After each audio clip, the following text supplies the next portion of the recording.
ludzi angażujących się. Od rana do nocy praktycznie jest co robić i dużo się uczę i motywuje mnie to, że naprawdę jest szansa wywalczyć lepszą Polskę. Świetnie widzieć jest ludzi w moim wieku, którzy się angażują w wiele rzeczy i faktycznie widać te zmiany.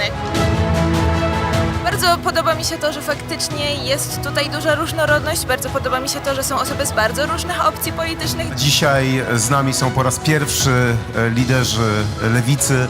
To jest właśnie Kampus Polska Przyszłości. Mamy bardzo różne poglądy tutaj na widowni. Jest możliwość skonfrontowania tych poglądów z tymi wszystkimi, którzy dzisiaj w Polsce walczą o demokrację, niezależnie od tego, z jakiej części sceny politycznej pochodzą. Przede wszystkim takie poczucie wspólnoty. Atmosfera otwartości, debaty, brak tak jakby oceniania. Ludzie są naprawdę otwarci na czyjeś zdanie. Nie ma lepszego sposobu na to, żeby lato spędzić niż tydzień na kampusie.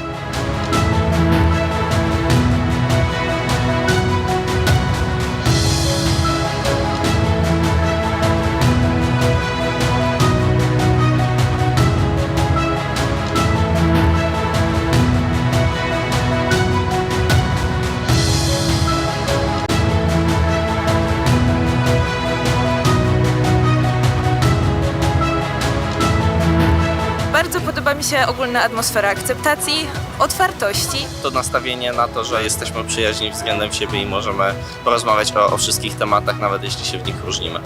Demokracja to jest bardzo trudna i wymagająca uprawa.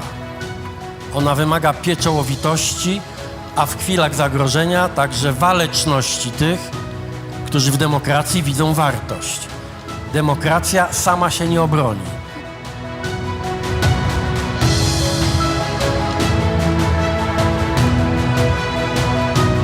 Rafał, I want to say gratulacje. Rafał, gratulacje. Gratulacje za to, że to wydarzenie się odbywa. To jest coś niesamowitego. Mój ojciec Zbigniew Brzeziński byłby zachwycony. Taka nadzieja na przyszłość, bo gdy widzę nas tutaj wszystkich młodych, ale też starszych z różnych środowisk, z różnych części Polski, to widzę, że wspólnie naprawdę mamy siłę zmienić przyszłość tego kraju i możemy zawalczyć o to, żeby wszystkim nam żyło się lepiej.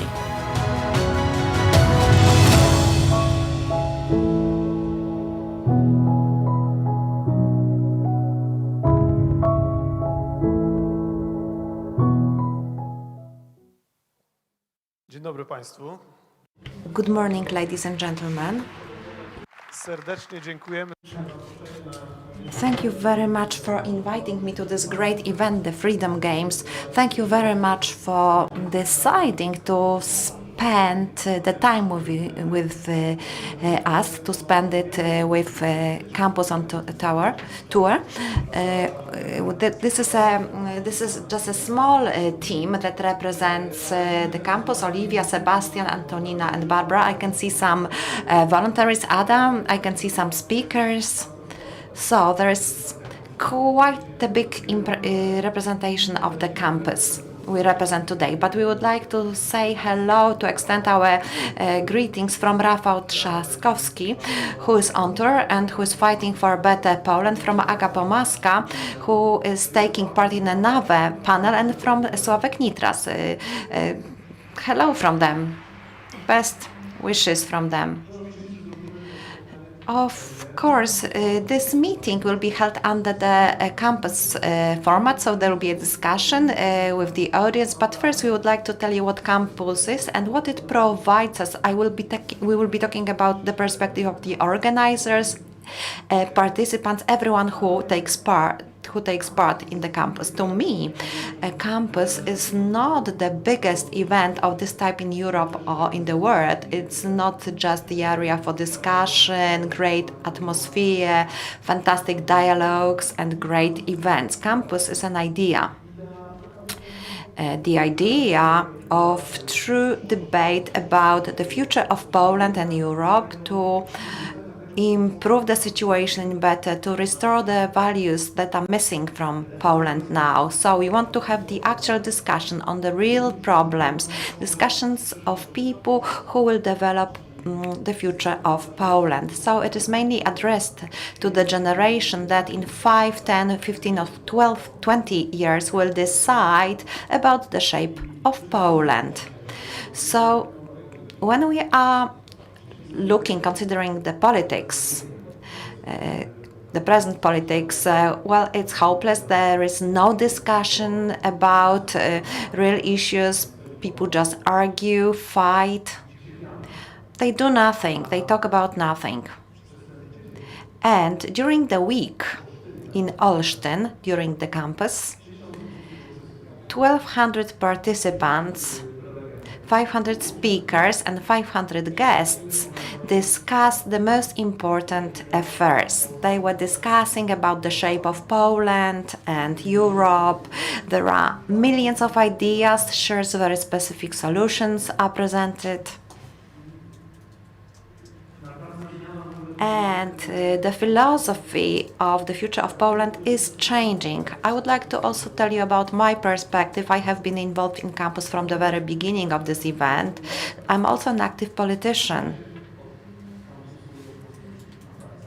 But I have learned a lot from campus and the participants. Taking part in the discussions, listening to people, have allowed me to leave the role of a politician, to leave the world of politics. I could see in real life what it can look like, what it will look like. Campus is the idea that operates under this formula, and we will continue campus. We will develop this initiative to make sure that Polish politics should take the form of campus, like this place you could see in the video.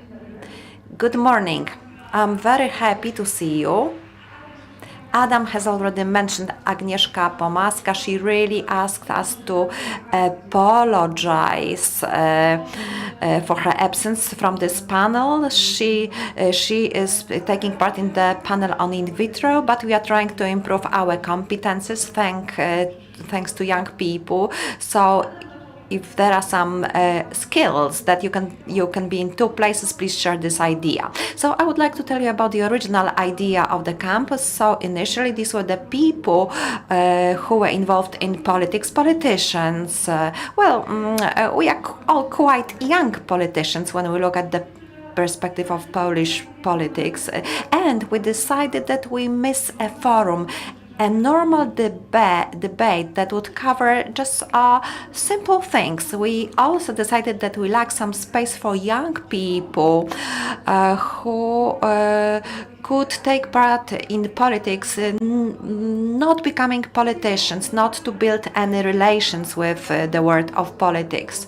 Currently, if you were an active young person who was involved in politics, you had to become an assistant to a politician. So you had to be involved in the political system, which is not that bad, but it's rather not too open.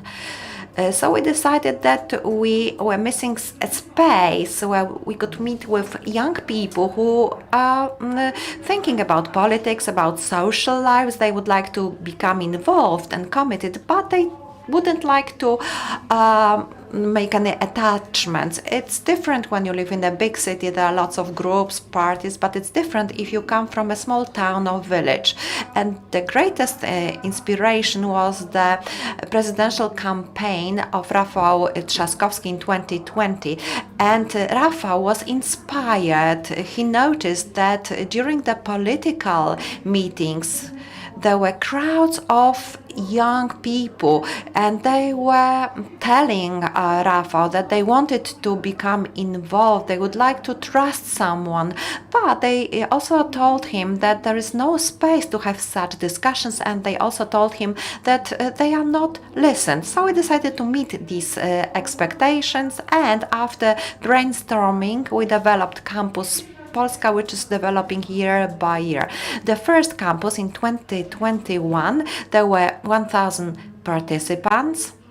Everyone who was invited as a participant or guest, they didn't quite know what it was all going what it was all going to be about. Young people told us that we were trying to talk them into becoming politicians, and of course we didn't want to do it. We just wanted to listen. We just wanted to listen to them, and the speakers told us that well, it's a conference and people are giving us rounds of applause. So we decided that many politicians who had to keep time discipline, they also had to face young people who were not always keen giving them round of applause. They wanted to ask questions. So our objective was that we should become open to all democratic circles.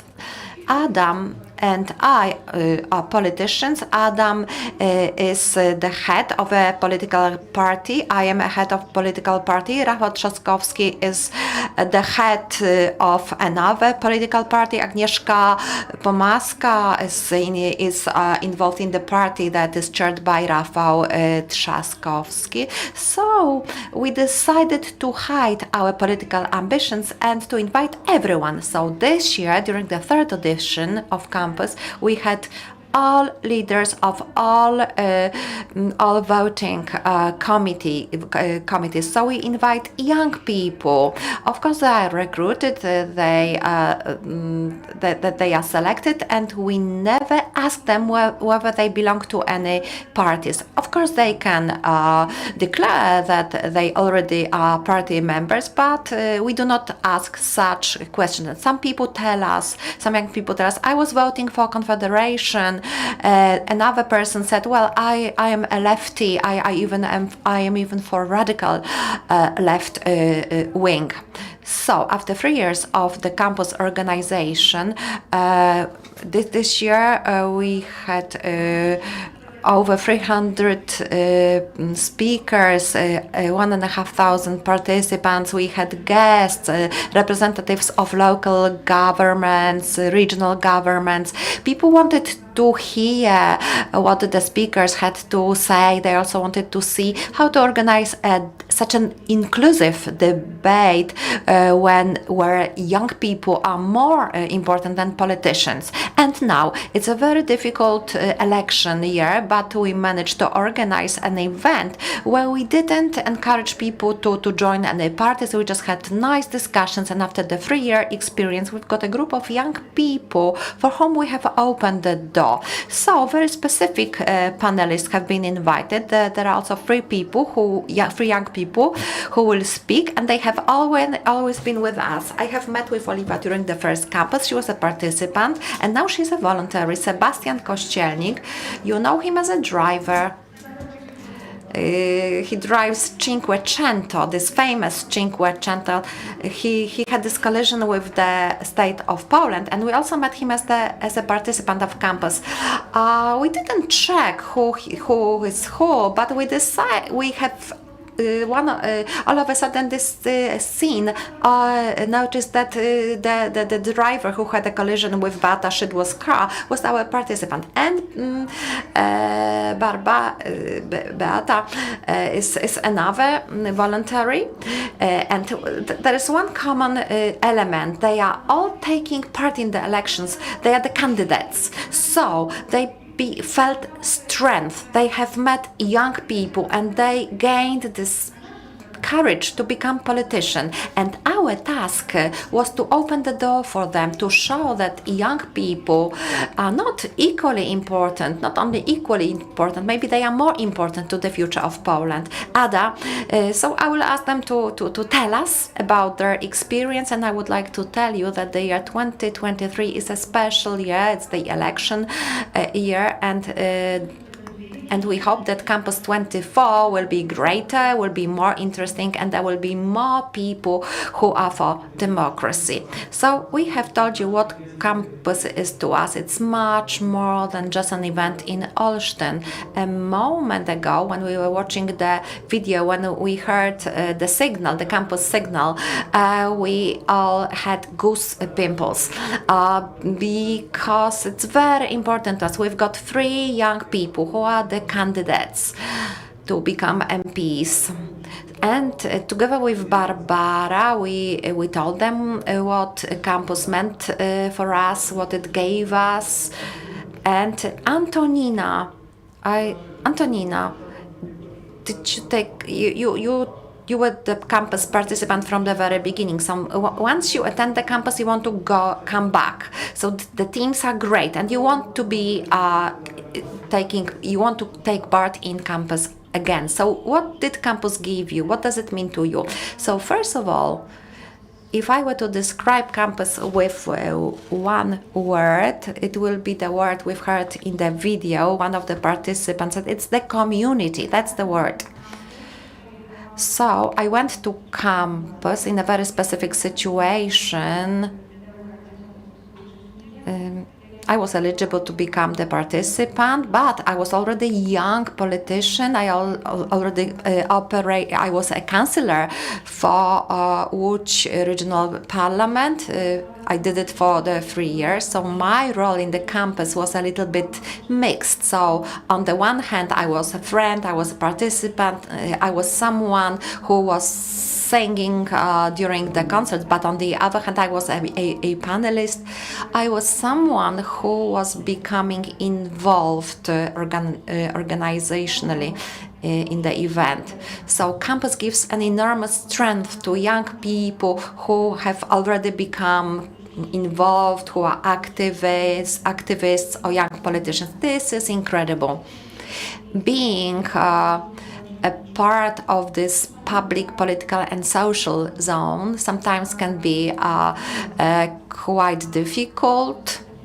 And campus is the place where you just charge your batteries. The greatest magic takes part during the workshops and panels, but in the margins between the workshops and panels, the magic is the greatest. So this is when we can speak to people whom, for example, we follow in Instagram.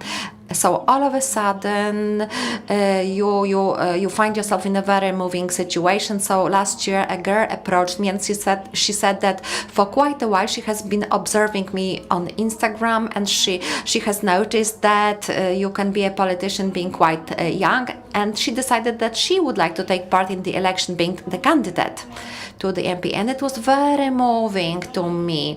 I will always remember this, and when I am in difficult situations, political situations, I know why I do this. I do all these things to go to the next edition of campus, to meet with the friends, to meet young people. So last year there was another very important thing during campus to me. So there was a film workshop, and my friend from Różnorodni, the Diverse Ones Foundation, she approached me and she involved me. She asked me to take part in a very moving video about people with autism, with ADHD, and this video, this ad became very popular, and it was a turning point for me.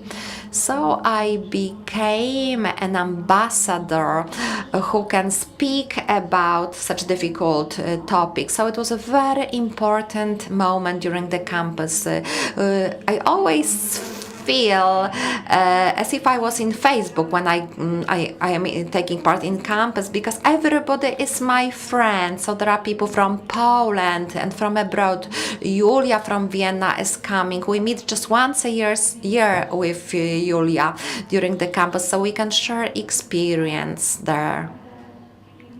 So it's a beautiful space where you can also feel relaxed. There is no political tension which always takes place during conventions. It is required of us to operate in the dynamics that can seem artificial to young people. So we are talking about very important things during campus we can learn, but there's always space to share support, to learn, and also to to tell someone that something is not quite to our liking. So this is the most important event in Poland. That is also true. Sebastian, now I would like to ask you a question.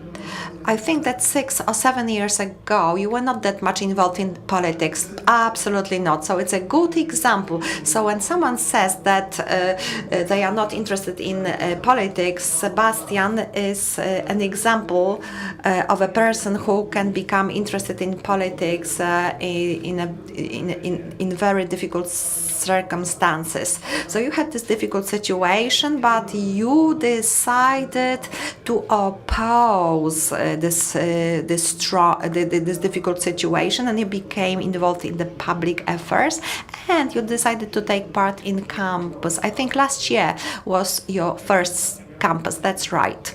So I remember a situation.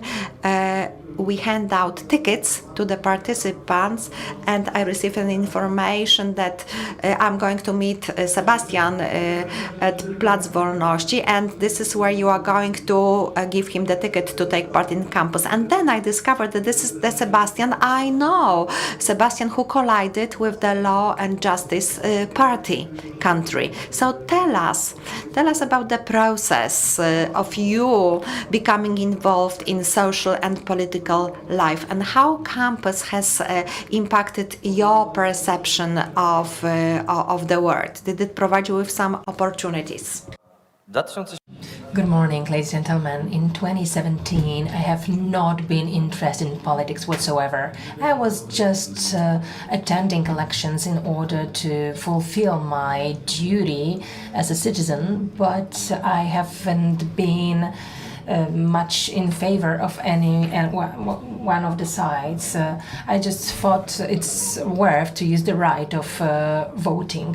But as of the time that Adam mentioned, politics collided with me, and this whole power side has collided with me. Until then, I have not been even thinking of getting engaged politically. Back then, it was a very difficult time to me. I've had monthly meetings in the courts and in the Internal Affairs Office, and there was a lot of things going on during the criminal proceeding. But I have obtained an offer to take part in a convention of Marszałek Kidawa-Błońska and to present my history. It was one of the first turning points when I understood that the whole situation that I went through was the moment that the table turned around for me to change something in the country, to change something in my life, not to only attend elections to fulfill my citizen duty, but to actually make a change in our country. So coming back to campus. Nie słyszę go. As Andrzej has mentioned, it was quite a coincidence that I decided to go to campus. I just saw an ad, and then I said to myself, okay, why not? It's worth trying. I also knew people who took part in the first edition, and when I went to campus last year, it was like a signal for me that I should become more politically involved, that I should start changing things, that I should act. So it was a result of this openness I have experienced. So there were lots of speakers, people from all over the world, and you could just approach them, you could speak with them, you can ask questions during the panels, and you could hear answers. Dlatego też campus.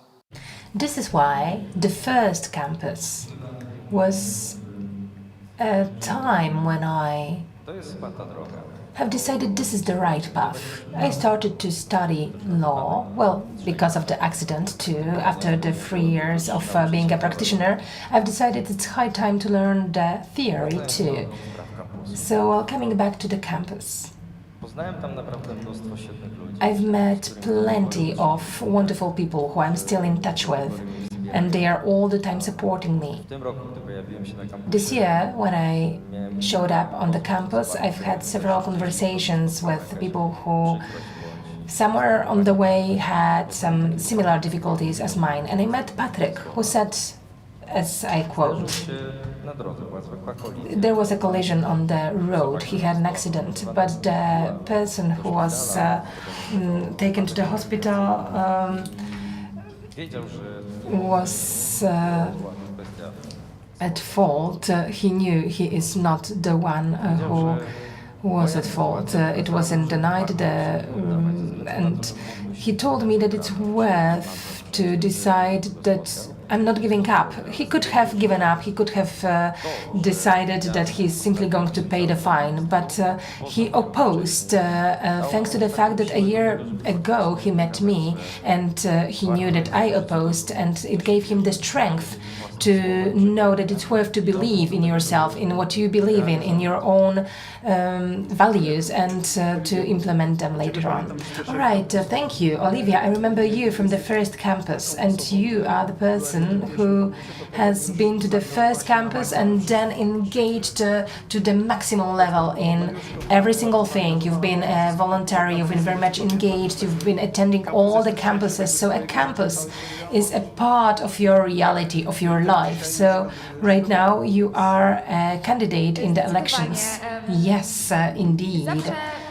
Always, when I'm trying to motivate and inspire young people to act, I focus on authenticity. And in the interventions that we've just heard, there is a lot of authenticity. You can see how reliable they are. And I think that my history is very clearly showing how the idea of campus transposed to my personal life, to my history, and to where I am right now in my life.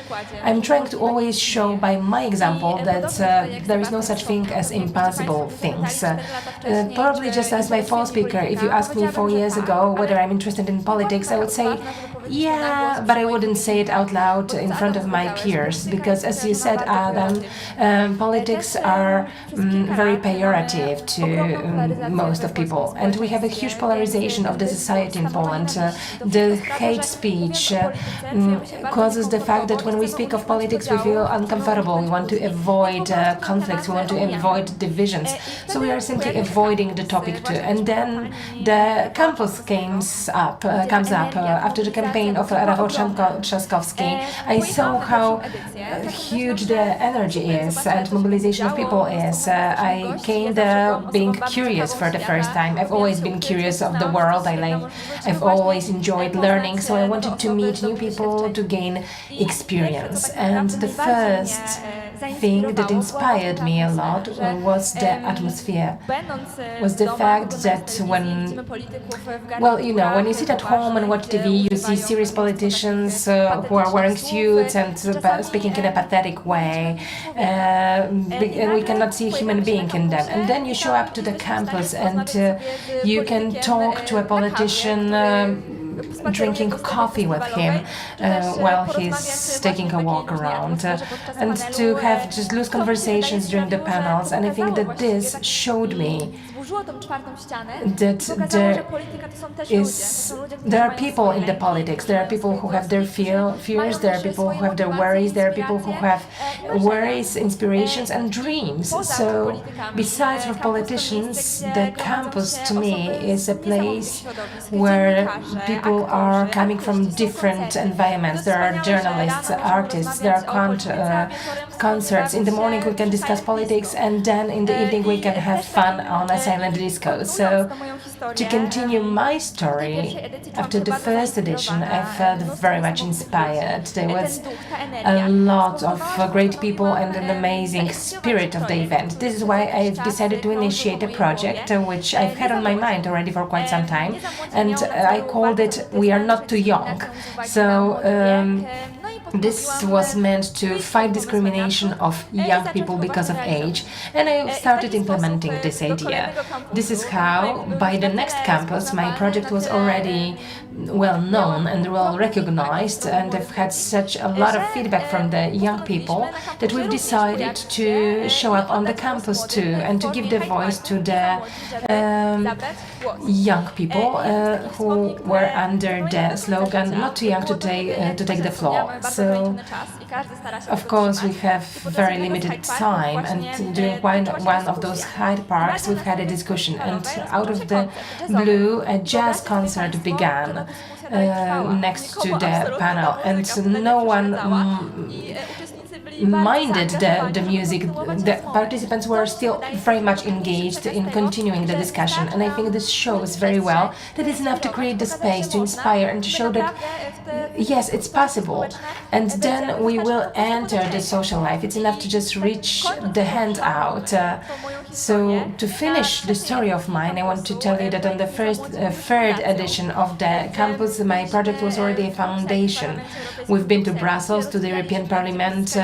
We were developing. We started having volunteers from all over Poland, and now on the current campus, I'm already a candidate. So it shows the path from the social activity to political activity. That in my case, it has been inspired by the campus, because when you're having social activity, then at one point you're facing a wall and you see that it's not you who's taking decisions. And Rafał Trzaskowski said it during one of the panels: if you want to change politics, then enter politics and change it. And this was the spirit that made me to engage first socially and then politically. And those ideas and my thoughts were aiming to finish the polarization, and we're aiming to simply face the challenges and act. Thank you very much. Olivia spoke about the discussion during a jazz concert. I remember that during the first campus, after the concert, when there were already some parties, I was walking around the festival terrain and I see that there is a tent filled out of people, 11:30 p.m. and they were discussing about education. There was no moderator. Everyone was sticking to the rules that were simply natural. And I was listening to this discussion for half an hour, and it was incredibly interesting. So as Olivia said, we need to create the space. And it turns out that young people have great ideas and they know how to discuss. Today, during the event, this place here is the campus, but the rule is that the participants are the most important and the panelists are rather here for the audience. So now we are giving the room to you for the questions. I'm sure there will be questions, there always are. So please raise your hands and we will deliver microphones to you so that you can take the floor. Okay, I see the first hand. Do we have a mic? Yes, it's coming. Good morning, my name is Krzysztof and I have a question to Sebastian. I am older than you, you're a young person, so I want to ask you a question that I wish would never come true. What if, unfortunately, law and justice wins the election? What are your ideas? What to do next? Well, I hope it's never going to come true. Well, this for sure is a very difficult question. We don't even foresee such an option. No one ever won a war being pessimistic. But if we are to imagine such a situation, then there are the European instruments that could verify whether the elections are valid, like it was in 2019 when Pegasus was used to interfere with the elections. So I believe we have the tools to verify whether they really won in a fair way. Okay, next questions, please. But I agree with Olivia here. Being pessimistic is not going to help us to win the elections. Our biggest strength is to be sure that everything is going to work out, because if not, our dream of campus, we wouldn't have made it. And this is an excellent event, so we have to believe in what we do. Hi, my name is Michał. I want to share a fear of mine with you. We will win the elections, and I'm afraid of the Trump's effect. Amongst my close ones, we have very determined and infected people who are unable to understand other way of thinking, other way of looking at the world. What is our idea to how to try to provoke a dialogue, so to encourage people to a dialogue. And another question is, how do you deal with emotions when on a daily basis you see manipulations and lies? Because I cannot stand it. You go first, the participants of campus. Tell us, please, how to bring back the dialogue.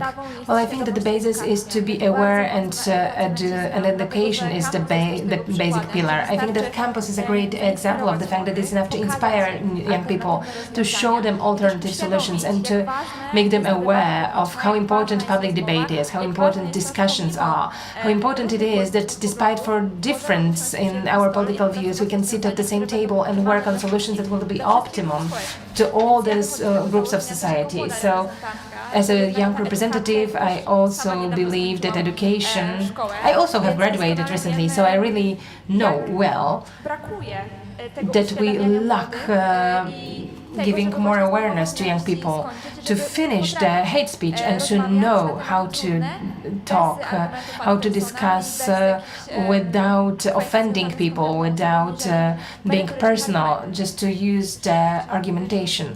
I wanted to add that when it comes to the people who are most determined and infected, what works with them is showing them effects, showing them results, showing them to which extent the reality in Poland right now is impacting people, to show them with pictures how much money is taken away from us, to what extent more and more social groups are having worse and worse life, how much suffering is caused by the current government. I think this is the only way to have such conversations. Lately we've had such events that we were showing how much more the food costs nowadays, because even if we have beautiful words that are very beautiful to us and we have them deep in our hearts, they are not appealing to everyone, but showing how bad it is right now, it appeals to everyone, I think. I would only like to add that in order to bring back the discussion, the vivid discussion in Poland, and to resign on divisions, we should resign on the public TV, so that people would go out and start discussing rather than just listen to the party talk that they are being fed with. I would like to share with you my experience right now during the conversations with voters. I've heard many times, you don't know history, because Platforma Obywatelska are Germans, so it's very hard to face such arguments, and the media makes it very hard for us to fight this machine. So what we can do is really educate and speak about what is happening and what are the results of what is happening. I think we are dealing all in the same way. We all are hurt by the story about how one side is bad and another is good, and all those lies are touching upon every single one of us, and it doesn't matter whether I am Barbara, the MEP, and whether you are the audience. I think that every single one of us is tired with fake news. Is it easy to deal with it? Of course, if we resign on the contamination, then we will start to decontaminate people. So sometimes we meet people who are simply shaking of anger because they are so indoctrinated, they are so convinced about the lies that they hear about us, about the part of the society that is not law and justice, and they really believe in the in different types of lies, and they're repeating things that they hear on the TV, because the biggest source of disinformation is the TV. Of course, it's also being picked up by the government and by the internet, and this is something that, well, on a daily basis we can deal with it pretty easily. Okay, they are listening to so much hate, to so much aggression, they don't have the time to reflect.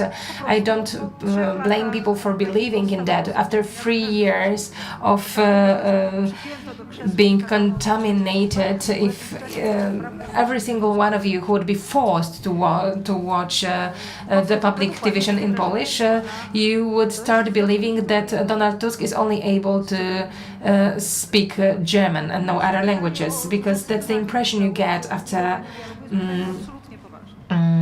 watching for longer the public TV. So here we have a very serious question, and I think that the local governments are going to play a big role, because they are showing that this dialogue is possible, that on a local level very often the political views don't matter as much.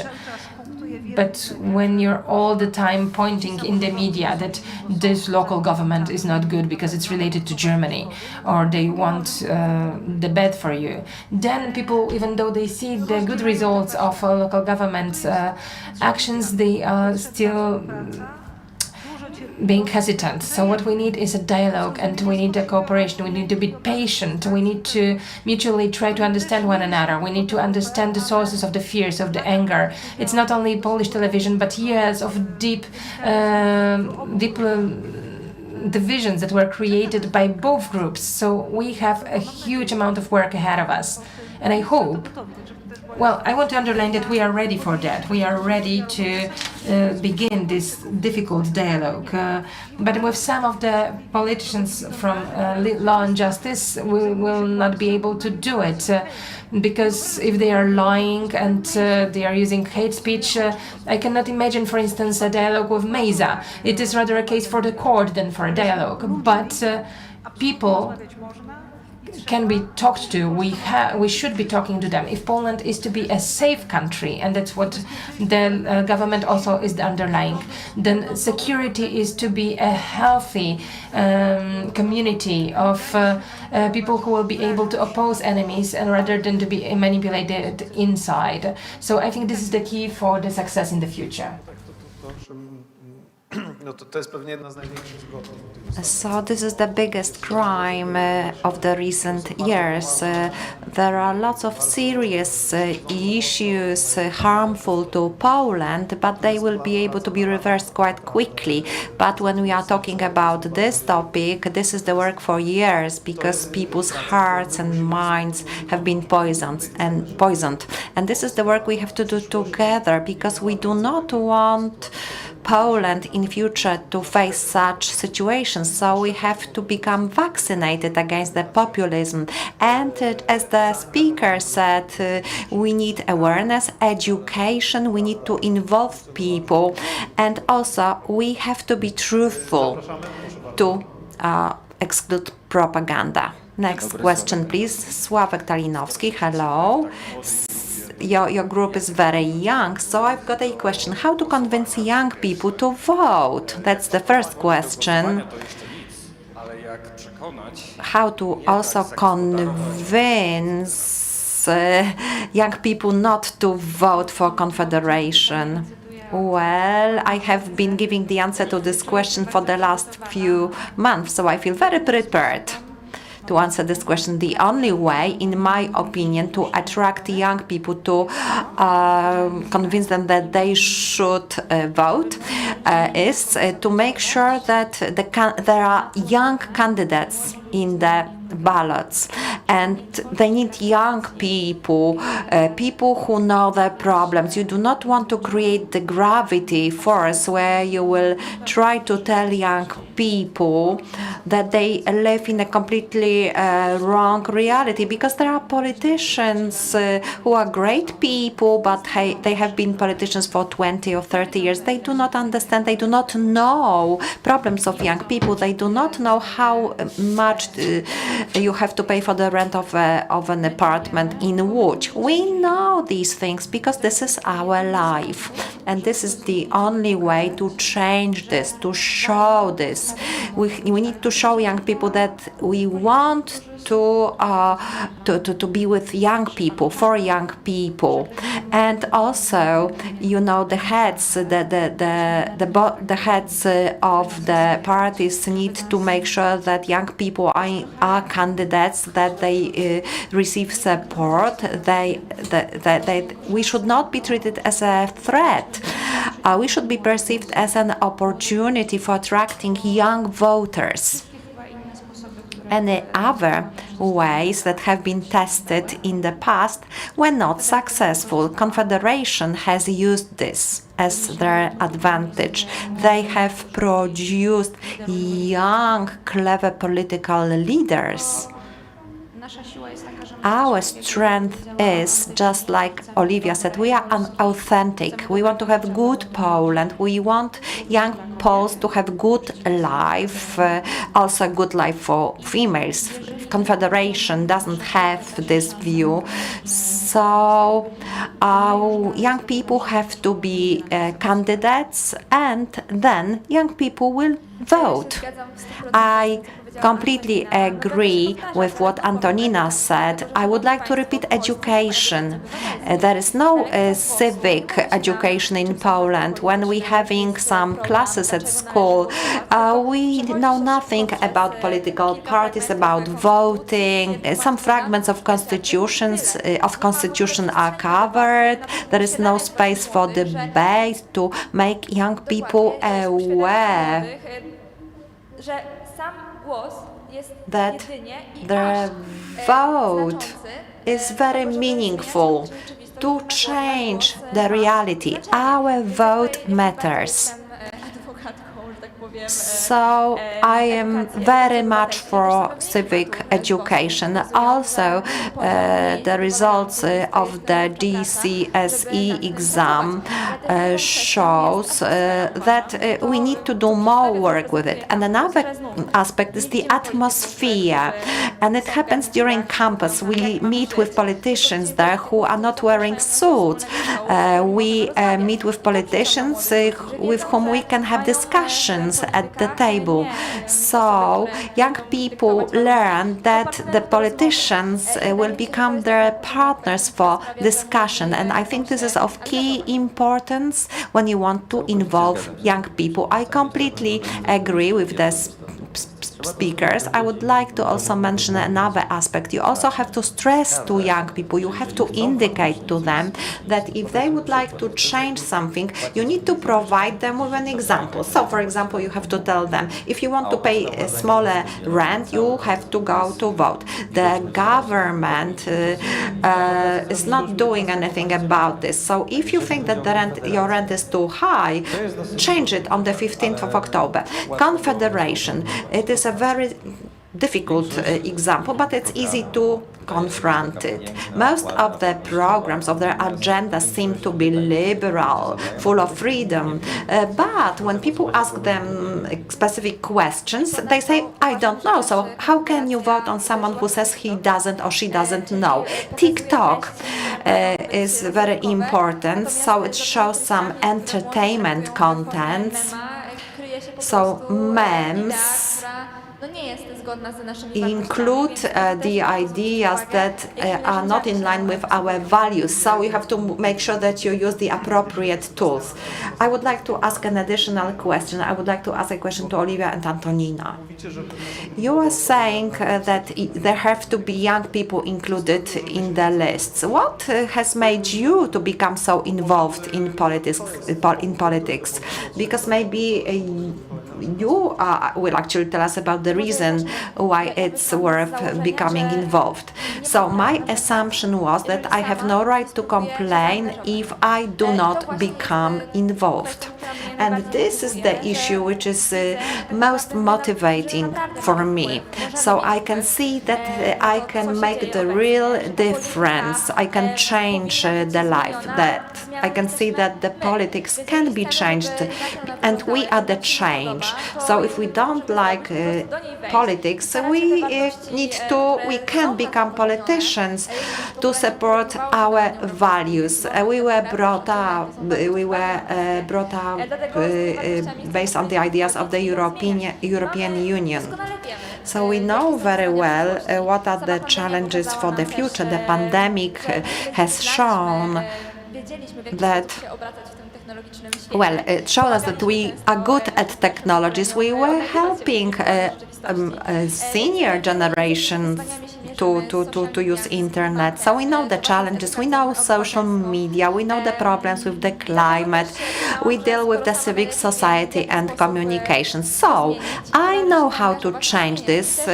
So that's why I needed to become involved. So you can show your own example to inspire young people to go and vote. You need to show them that they will have their representative who is aware of their problems. During the election in 2018, I took part in this election because in which actually before that election I was approaching the local government. I was proposing some solutions, but the officials didn't want to do anything about them. So that's why I decided to do it myself. That was my decision. I will go and do it. There is maybe time for the last question. Yes. Good morning. Engaging young people is very important, but there are fewer and fewer young people, and the older people are the key to win the election. So the question to you, how are you going to recover the older voters? Young people usually do not take part in the election, they do not vote, but older people vote. So how to recover them? First of all, we are going to mobilize young people to take part in the election, just like Olivia, Antonina and Sebastian said. This is the diagnosis based on the research. Young people don't vote because they do not feel they've got someone to vote for, and they don't think that their votes are important.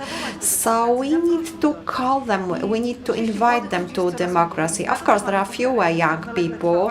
We have some recipes for that. In parallel, there is a panel on in vitro. We also will be talking about education, freedom, but this is a long-term plan. When we're looking at the short-term one, so the plan for the 15th of October, the first agenda is addressed to everyone, including older generation. We are fully aware of the fact that there are people who just watch the public TV, and we need to convince them that they will be safe, that there are no threats, nothing wrong will happen for Poland if the opposition wins, because they are frightened that something wrong will happen to Poland if Law and Justice Party loses the election. So we want to mobilize also the voters who are not mobilized, so young people, women. This is our daily work. Adam, you've got 30 seconds. Do you know why it is so important to mobilize young people? To answer your question, because even when we speak to people in the streets, the only motivation that can change the motivation on voting by a senior person is to engage his or her grandchild. These young people should convince the grandparents to take part in the election to change their future. So every vote matters. We need to involve as many people as possible. So our time is up. Proszę kończyć. And we received the message we need to close the panel, so thank you very much for taking part in our meeting.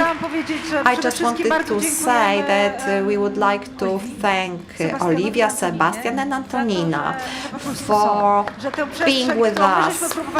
We created this space for them during campus, and when I consider the list, I think that there are several dozens of young people who took part in campus decided to be candidates. So vote for young people. The only thing you can do, if you just want to do one thing, vote for young people. Thank you. It's not always easy to recognize. It may look like this, or like this. It may be a burden, but it is a responsibility that we embrace nonetheless. But if it means this for one person and this for someone else, maybe it ultimately means being there for one another.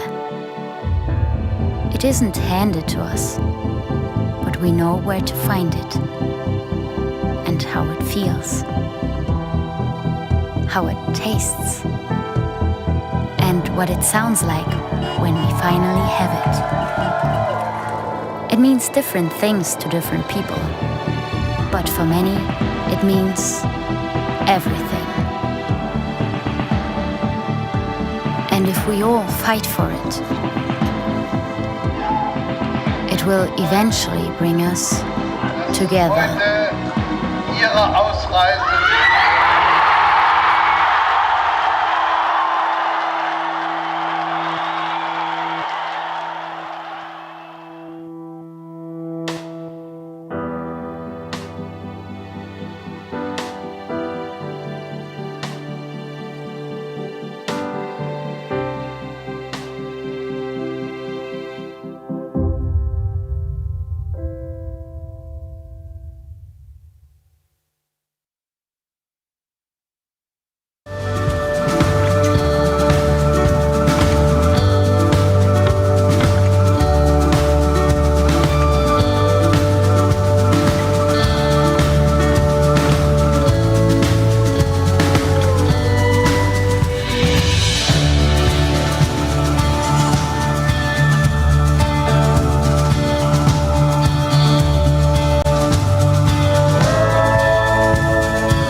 Jestem z zawodu lekarzem, zajmowała się diagnostyką chorób nowotworowych. W Białorusi zajmowałam się mikrobiologią i molekularną biologią. Byłem nauczycielem szkoły podstawowej. Naszym celem jest budowanie umiejętności, które są ważne na polskim rynku pracy. Szybko nabierają takiej pewności siebie, bardzo szybko się uczą. Wszystko możliwe, kiedy starasz się.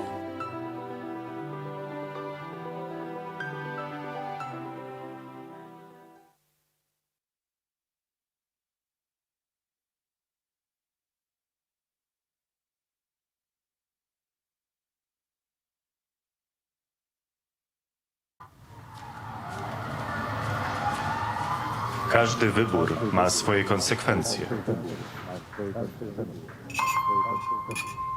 Dziś na kazaniu o takich jak ty mówili, że to morderczynie. A wiesz, że ta, która ci pomogła, trafi za kraty? Trzeba mieć sumienie. Jak mogłaś to zrobić własnej matce? Aborcja to najgorsza zbrodnia.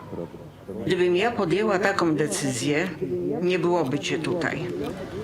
Organy państwa nie będą przyglądać się temu obojętnie.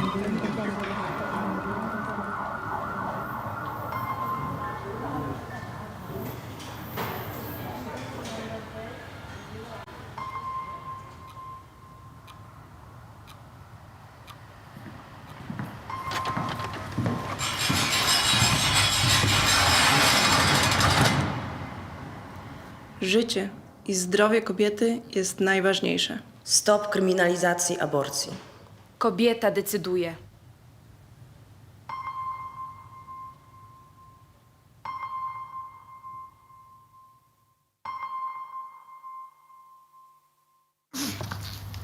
Dzień dobry. To znaczy, myśmy się dzisiaj widzieli. Wie pan co? Ja zmieniłem zdanie i chciałbym poprawić. Karty. W urnie. Dobrze? To ja sobie poszukam. Serio? Pan sobie poszuka? Nadchodzące wybory są zbyt ważne, by zostawić je bez kontroli. Dołącz do obywatelskiej kontroli wyborów. Zróbmy wybory bez picu.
Wszystko zaczęło się od króla Jagiełły.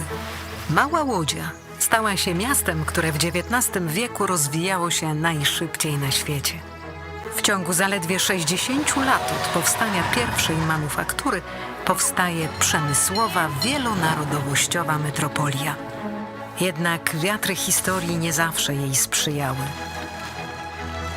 To, co zniszczył los, odbudowują łodzianie. Nasza Łódź. Miasto wielkich szans. Od 600 lat w sercu Polski i Europy. Jesteśmy Polakami. Jesteśmy niezwykłym społeczeństwem. Zawsze w obliczu wielkiego wyzwania potrafimy się mobilizować. Potrafimy stawić czoła wielkim wyzwaniom. Bo nie potrafimy stać obojętnie. Bo obchodzi nas bezpieczeństwo i przyszłość naszych dzieci. Bo wierzymy, że nadzieja zwycięża apatię, lęk i strach. Bo mimo wszelkich przeciwności nigdy się nie poddajemy. Potrafimy ciężko pracować, wspierać się i działać razem. Bo zależy nam na naszej ojczyźnie, naszym osiedlu, naszej ulicy.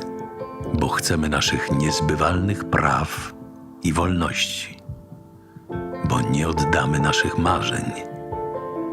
Nadchodzi punkt zwrotny.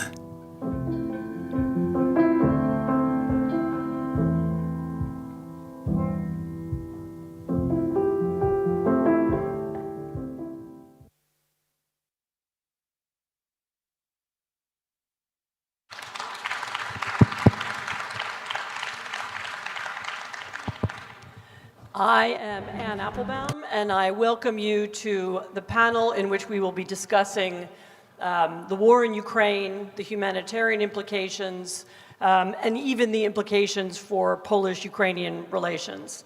I have with me two fantastic guests, two people who really know this subject. One of them is Kamil Vyszkowski. He is a UN official of many years. He's worked in Ukraine, he's worked in Iraq, in other countries as well, so he can give you a comparative view. And as many of you will know, Alexandra Wisniewska, who is also for many years a humanitarian aid worker in different parts of the world, and is now a candidate for the same number 5 on the list for Koalicja Obywatelska in Łódź. So delighted to have both of you here. I'd like to start with talking at the highest, broadest level about how this war began and what the significance of it is for international law and even for our ideas about human rights. In my view, one of the reasons Putin began the war was to show that he doesn't care about these things. So for him, norms and rules about respect for borders, which are in the UN Charter, respect for human rights, conventions on the laws of war, the Geneva Convention, which means that you don't deliberately fire on civilians because that's an act of terrorism. He has systematically broken one of these rules, one of these laws, one of these norms after another. And it's actually my belief that this is one of the reasons he launched the war. He wants to show the rest of the world that he doesn't care about these things. They aren't important, and they shouldn't have any power anymore. And I really wanted to hear, just to begin with, from my two interlocutors, what they, do they agree with this?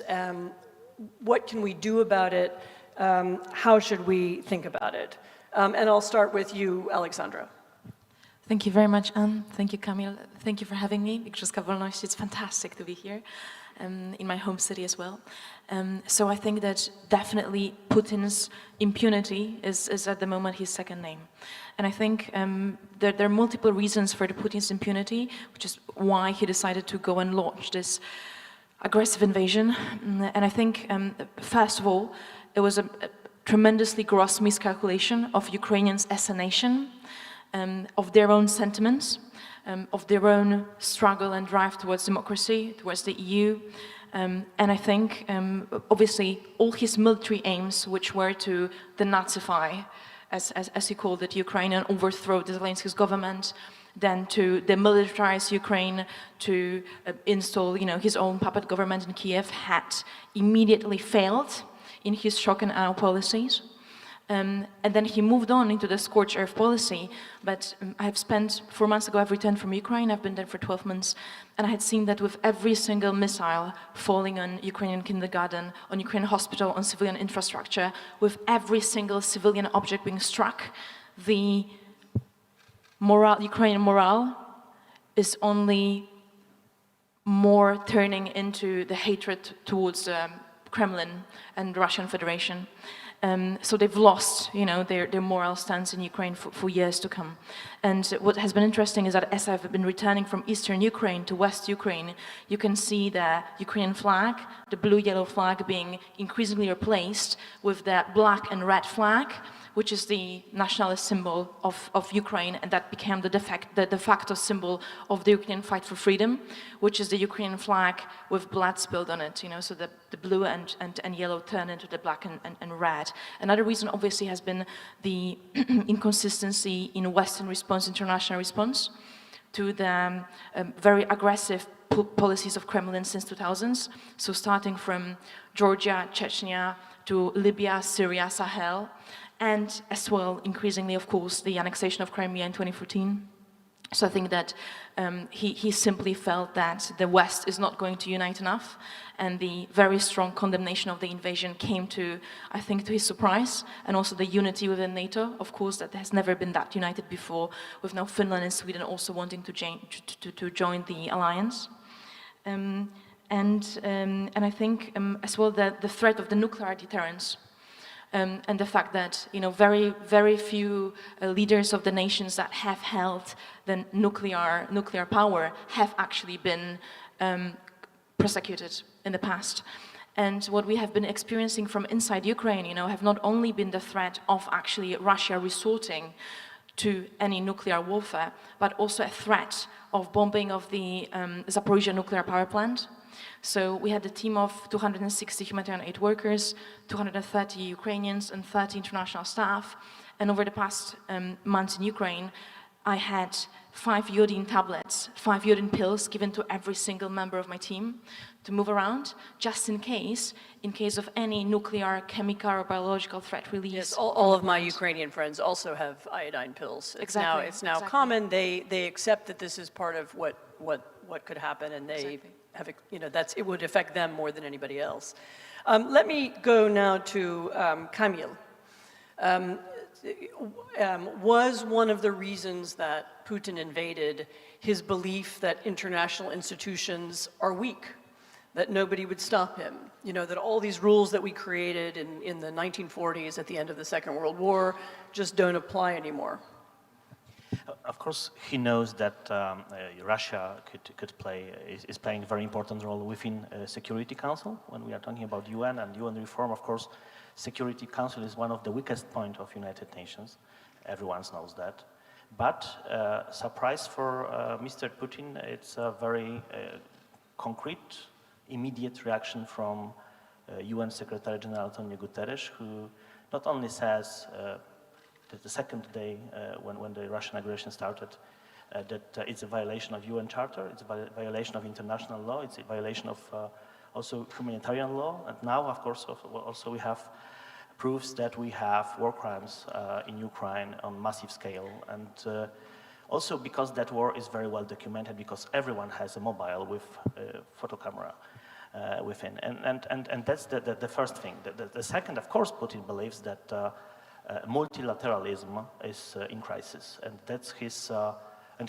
Is he right? Is multilateralism in crisis? Yeah, and when we observe reaction of the eastern part of the world, democracies, what they simply have done or what they didn't done during 2014 Russian aggression to Ukraine, and simply all the things Putin have done in Crimea and other places before 2008 in Georgia.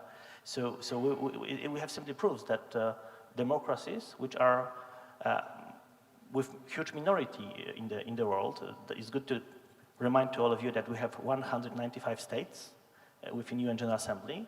47 are highly developed. From these 47, we have only 42 democracies. The rest are not. So for autocrats, it's relatively easy to play within the other countries which are also poor, corrupted, and without any democratic standards, like North Korea, a very good example, like South Sudan and other places in the Middle East, like Syria. And the other factor, which is also good to mention, that of course Putin also knows how huge impact to European democracies we could observe during Warsaw Spring, and the whole crisis which were based on lack of food and lack of grain also from Ukraine. I'm saying about 2010, and then years later. So we have first huge water crisis in North Africa and Middle East. So it's a consequence of climate change, of course. Plus we have political crisis, which simply goes just after that for that part of the world. And of course, this migrations from North Africa and Middle East destabilize also European policy, internal policy. More or less, he's expecting to have more or less the same now playing with right, so Ukraine. He's expecting that he will, with the war, aside from the crisis in Ukraine, that he will create a grain crisis and a humanitarian crisis in Africa and the Middle East, and that will result in a refugee crisis. Precisely. Yes. Precisely, and that's why UN put so much efforts to have some compromise here and to make these corridors for Ukrainian grain and other products to be able to deliver them to Africa and Middle East. Alexandra, you have worked in the NGO world for a long time, not just in Ukraine, but elsewhere. Talk to me a little bit about UN versus NGOs. Not that they're opposed to one another, of course they work together, but how do independent organizations work together with the United Nations organizations, international organizations? How are they different? Are there advantages and disadvantages? What do you see? So I think, especially in the context of this war, it has been dramatically evident how different the NGO response is and how insufficiently funded it is versus the UN. So just so for all of you to know, according to the UN Financial Tracking Service data, since as of May 2022, so May last year, out of all the funding that goes into Ukraine, which is currently the best funded crisis in the world, approximately 71% goes into the UN agencies, then 6% goes into the big international NGOs like Polish Humanitarian Action, like Intersos, so the agencies I've been running, and only 0.0003% goes into the Ukrainian NGOs.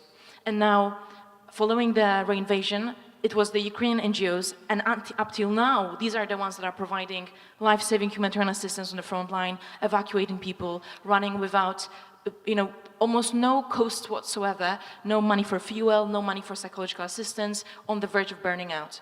Just last week, we had a friend visiting us from Ukraine, and in the morning, we've been woken up by the news of a few of their colleagues, from CVR, international volunteers being hit by the shelling, So the local NGOs and also international volunteers that are providing this civilian grassroots assistance, they don't even have the funding for the protective equipment often, for the PPE, so for the helmets and for the vests as well. So they're dramatically underfunded. And we have not found yet the mechanisms to trickle down the funding from the big institutions, which require, of course, transparency, which requires huge financial accountability, to these small organizations. But I believe there are solutions, like technological solutions, that Ukrainians are very, very good at, while we, the UN, and international NGOs work in Excel, they all have these apps, you can almost track the humanitarian aid going like UPS, into some areas inside Ukraine. So that is one major difference. And also, I think access is a big one. So very often, local NGOs and small organizations have far better access to the people in need. And for example, in Ukraine, one thing which is not really receiving a lot of media attention is that approximately 4 million people are living in extremely hard-to-reach areas. And out of the all international aid currently going to Ukraine, all the aid is going only into the areas that are held, that are continued in the hands of the Ukrainian government. So all the areas that have been occupied by the Russian Federation are not receiving any international funding or any international aid. And this is something that myself and my colleagues from the international NGOs have been trying to push for in Brussels, push for the UN, trying to exert the lobbying pressure on both the Russians and the Ukrainians to see the humanitarian assistance to civilians as independent from any sort of political considerations and as independent from any sort of military considerations. But as a matter of fact, the UN managed to cross into the Russian-occupied areas, I think, only a handful of times. One of them has been last year during the evacuation of civilians from Mariupol. And I remember talking at the time to one of the key UN figures inside Ukraine, one of the heads of the UN agencies, who had been, sort of very boastful and very happy with the fact that they've managed to cross. But what has been so shocking is that the UN went and they managed to assist the civilians being taken from Azovstal.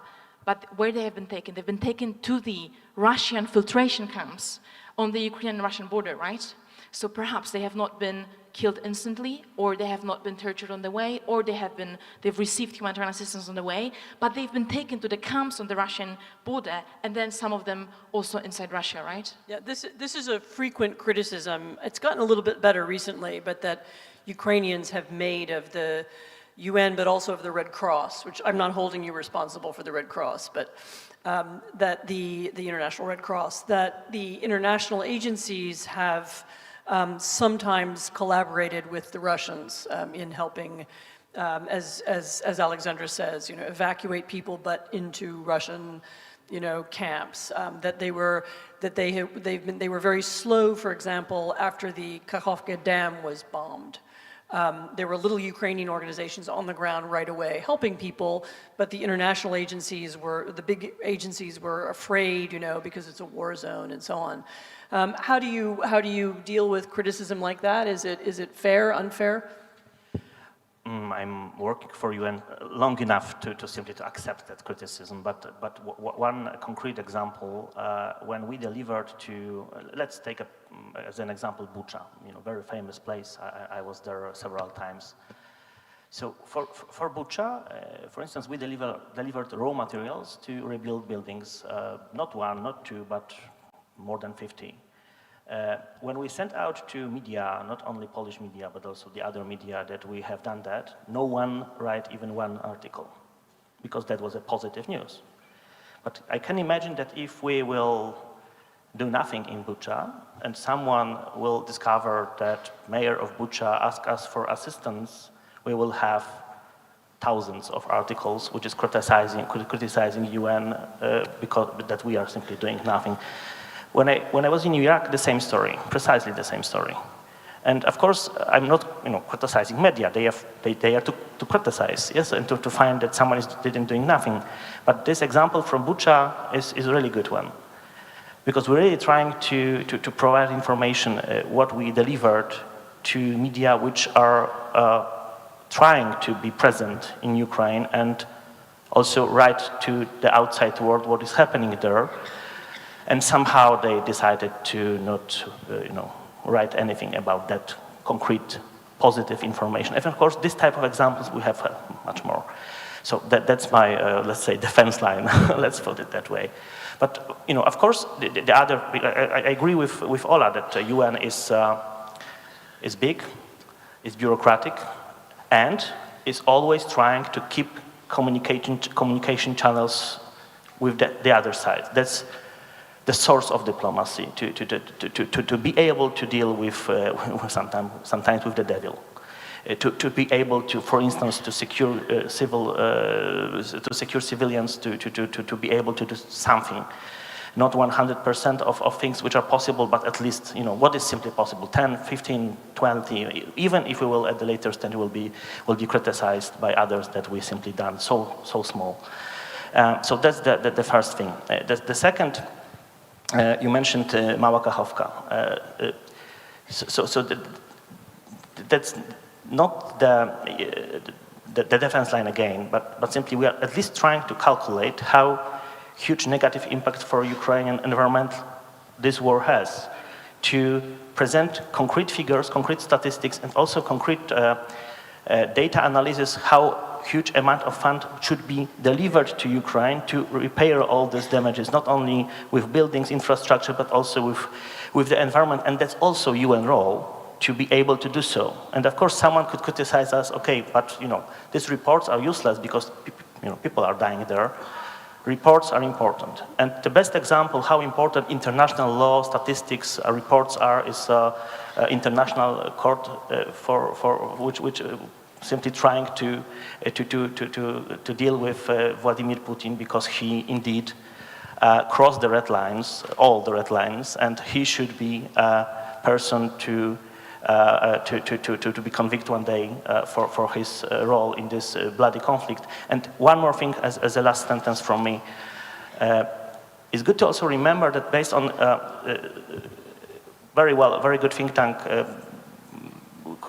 which is dealing with peace and war around the globe, Stockholm Institute for Peace, we have 35 wars just right now. 25 in Africa, only one in Europe. And these forgotten conflicts, that's the other problem, because every single war, that's a violating of international law, it's a violating of humanitarian law, and always when we have wars, civilians are dying. And we have rapes, and we have war crimes, etc. This Bucha case, where we know precisely that it's 900 victims of war crimes, but around Bucha, we have Irpin and other places, we have 9,000 people who simply were killed there, and 35,000 who was direct victims. So the direct observers of this war crimes, and again, we have to deal somehow with that. And for instance, within UN, we are trying to implement so-called mental health program to deal with trauma, because we know that these civilians who observe that their daughter, brother, father, neighbor were killed, raped, and these war crimes are massive, unfortunately.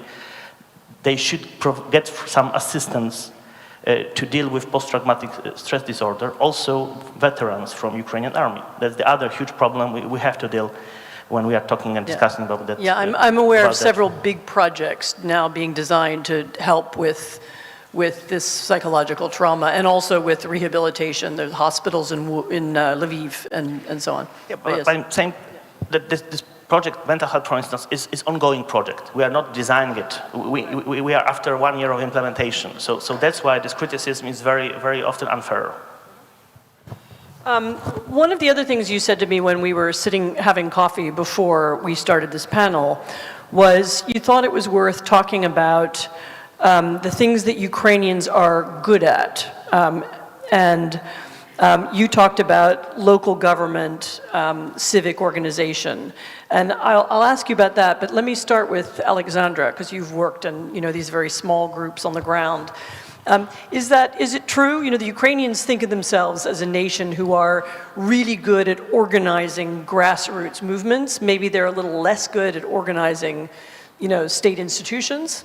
But humanitarian response, grassroots activism, this is what they're good at. Is that your experience?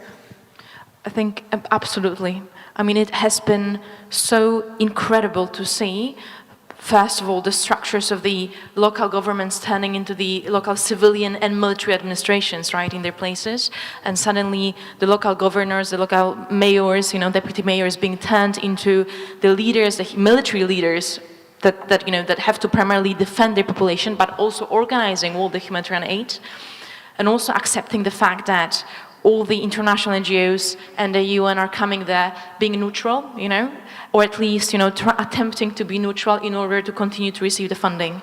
And you could see so many local volunteers being organized. And I remember back in May, last year, when Kharkiv became accessible. At the beginning, when I was deployed, I went to Vinnytsia, so West Ukraine, and then I've been moving to Kyiv, then to Poltava, and then I wanted to go to Kharkiv.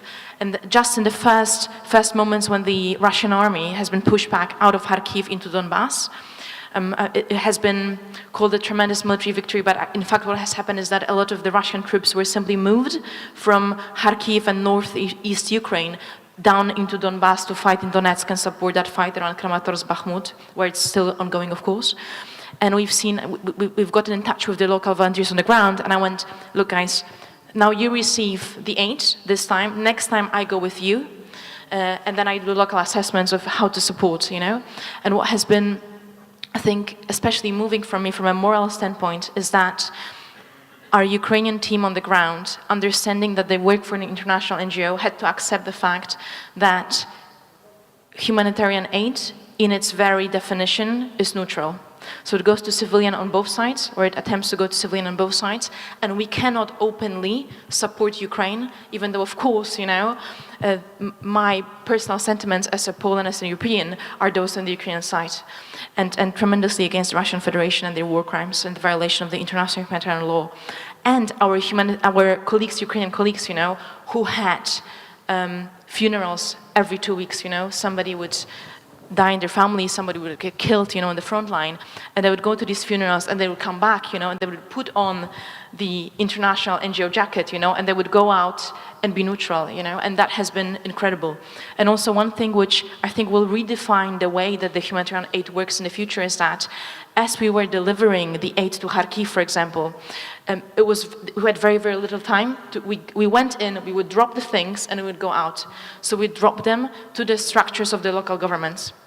And we'd often get voices from the missions from different states, for example, from Afghanistan, saying that, why do you cooperate with the local government to this extent, you know? Soon Taliban will come up and will be like, hey, why don't you drop the aid in our local warehouse, you know? So this is also something that I think is largely misunderstood internationally. How do we reconcile the general rules of giving out humanitarian aid with the fact that Ukraine is a government that cares deeply for its own people, right? Unlike the armed non-state fractions around the world that hold territorial power in different states. But I've been incredibly impressed with the Ukrainians, and it's been an absolute privilege to be able to serve by their side. You had some thoughts about this as well, about Ukrainian local government, local institutions. Yeah, I have one word, miracle. That simply, the local government works and works brilliantly. And it works better than national government? Yes, definitely yes. And that's the first observation. And when, you know, I touched that Bucha, small city close to Kiev, the mayor of Bucha, Mr. Fedoruk, he stayed during Russian occupation with his people. That's the first thing to mention. He was hiding, of course, because if not, he will be among these war crimes. He was disguised, if I remember correctly. Yeah. Yes. And his leadership is impressive. So he's every single day on the street. He's not sitting in his office. He's with people. He's trying to convince them, please repair your houses. Please try to have hope. We will deliver, you know. And from him, very quickly, we get the wish list, what is simply needed. Of course, we delivered later on. But I was so surprised that during the war, they were able not only to repair all these houses based on aid from UN, but also to present to us very substantial, a very transparent report. Wow, that was something. And of course, we have a long list of this type of political figures at the local level. They are doing the job. And of course, they are afraid, and that's what Ola also touched a bit, that international community is thinking that Ukraine is so corrupted that the only channel is UN, and you are right. And it's good to try to present this type of cases that it's simply not true. We have a lot of examples within Ukraine, which is simply not corrupted, where we have new leaders who are trying to change Ukrainian policy, who are trying to push from Ukraine oligarchs, who are indeed doing a wonderful job on the ground. And to present these people is so important, and that's why I'm asking media to write about that positive examples, because that really has a meaning. Yeah, I was in Ukraine last summer and wrote a long piece about this was mostly about civic organizations and how and some humanitarian aid, some were helping the army, about how they were acting on the ground in a way that was unexpected. I would say the sort of flip side of that story is the Russians have somehow intuitively understood that these local leaders and local mayors are very competent, and in the territories of occupied Ukraine, they have been the first victims. So many local mayors, I don't have the number on the top of my head, but it's dozens of local mayors have been arrested or have disappeared, have been imprisoned because they understood that this local structures were functioning, they were locally elected, and they therefore had a kind of legitimacy, and they were legitimate local leaders. And in the Russian system, a local mayor would be someone appointed from somewhere else. So they were surprised to discover that these were actual leaders. I think it's a really important point to understand about Ukraine. Yeah, and if I can add to the other heroes, private sector, which simply remain in Ukraine. I'm not saying only about Ukrainian companies, but also foreign private sector representatives who stayed and who decided to also withdraw from Russia. Really important. And one more example from Bucha. When I came first time after a couple of weeks when simply Russians left the city. Please imagine that you have a circle. Around that circle, you have ruined, destroyed buildings. In the middle of the circle, you have a McDonald's restaurant, which is also destroyed. And 2 months later, the first building who were repaired and open this McDonald's restaurant. So for people, that was a sign of hope, because they could come with their families to American restaurant, which was a symbol of hope, simply. I love that McDonald's symbol of hope. Yes. But no, I'm joking. But of course, I understand what you mean. I understand. But let me come back to the statistics. Before the war, McDonald's has 110 restaurants in Ukraine. Now they reopen 96. That's great. And that's good because it means job for people, local taxes, and they are still there. Mm-hmm. Yeah, so for Ukraine, the economy, so important thing. And we have, of course, the long list of this type of examples, which is also good to mention. Even if someone will criticize that, someone don't like McDonald's, possible. Alexandra, there is a danger. I mean, that all of the aid going to Ukraine has come from, the emergency stores, and this is true of both humanitarian aid and also the military aid. The Western world, the democratic world, wasn't really set up to support Ukraine through a very long war. And I've just been to Kiev last weekend, and it's, I think, becoming clear that the war will not be over this year. It may well go into next year. It may even be the case that Putin is continuing the war until, to await the results of the U.S. election, which brings us into early 2025. Are you worried at all in your conversations with donors and others about compassion fatigue? Will the outside world get tired? I mean, you professionally are not allowed to be tired. The UN can't be tired, but the NGO world, or not so much the NGO world, but the people who support it could be. What's your feeling about that? I think tremendously so, yes. We can already see the aid to Ukraine, decreasing.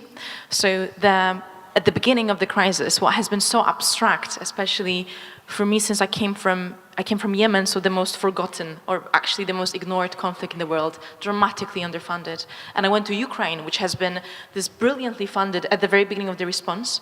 So what has been the case is that at the beginning of the conflict, we had more money than we could spend, We had more funding on very short-term projects, let's say 3 months project, 6 months project, we would actually spend. And now it's the opposite. So now we still have the UN and the NGOs having some amount of funding that we try to disburse to the local organizations, trying to set up the systems that would allow them to process bigger grants. But it has become an issue that we have these big organizations that blew up. My organization started from 5 people, two pulled up from Uber because they spoke English, you know, and I needed immediate staff. You know, I was like, hey, why don't you work for us?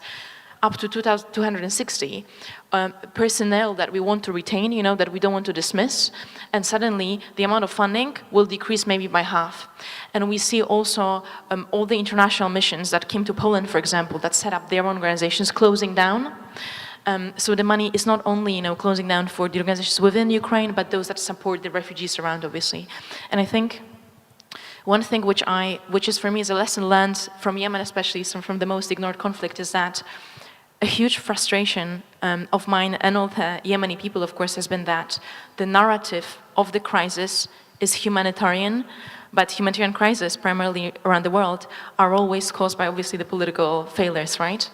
And we see this hypocrisy around the world with, for example, states like Saudi Arabia, which is, you know, one of the major players that, you know, is engineering this war by proxy between Saudi Arabia and Iran. Really, it's a proxy war for hegemony in Yemen, and they're the biggest donor as well. And we've had, you know, one of the biggest OCHA, so Office for Humanitarian Coordination of Humanitarian Affairs, being hosted, you know, by the king, by the Prince bin Salman, you know, in Saudi Arabia, while Saudi Arabia is committing this atrocities and committing the violations of the international humanitarian law in Yemen.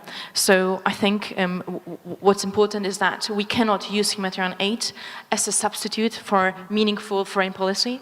And we can see, for example, Hungarian government doing that. So Hungarian government not, you know, accepting sanctions towards Russia, cooperating their business partnership and political partnership with Russia, and meanwhile funding some small humanitarian projects inside Ukraine. That's not the way to go, obviously. No, I mean, the problem of other autocracies openly or secretly working with Russia is a part of the explanation for why the war is still going on and may continue. Is the UN prepared for a long war? Yeah, we have a couple of cases of long wars where simply we were present, we are still present.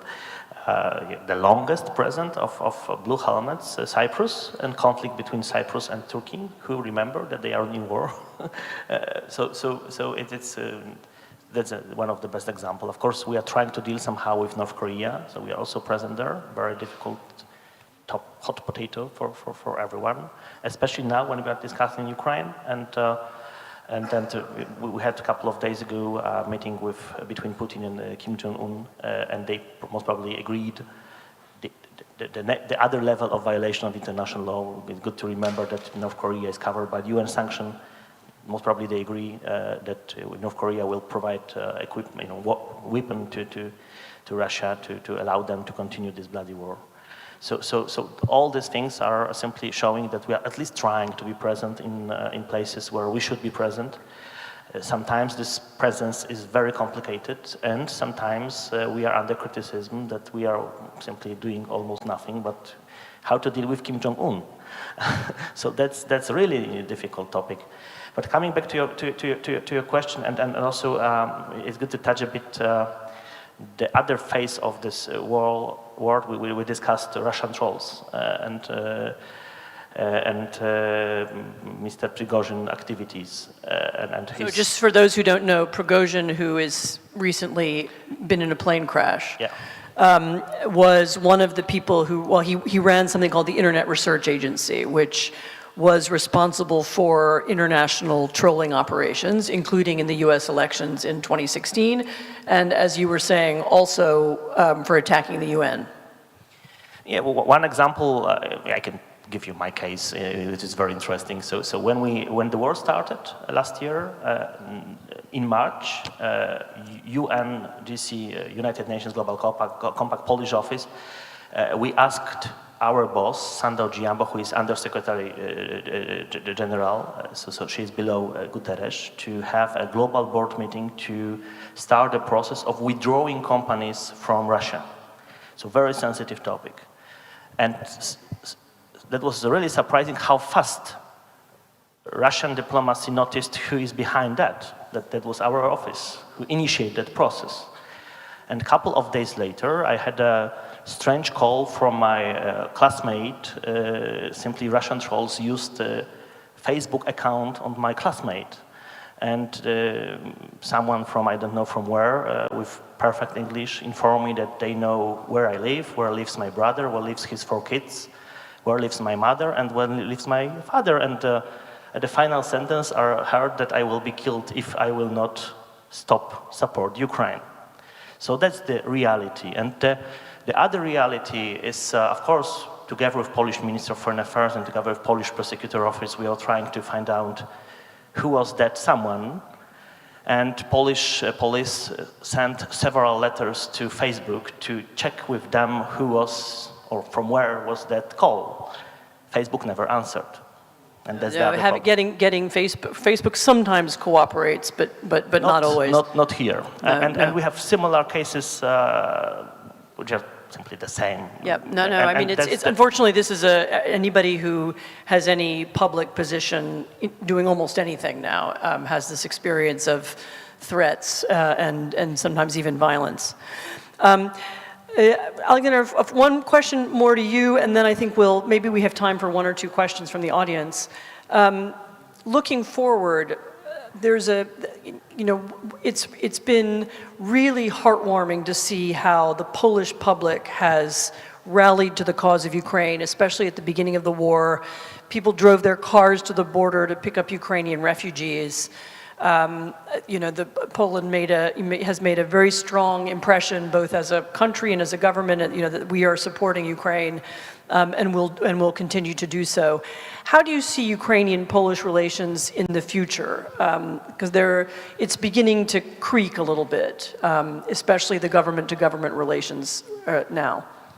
Exactly, and it has also been fueled, especially in the public discourse in Poland, by the obviously extreme far right and the sort of the populist and the Russian trolls that Camille was talking about. And the Russian trolls. So I've also been under a massive attack of trolls. Me too. So of course, yeah. And I think that's the beauty of public involvement. Essentially, we see some anti-Ukrainian sentiments rising, and we cannot allow for them to rise, because the Ukrainian bravery, the strength of Ukrainian spirit, and the Ukrainian fight is one of the guarantees of Polish security as well. So we cannot allow that sentiment, to be engineered by the extreme and populist right, and it has, of course, been strengthened by the controversies around the wheat, around tariffs, around the Wołyń massacre as well. But I'm trying sort of to put forward a strong stance, and we need a strong moral leadership, amongst our leaders to stop that. But, ladies and gentlemen, what I found quite moving when leaving Ukraine, I went all across our 8 bases in Ukraine to say goodbye to my colleagues, and what they've been saying is that, Alex, in order to help Ukraine, you don't really only have to try to support our cause diplomatically, militarily, and humanitarian, by humanitarian interventions, but in fact, if you will support your own democracy in Poland, if you will go on, and if Poland will try to become a shining light of Eastern European democracies, which we're not at the moment, sadly, ladies and gentlemen. Nope. Of course. Then that would be of tremendous help to the Ukrainians. Why? Because in order for Ukraine to continue their ambitions and aspirations to join the EU, perhaps, NATO someday, they must go through very dramatic and very quick reforms, democratic reforms, including, fighting corruption, which they're already doing brilliantly. But they need examples. And when they think of democracy, they don't think of London, they don't think of Paris or Washington, but they think of Warsaw, They think of our slightly post-Soviet but culturally similar world, And I think Poland currently is facing such a historic chance, to try to push back against the democratic assault on our democratic institutions, to try to push back against the autocratic populists. And if we manage to use it wisely, then I really believe that Poland can use this, the tragedy of this war, however tragic it is, to turn it into a historic opportunity for us to become a strong NATO leader, to become a strong leader in the EU. And obviously we're on a contrary path, unfortunately. I mean, for Poland to say, for some members of the Polish government to say, the EU is evil, the EU is oppressive, the EU is taking away our rights, and then say at the same time, but we want Ukraine to be in the EU, is not people listen and they say, why should we listen to you? So Poland loses its influence in the EU, its credibility, its diplomatic, its ability to make, to succeed diplomatically by being in conflict constantly with the European Union. And the Ukrainians, I think, are actually beginning to understand that. They understand that being seen to be too close to this Polish ruling party could harm them, in the future in their goal to integrate with the West. Do you have I know you're a UN official, maybe you need to remain neutral on this subject too, but if you have a few words, and then as I said, I wanted one or two questions, so briefly. Sure, but of course it's obvious that especially European Union values are based on UN values, and it's good to also mention that European Union is one of the strongest alliance for UN in many areas. The best example is Ukraine, and the second climate change policy. So here we are in wonderful alliance with European Union as a structure, as a regional political structure of 27 states, which are trying to act together based on human rights, labor standards, anti-corruption, and environmental standards. So from that end, for sure, we are trying, and that's our hope. We are trying to have a European Union as strong as it possible, and we are supporting that political regional structure, also showing to the other parts of the world that we have at least one example which works relatively well, and it's good to follow in other places like Asia or South America or Africa, and that's my answer to your question. And of course, it's good to remember that we have to stay neutral politically. That's our main job. We, the UN. We, the UN. Yes, that's the point number one: be neutral and keep communication channels with everyone. But also, it's good to know that Polish government, present one, is really trying hard to have in Poland, we are finalizing that process, to have in Poland a United Nations Office for Project Services. Most probably we will sign an agreement with Polish government in 4 days from now in New York during General Assembly, and we will have one of the most important structure in Warsaw, which will deal with UN public procurement mechanism, which is to channel fast to Ukraine all this international funding which were agreed during Lugano conference, French conference, Paris conference, London conference, etc. And please keep your finger crossed for that. No, I keep my fingers crossed, although I hope that the Polish Foreign Ministry Consular Service will not be responsible for it. But anyway, we have time. We have about 7 minutes. We could maybe take a couple of questions from the audience. Someone is meant to have a microphone. The lights are shining in my eyes, which is what the KGB used to do to confuse people. So thank you. Okay, there's one person. Hello. My name is Michael. Firstly, I'd like to thank you for being here, for your voice here. I have one question about the future, because you will talk about a little next year election in US, because a lot of people believe that Ukraine must win this war, but I'm afraid about the future, because for example, yesterday, Jonathan Little said that Ukraine win this war if they have Western support. And I'm afraid in the next year, maybe Donald Trump could win the election and take back the support to Ukraine. Do you think about the future? And how country prepare the solution for this situation, how to help Ukraine without US in a level of force weapon or humanitarian? So the first part of that question I think was for me. Part of the answer is that, I think as long as Joe Biden is president, the US will support Ukraine. He's aligned himself with Zelensky. He went to Kiev during the war, which was a kind of trip no US president has taken. He recently made an ad about that trip, so I think you can count on that. It's also the case that I would say, well, certainly a majority of the elected Republicans in Congress also support Ukraine. So the leaders of the Senate, leaders of House Armed Services Committee, you know, all the people who make important decisions about funding and U.S. foreign policy in Congress also remain supportive of Ukraine, as does a large majority of the American public, actually. So the situation is not does not right now look disastrous. You are right that if Trump wins, which can't be excluded, right now he's the leading candidate for the Republican Party, and we have a 50-50 electorate, just like many other places. Yet then I think we would be in a completely different situation. I mean, I don't know how to make a prediction because it's too far away and too many other things are going to happen between then and now. But I do hope that European powers use the next year to think about not just humanitarian aid, which they are doing, but also how they would, you know, both produce and deliver the kind of ammunition that Ukraine would need in the case of the U.S. changing or altering its policy. So I'll leave it at that.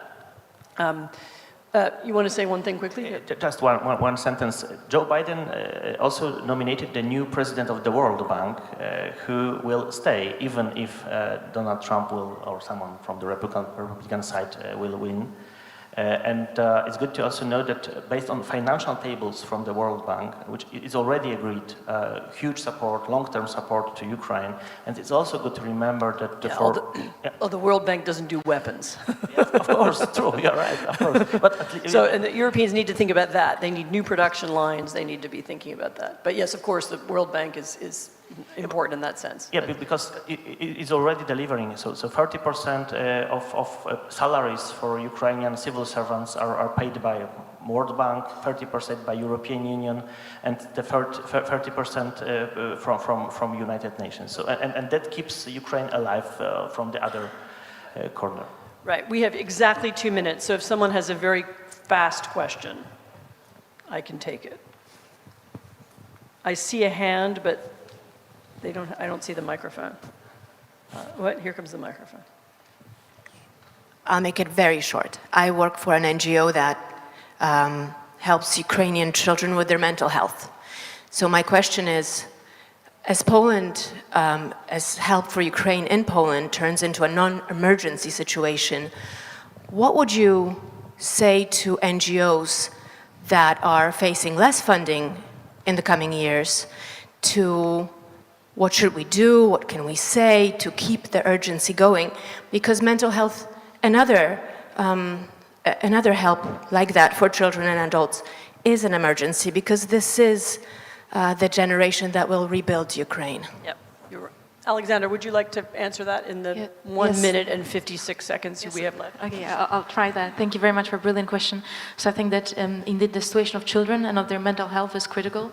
And I have had at the beginning of the war enormous privilege, but in a very difficult circumstances, to cooperate with Kamil and with UN Global Compact on evacuation of 78 public orphanages from Ukraine to Poland, and then to see the children that have arrived and that have been in tremendous mental difficulties, and how the funding has been decreasing, etc. I think that the role of the NGOs, that do the project work, that do the programming work, the psychological assistance, the psychosocial assistance, I would see them as primarily that. And I think what we should do is we should build far stronger lobbying mechanisms, the advocacy mechanisms, because very often people that do the job, do not have the sufficient time to also communicate, the dramatic fundraising needs, and the dramatic needs to still rally for the continued supports. I see enormous potential in the private sector, and as well as the UN Global Compact does, in ensuring, that the cause, that the support to the victims of armed conflicts that have been moved to Poland continues. That has been brilliant. And of course, I think we have to, as a civil society, we have to remember that that the war most likely is going to be long, and that the Ukrainian soldiers that fight there, having their wives, having the children in Poland, in safe hands, at least, then staying in trenches in Bakhmut, they know that, their children in Warsaw or which in different cities are safe, and that we as a public society, have to exert constant pressure on whoever is going to be in power after the 15th of October, on our governments to continue integration programming, to continue the economic and the economic potential, that the refugees and that our guests have currently in Poland, to contribute to the different sector of economy, and also to fill some demographic gaps that we clearly have as a society. Yeah. So I think the final message is to remember that mental and psychological rehabilitation is going to be part of rebuilding Ukraine. That's going to be a long-term challenge for the next generation. Thank you to both of my excellent guests. Thanks to the audience. And thanks so much to Igrzyska Wolności.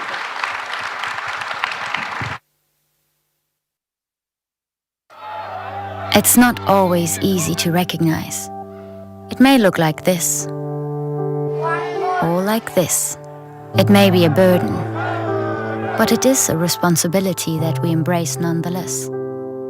But if it means this for one person and this for someone else, maybe it ultimately means being there for one another. It isn't handed to us, but we know where to find it and how it feels, how it tastes, and what it sounds like when we finally have it. It means different things to different people, but for many, it means everything.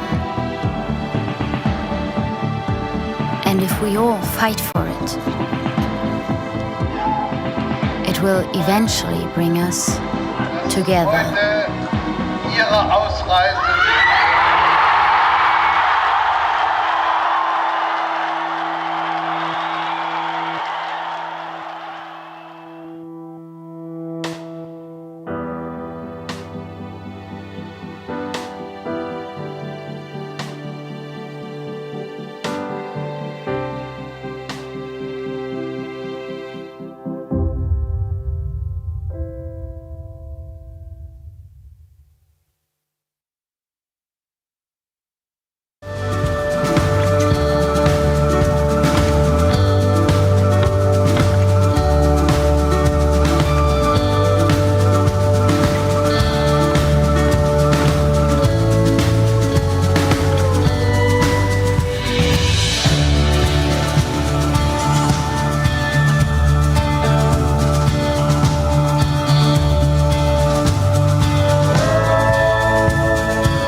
Jestem z zawodu lekarzem, zajmowałam się diagnostyką chorób nowotworowych. W Białorusi zajmowałam się mikrobiologią i molekularną biologią. Byłem nauczycielem szkoły podstawowej. Naszym celem jest budowanie umiejętności, które są ważne na polskim rynku pracy. Szybko nabierają takiej pewności siebie, bardzo szybko się uczą. Wszystko możliwe, kiedy starasz się.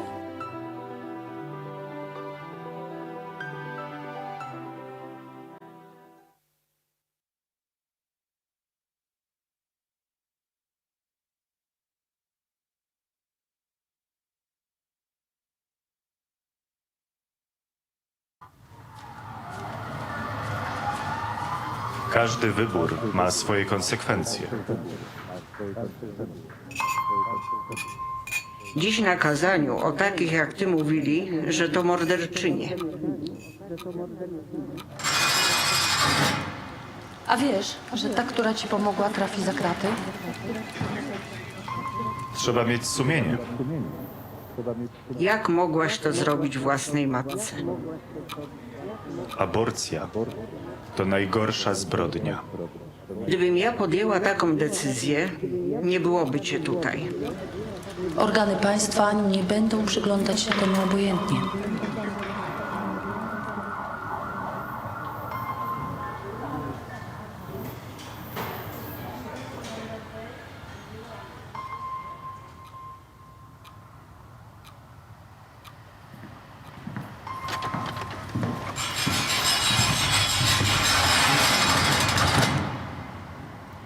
Życie i zdrowie kobiety jest najważniejsze. Stop kryminalizacji aborcji. Kobieta decyduje.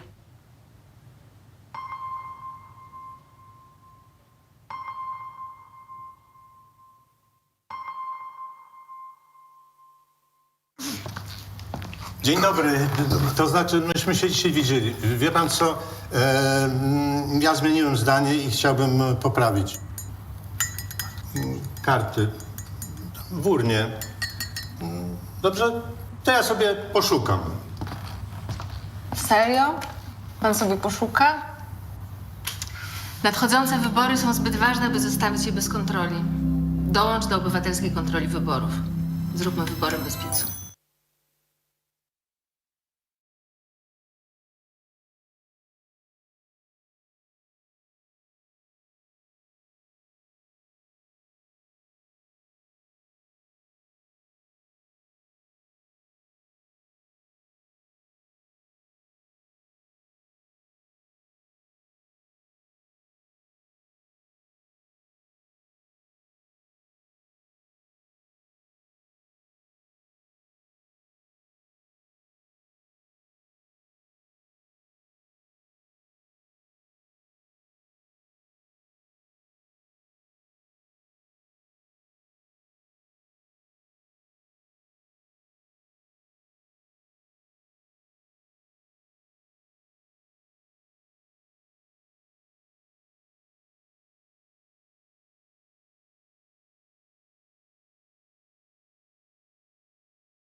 Wszystko zaczęło się od króla Jagiełły.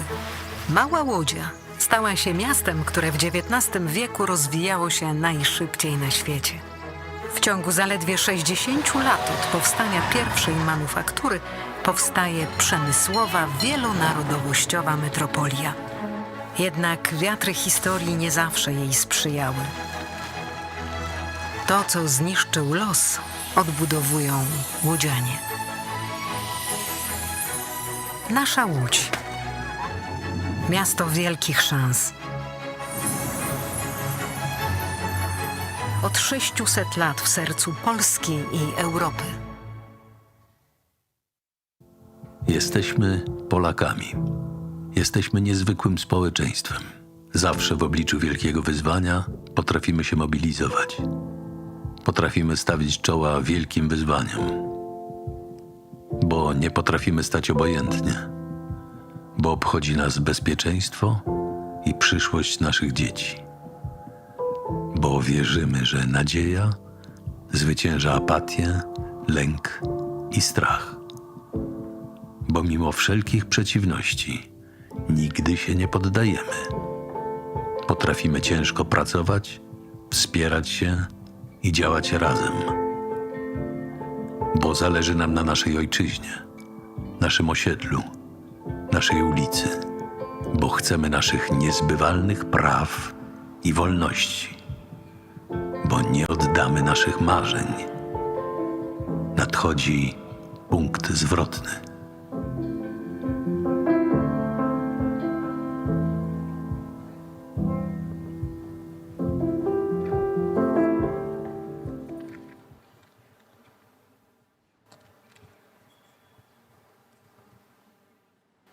Dzień dobry Państwu. Będę prowadził panel. Good morning, ladies and gentlemen. I will run the panel on the ethics of business and future of capitalism. Przed kilkoma dniami Several days ago, na stronie Bloomberga, in Bloomberg website, agencji, ale I found, well, Bloomberg, it's an agency that also publishes some journals. I found a text by Adrian Woolbridge, a British publicist who works for Economist magazine. It's entitled Capitalism and Liberalism Aspiring to Development. I would like to quote a fragment of this text because I think it's a good introduction to our discussion. In the soul of capitalism, there is the unending, everlasting fight between liberal values that provide success for a long time, competition, meritocracy, and individualism. And there is also the race to short-term benefits, the control of markets, corruption in government, lowering the level of culture. In the West, this battle was resolved by intellectuals to the benefit of liberalism, but nowadays the wrong side of capitalism is winning because too many intellectuals have lost their philosophic liberalism to serve the identity policy. It's a very sad vision. Hopefully it's untrue. Our speakers maybe will address this aspect, or maybe they will talk about different issues. I would like to give the floor to Maja Zdanowska, and my question is as follows. You manage the city, one of the biggest Polish city, the city which underwent a very difficult transformation. It has to attract completely new business now. The business of the promised land probably has come to the end, but the city has to live. So how the city cooperates with business to avoid the situation described in this paper, the corruption relations that are very common when it comes to the meeting between the public zone sphere and the private one. Before I answer your question, I would like to tell you briefly what summarizes our city, which is the city that developed thanks to capitalism, because it's probably the only Polish city of this type that was developed by factory owners, by business. So which is a little bit different. At the time when there was turbo capitalism, because the profit was of top importance, they knew how to look after their local communities. They were building family houses, hospitals, orphanages, schools, and they knew that if we have a long-term perspective on business, it has to be settled well, it has to have the right foundation, and it has to follow some rules of ethics. Before, the ethics meant that you had to observe the obligations of contract, you had to look after the employees. Now the word is different. I must say that I cannot sense that somebody would like to corrupt me. Actually, quite opposite. I think we are following different direction. Information is of key importance nowadays. Bad emotions can be disseminated in a moment, so business have to make sure that its identity is correct, that it is perceived well. So that's why it's important that there have to be more stakeholders involved. So, for example, residents, local government, and residents expect that the government will represent their rights. Of course, other options are also available. Local government, NGOs, and many other organizations are involved in this process. But to make sure that the social development is continuing, we have to involve business. So business renovated, constructed an additional floor in our hospice for children. It was business that helped us to develop social clubs. We also plant trees, other plants, thanks to business. So this synergy and cooperation is of key importance. So in my opinion, I can see, at least in my bubble, I can see very positive aspects of cooperation with business. Of course, some tools have been developed for this purpose. Specific procedures are available to have direct communication, not to become a subject of some suspicions. I can tell you that thanks to business, which started to develop. How can you attract business? First of all, we need to offer good cooperation. We have to be involved. We have to have discussions. We need to support development of obtaining new talents, workers. We need to develop different platforms such as special economic zone. We also have the office which supports investors. So this service is very professional. So we build opportunities, global ones, for everyone. Everybody is welcome to benefit from them. My officials, of course, work according to the rule of law, and they provide these opportunities. They accelerate some processes, they explain procedures, they are responsible for the know-how on the legal aspects if somebody wants to invest here in Łódź. So they need to also facilitate relations with high schools, university schools, vocational schools, to make sure that the business needs in terms of personnel are met both blue workers and white workers. So this is the role for my office, this is the role for all of us, to provide opportunities to develop appropriate conditions for development, to develop good working conditions. That's why we talk to our local businesses, we organize the life in the city to make sure that the quality of life of our residents is appropriate. We also need to create space. Our office is responsible for developing these appropriate conditions and develop benefits. For example, we need to build roads, public transport. We have to implement other projects. Is Łódź the owner of some enterprises? No, absolutely not.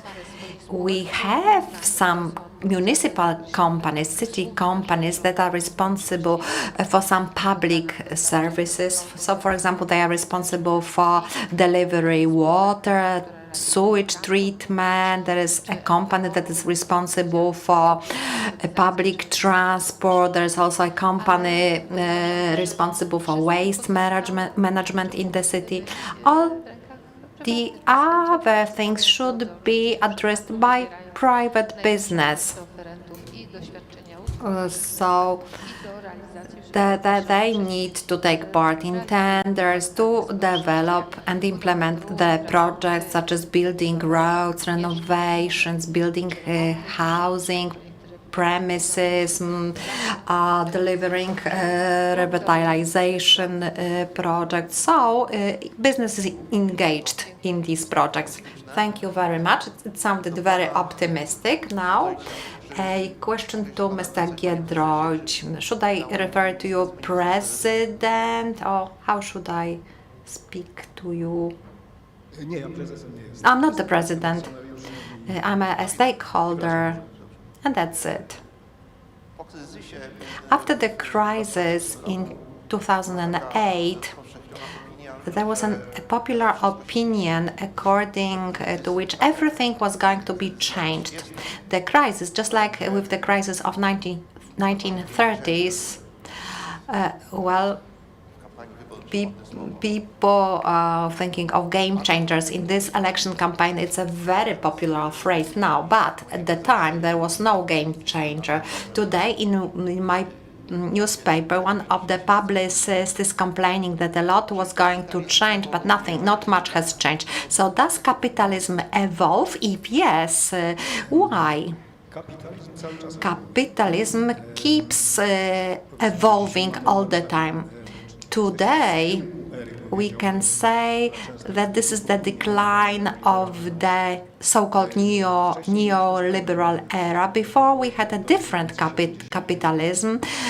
In 1970s, we had the so-called 30 wonderful years. It was the capitalism that was oriented on delivering good jobs, products, and services to consumers. It was less focused on extraction of the value for stakeholders and insiders of business. I am under the impression that it is changing, yes. I will tell you why I think so, and why do I think that it has to change.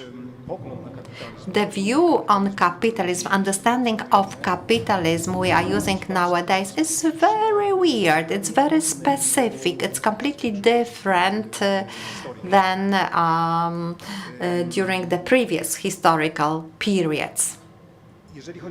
When it comes to ethics of capitalism, it's easy to summarize them. So everybody has to do what's in his or her interest.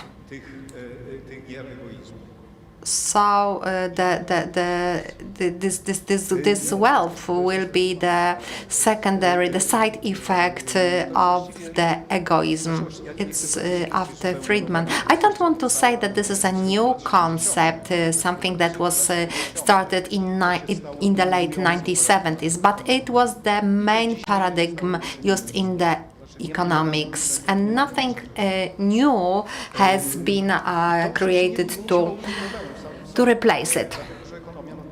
Economics could be ethically neutral, but it's not the way it is. There are causes and effects. So if someone who has a high position in business would like to maximize profits differently, then this person would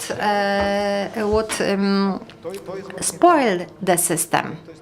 So this is really weird when it comes to this view on capitalism, which nowadays is predominant view. So it's very hard to speak about the ethics of business in this context, because here we always have to think of the actors. There's another factor which is worth underlining. This is a kind of focus on optimization of the modern economy. So this system does not allow managers to act for something else than optimization viewed as the effective allocation of resources for the most needed applications. And it ignores the fact that the driving engine of progress is not optimization, it's innovation. Of course, we cannot waste resources, but when we talk about optimization, they actually wasting resources is inherent. So to make sure that the economy is innovative, you need to create quite a lot of waste. And it's somewhere at the margin where innovations start. So it's just like epicycles in Ptolemaic system, astronomic system. So they help to match theory to the empirical experience. However, they are in opposition to the foundation of this approach. So there are the following problems.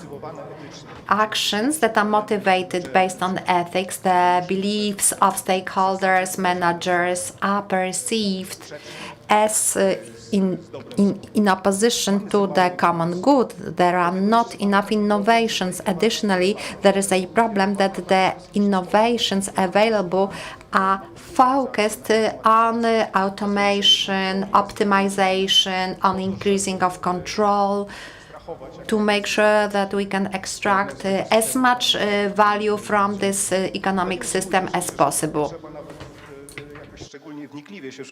We don't have to look at the history of economy too much in detail to understand that the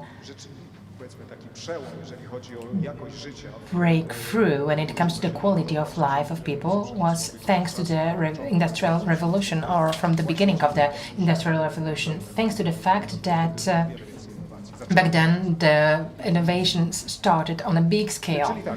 So, summarizing, the ideas are limiting the space for functioning. We have to also be aware of the fact that some of those activities might be something that we don't like when Elon Musk turned Starlink off in order to make sure that the Ukrainians would not be able to attack the Russian warships. Many of us might assess that it's not good, but it's a matter of law, what's allowed and what's not. So a system where managers could impact business using their ethical views would be something that the left wing wouldn't like and the right wing wouldn't like. But to us, the rebels, it's not a problem, because we believe in a free society where people are motivated by different reasons, including ethical, in the free game of interests and beliefs, are creating the common good. Thank you.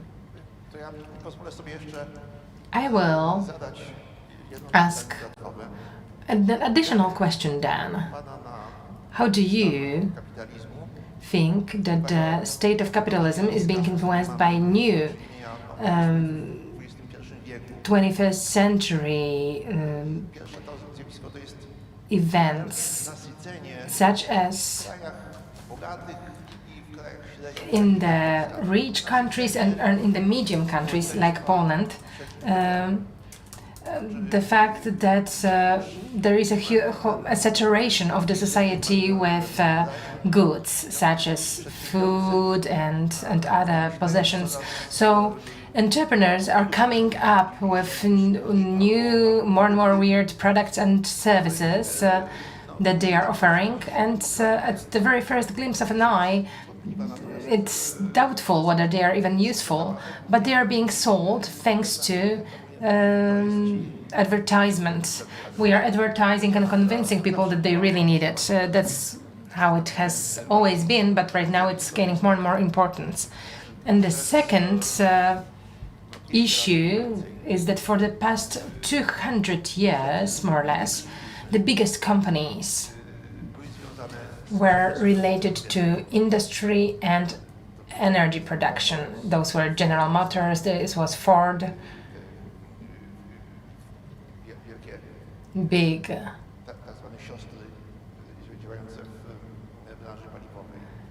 companies of fuel industry. And right now, we have companies related to teleinformatics, which are global. Ford or General Motors was selling to millions of people, but Google is offering products to billions of people. Those two issues, the fact that we are selling less and less useful things, you can see that with the cars. Someone was showing me a great car where, thanks to your voice, you can change the position of the steering wheel. That's funny, but actually I could have done it manually without paying additionally 20,000 for the gadget that enables the voice control over the steering wheel. So this plus domination of Google, Musk, Facebook, does it make us enter a weird system that we don't understand fully? For sure, well-being spoils people, prosperity spoils people. So a change of capitalism will be in the light of a crisis. Whether it will be a climate change related crisis or some other one, I cannot tell. When it comes to the dominating corporations, it seems pretty simple. And it's not related to technologies. Big companies are where monopoly is. So this is the problem of American system mostly, as it was allowed that several companies would be dominating in such a branch. Then no surprise, the companies are huge. Standard Oil used to be the biggest company because of the fact that it had 90% of market in the USA, and I don't know what else. Well, when it comes to the products business, which is motivated by the will of extracting value, is going to head towards whichever direction allows to generate the value. So the change which we are discussing about in circles is a question of what the good capitalism is, what the ethos of business should be, should it liberate from the short-term focus on gaining profit only, and it is not like there are no sensible ways of investing capital. Let's take a look at the climate crisis, at education and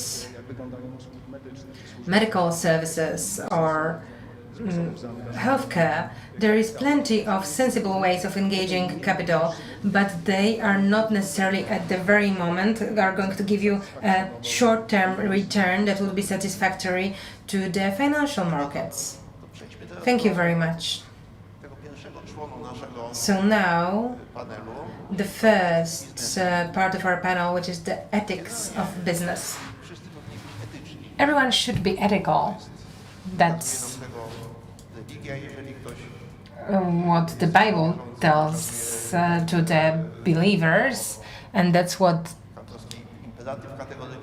Kant also was recommending. So we should be ethical, but usually we are balancing in between being ethical and lacking ethics. Is business ethics something specific? Should a businessman be ethical? Don't steal, don't lie, pay to your employees. It's most likely a question that you meant to ask me. Yes, to you, as the biggest philosopher in the group. I am going to get to this question, but I could start with claiming that everyone should be ethical. But I think that the quote of the English commenter that you've quoted at the beginning gave me food for thought, because it looks like the story about history there is simplified, and that has a meaning for the modern times we live in, because the source of politics, liberalism, and when capitalism was emerged from wars, from dramatic fights in the beginning of the 20th century in Europe. And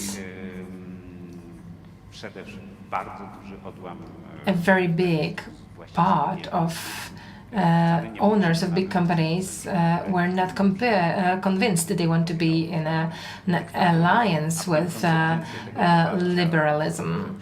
And the consequences of support proved to be pretty scary. And the model where the social mobilization on the side of the democration of liberalism was stronger than the dictators was the one that won. And this is what shaped the consensus that lasted till the end of 20th century. There's a lie of great capital with liberalism. But in my opinion, globalization made it collapse. This consensus is no longer. Well, it's no longer that a huge financial capital is naturally willing to have liberal democracy as a partner. Inter alia, because of the fact that it acts on the global scale, and in a big part of the globe there are other political subjects. So it's not obvious that liberal democracies should be the partner. There is also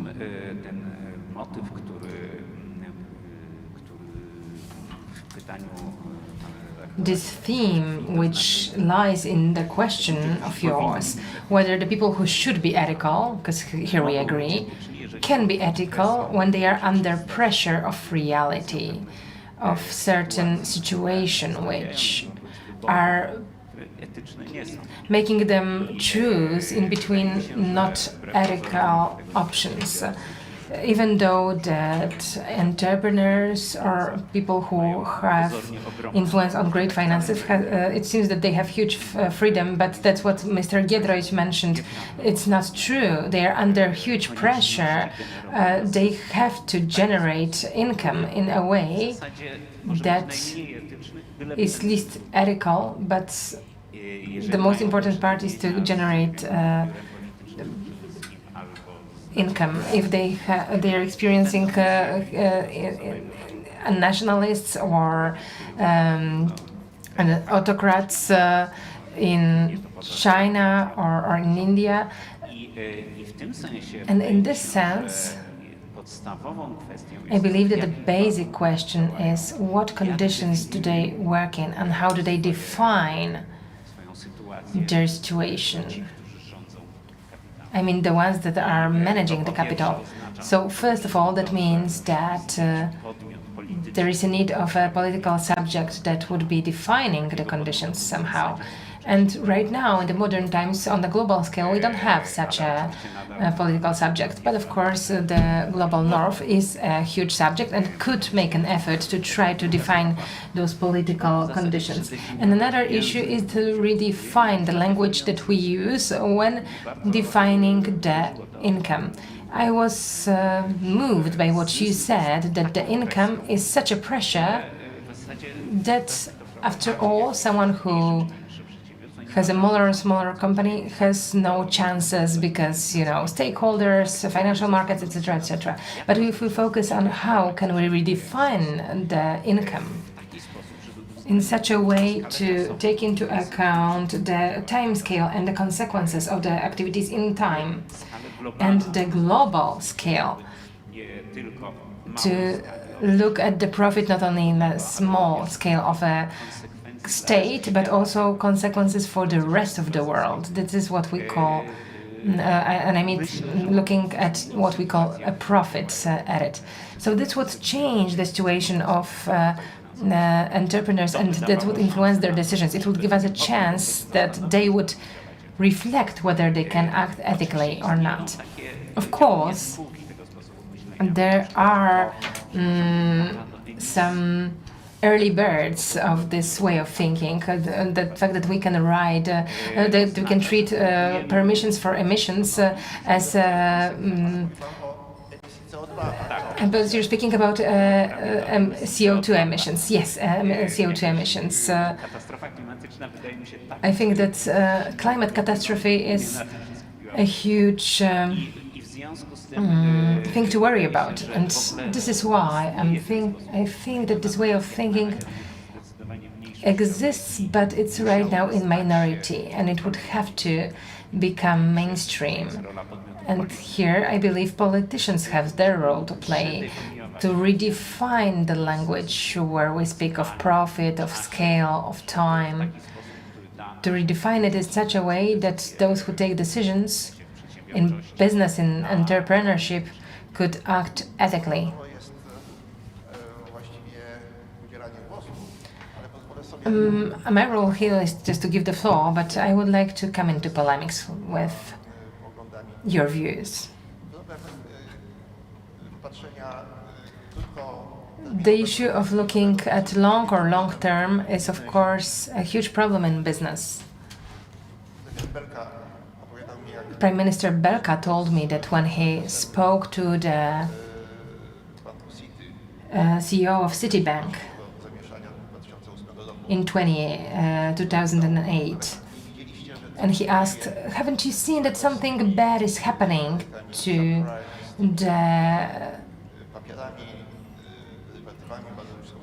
the finances? And the CEO said, as long as the music plays, you have to dance.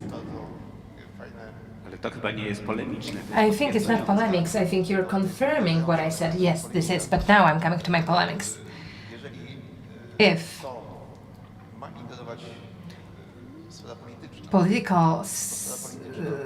politics are to interfere with that, then they have a horizon which is very much defined. In Poland, it's 4 years. In other countries, sometimes it's more, sometimes it's less. Some believe that in such a situation, it's worth to prolong their horizon by giving the power to, for instance, Communistic Party of China that has a horizon till the end of the century. But there are consequences to that, very bad consequences. Don't you see that all the attempts to correct the market, because we are speaking, the market doesn't work well, there is an asymmetry information. Once again, our market failed. So here we are looking at politicians, but the politicians sometimes are horrible. I would like to pick up on the word sometimes that you just said. I think that politics is a very difficult domain, and because of this, there is plenty of crises of values. But if not Adenauer and other fathers of Europe, through all those politicians who are directly implementing the project, if not their long-term way of thinking, if not political consensus in Europe after the Second World War, that we may not ever allow such a war again, then we wouldn't have such an institution that has a political character after all, but creates the possibility of such a European market to exist. And in this sense, we demand from politicians that they wouldn't only be focusing on the next years and on preparing for next elections to win, but to try to think in a long-term way, to try to think, all right, elections are important because it gives us a realistic political power, but on the other side, there are certain processes that they are responsible for. Here, I believe that we should demand it from the politicians rather than to look for solutions such as dictatorship. Of course, some say dictatorship is good, but in my opinion, even right now in Poland, we can see what the consequences can be. Also for the market, if you manage it in such a way. How would you, Mr. Professor, relate to the view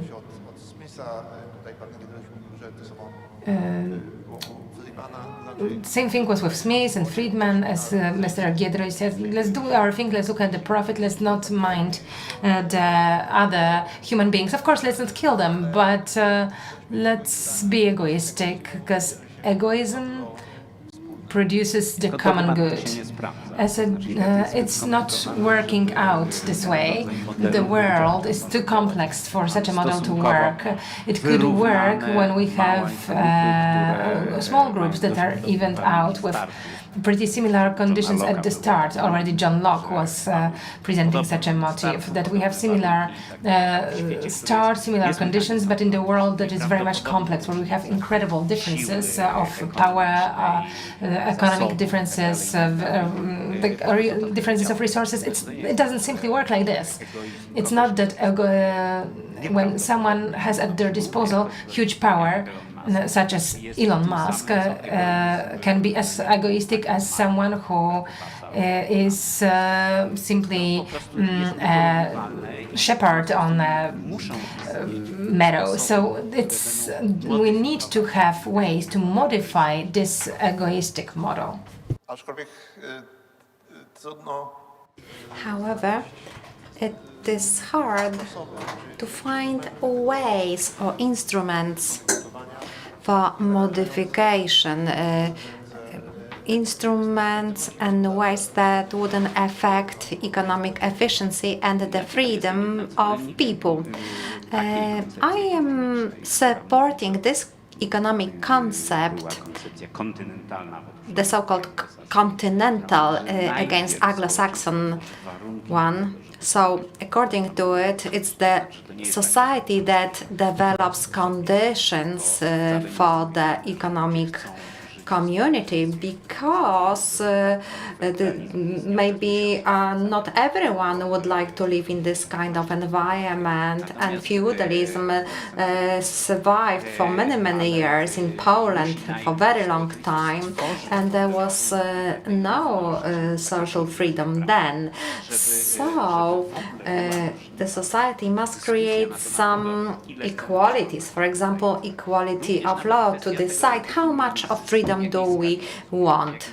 It's the same for the profit. How do we understand the profit? In which scale? What the time horizon should be? So first, the society must decide about these structures. And I think that the climate disaster and globalization which requires that we have the global south, that is a completely different entity than in this part of the world. I have taken part in the Congress in the grounds of the Łódź University. So I spent here the last 3 days, and I can see that there are lots of refugees in Łódź. So the structure of the society has changed. So it needs a very strong redefining of the reach of market, the indicators followed by the market. So it all has to be determined and agreed. Phil, firms, businesses now are very keen on showing that they are ethic. They operate according to the ethics rule. Mr. Sroka for many years has been involved in development of images for businesses. CSR to jest po prostu element promocji.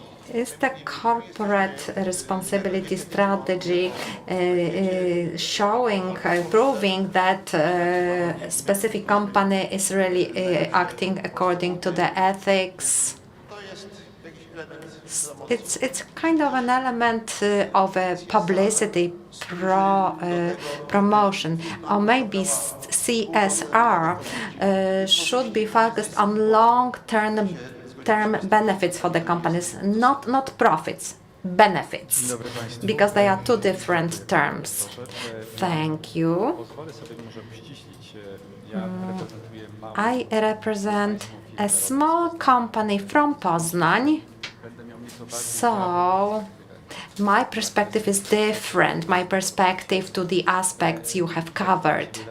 We thought we've known each other for a long time, so the most spontaneous answer is as follows. If companies do so and they are not forced to do it, and if the money spent on special goals are not based on the money earned illegally, that's okay. So if we develop a standard, if we show that we divide our profits for some other social goals, so maybe for this money we will be able to plant more trees in Łódź, or children in the world, children will get food in poor countries, I think it's okay.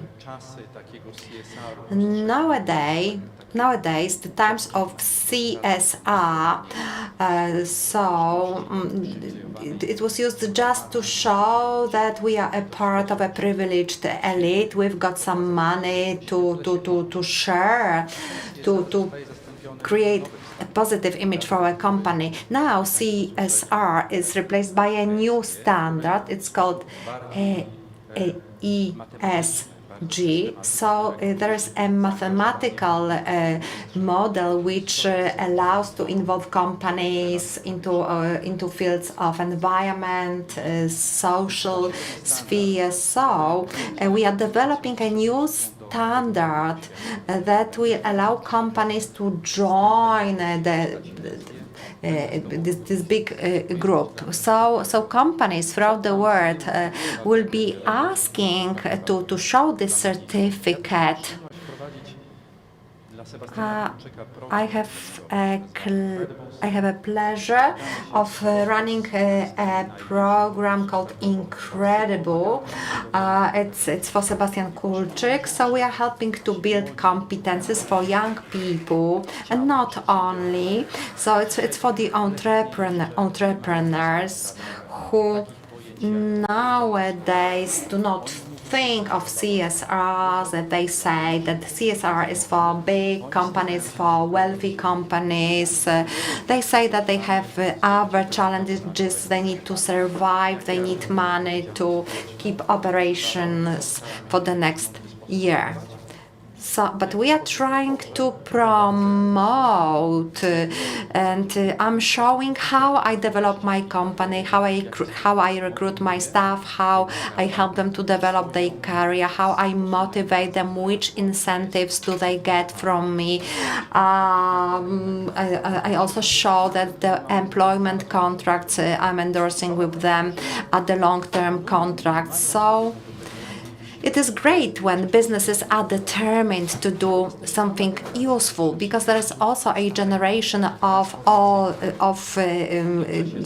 entrepreneurs, transitional entrepreneurs, and I am very disillusioned that people who for the last 30 years were beneficiaries of the transformation, they built huge companies and they think that it's only thanks to their own efforts, that there was no other contribution, and that is why they do not need to share their assets with anyone. So any discussion on the social civic involvement leads to the conclusion that, well, it's not for us. We prefer to act just for ourselves. We just want to act quietly and develop quietly. So successors, very often millionaires, they are having children, and actually we are expecting a new generation of these millionaires who will not have the gene of how to share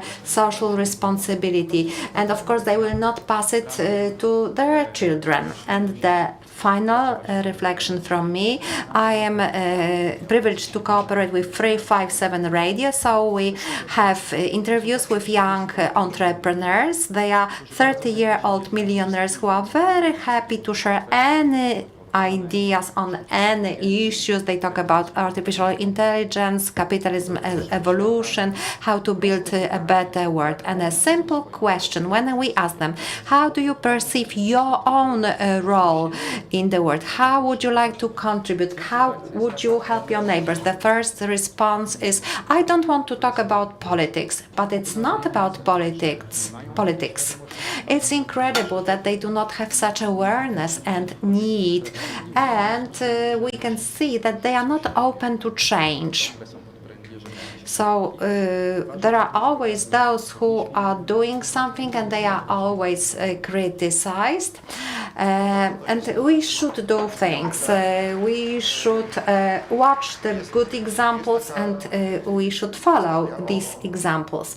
There is a story about Johnny D. Rockefeller, who was the founder of Rockefeller's dynasty. And at the end of the 19th century, probably he was the greatest businessman in the United States, maybe even in the world. And apart from being quite brutish in his activities, he was driving towards monopolism. He wanted to eliminate his competitors, but he was also very religious, and he had a spiritual advisor, Gates. So Gates once told Rockefeller, you have to share your goods because otherwise it will be too much and it will destroy you. And then Rockefeller founded a foundation responsible for education. It dealt with charity, and this foundation was treated in a very managerial manner. It had nothing to do with a foundation founded by Minister Czarnek. So somebody was had to present the offer, the project, and he or she received money for this project if it was decided that the project should be awarded with the funding. So I think we are still missing such models here. Maybe it's because of the fact that several generations have to be rich. Actually, there are lots of foundations. Many of their names are displayed in the posters of Freedom Games. So these are foundations, but of course they are supported by sponsors, by people who are sharing their money. Unfortunately, sometimes there are foundations to give job to children or wife, and of course it's very convenient. People say, well, I cannot become involved in some campaigns because I have my own foundation, so this is where my social involvement goes to.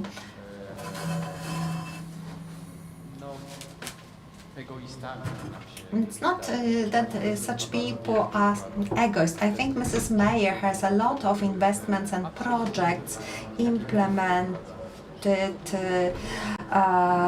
some political calculations or are deprived of such calculation, but unfortunately people often lack competence. They do not know how to spend their money in a useful manner, who should receive the money first. People don't know why they should do this. So this is something we need to become educated and become more aware. In this story, I think Gates is a very important character, this spiritual leader. I think he was a Protestant, and in the Protestant ethics there is this responsibility for community. It was really stressed. And I think in Poland we miss some standards. So the people should feel responsible for the community, and it should be especially addressed to people who have some assets to share. So on the one hand we've got philanthropy, on the other ethics should be included in business strategy. It should be also listed as innovation. So philanthropy should be really included. Thank you very much. Thank you to all the speakers. I think that this discussion was very interesting. We have concluded that capitalism is still the environment that undergoes changes. Professor has rightly noticed that the saying that the egoism is the source of affluence, and now people have different points of start, so this saying is not particularly true. But which is developing thanks to capitalism, thanks to the environment which operates, lives. And we also talked about CSR. We said that this responsibility is very important to strengthen community that functions in capitalism, to strengthen the system in the long-term perspective. I think that's all from our panel. We have no more time. Thank you for your attention. It's not always easy to recognize. It may look like this, or like this. It may be a burden, but it is a responsibility that we embrace nonetheless. But if it means this for one person and this for someone else, maybe it ultimately means being there for one another. It isn't handed to us, but we know where to find it. And how it feels, how it tastes, and what it sounds like when we finally have it. It means different things to different people, but for many, it means everything. And if we all fight for it, it will eventually bring us together. Ihre Ausreise.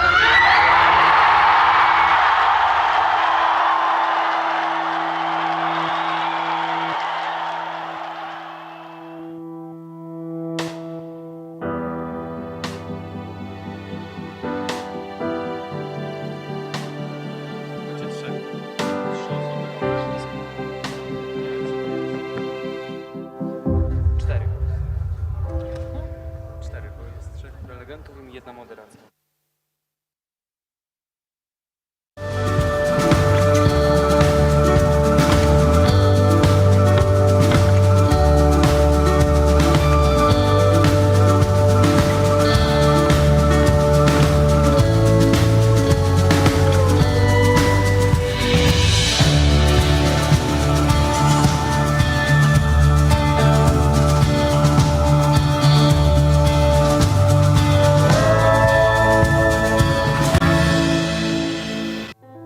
Jestem z zawodu lekarzem, zajmowała się diagnostyką chorób nowotworowych. W Białorusi zajmowałam się mikrobiologią i molekularną biologią. Byłem nauczycielem szkoły podstawowej. Naszym celem jest budowanie umiejętności, które są ważne na polskim rynku pracy. Szybko nabierają takiej pewności siebie, bardzo szybko się uczą. Wszystko możliwe, kiedy starasz się.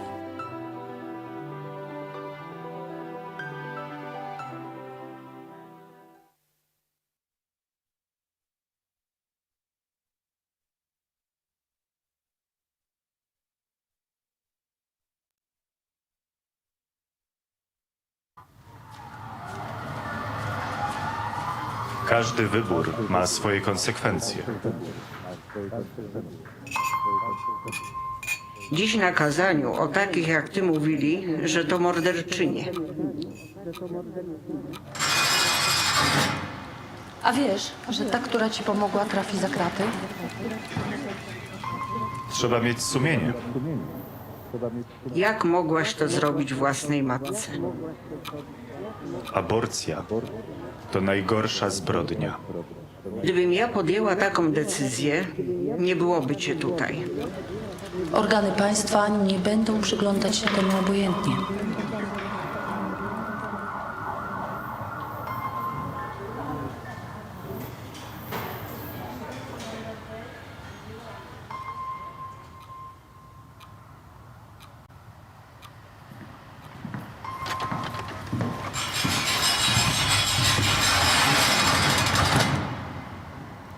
Życie i zdrowie kobiety jest najważniejsze. Stop kryminalizacji aborcji. Kobieta decyduje.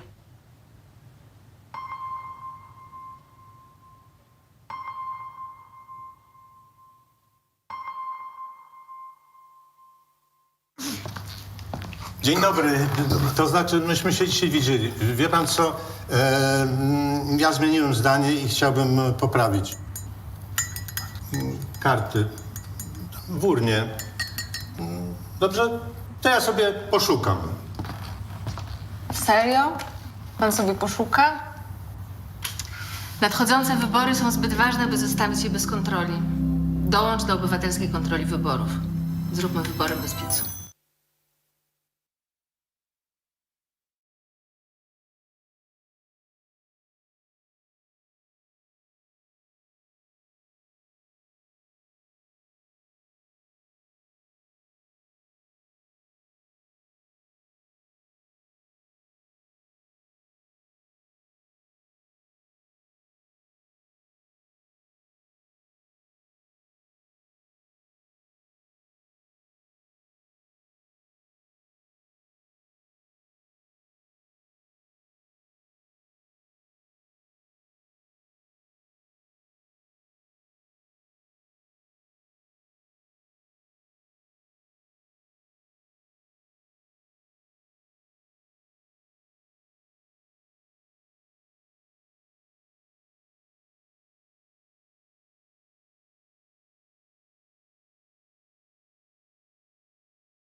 Wszystko zaczęło się od króla Jagiełły. Mała Łodzia stała się miastem, które w XIX wieku rozwijało się najszybciej na świecie. W ciągu zaledwie 60 lat od powstania pierwszej manufaktury powstaje przemysłowa, wielonarodowościowa metropolia. Jednak wiatry historii nie zawsze jej sprzyjały. To, co zniszczył los, odbudowują łodzianie. Nasza Łódź. Miasto wielkich szans. Od 600 lat w sercu Polski i Europy. Jesteśmy Polakami. Jesteśmy niezwykłym społeczeństwem. Zawsze w obliczu wielkiego wyzwania potrafimy się mobilizować.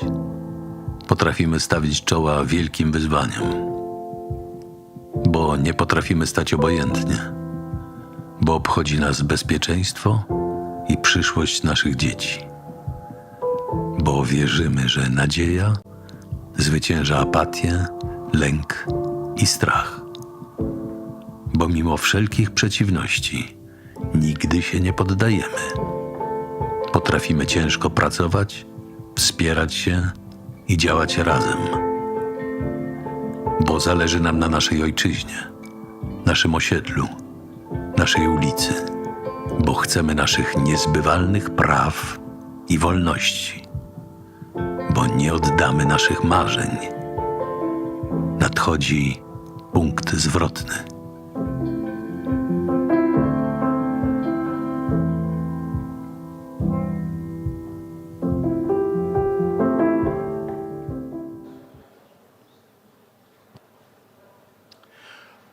Good afternoon, everyone. Thank you very much for joining us. This is going to be a panel in a mixture of English and Polish, so if you don't speak both languages, make sure you have a headset. It's a really huge topic that we're here to discuss with many different parts to it. We're going to be talking about changing alliances in Europe, about the transatlantic alliance, about how all of that has changed in the last couple of years. And we've got three very interesting panelists with very different perspectives to talk about that. For me, I'm quite new in Poland, and it's, you know, before this I spent a lot of time in Hungary, and in Hungary you sort of knew exactly where you were.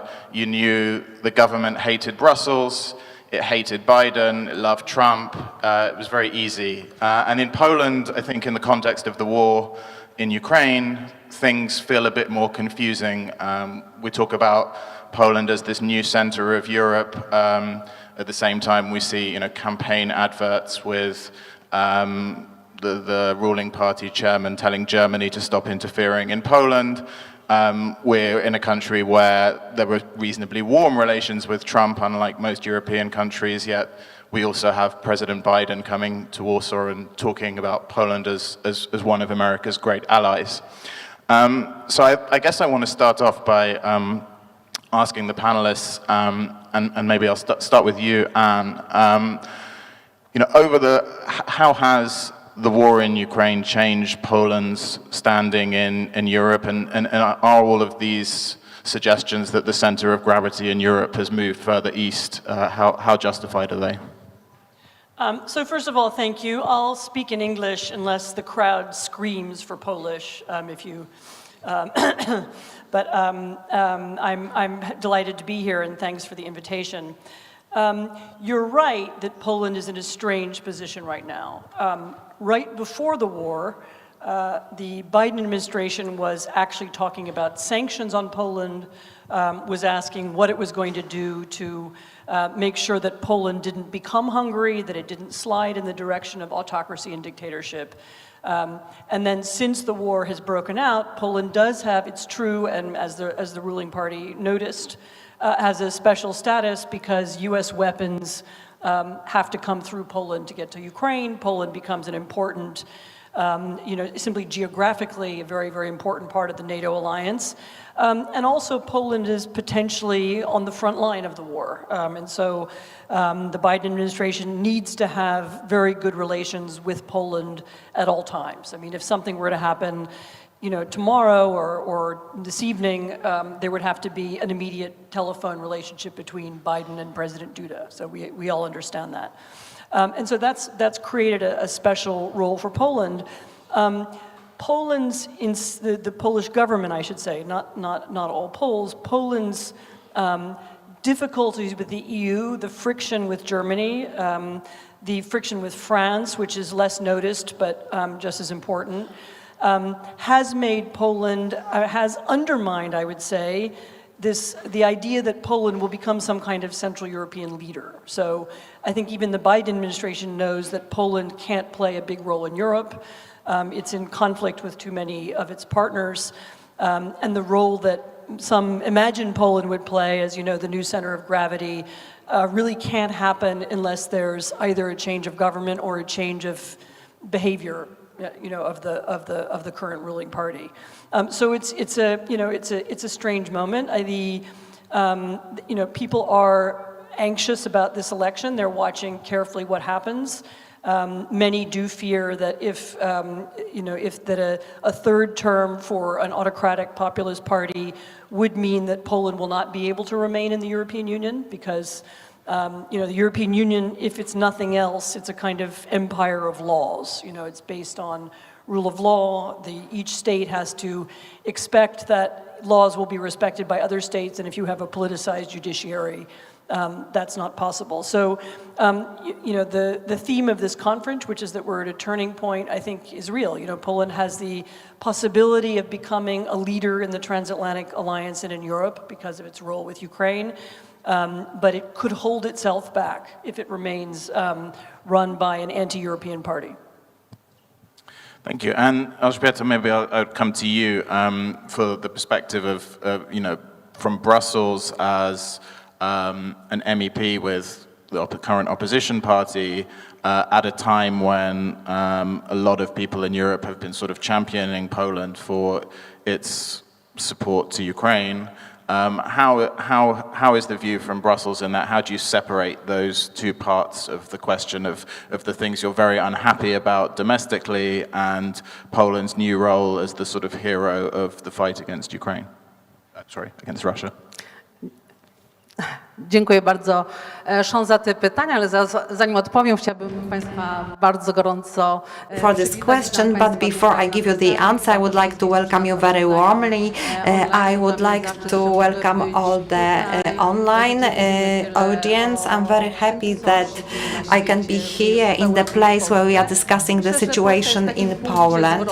I think that Poland is at the turning point, just like in the Freedom Games. Many Poles hope that on the 15th 15th of October, we will wake up in the country where the basic rules, the rule of law, the human rights, democracy will be the fundamentals.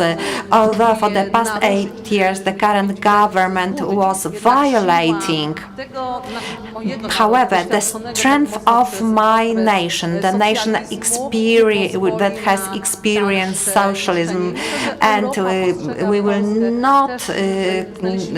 not allow this government to damage democracy. So we have to see what the result of the election will be.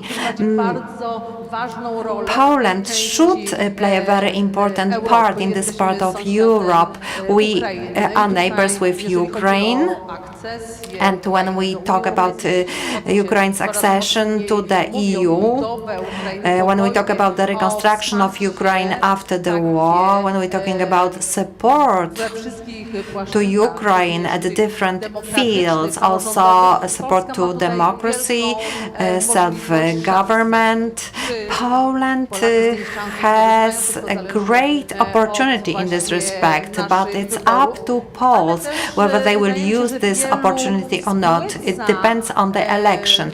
But I also think that many people appreciate the impact of the election. If the populist, the current government wins, it's the Law and Justice Party is a socialist party, so it will be a very clear signal inside Europe to those who are also waiting with the hope to change the direction, the view to the development of Europe. They also consider cooperation with Putin.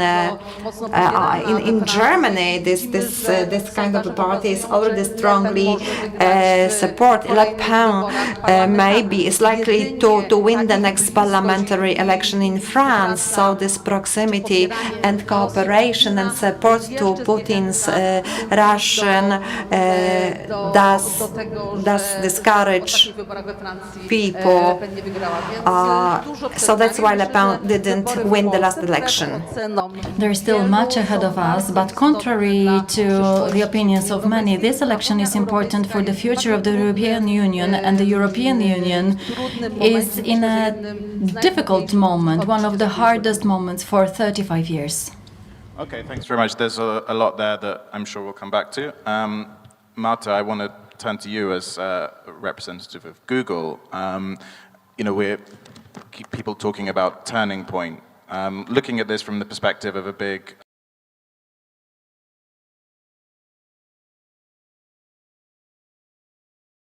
in Poland, does it matter who will win the elections in the US, which we're going to come on to in a minute? How important is this from your perspective? Dziękuję bardzo za to pytanie. Thank you very much for this question. And before I give my answer, I would like to highlight that this is most probably the first international panel having 3 female panelists. So I hope it's going to become a standard and not an exception. I would like to refer to what we said about the special role of Poland. Poland is a home for Google's operations in Europe. The special status results from the geopolitical situation, and we also have got US military here, and we have also mentioned many layers of response to the war in Ukraine, not only in the political aspect, but also the response of economy and accepting the refugees. Moreover, Poland joined the response in the crisis, and civic society also responded to the crisis immediately. I would like to refer to the context of the turning point and whether it does exist. Well, I suppose that looking at current politics, we might think we have no good news. we've got the war beyond our border and the multi-level social life is a fact. We need to find the positive aspects that we should stick to and leverage on. When we think about an American company's approach to the turning point, I have to say that this is something we cannot escape. For business, which on the one hand runs its commercial operations, but on the other hand is affected by the war, for instance, intensified disinformation or cyber hazards. The last 18 months since the war broke out was like a call and saying we have no other choice but to tighten the bond between Europe and the USA. There are no other regions in the world that would share similar values, that would have similar trade exchange, and that despite various tensions due to IRA or common strategy towards China, I suppose we could call these problems lesser weight problems, and less important the tremendous need to maintain the transatlantic bond, which has many dimensions and many layers, and goes beyond who wins the election. We participate in these relationships and we are its beneficiaries or subjects, so we have to consider how to make it resilient to political changes. Looking at current vectors of forces around the world, there is no other choice but to fight for common values and get ready for hazards from Russia or China. I suppose this is like the umbrella of values that we should be driven by in the American business. Okay, well, I mean, if you talk about the umbrella of values and we talk about the threats from Russia and China, but we obviously have another election coming up next year in the US. And I mean, so I just came back from Kyiv and it was at the same event that Anne was at last week in Kyiv. And you can see with the Ukrainians that although they don't really want to talk about it, there is this looming feeling of what is going to happen if Donald Trump comes back as president. Even if he doesn't come back as president, if he wins the Republican nomination, which seems quite likely, we're going to have months and months of a particular kind of messaging from him, potentially, about the future of the war in Ukraine, maybe about doing a deal, all of this kind of stuff. So I just wonder kind of how, and clearly that's factoring into thinking in the Kremlin about how they should deal with Europe and the world, and maybe it's worth just waiting a year until there's someone more amenable in Washington. So I wonder how important you feel that looming threat is, and if there's anything Europe can do to mitigate it, or if we should just be keeping our fingers crossed. I'm going to say two contradictory things, okay? Sorry. Number one, Trump doesn't represent the entire Republican Party. The majority of Republicans in Congress continue to support the war in Ukraine, including the leadership of the Senate in particular, but also all of the important House of Representatives, committee members, leaders, you know, the Armed Services Committee, people who are responsible for budgets. And the support for Ukraine in the United States overall remains very positive. So it's not as if there's a popular demand to end support for the war. On the other hand, Trump comes from and is deeply connected to a far-right movement that is has representatives. You mentioned the AfD, Marine Le Pen in France. There are links to those parties and movements also here in Poland. This is a movement that has thrived by attacking democracy, by undermining NATO, by attacking the European Union, And Trump in his first term was prevented by people around him from moving hard in that direction. But in his second term, those kinds of people won't be there. And his instincts, which have always been actually for many years anti-European, but more, isolationist, against the idea of America playing a role in the world, supporting democracy, and really, frankly, against democracy itself, would be a huge threat to Allied solidarity in support of Ukraine. So what will happen if Trump becomes the candidate, and if indeed he should win, is you will begin to see a clash between the kind of Trumpist Republican Party and the rest. And there's even some preparation for that has begun. So in the Senate now, there is a group of senators working on a law that would prevent Trump from withdrawing from NATO. Because in his first term, he wanted to withdraw from NATO. He was prevented by his advisors from withdrawing from NATO. In the second term, he might try again. So you will see a clash. It will not be possible for him to act completely unilaterally by himself, and there will be even constitutional issues.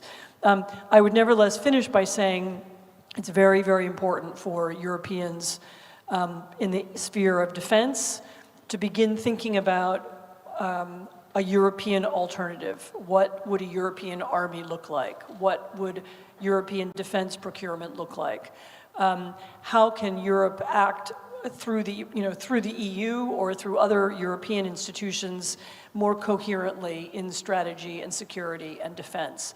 The United States, as you know, we are very lucky that we had as a president right now someone who remembered the Cold War, who had sympathy for Europe, sympathy for Poland actually, and sympathy for Ukraine.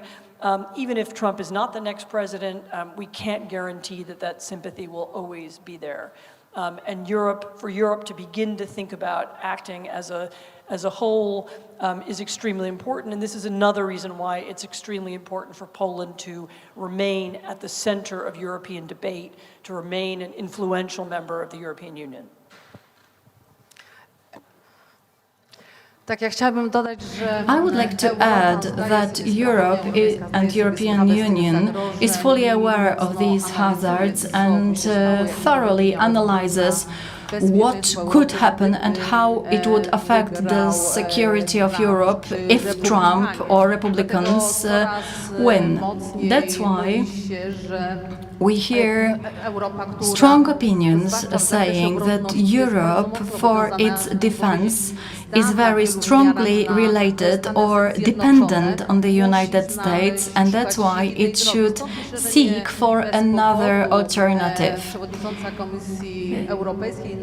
The President of the European Commission during the last debate in Strasbourg on the State of Europe said that we witness the birth of the geopolitical European Union, which seeks other alliances, wants to be a strong leader considering security, because it's fully aware that the hazards around do exist. Many specialists and analysts claim that the alliance of the European Union with the United States heads towards energy and economy alliance. The issue of defense, even if Biden wins, we can expect some pressure on other directions of the US policy, for instance, the issue of Taiwan, China, and it should be oriented towards these directions, not necessarily towards Ukraine. This is a hazard. I keep my fingers crossed, and I do hope that the majority of the Polish society is for Democrats, and we hope they will win. If Biden is selected, that he would win the election. We should seek our own way by strengthening internal European defense and not only rely on the United States, because nowadays the participation of the US in military and financial support in Ukraine is huge, and we cannot imagine a situation in which it does not exist. But the current analyses are quite worrying. I have read an article saying that there are some groups of Republicans and Democrats who shape internal policies and they turn away from the European Union. But I'm sure Anne is a specialist in this respect. I would say something stronger. Without the United States, Ukraine will not be able to continue the war, I suppose. I don't know whether the whole Europe is aware of it and is aware what it means, whether we as Europe are ready for such a change. The change might not happen instantly. Even if Trump wins, it may take some time, but it might happen sooner or later. That's why we should start understand why the security of Europe is so important. That's the right time to do it. Definitely so, I fully agree with you, and hence we should seek for other opportunities, financing the army, military equipment. I suppose that politicians who look into the future should be aware that the America will not always be able and willing to support Europe. How do you see that in the European Parliament? There is no people are not mentally ready for it. Sorry, both speakers speaking at the same time? I suppose that in the majority of cases not. It all depends on the election in Poland and in Germany. Recently, the German Minister of Defense or Foreign Affairs visited the United States and mentioned the need for alliance and strengthening collaboration with the USA in the defense area. But during the next election, a different government might be in the office and they will turn towards Putin. There are many hazards. That's why responsible governments and responsible European Union are so important. They need to analyze and predict such situations. The last thing on that then, in a way, is there a sense that even if Donald Trump is nowhere to be seen at the next election and a Democrat or a traditional Republican wins the election and we never hear of Donald Trump again, is there a way in which his presidency and the fact that he could say the things he did and the fact that things seem to get so close to kind of crisis situation with January the 6th and so on, that has to force everybody to think about America in a different way? Donald Trump reprezentuje Donald Trump represents something authentic. Part of American society. Zawsze u nas było część izolowana. We have always had for you, I'll speak English, okay? He represents something real. There was always a part of American society that was isolationist. There was always a part of American society that was skeptical of foreign intervention and foreign wars, including during World War II. This expression, America First, comes from a movement of that name, from the 1930s. Because of the Cold War, because of America's role in the world in the second half of the 20th century, that movement shrunk. But it has now been reborn. It's a real part of American politics. It will be with us forever. Once again, making sure that Europeans understand that and are aware of it, including here in Poland, is very important. It is actually a matter of security and safety that Poland have good relationships with Germany, with France, with Italy, with Spain, with the United Kingdom. It is important that Poland be an integrated part of Europe because it could happen one day that whatever, right now you have a special relationship with Washington, that's great, but it might not always be there. Okay. You wanted to come in on that, Marta? Chętnie. Yes, very much so, thank you.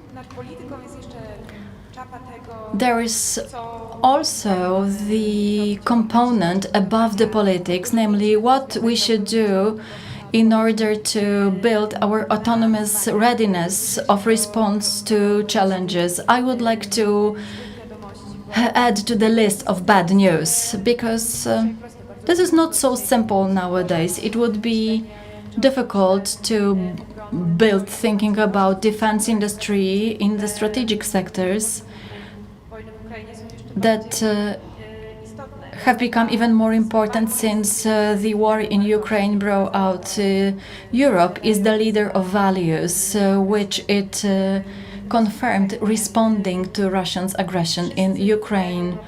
We in the European countries, against the rest of the world, have very high standards of living due to social policy, secure jobs, or healthcare system, although it might seem quite strange to us, but compared to other places in the world, our situation is much better. There are nearly 500 million wealthy people, but we have to face the challenge of aging society, of the European economy becoming cold. 15 years ago, still with UK as the member state, we had 10% greater EU economy than the American one. Now the American economy is 20% greater than the European ones, and UK included. So we are in a kind of trap. It's not easy to build such solutions. Personally, I do believe that although politics change fast and the turning points in politics might happen out of the blue and overnight, and it depends on the result of the election, I encourage thinking how each sector or area of public, economic and social life can approach building the resilience. Resilience is the word we have been reverberating since COVID. There are plenty of events that we are not able to get ready for. Having 18 months of uncertainty during the period of election in Poland, in the EU, and finally in the US, there are plenty of spaces and fora to build our resilience. Personally, I think that the transatlantic value above it and thinking about strategic partnership between Europe and the USA, wherever it's possible, is definitely a part of the answer. I would like to add something. This resilience, it's an important word which functions also in the European Union. So I think that the European Commission, the EU, maybe not all the member states, actually have drawn some conclusions which took place during COVID pandemic when Europe was dependent on the chain of supply, semiconductors, China. During the debate, during her speech, Ursula von der Leyen was emphasizing that we are creating a strong economic union that supports European industry, which is responding to the challenges, which wants to be the leader, especially when we're talking about artificial intelligence. It's very important. In Europe, in the EU, we were the first to develop about the right, which responds the right to the threats and challenges a lot ahead. But next year we also will have European elections, so we will see what kind of force will be within the European Parliament and which directions the EU policies will follow. I would like to get back to Anne's intervention. She said that Poland should be a strong center in the European Union. We should be a strong entity. But what I can see in Poland right now, especially when I take part, when I observe the election campaign by the Law and Justice Party, they emphasize that we are Poland and European Union. It's them. It's a foreign body. EU, it's not us. So the government could actually impact everything that is going on in the European Union. But the government feels very well in this narrative. It's a dictator. It likes to offend. It's not trying to find any common values, solutions, common language. So I do hope, I would like to stress it, I hope that Poles will be aware of the history and they will make a good choice on the 15th of October. They will choose future and development. Thank you very much. In a couple of minutes, I would like to open it up to questions. So if you have a question, you can get ready to ask it. I just want to move the focus slightly away from Poland for a moment and ask you a question, Marta. We're talking about, you're talking about values, and we're talking about these moments of turning points, all this polarization in different societies. And when you have kind of really big tech companies that are so important to the functioning of so many different societies, and I'm thinking about what we've seen, for example, with Twitter in the US, where they first of all take away Donald Trump's Twitter account, then Elon Musk restores it. We even saw this recent situation with Starlink and the war in Ukraine. And with Google and YouTube, so many people around the world, even in society, in Russia, for example, many people getting their news via YouTube. It's one of the only ways the opposition can communicate with people inside the country. So do you have a situation where big companies like yours are sort of forced to take political positions even though you don't want to? And is that a good thing or a bad thing? Ja myślę, że właśnie ramy, w których my operujemy, to znaczy przede wszystkim the framework we operate in, we are an American company, we are using hospitality of many different countries throughout the world, many countries in the EU, so we have to guarantee a kind of a transparency. So, for example, we know that AI Act is being developed. So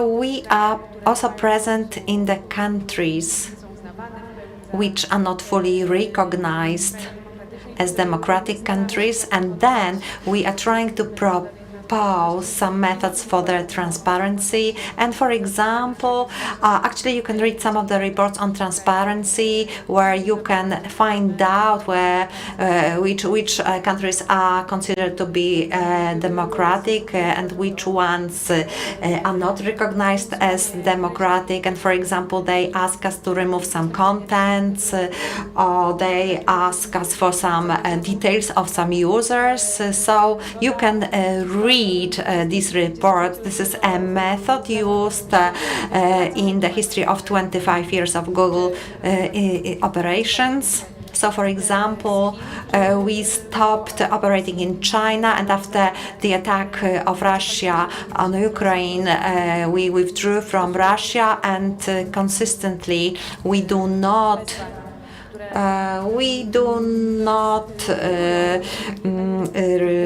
address any request. We do not respond to the request submitted to us from Russia. And in and we operate in this Euro transatlantic circle. But the last 2 years have shown that we are approaching the end of the 20-year consensus of free and open internet, where the great dream was that internet should be a kind of a medium that would provide the same standard of freedom and speech and access to information to everyone. Unfortunately, it's come to the end. And in the authoritarian countries, just like in Russia, as you have mentioned, YouTube is the only platform that operates according to our rules. And anyway, we will see for how long this state will persevere. This standardization is the end of this great promise by internet. So in my opinion, we should search for some common solutions for both the EU and the United States. And we have a lot of exchanges in this field. The lady from the European Parliament said that Europe has adopted the law, and US companies are the leaders of developing artificial intelligence solutions. So it's a new romantic model to combine these tools. So Europe should use technological leadership of the United States, and on the other hand, the sector of US technologies can learn a lot from Europe. Europe has shown that it can develop regulations on new technologies. Very often it's a challenge. Very often we have different values, different rules in our legal systems.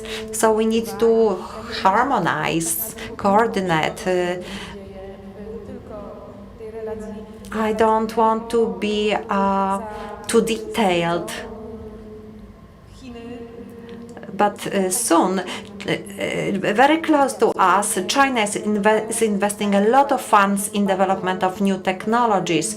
So China develops instruments that violate state security, privacy. So these technologies are quite dangerous. So we need to consider how to develop based on this technological heritage. On the other hand, we need to defend our values, and we have to consider how to be competitive together towards our actors in the world, other players in the world. That's a very interesting topic, but we will perhaps leave it there for now, because we could go into this topic for ages. Does anybody in the audience have a question that they would like to ask to one or all of the panelists?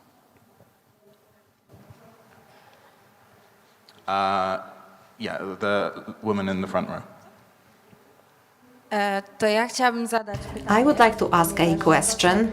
Russia, we are talking about Ukraine and the future of Ukraine in the European Union, but we have to ask a question about Russia and China, because Putin's Russia sooner or later will come to its end, and probably it will be a very weak country with lots of conflicts, internal conflicts. China obviously is very happy because it's an authoritarian country, and the post-Putin order will be favored by China. China will calculate what to do to strengthen the regional influences and how the West should get ready to these post-Putin times. Because on the one hand, we want to win with Putin, but on the other, this weak Russia would also be very dangerous to the West. I understand that this is the question about the future war between Russia and China, and how we should get ready to this. Well, it sounds quite good at the moment. It's like, gives us courage. Maybe I'm an exception, but I do not believe that there will be a civil war in Russia. I can only imagine that after Putin, maybe there could be competition between the oligarchs, maybe it would be some instability to find out who the leader would be after Putin. What is most important, we need to understand why it's so hard to envisage, to anticipate how the situation in Russia will look like. It's not only that we do not know who will be after Putin, we also do not know how this person will be elected. So that there is no rule, there is no institution. No, there's no Politburo, there is no Communist Party, there is not even a group of people who would nominate who will be the successor. If tomorrow Putin falls out of the window or he will have a heart attack, we do not know who will succeed, but obviously this next person, his successor, will be weaker because there will be the competition. He or she will not have the authority. The vision that there will be chaos in Russia, that Russia will collapse. In the internet, you can find some dramatic anticipations that the situations will be very terrible. So it's very useful to Putin. He says, well, I have to be here. If not me, after me, there will be chaos. It helps Putin. It supports Putin. Well, I actually wanted to, I mean, it's a question that in 13 minutes and 38 seconds, which we have left, we're unlikely to answer. But I was curious to slightly refocus the question, seeing as we're talking about Europe and European alliances.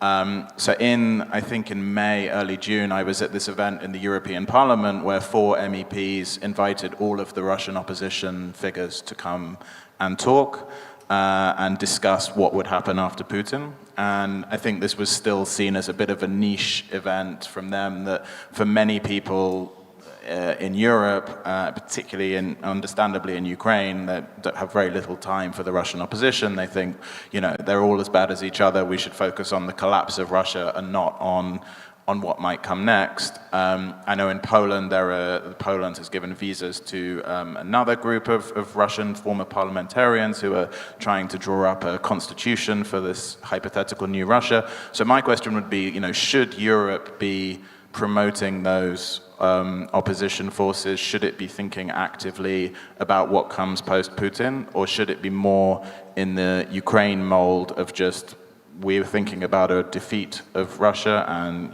its containment, and we don't really care whether it's Navalny or Strelkov or Putin? Jeżeli mogę, ja myślę, że Putin jeszcze trochę będzie rządził. I think that Putin will still be in power for quite a while unless somebody pushes him out of the window. We need to do everything to make sure that Putin's influences, but both the fake ones, do not weaken Europe. If we look at the UK, actually Brexit was quite a result of actions taken by Putin. If we look at many European parties, they are often funded by Kremlin. Hence, it's important that we get this strength. We need to do anything possible to make sure that all the anti-democratic parties are defeated, because strong European Union provides opportunities to counteract threats. But we have to consider whether there is a possibility that the Russian opposition will receive means and opportunities to cause some impact, some influences on Russia. I doubt it. I understood this question a bit differently, whether we should cooperate with the Russians. I think we should. But what we do, I don't agree with my colleagues from Ukraine. Ukrainians are against cooperation with Russians. Ukrainians say that all Russians are bad. But I think it's worth cooperating with them, and I think it's also important. And even if the future Russia follows democracy model used by the ancient Rome. Still, I think it's worth that there is a new leader, and hopefully, you know, Russia will be more civilized and less imperialistic. And it's worth cooperating with Russians if we want to contribute to the change of Russia. I will always go for it. And I would like to remind you that many European politicians consider that thanks to the economic development, they will civilize Putin. No, it wasn't. I didn't say it. No, I didn't say that it was you. Many leaders thought that since we have close contacts, Europe depends on the gas supply from Russia, and the war will not happen, and the war did happen. Why? Because these politicians didn't want to hear about the experience of Eastern Europe. They had this communist experience. I also believe that oligarchs will not change, but there can be the war among the oligarchs. The economic cooperation didn't change Russian politicians. I've been writing about it for the past 20 years, but it does not mean I will never say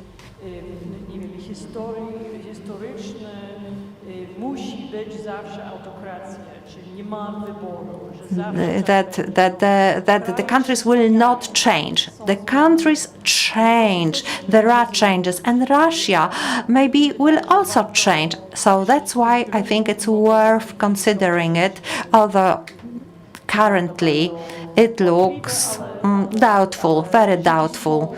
But if there are people who want to change Russia, it's worth talking with them. It's worth cooperating with them. Very much. I think was there one more question over here? Yeah.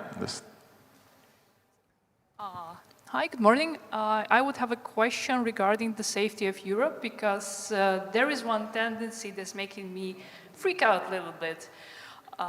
We do know there is a lower number of recruitments, and whatever military capacity the country has, it will not fire without people. The same is for USA, I guess. The number is plummeting for last 10 years.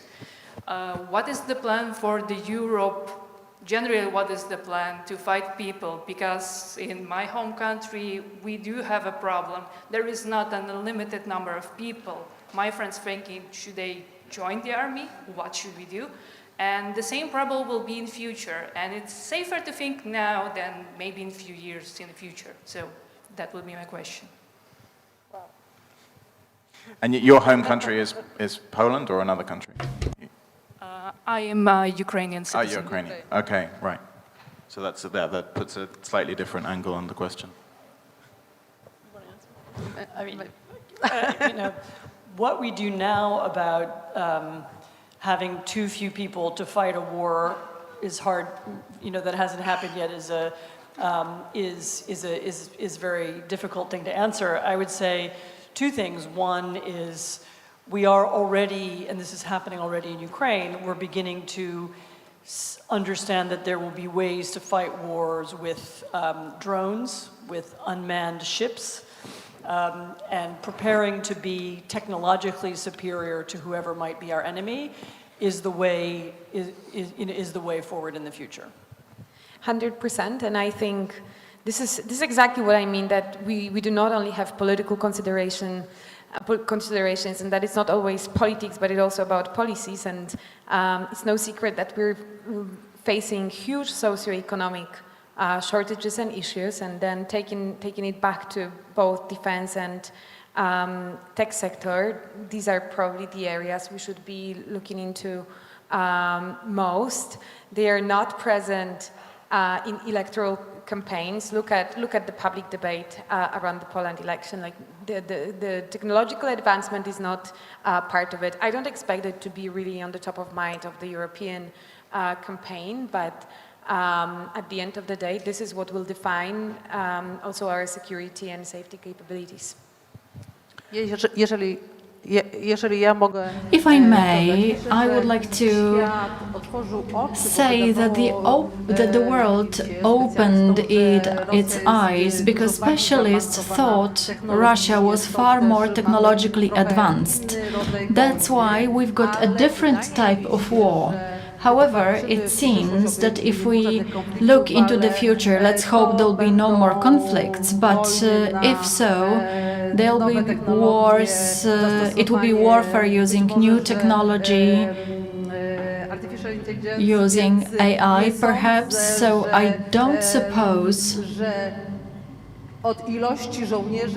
the number of soldiers will determine our security. Our security will depend on the ability to use technologically advanced weapons and innovation.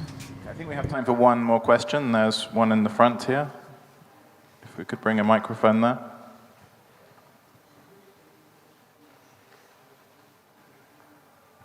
I have a question to Mrs. Applebaum. After the last election, you said that you were afraid that this election was probably the last fairly honest election.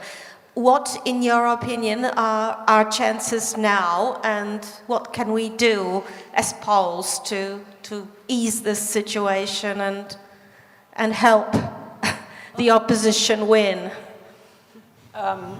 That's your job. I do this. Yeah. So this is already not a fair election. The ruling party is using state money to run its campaign. I probably don't have to tell people in the room how that mechanism works.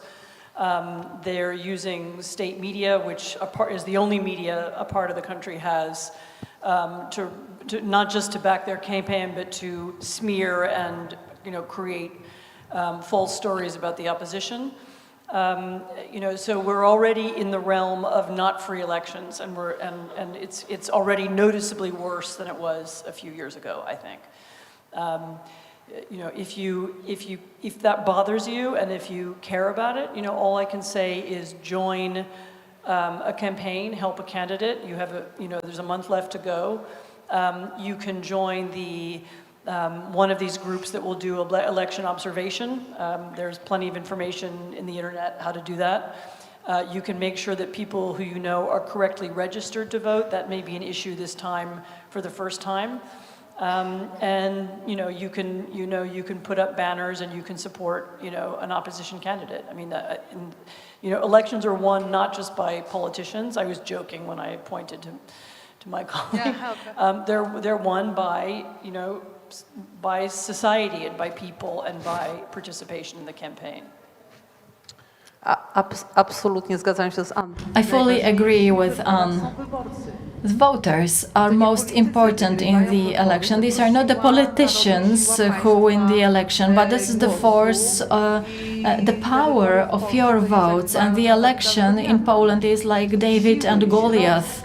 Their forces, measures, the broadcasts in the public television, the lies, Morawiecki's presentation, I start wondering which country we live in and why Poles accepted so a great bow towards you. No politician has won without your votes, but it's possible. I am such an example because in Podkarpacie, the civic platform was supposed not to have any chance for the European Parliament. I was 10th in the list and I succeeded. I do believe that without you, we as politicians won't succeed. Remember that your vote has great power. Thank you very much. We just have 1 minute left, so I want to quickly, in just a few words, return to this idea of a turning point. And, we've heard a lot about how important these elections are for Poland. Domestically, we know about all of the rule of law issues, but looking again more broadly at Poland's support for Ukraine and Poland as part of this pro-Ukrainian coalition, imagining that the ruling party suffers a terrible defeat, that Donald Tusk is the prime minister, Is it also a turning point for Poland's support of Ukraine, or does everything carry on more or less as before? And you have a few seconds each. Poland will support Ukraine. And not only that, jeżeli Tusk wygra, If Tusk wins, Poland will be able to participate in important conversations in Europe and will become a better partner for Ukraine. I fully agree. A better partner. Donald Tusk will be a good prime minister and will become a subject of the European Union and will be there where the most important decisions are made. We used to be there, but we have went far, far away because this government doesn't like Western standards. I do hope that we'll come back with great power of our skills and value of our Polish nation. Thank you very much to all three of you for this fantastic discussion, and thank you everybody for listening. We're out of time. Dziękuję. Thanks. Bye. Dziękuję. It's not always easy to recognize. It may look like this, or like this. It may be a burden, but it is a responsibility that we embrace nonetheless. But if it means this for one person, and this for someone else, maybe it ultimately means being there for one another. It isn't handed to us, but we know where to find it, and how it feels,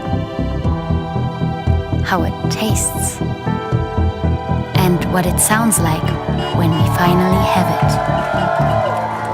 It means different things to different people, but for many, it means everything. And if we all fight for it, it will eventually bring us together.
Jestem z zawodu lekarzem, zajmowała się diagnostyką chorób nowotworowych. W Białorusi zajmowałam się mikrobiologią i molekularną biologią. Byłem nauczycielem szkoły podstawowej. Naszym celem jest budowanie umiejętności, które są ważne na polskim rynku pracy. Szybko nabierają takiej pewności siebie, bardzo szybko się uczą. Wszystko możliwe, kiedy starasz się.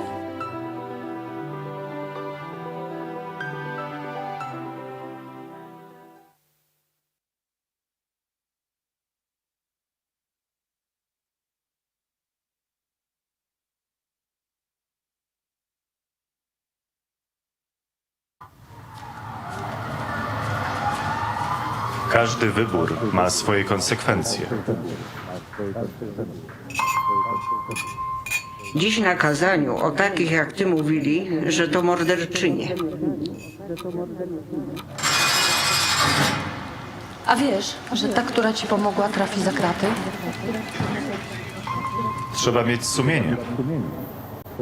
Jak mogłaś to zrobić własnej matce?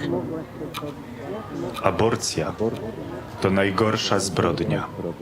Gdybym ja podjęła taką decyzję, nie byłoby cię tutaj. Organy państwa nie będą przyglądać się temu obojętnie.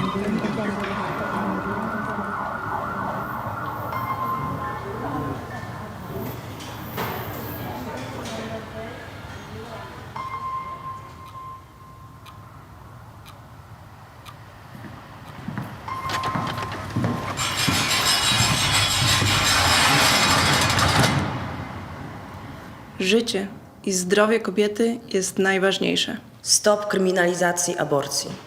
Kobieta decyduje.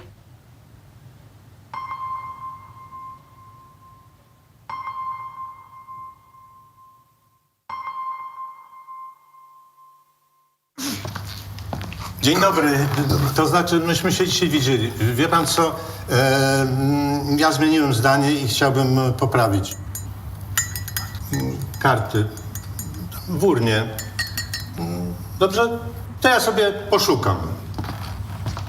Serio? Pan sobie poszuka? Nadchodzące wybory są zbyt ważne, by zostawić je bez kontroli.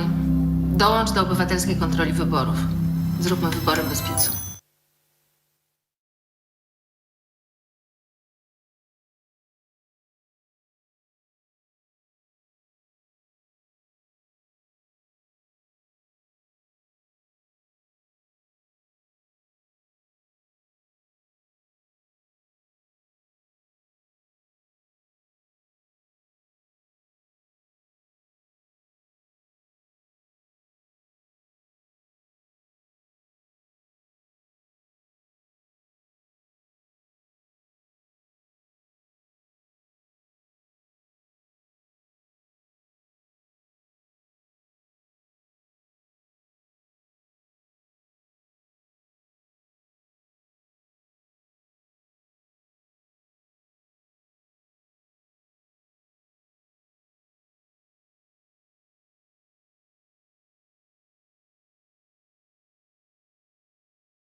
Wszystko zaczęło się od króla Jagiełły. Mała Łodzia stała się miastem, które w XIX wieku rozwijało się najszybciej na świecie. W ciągu zaledwie 60 lat od powstania pierwszej manufaktury powstaje przemysłowa, wielonarodowościowa metropolia. Jednak wiatry historii nie zawsze jej sprzyjały. To, co zniszczył los, odbudowują łodzianie. Nasza Łódź. Miasto wielkich szans. Od 600 lat w sercu Polski i Europy. Jesteśmy Polakami. Jesteśmy niezwykłym społeczeństwem. Zawsze w obliczu wielkiego wyzwania potrafimy się mobilizować. Potrafimy stawić czoła wielkim wyzwaniom. Bo nie potrafimy stać obojętnie. Bo obchodzi nas bezpieczeństwo i przyszłość naszych dzieci. Bo wierzymy, że nadzieja zwycięża apatię, lęk i strach. Bo mimo wszelkich przeciwności nigdy się nie poddajemy. Potrafimy ciężko pracować, wspierać się i działać razem. Bo zależy nam na naszej ojczyźnie, naszym osiedlu, naszej ulicy. Bo chcemy naszych niezbywalnych praw i wolności. Bo nie oddamy naszych marzeń. Nadchodzi punkt zwrotny.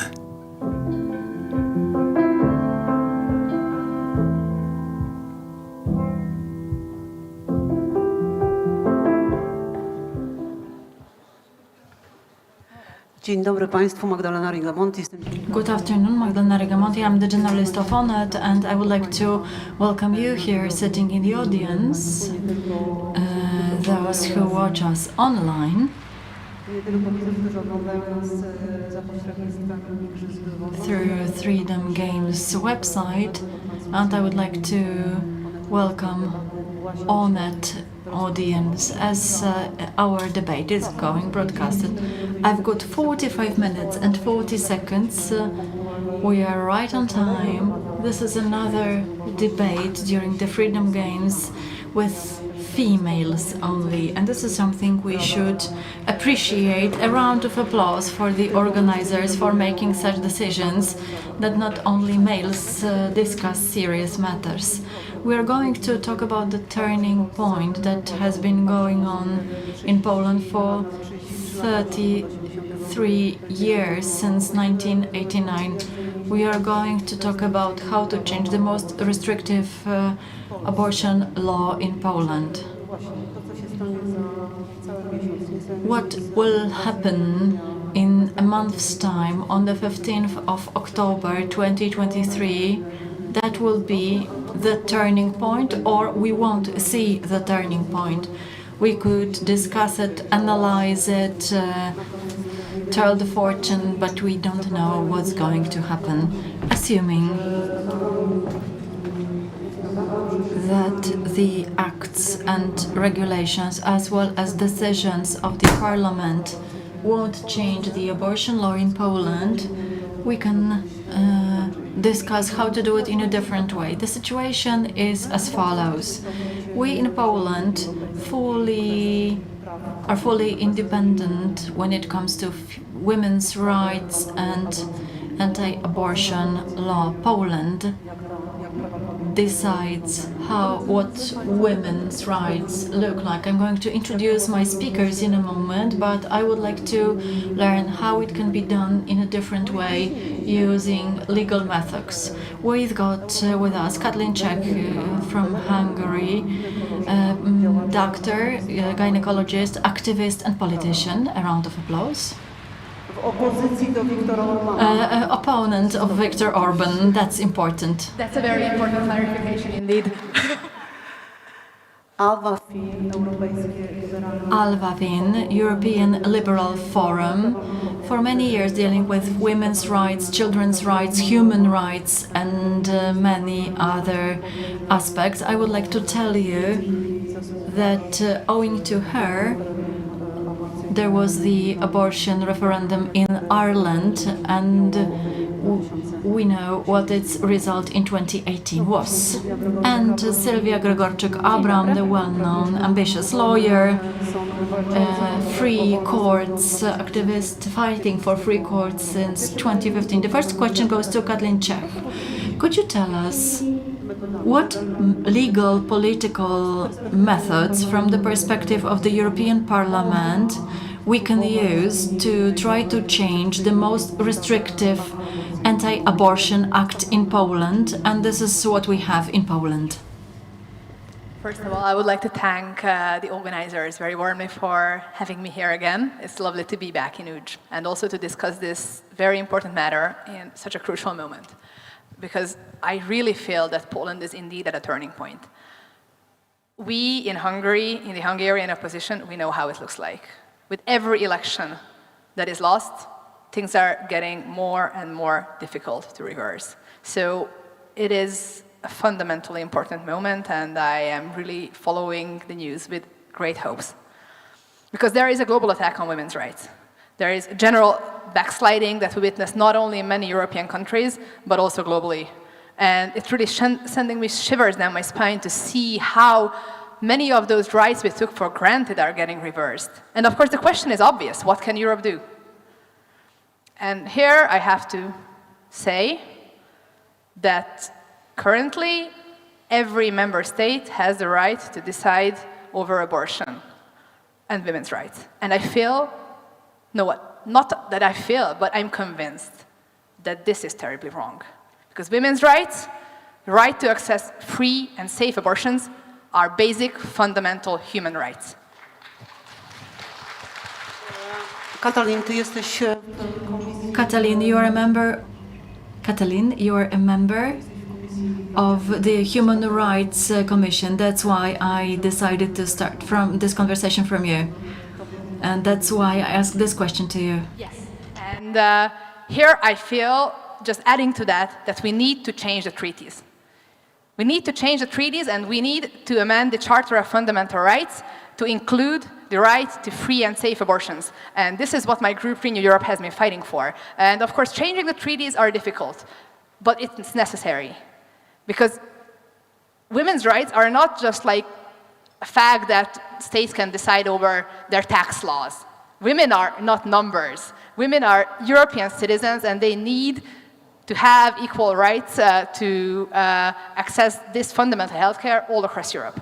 So the most important thing would be to indeed include this provision in the treaties and guarantee these rights globally.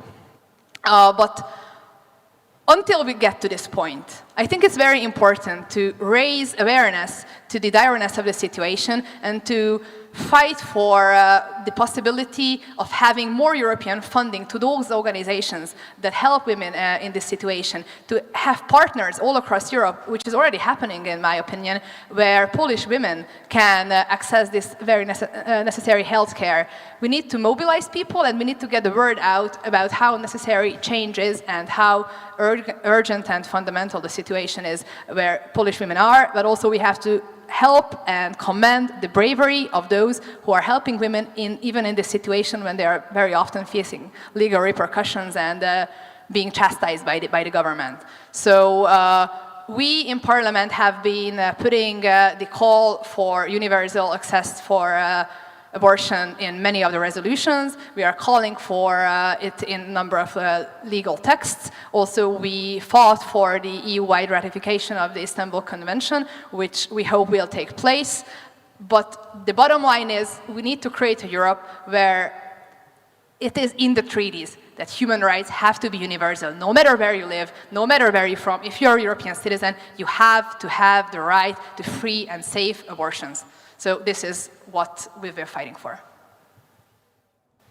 Alva Finn, pytanie do Alva Finn, question to you. You were nodding when Katalin was speaking, but the very fact that we need that Europe should be driven by the right for abortion can be discussed over and over again, and we can highlight we should. What can we do in reality? What do you do to make the change in the law?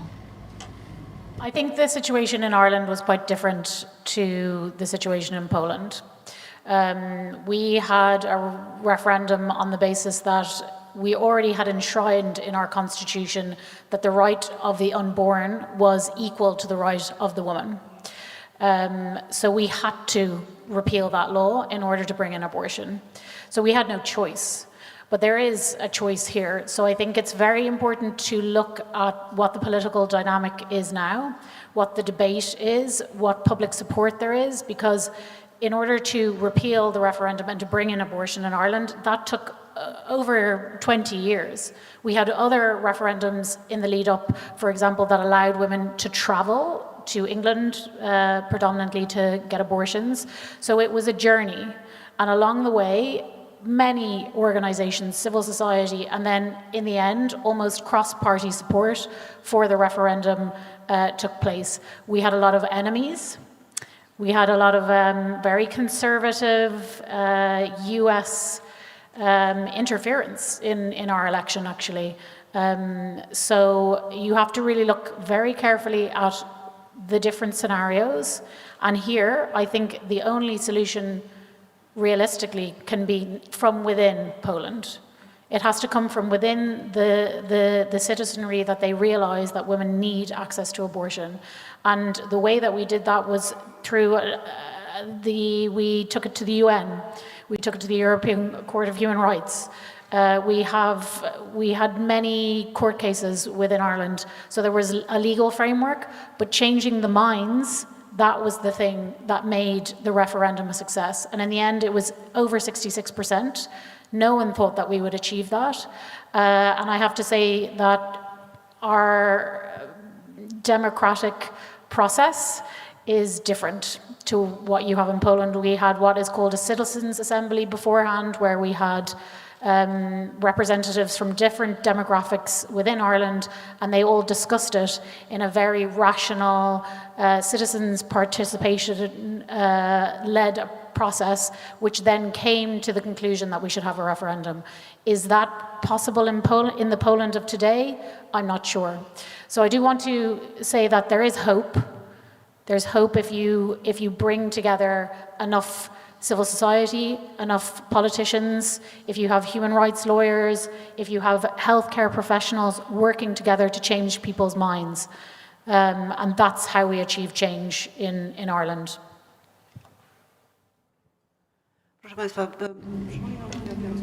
I would like to remind you of the interview with Kaczyński for Pismo a year ago. Every woman who wants to have the abortion can go to another country, just like the Irish could go to England, to the UK, and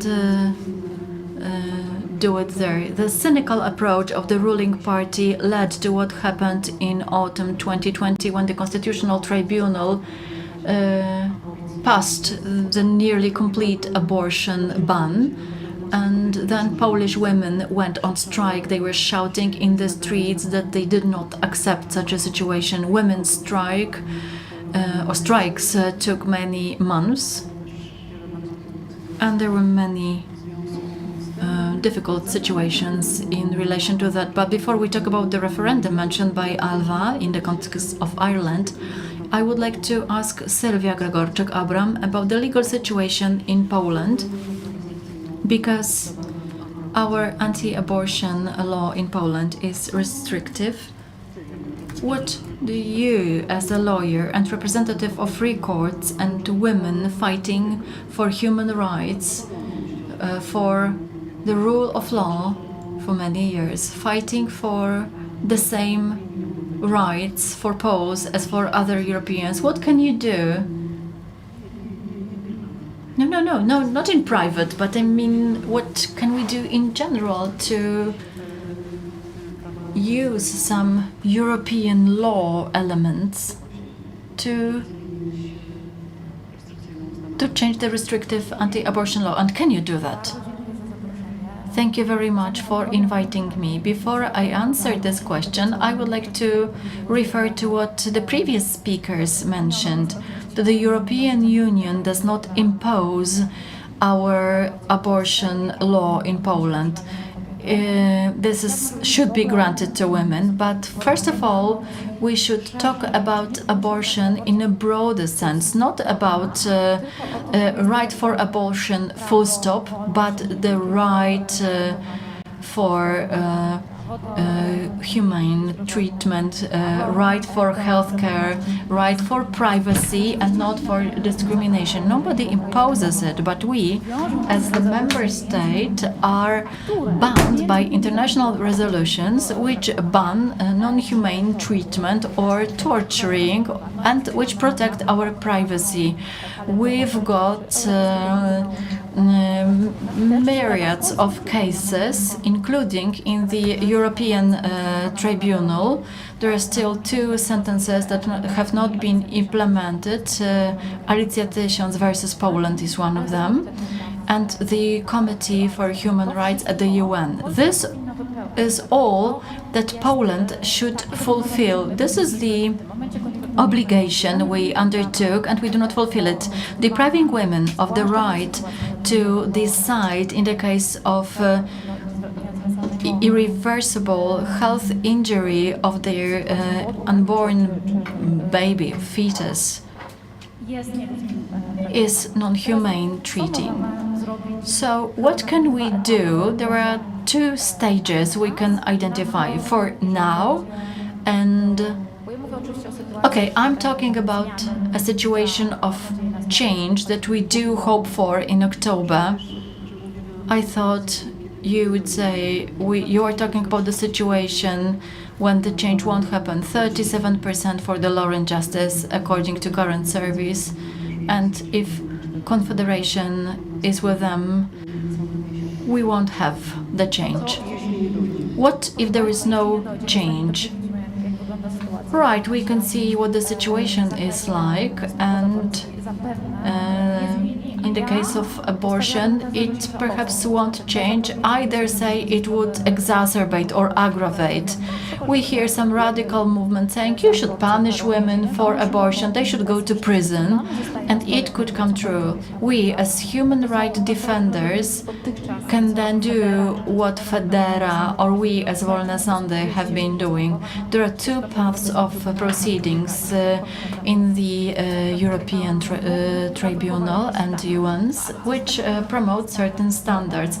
But we have the standard which is not executed, just like the previous cases I mentioned. We've got the tool, but it is not efficient. This is the great tool for the future, for looking for the support in the European institutions and the Committee of the Council of Ministers when it comes to the European Court of Human Rights.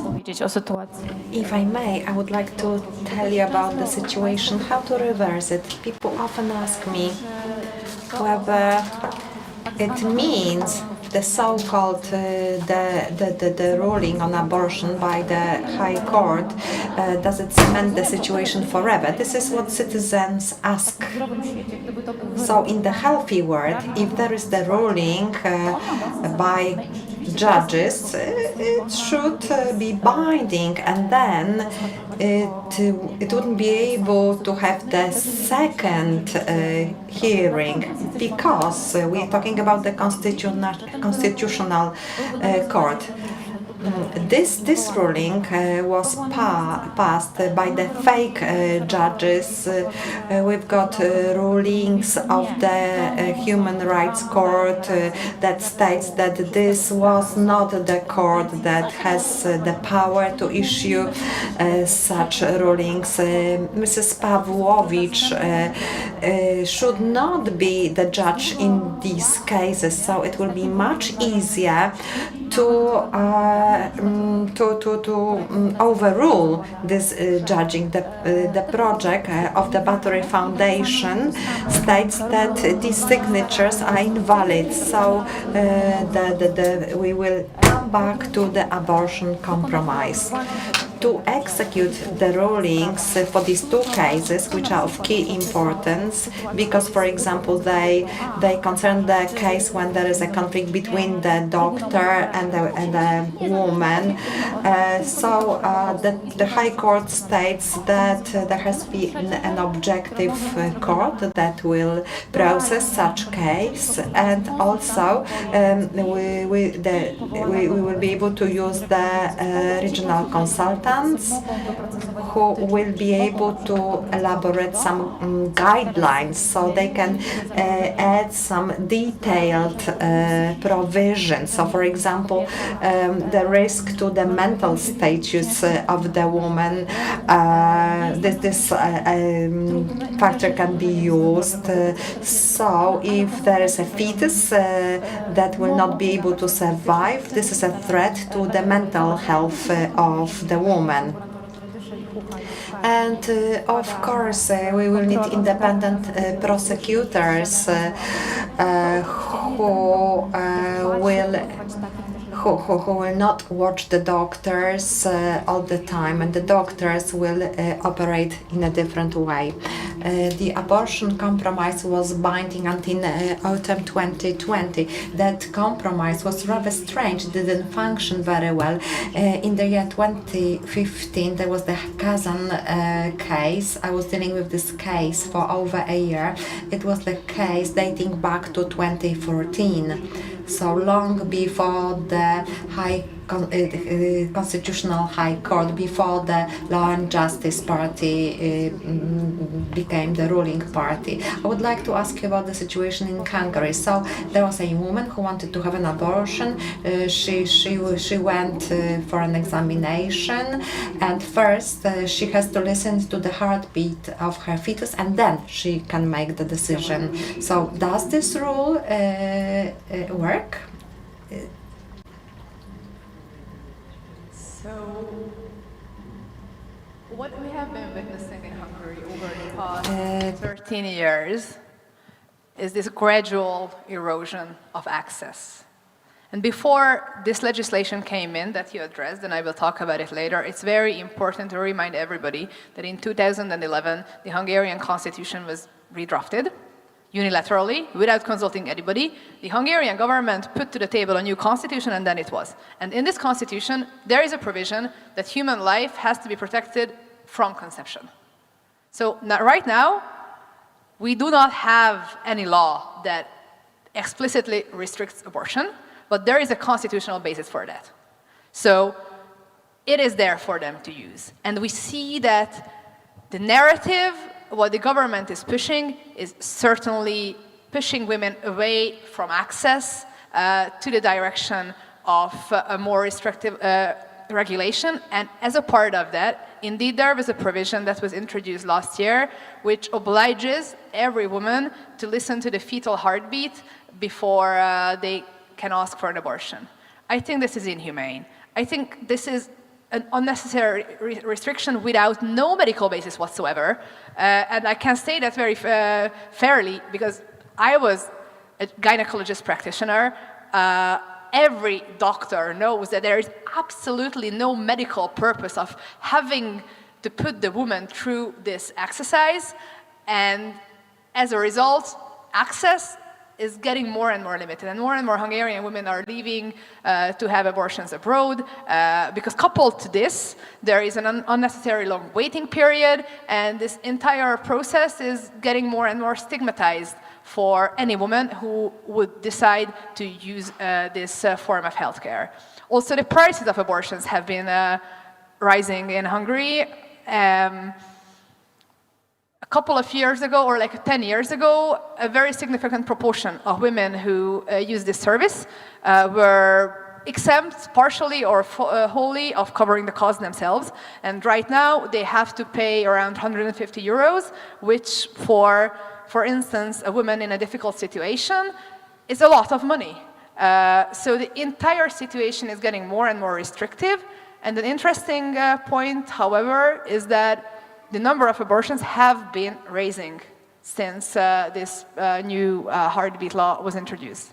And the question is why, and I can very fairly say why, because the government has been doing a bad job in terms of economy. We have a 17% inflation. Job stability is very difficult. So women just decide for themselves to use this service. It's very clear, I think, that it's their choice to make. It is not up for the government, and no matter how they are trying to push us women into this box, what they perceive to be right, women will make their own choices. But I am very unsure how long they will be able to do that, because the extreme right-wing direction of the Hungarian government, the anti-women patriarchal rhetoric that is surrounding us, and in this very cemented system where we are living now, I feel it's a lot of cause for us to be worried. Now, Hungary right now has a population that broadly supports access to abortion.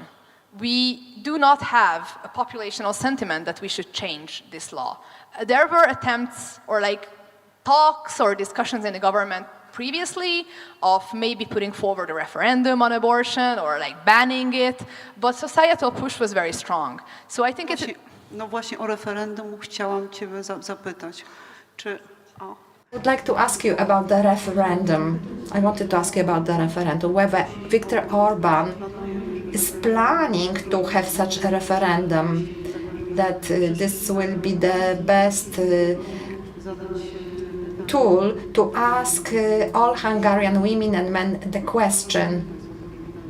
Can you imagine this question in Poland and in Hungary? Are you for murdering children? Because this is a typical question for authoritarian country. Together with Sylwia, as Poles, as Polish citizens, we were learning about referendums. During our election, actually next month, there will be a referendum which will be composed of several questions, and the way they will be formed, that they will make respondents to answer in the specific way. There will be one possible answer to this.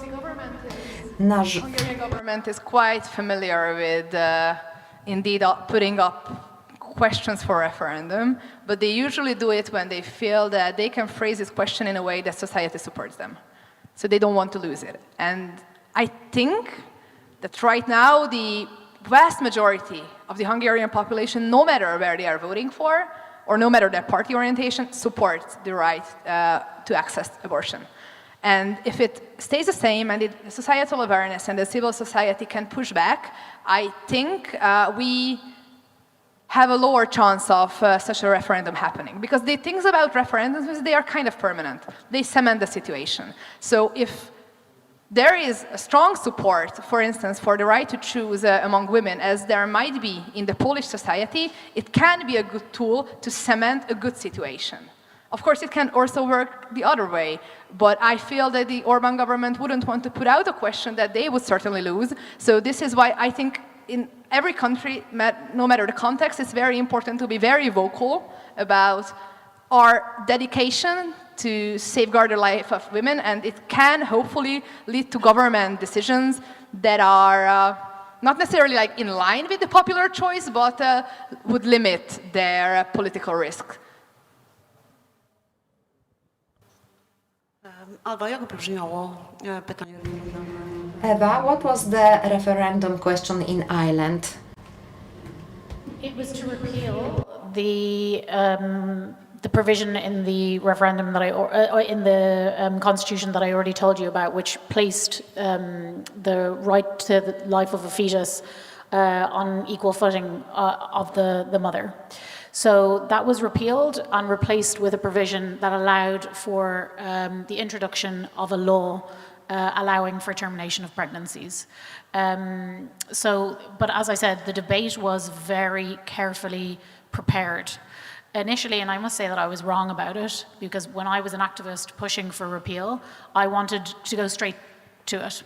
And in fact, the government decided that they would put in this process in place where we would have a citizens' assembly, and it was done very well, all in public. Everything was online. People watched the debate. Both sides of the debate came, presented, and very difficult questions were discussed. And I think it's a little bit different to, for example, the situation in Hungary, because people never talked about it. People didn't talk about getting the boat. You didn't know. People within their own family lied to other people because they were ashamed. There was a taboo around abortion. And this dialogue that we had as a nation changed people's minds. We also had very successful storytelling campaigns. We had a very famous Facebook group called In Her Shoes, and women would only take pictures of their feet because they did not feel comfortable sharing their face at this time in Ireland.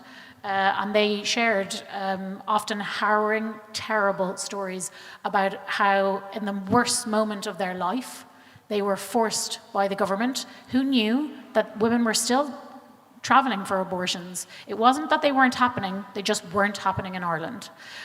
So when we looked at this, false choice as a nation, people decided, no, we're going to provide this for our women and also for our men, because a lot of men came forward to say, this is what happened to my wife. We had a baby with a fetal abnormality, and we were forced in the worst moment of our life to travel. So it wasn't easy, but I think the first thing, and it's become very clear now that you've been talking, is rule of law and democratic debate is number one for safeguarding human rights. And if you don't have those two basic things, that you can't even have a conversation, and you also don't have rule of law where, constitutional courts who shouldn't be making decisions on behalf of women are making them, then you have an even bigger problem. And it's not just women's rights that are at risk. Everything is at risk. So if you don't have these two things, and I'm so thankful to live in an Ireland now where we have the ability to engage like that. So I think you'll have to go a different route. I think people need to speak out. People need to share their stories. People need to be upfront. The media, and another thing was that we were meant to have equal debate in Ireland on referendum questions. So it skewed a little bit the debate, because a lot of people, I would say, before the referendum thought it was going to be very close. But actually it showed everyone was ready. But in the media, both sides of the debate got equal time. So the media is very important. If the media is controlled by a government who does not support women's rights, then how are you going to safeguard access to abortion? It's very difficult. So, but still, a hopeful message, and I'm so sad to see what's happening in Poland, because one of the things that really inspired our movement in Ireland in 2015, 2016, I remember standing with Polish women. We even chose black because of the black protests in Ireland. We chose the same colours. We had a strike, and it led to the change. And it's so sad to see that a movement that inspired the repeal in Ireland has now been, not as successful, but I still think there is a way to turn it around. If you have all the women out on the street again, and keep talking, don't let anybody keep you quiet, because even if it goes backwards, there's a way that it can go forwards again. If everybody is honest and talks about it openly in society, and we know it's not a nice thing to talk about. That was the thing. Even when we talked about it in Ireland, everybody said, oh, this is not a nice thing to talk about. But when push came to shove, people went out and voted because they knew it was the right thing.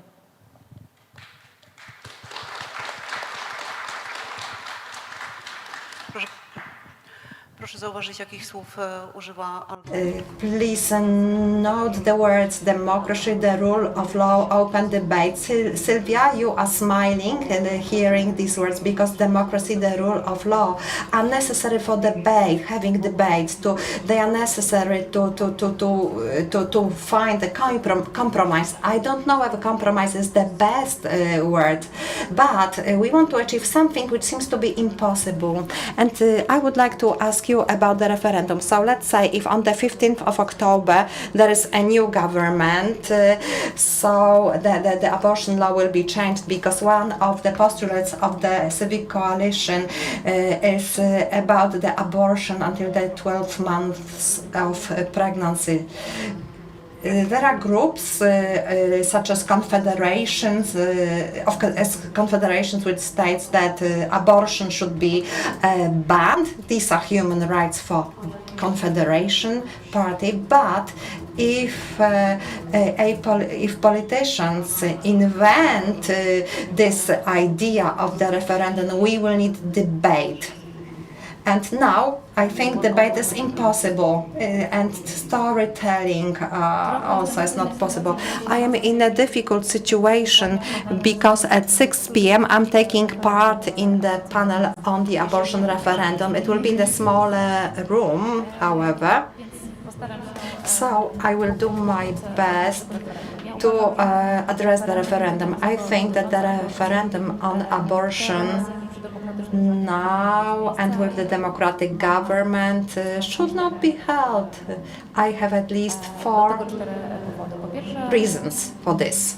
Firstly, in my opinion, these are the individual rights of the individual, and in the liberal democracy they should not depend on the will of the majority. These rights simply exist. That is why we should not vote on these rights. This is an element which is quite cruel towards women. Of course, some people can say, but we always vote for human rights. It's always done at the parliament, so why can't we do this in the direct democratic process? Well, I disagree with it totally. These are the rights of the human being to one social groups, whether Law and Justice Party like it or not. This is the decision of the woman. So, having referenda in the situation when men will be deciding on the individual rights of women, and for example 16 or 17-year-old girls will not be able to take part in the referendum, it will mean that their exclusion from this debate. I also think that this is a politically naive approach. It's like a golden solution. Politicians are in the cul-de-sac, and since they don't know what to do, they say, okay, let's have a referendum, let us allow majority to decide. The history has shown we had 4 referenda after 1989. The first referendum was on privatization, 32% of the attendance.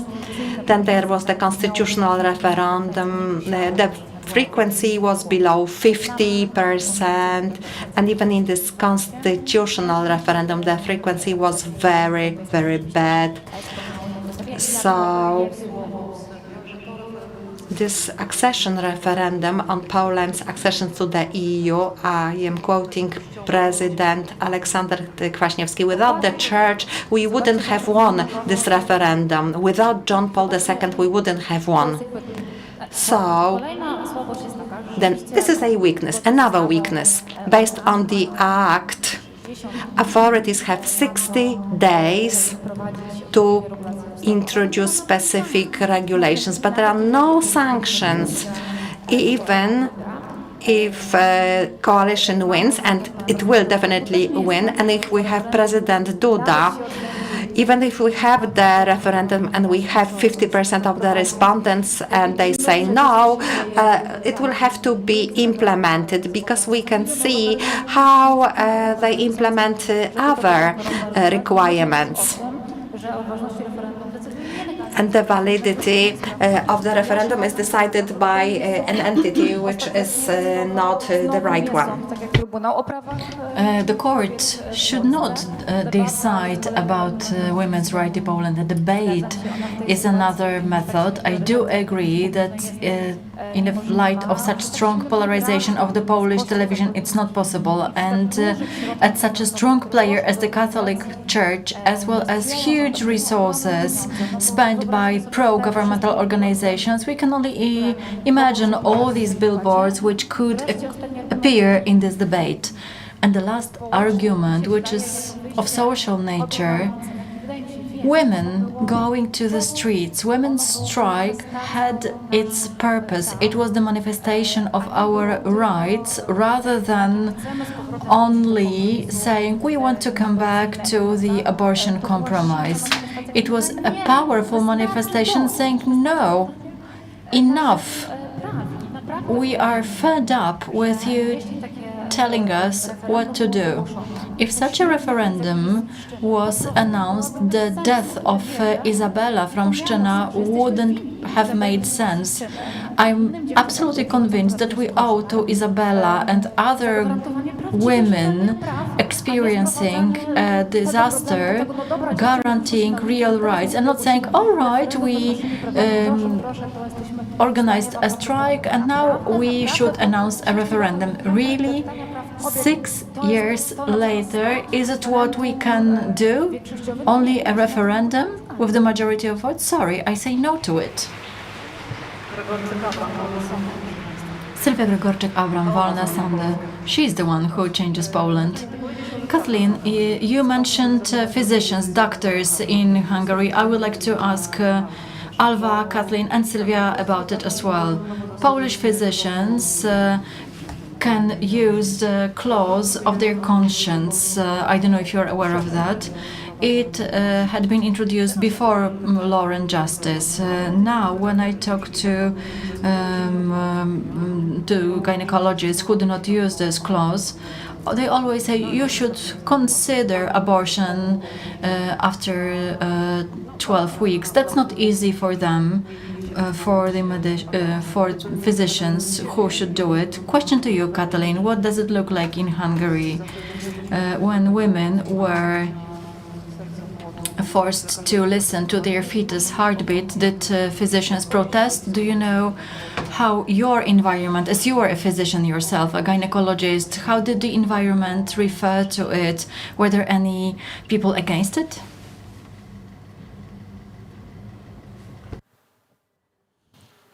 So we also have a provision about the right to object as a physician.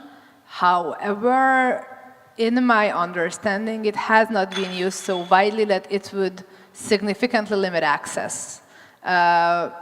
So there might be some people who object, but not many. It is because I feel that Hungarians still understand that it is a basic human right, and we and Hungarian physicians, I believe, are ready to provide this service. I heard a lot of objections from professional circles when this further restriction measure was introduced. However, it was not necessarily said in public, but more in private. And this is due to the culture of fear the Orbán government has been creating against anybody who publicly objects against their policies. And this is getting just worse and worse by every year they spend in government. And this fear, I have to say, is not totally baseless. We saw people getting fired, losing their jobs, losing their contracts, losing their businesses, just because they dare to open their mouths and speak up for basic human rights. And this is the situation where 13 years of Orbán government had led Hungary. And I'm really hoping that Poland would not walk down the same route. Because when you stifle the objection of the professionals, when you stifle public debate, public discourse, it is exactly achieving the effect that so many of us are fearing, also in regards to the abortion debate, that this openness that currently surrounds it in the society, it's getting less and less prevalent. And this can be a fertile ground for further extremist patriarchal parties to spread their hateful messages. So this is why I fully agree with what Alva said. We have to empower people to speak out. You have to share your stories. You have to share your professional opinion also. And it's very easy, of course, to feel volatile and vulnerable when you're alone. But I always told it to all the people who came to me with this, that they cannot fire everybody. They cannot fire all the physicians. They cannot fire all the journalists. They cannot fire every single woman who speaks out.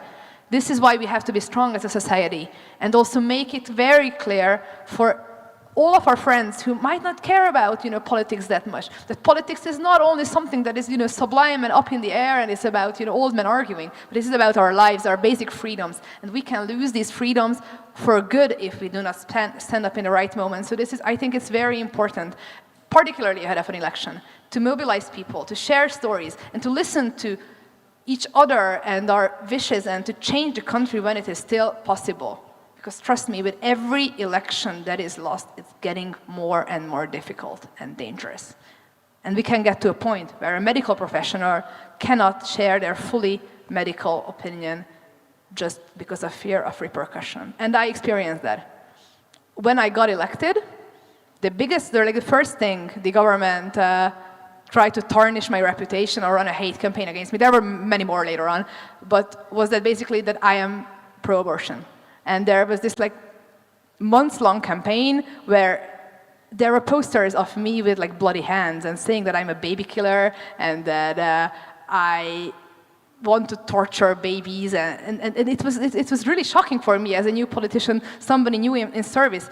But the most shocking part was how vulnerable it might make feel all the other colleagues who are just consciously doing their jobs and helping women who are in the need of such an essential service, that it can be suddenly something that you have to be ashamed of. So that's why we really need to stand up and speak up and support everybody to do the same. And this is the moment in Poland. So I'm really hoping for you guys.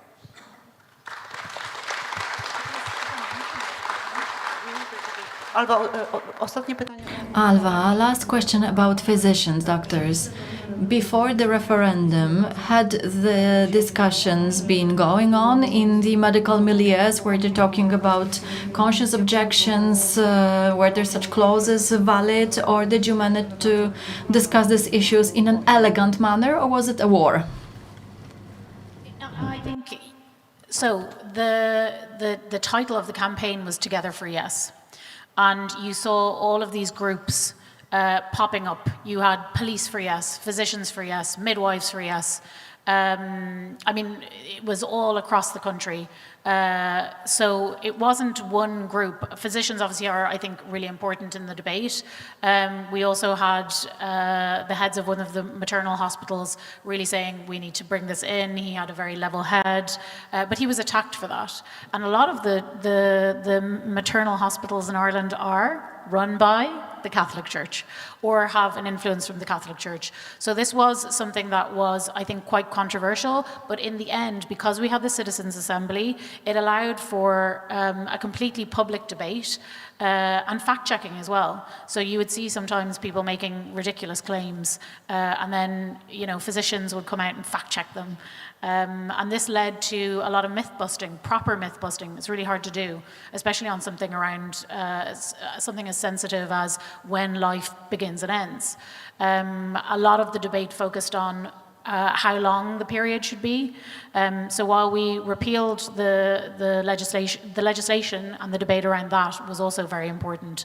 So it was available up to 12 weeks. We still had a 3-day period where you would have to wait. So there were still people getting the boat even after the referendum, even after the legislation was brought in, because some aspects of the legislation precluded some people from getting an abortion within the time limit. And we also allowed for conscientious objection. I think now a lot more hospitals are providing it, but it still meant that even 2, 3, 4 years afterwards, people were still getting the boat. And I also want to mention one thing, which is there is not abortion available on the entire island of Ireland. So after I worked on the repeal campaign, I worked with the diaspora, we also then focused our attention on Northern Ireland. And legislation was brought in, including by the UK government, to try and force Northern Ireland to bring it in, but now it is still not available because the person who runs the healthcare system in Northern Ireland refuses on the basis of their conscience. So it is a problem. It's still a problem in Ireland. We also make it available for people in Northern Ireland to come to Ireland. to the Republic to have an abortion, but it is not available. And I feel like the way that Northern Ireland has been treated, including after Brexit, is they're just left in a limbo between the two environments, and they don't even have their basic human rights. So we are now in this position that the Republic has it, mainland United Kingdom does, and Northern Ireland is stuck. So we still face, even now, after the referendum, which was a total success, but you can never take your eye off the ball, you know? That's the thing is that you have to keep fighting. And if you rest on your laurels, sometimes I think things can be taken away from you without even knowing about it. So yeah, I would just encourage anybody who's listening to this, you know, if you fear that in 2 or 3 years that you're not going to, your wife, your sister, is not going to be able to get an abortion in Poland, speak now. Make sure that you're forming groups. Make sure that you're telling stories. Because you don't want to sleepwalk into a situation where everybody has to go outside Poland to get what is vital health care. Alva Finn, Alva Finn, European Liberal Forum, Executive Director of the institution, Katalin Czech, Member of the Commission for Foreign Affairs and Human Rights and Budget Commission, Sylwia Gregorczyk-Abram, Free Courts lawyer. We've got 6 minutes and 15 seconds for questions from the audience, so should you have any, please raise your hand.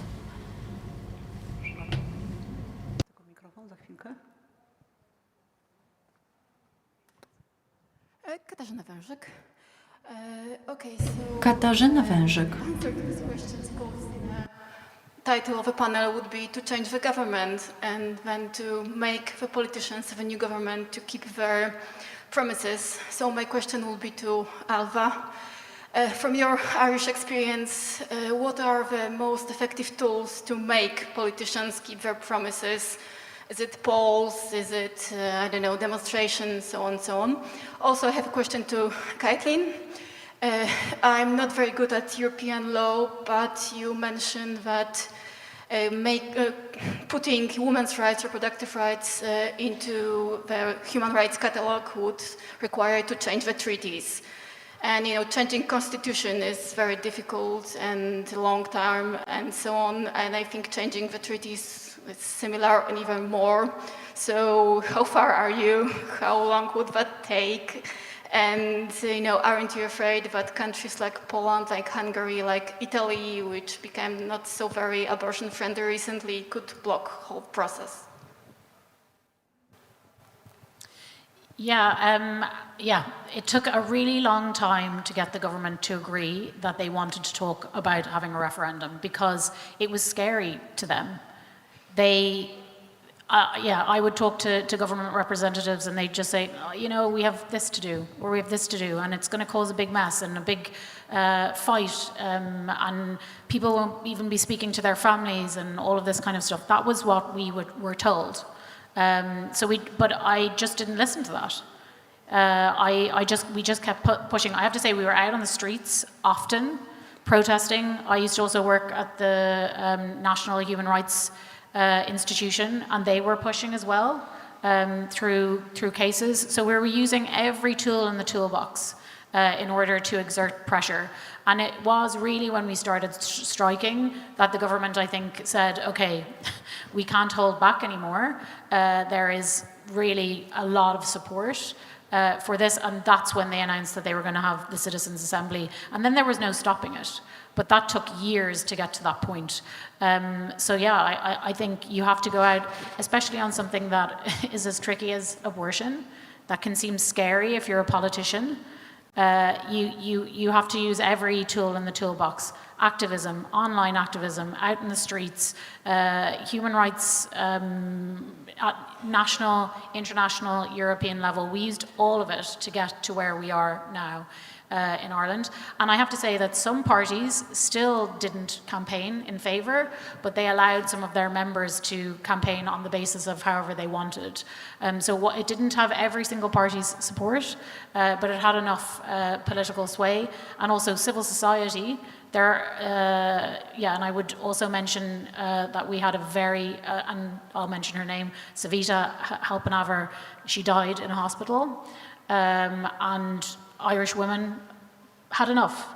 And still, to this day, I mean, everybody knows who Savita is. We used that moment, and we never, ever forgot about her. So I just wanted to mention her name here today, because if that tragedy hadn't happened, maybe we would still be years away from having a debate in Ireland about it. We've got a few women who died in hospital recently. Regarding the question that you asked me, yes, opening the treaties is difficult. This is why it hasn't been done for quite some time. But we really need to do that for so many reasons. The EU is just not fit for this age. Just also think about, for instance, unanimity. The entire Ukraine aid package is being blocked by Viktor Orban's vetoes. We have to open the treaties, and if we do that, we really need to include fundamental human rights in this reform.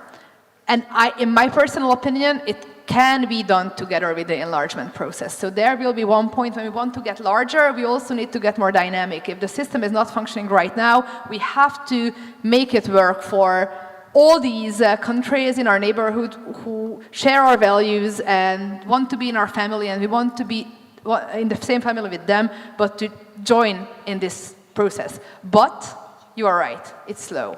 Of course, you can use strategic litigation that Polish lawyers are doing very well. There are infringement processes for some reasons or the others. But really, the best way, and you are really in time for that, is to elect a government that really represents Polish women. And I don't want to take sides here, but this is the moment where you can change things. And you have to make sure that whatever promises made, then it will be kept. And I think for Ireland, after the referendum, it will be very, very difficult for any future government to walk back. So it's your call. I don't know. I really don't know. But elect a government, make it very clear why you elect them, and make them keep their word. Because Polish women deserve the same respect of their basic fundamental human rights, just like everybody else does in Europe and in the world.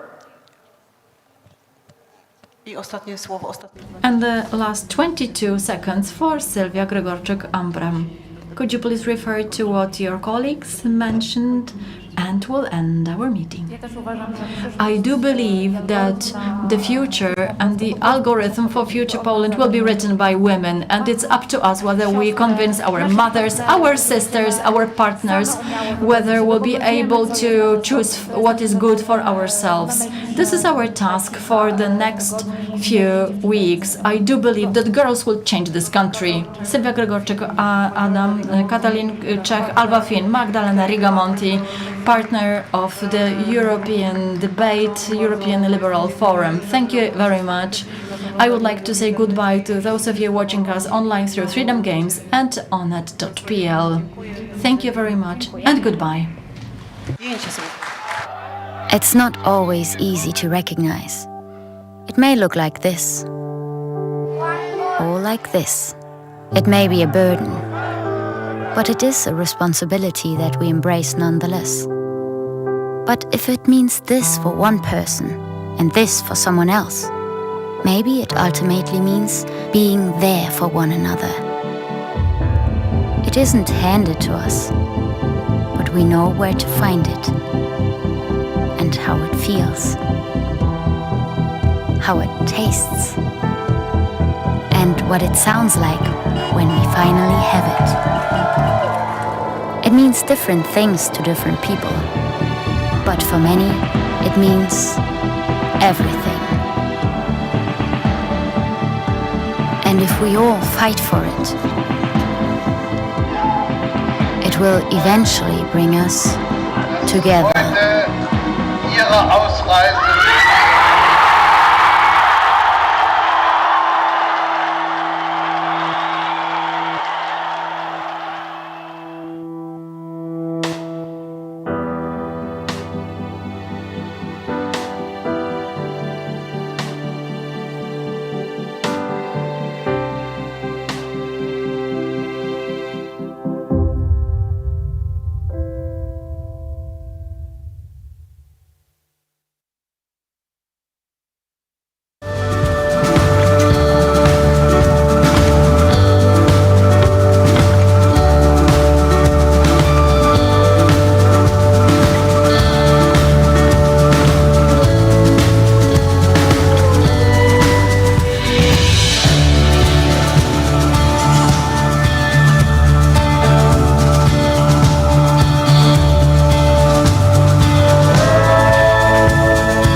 Jestem z zawodu lekarzem. Zajmowała się diagnostyką chorób nowotworowych. W Białorusi zajmowałam się mikrobiologią i molekularną biologią. Byłem nauczycielem szkoły podstawowej. Naszym celem jest budowanie umiejętności, które są ważne na polskim rynku pracy. Szybko nabierają takiej pewności siebie, bardzo szybko się uczą. Wszystko możliwe, kiedy starasz się.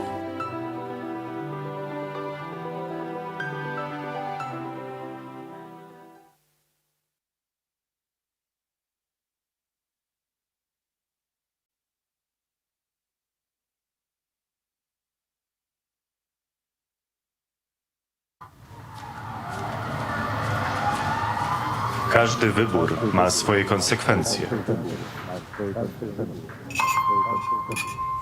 Dziś na kazaniu o takich jak ty mówili, że to morderczynie. A wiesz, że ta, która ci pomogła, trafi za kraty? Trzeba mieć sumienie. Jak mogłaś to zrobić własnej matce?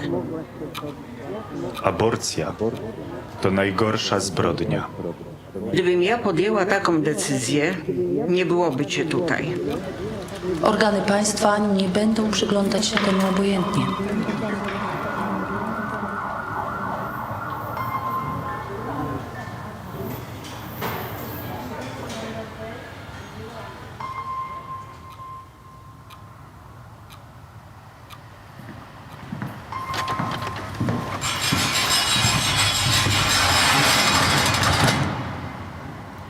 Życie i zdrowie kobiety jest najważniejsze. Stop kryminalizacji aborcji.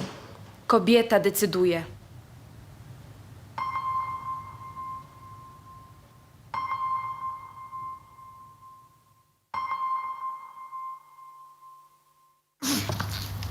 Dzień dobry.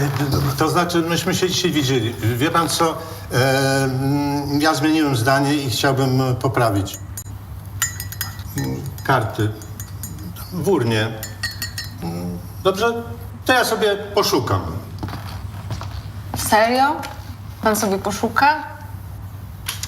Nadchodzące wybory są zbyt ważne, by zostawić je bez kontroli. Dołącz do obywatelskiej kontroli wyborów. Zróbmy wybory bez piecu.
Wszystko zaczęło się od króla Jagiełły. Mała Łodzia stała się miastem, które w XIX wieku rozwijało się najszybciej na świecie. W ciągu zaledwie 60 lat od powstania pierwszej manufaktury powstaje przemysłowa, wielonarodowościowa metropolia. Jednak wiatry historii nie zawsze jej sprzyjały. To, co zniszczył los, odbudowują łodzianie. Nasza Łódź. Miasto wielkich szans. Od 600 lat w sercu Polski i Europy. Jesteśmy Polakami. Jesteśmy niezwykłym społeczeństwem. Zawsze w obliczu wielkiego wyzwania potrafimy się mobilizować. Potrafimy stawić czoła wielkim wyzwaniom. Bo nie potrafimy stać obojętnie. Bo obchodzi nas bezpieczeństwo i przyszłość naszych dzieci. Bo wierzymy, że nadzieja zwycięża apatię, lęk i strach. Bo mimo wszelkich przeciwności nigdy się nie poddajemy. Potrafimy ciężko pracować, wspierać się i działać razem. Bo zależy nam na naszej ojczyźnie, naszym osiedlu, naszej ulicy. Bo chcemy naszych niezbywalnych praw i wolności. Bo nie oddamy naszych marzeń. Nadchodzi punkt zwrotny.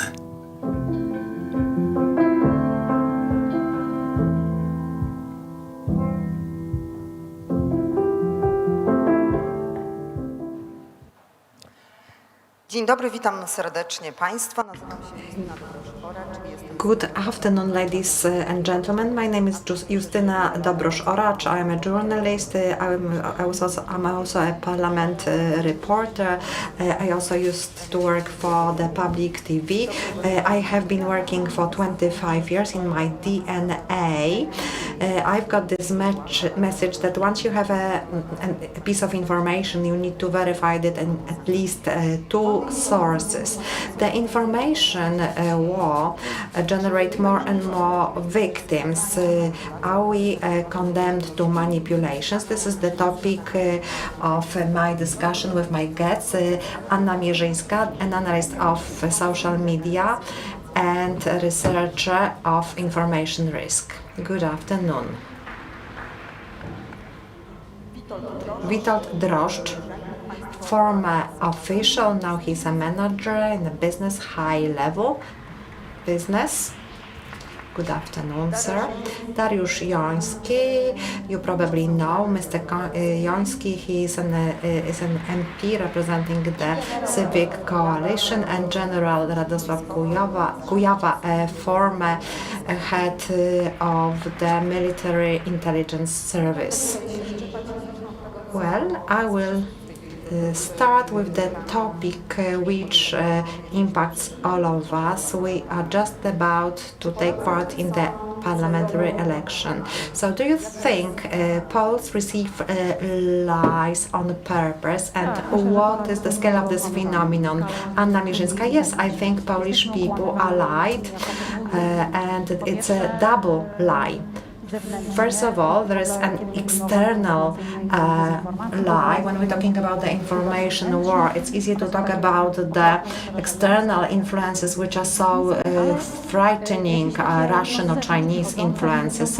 Any outside influences are really frightening. The latest report by the Commission states that from the start of the war in Ukraine, Russian propaganda reached 45 million recipients, and several billions of users entered these websites. We are also lied internally in Poland. This information is a tool used in the information war outside. It's not new. I have been researching this topic since 2017. It has been always used in the political fight. Now the scale of this phenomenon is much greater. I would like to stress that this is the weapon used by politicians from any parties.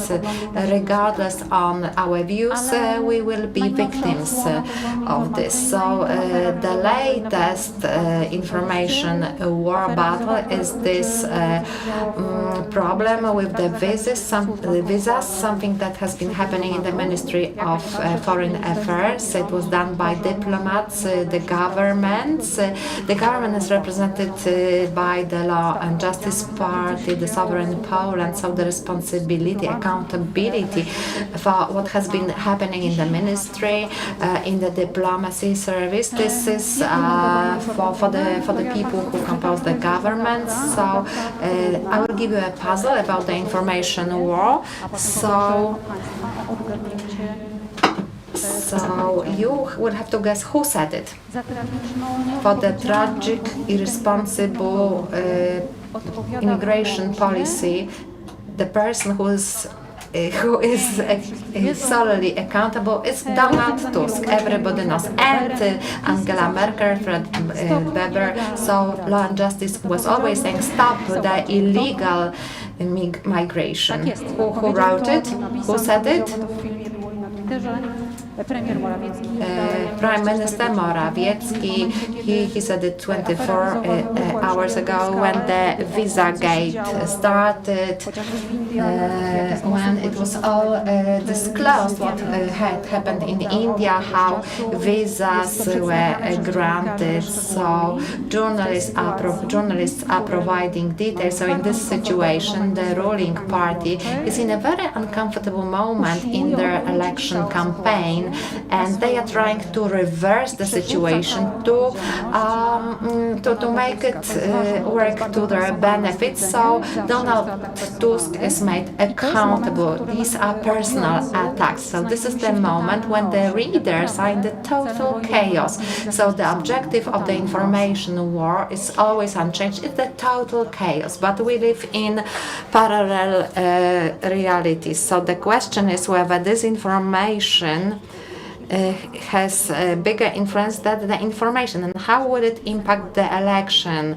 So we are hostages of this reality. It's hard to count. I'm an analyst, so I like the data. It's difficult to calculate what's more influential, information or disinformation. We receive both information and disinformation. And if somebody is using the information space, we receive both disinformation and information. I'll provide you a definition. Fake news is something, is the information which is published purposefully in internet and through other sources. This is the space that always impacts us. We are talking about the information war, and it's not a metaphor. We are having the information war, and the fake news is the weapon in this war. And again, this is not a metaphor, because information space, what we believe in, impacts our decisions and behaviors, not only in politics. The information war had impact on the decision whether people should be vaccinated against COVID or not. Now the impact concerns our votes during the parliamentary election.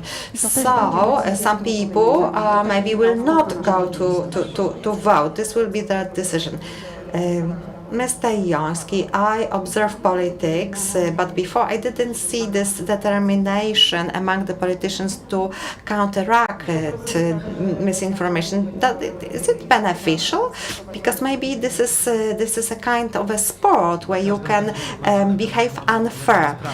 Truth is the best for any lies and misinformation. We live in this world of the Law and Justice Party. We can see the programs transmitted by the public TV. You used to work for this television station before the pacification. So I think they only provide lies. I would like to use my example to tell you about disinformation, how they cheat citizens, how great these impacts are. I can see them everywhere. 2 years ago, when I was driving to a meeting with Michał Szczerba in Zamość, we reached Białystok and we received the news. We read that on the border crossing in Usnarz there are 3 women and 5 children aged from 1 to 4 years of age. So we decided they are at the border crossing. The temperature was 2 to 3 degrees of centigrade. So we went to a store, German Lidl store, and we bought some goods for the children. And then we went to the border line. We didn't inform any media, although later on we knew that the public TV was already there. So we approached the border guards. We gave the products for these women and children. We told them that we understood their decision, but we asked them to give the foods, sleeping bags to the women, and they told us, okay, we cannot do this right now, but when the night starts, we will deliver the goods to them. There were no men there, so the public TV recorded a film showing us approaching the guards. So there was a fake news. There is someone who counts how many times we are displayed in the media, in TV, for example. So they were saying that we went there to feed terrorists, that we crossed the border, that we wanted to cross the border, and that was broadcasted 36 or 37 times. So sometimes when I meet with the voters, they ask me the question, why did you go there? What did you do there? Why did you want to cross the border? This is deliberate. This is deliberate disinformation. I have 2 children. I was brought up that you need to help the weaker ones. So we went to help these women and children. This authority, they disseminate misinformation. Additionally, at the managerial levels, they build a network of links with mafia who traded in people and visas. So we received the news that 200,000 people came to Poland. They purchased a visa for $5,000, and then they could migrate further on to Germany or to the States. So they say that it was done because there was the team, the Polish groups of diplomats were dealing with this. So it's like the smoke cover. Because what's the difference between these immigrants who are at the border crossing when we compare them to these immigrants who are brought to Poland for $5,000? But in the public media, funded with our funding, you will never hear this information. So this is the huge misinformation, to lie to people deliberately. So we are used, Donald Tusk is used to feed the voters with this misinformation, to disseminate it further on. So it's hard to live with it. We need to clarify this. We write books, we make movies, we are combating this misinformation. So we agreed with Michał, so if another MP or candidate will repeat these things, we will just take them to the court. All this news broadcasted by the public TV is a lie, and we are dehumanized. We are the opponents. We are the people who wash their hands, and they dehumanize them.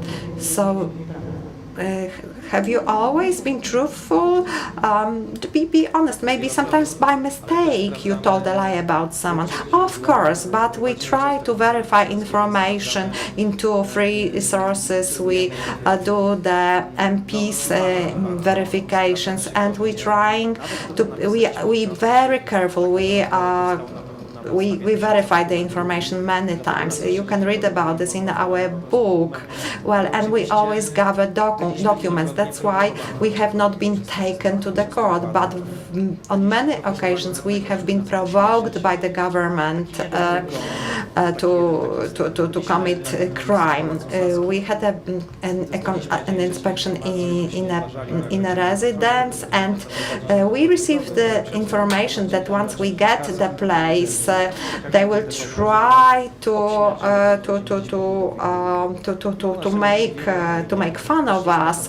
We were going to wear some special clothes, and actually this scenario came true. So they wanted to humiliate us. They wanted to cheat the audience. So disinformation, lies, cheating, and it's not easy to fight it. But there is only one solution to lies and disinformation.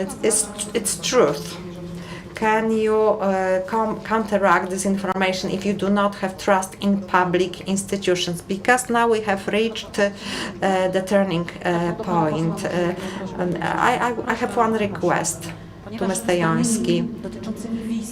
Data on the visa in the VisaGate, well, it's very chaotic. But I have a request. For the purpose of this panel, let's not use numbers. Answering your questions, it's obvious when we say that without public institutions which have trust of the public, it's very hard to counteract disinformation. We have experienced this during the pandemic, for instance. During the pandemic, only the awareness that we can use some reliable sources provided by the public authorities, that it would provide us with some space. We will be able to know how to proceed. It's also very important due to the fact that this information is also disseminated by state or para-state institutions and organizations that deliver various political goals. And only public institutions which enjoy trust, they can use different means that are not available to other participants of the social or economic life. There's at least one more reason for which it's very important. The trustworthy institutions have a privilege of being a kind of a judge in the situations where there is some disinformation. It's hard to decide whether it's true information or fake news. I'll give you one example dealing with telecommunication. It's about this mythical 5G. Several years ago, we witnessed a mass and effective campaign that was trying to convince people that 5G is harmful to health. This campaign has been restored. Once the pandemic started, the campaign was over. Maybe these were the same groups of people. So the pandemic became more interesting, more current. This information about pandemic was disseminated by the same circles, the same people, even when there were some manifestations of anti people who were against the vaccines. 5G related posters were displayed. So we could see that these campaigns were funded in a similar way by very similar institutions, centers. So many participants who were involved in the anti-vaccine movements or anti-5G movements. Very often these people do not realize.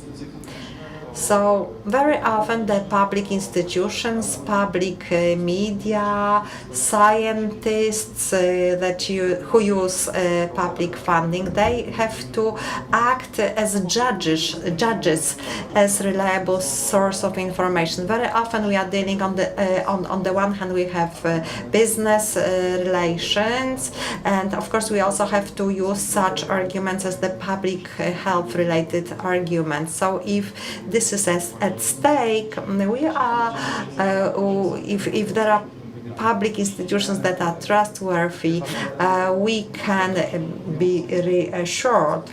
But sometimes those who have more money win. So there are no such judges, and it affects economy, it affects business. Can you remember of an example of a company that was affected by fake news by the government, for instance? Different businesses actually very often are subject of disinformation campaigns, and it's not only reserved to Poland. It happens in the countries where authorities and public institutions, media have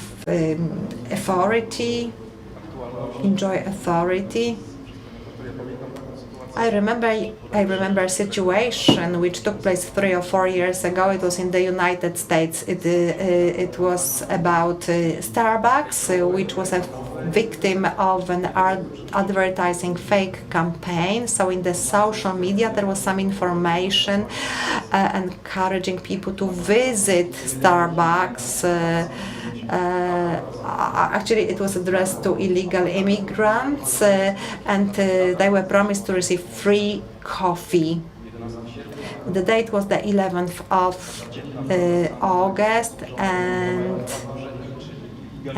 and it looked like double I, which means illegal immigrants. So there are some authorities which are followed by the public. They are very often very popular, general. What about foreign services? Are they trying to impact the election? There were attempts of this type after the attack on Ukraine. The answer is simple and positive, as it relies from intelligence service and its task focusing on specific aspects. The problem is a moment of reflection when I started working for the state service at the beginning of 1990s. The theory of information was a vital component that young applicants of this legal profession in Poland had to learn. Since then, the world has changed thoroughly, as we had limited access to information back then. It resulted from the Cold War heritage. However, a few years later, it turned out that information is omnipresent and there is no reason for intelligence service to exist, because there are journalists, access to media, to public information. You can ask about anything. The world was far more peaceful and believed that the breakthrough would bring better results. The situation nowadays is different. The information is quickly duplicated, disseminated. It is easy to manipulate sources and achieve propaganda effect in a very short time. The instruments to verify the truth are limited. But coming back to intelligence service, this is the basic task of intelligence service, to reach the real information, because there is only one piece of real information. From the point of view of our enemies, affecting the information they consider reliable, affecting the political reality of Poland, is the task which is valid for the political breakthrough period. But in my opinion, it is not about the propaganda campaign and affecting it the way we could expect based on Catalonia, United States, Brexit referendum, but based on achieving the most important objectives, namely disintegration of the society, aggravating the cause, challenging the foundations of many years of collaboration under European Union and NATO, generating arguments. I have always been wondering, because typically when we talk about Russian service, not Chinese ones, because the priorities are different, the purpose of the Russian politics when the Republic of Poland was independent during the last 100 years was to make us argue with the Germans. Stalin deprived us of the land in the east, but pushed out the Germans through an arbitrary decision, and he knew that we would be in an argument with the Germans ever since. If someone says that the German Union is the greatest Polish problem and the Germans are our allies in the NATO and our effective defense will not be possible without German support, is surprisingly accepted by irresponsible people who have no reflection on the subject matter. If somebody from the outside observes our political reality, I don't know what words they could invent and inspire such activities, but we should always observe people who promote such politics and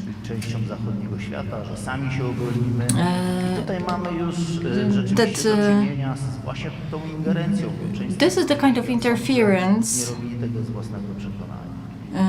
we deal with, and this is does Russia support specific party? Observing what was happening in the United States, in the UK,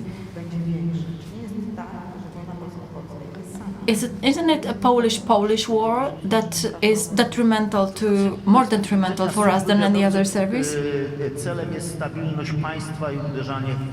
The objective is to undermine the reason of state.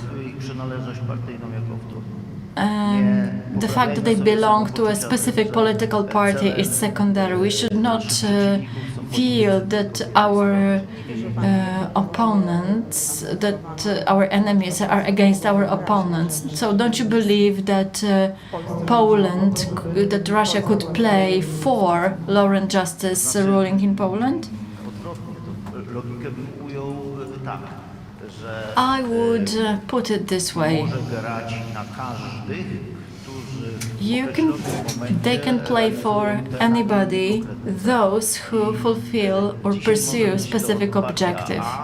Today, this can be Party A, you mentioned law and justice, but it does not mean that in 3 weeks' time more effective activities could be generated on the other side. It's easier to work in the environment of young, prospective niche organizations and parties, and then, based on it, build long-term assets. And it's really difficult to tame it. Do you mean any specific party? Confederacja? No, I wouldn't like it to sound this way. But definitely, it's always easier to use a kind of ideological understanding or program understanding, as these people are often encouraged to manipulate financially, ideologically, or any other way. But this is not always related to to them belonging to political party. Intelligence is universal and willing to invite anybody. Well, I wouldn't expect such a summary of your statement. Does Russia interfere into election in Poland? A few months ago, you mentioned that you take such a scenario into account. I would like to know whether it does exist.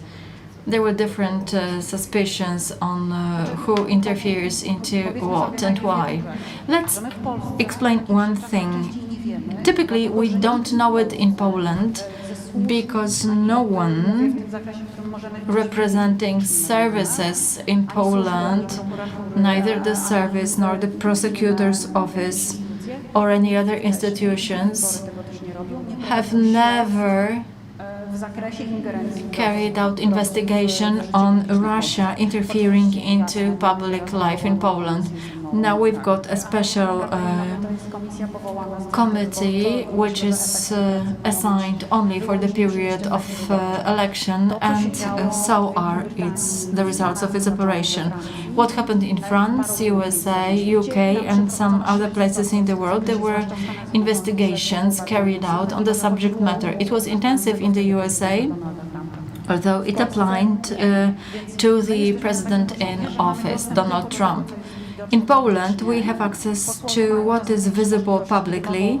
MPs have more opportunities when they go to various institutions and ask for specific documents.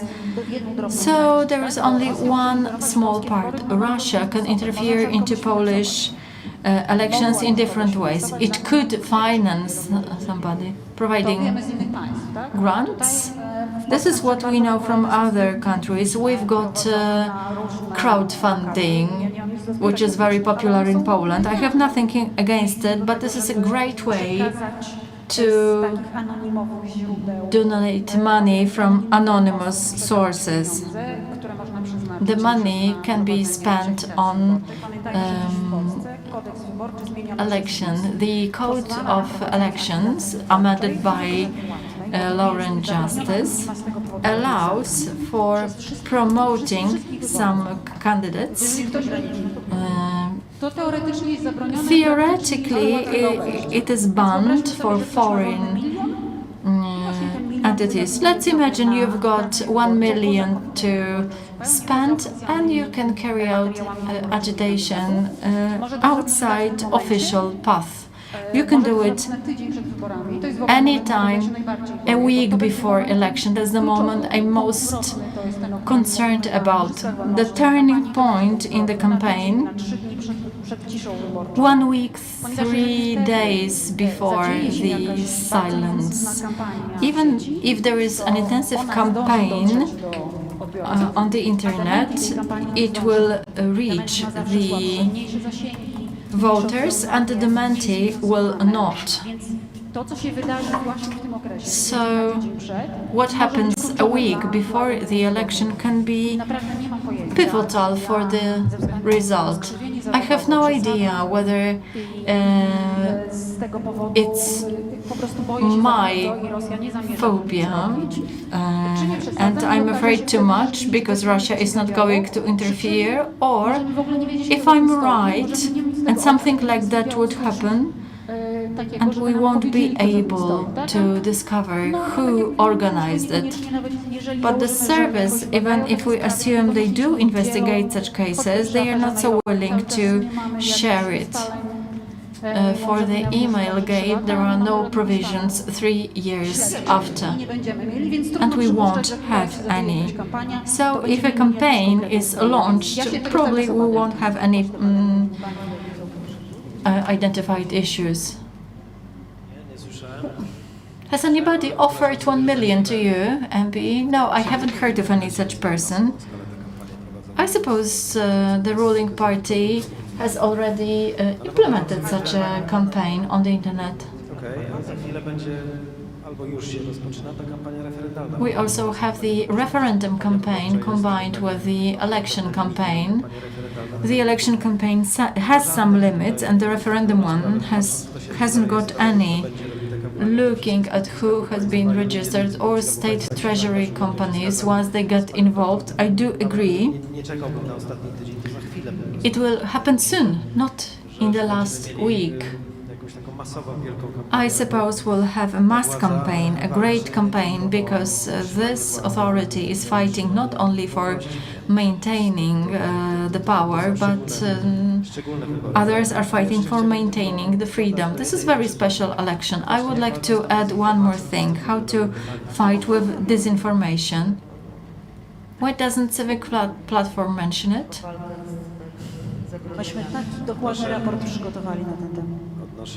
We have developed a thorough report on the subject matter. I feel we fight with disinformation by showing the truth. Save for that,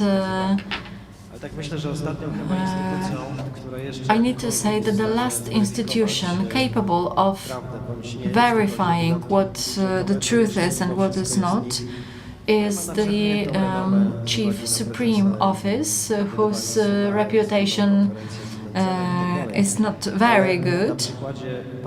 But based on the example of the pandemic, I can say so, because we've been investigating all these affairs for 2.5 years, but the Chief Supervision Office carried out a detailed inspection of all these affairs and spending money. The conference that took place several days ago confirmed the information we had presented beforehand. But I do remember Prime Minister Morawiecki saying that was not true. That the same applied to temporary hospitals built on private plots of land, building facilities with no single patient.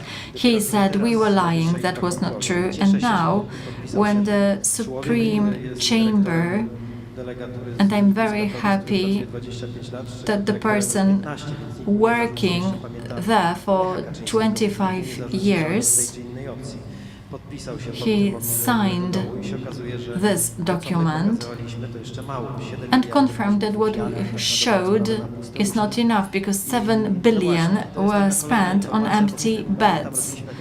I do remember a conference in front of the temporary hospital at the National Stadium saying that there are only 150 beds and not thousands of them.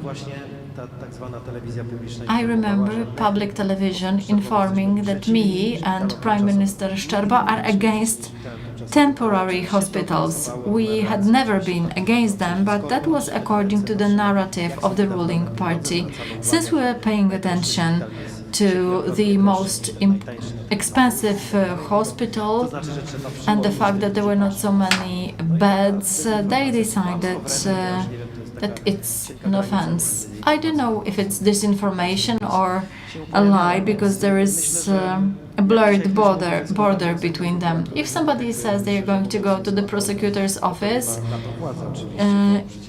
it doesn't really make sense in the current political situation. If we have some public officers who feel they cannot be punished, we need to remember Ostrołęka power plant case, 1.3 billion zlotys wasted. I am familiar with this report. The information war in business, is it equally advanced? Not really. I don't like the term information war. I would rather say, I would leave this term to the world of international politics.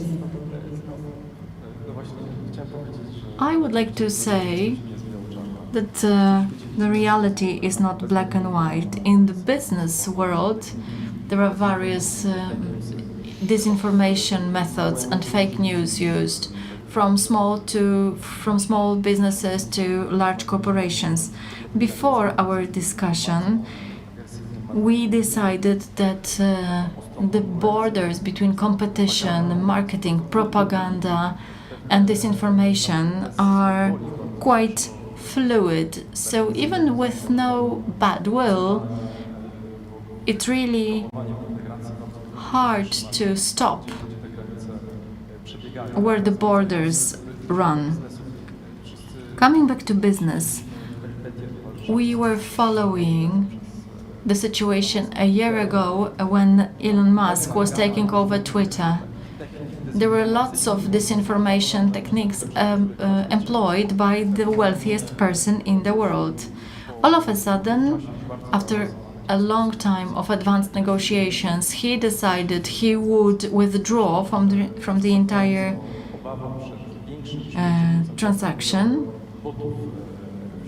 We need to remember 5% share of bots among the user accounts. This is the type of information tactics trying to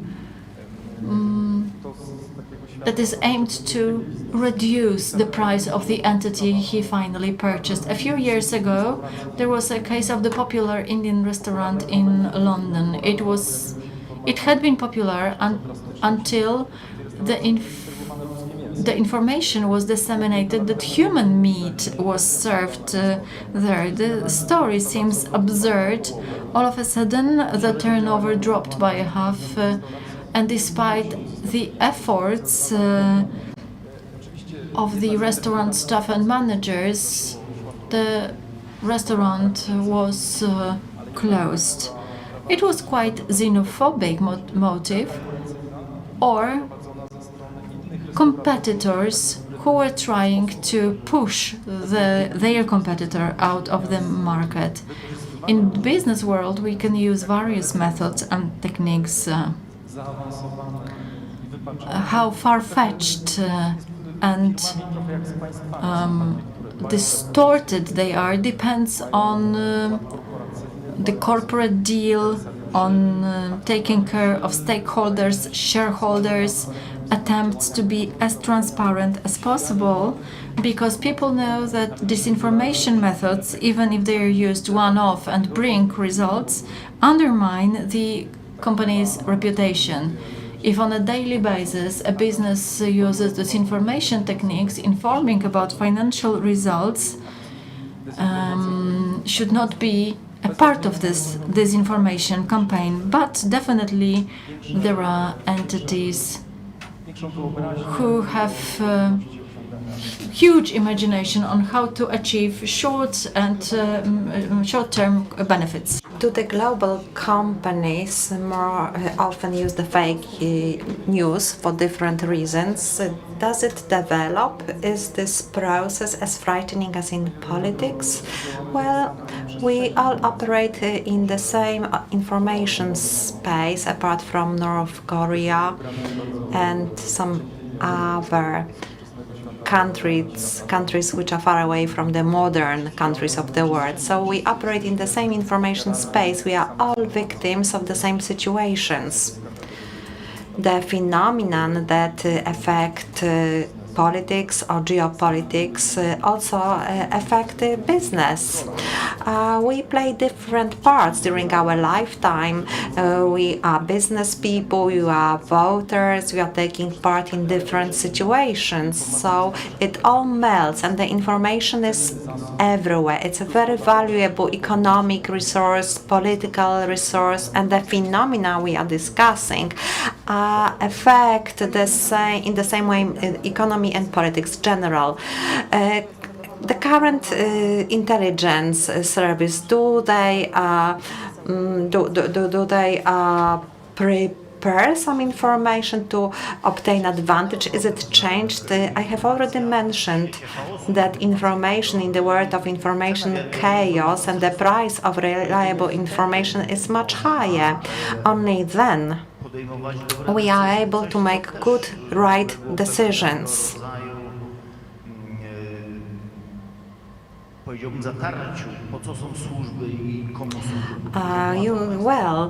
Services are to serve the public authorities. This is the difference which distinguishes them from journalists, influencers, and social media users. So the paper information are provided to the decision makers, and the problem is whether they can draw appropriate, right conclusions, whether they can read they know how to read this information. I saw this kind of information, so this information should be competent, reliable, checked, and the facts are distinguished from the information, from the background. So the role of the service is to get used to the specific recipient, because politicians such as the Minister of Foreign Affairs, Prime Minister, Minister for National Defense have completely different backgrounds. They know specifically how to read the information provided by the service. Of course, there is a huge potential to allocate specific tasks to the services. Not maybe everyone realizes that this system is very institutionalized. Services receive guidelines for the plans. They have to draft plans, reports. They receive tasks. It's all written down in documents. They know how specific issues should be researched and examined. So this is a specific system. And I'm very determined when I answer this question that the task of the services is to prepare the fake news. Well, it has always been an instrument for the services, because the Republic of Poland has enemies. There are people who are specifically involved in implementing unfriendly actions. So such people have to be identified, and you can use specific operations, different information, and for example, information manipulation is one of these operations.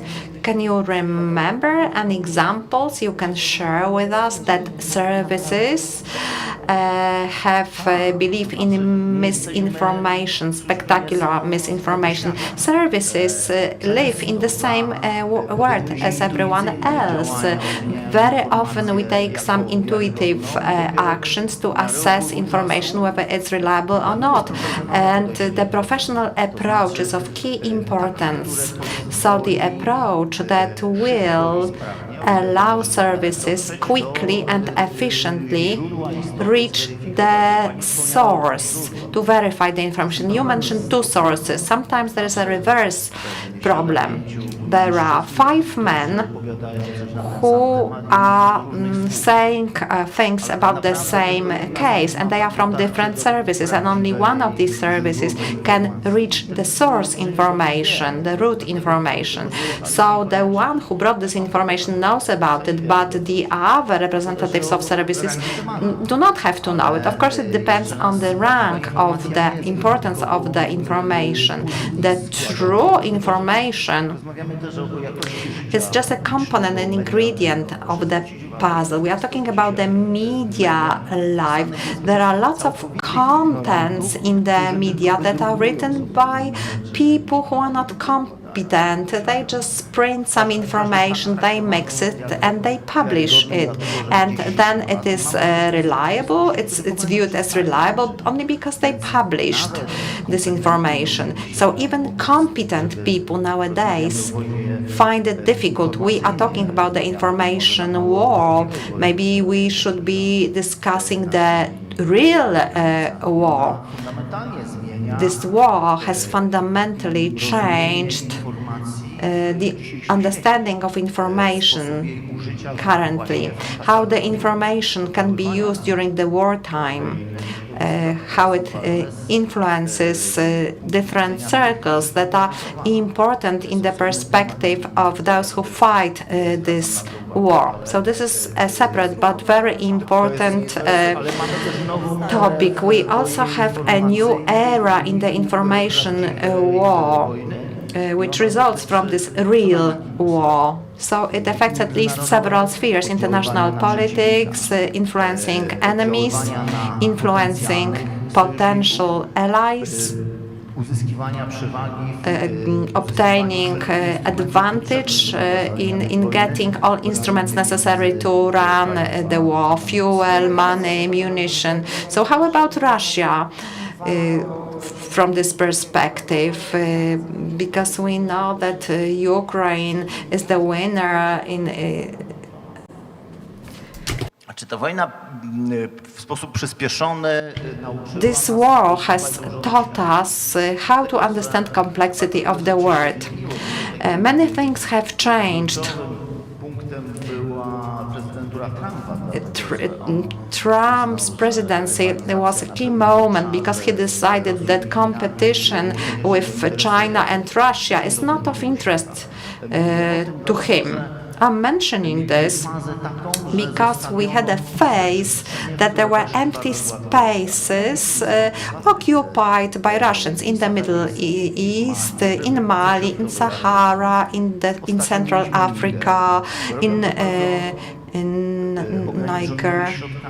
They are using limited resources, and they can, and actually Europe and United States have not responded because we have forgotten about it. We as citizens and politicians observe what the voters think. We are taking part in the freedom games, so we want to be able to implement freedom. We want to have security, and we have to defend democracy as the system in democratic countries. People often ignore it. It's also ignored by politicians. That's why 400 Russian soldiers can take control over an African country which has a lot of natural resources. A nice distinguisher is the Rammstein group. It's not the Rammstein with double M, it's the Rammstein with one M, with an airfield, which shows these countries that truly support Ukraine. It's a very interesting clue.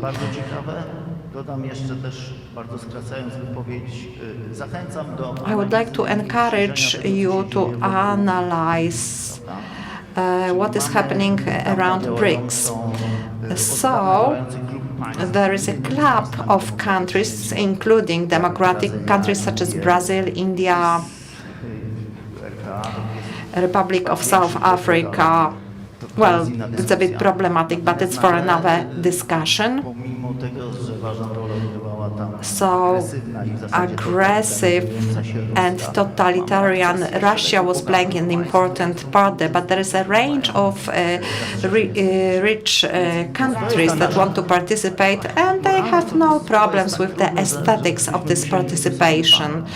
So we would need a separate panel for this. I would like to attract your attention that this is something we should reflect upon in the context of Russian propaganda and misinformation, disinformation, because it affects all the world, non-democratic words, because they frighten with the United States, with post-industrialism,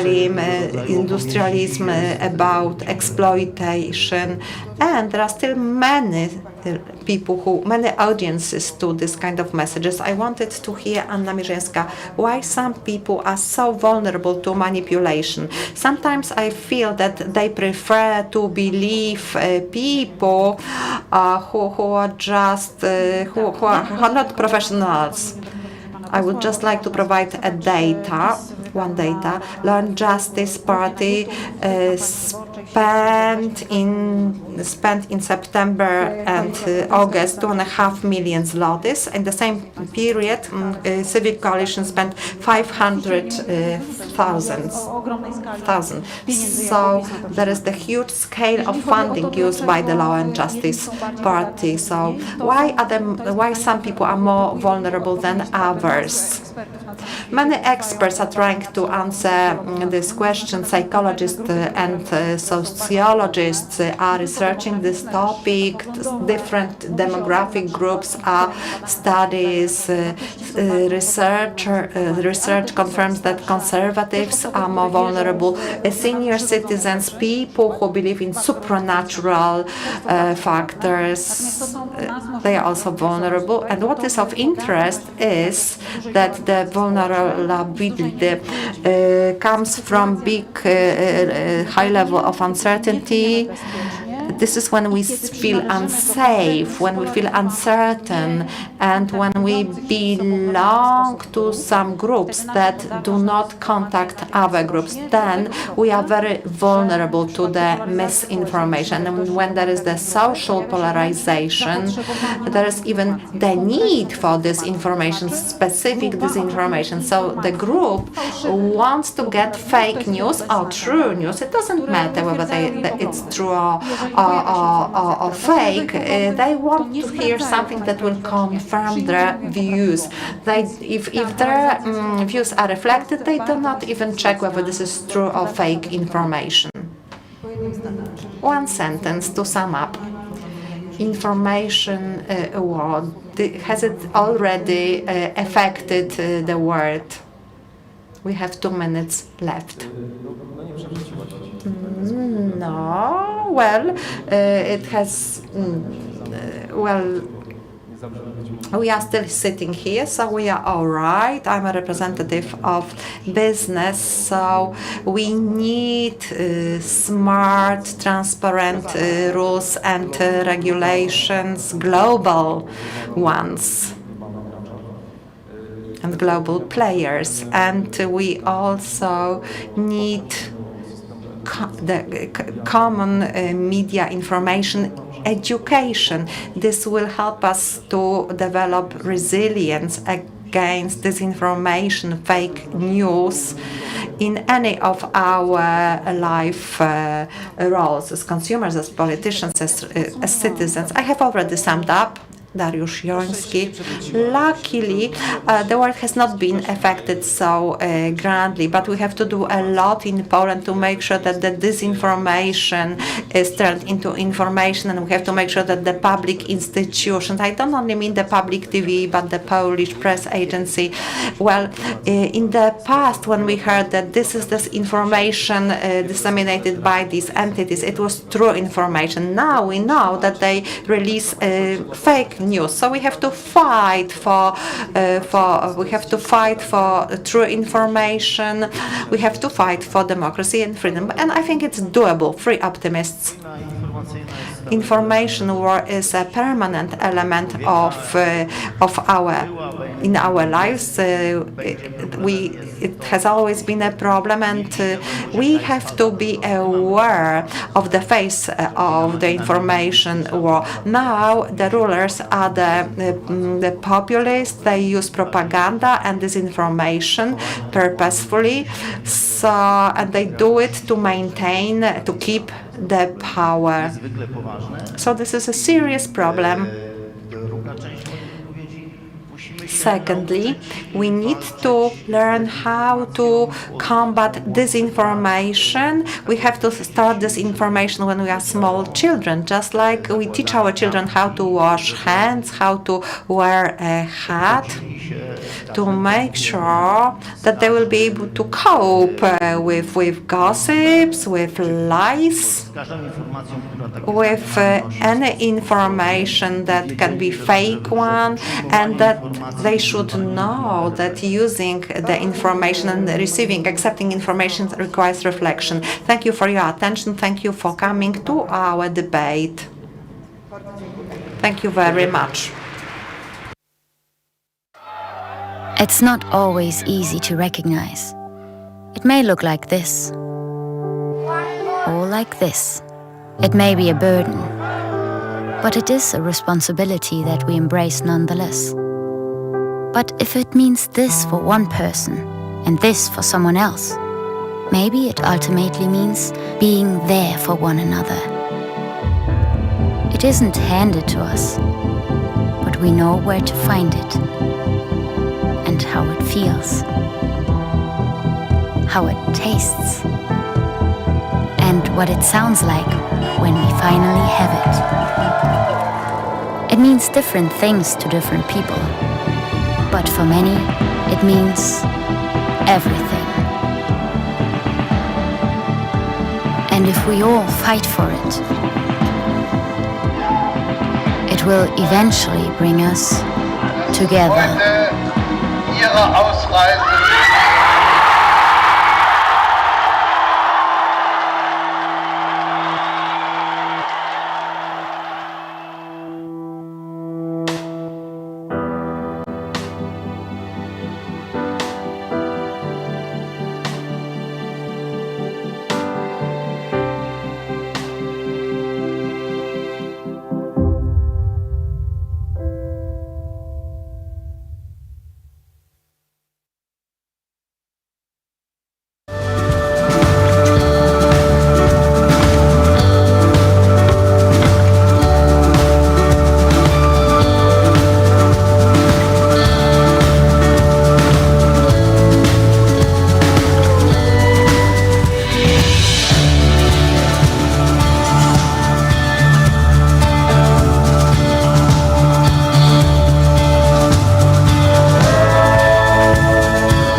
Jestem z zawodu lekarzem, zajmowała się diagnostyką chorób nowotworowych. W Białorusi zajmowałam się mikrobiologią i molekularną biologią. Byłem nauczycielem szkoły podstawowej. Naszym celem jest budowanie umiejętności, które są ważne na polskim rynku pracy. Szybko nabierają takiej pewności siebie, bardzo szybko się uczą. Wszystko możliwe, kiedy starasz się.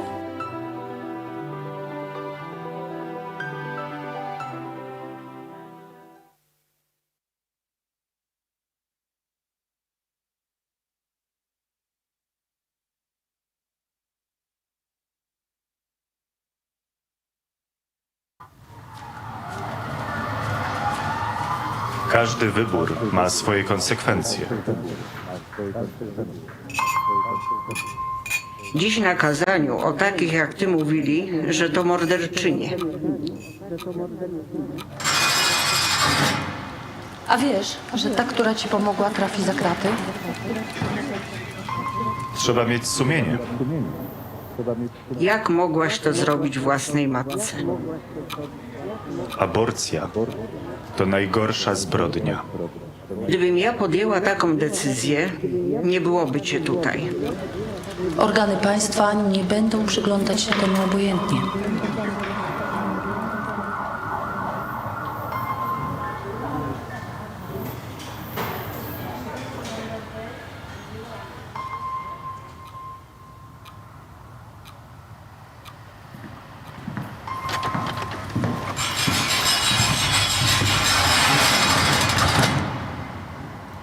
Życie i zdrowie kobiety jest najważniejsze. Stop kryminalizacji aborcji. Kobieta decyduje.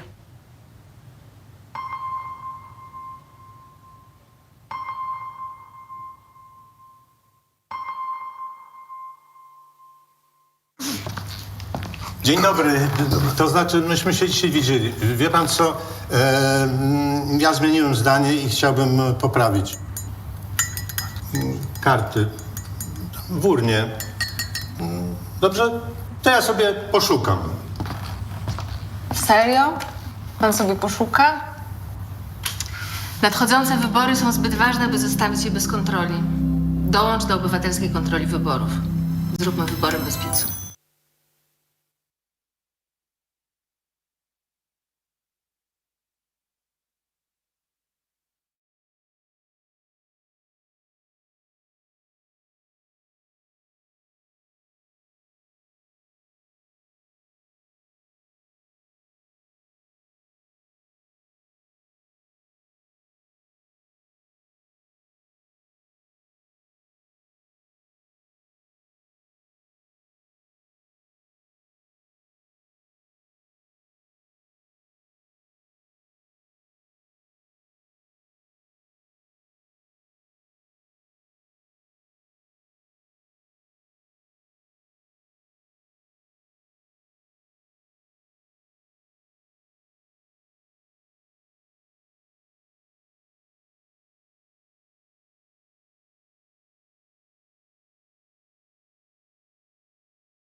Wszystko zaczęło się od króla Jagiełły. Mała Łodzia stała się miastem, które w XIX wieku rozwijało się najszybciej na świecie.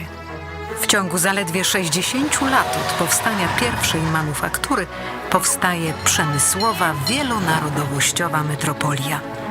Jednak wiatry historii nie zawsze jej sprzyjały. To, co zniszczył los, odbudowują łodzianie. Nasza Łódź. Miasto wielkich szans. Od 600 lat w sercu Polski i Europy. Jesteśmy Polakami. Jesteśmy niezwykłym społeczeństwem. Zawsze w obliczu wielkiego wyzwania potrafimy się mobilizować. Potrafimy stawić czoła wielkim wyzwaniom. Bo nie potrafimy stać obojętnie. Bo obchodzi nas bezpieczeństwo i przyszłość naszych dzieci. Bo wierzymy, że nadzieja zwycięża apatię, lęk i strach. Bo mimo wszelkich przeciwności nigdy się nie poddajemy. Potrafimy ciężko pracować, wspierać się i działać razem. Bo zależy nam na naszej ojczyźnie, naszym osiedlu, naszej ulicy. Bo chcemy naszych niezbywalnych praw i wolności. Bo nie oddamy naszych marzeń. Nadchodzi punkt zwrotny.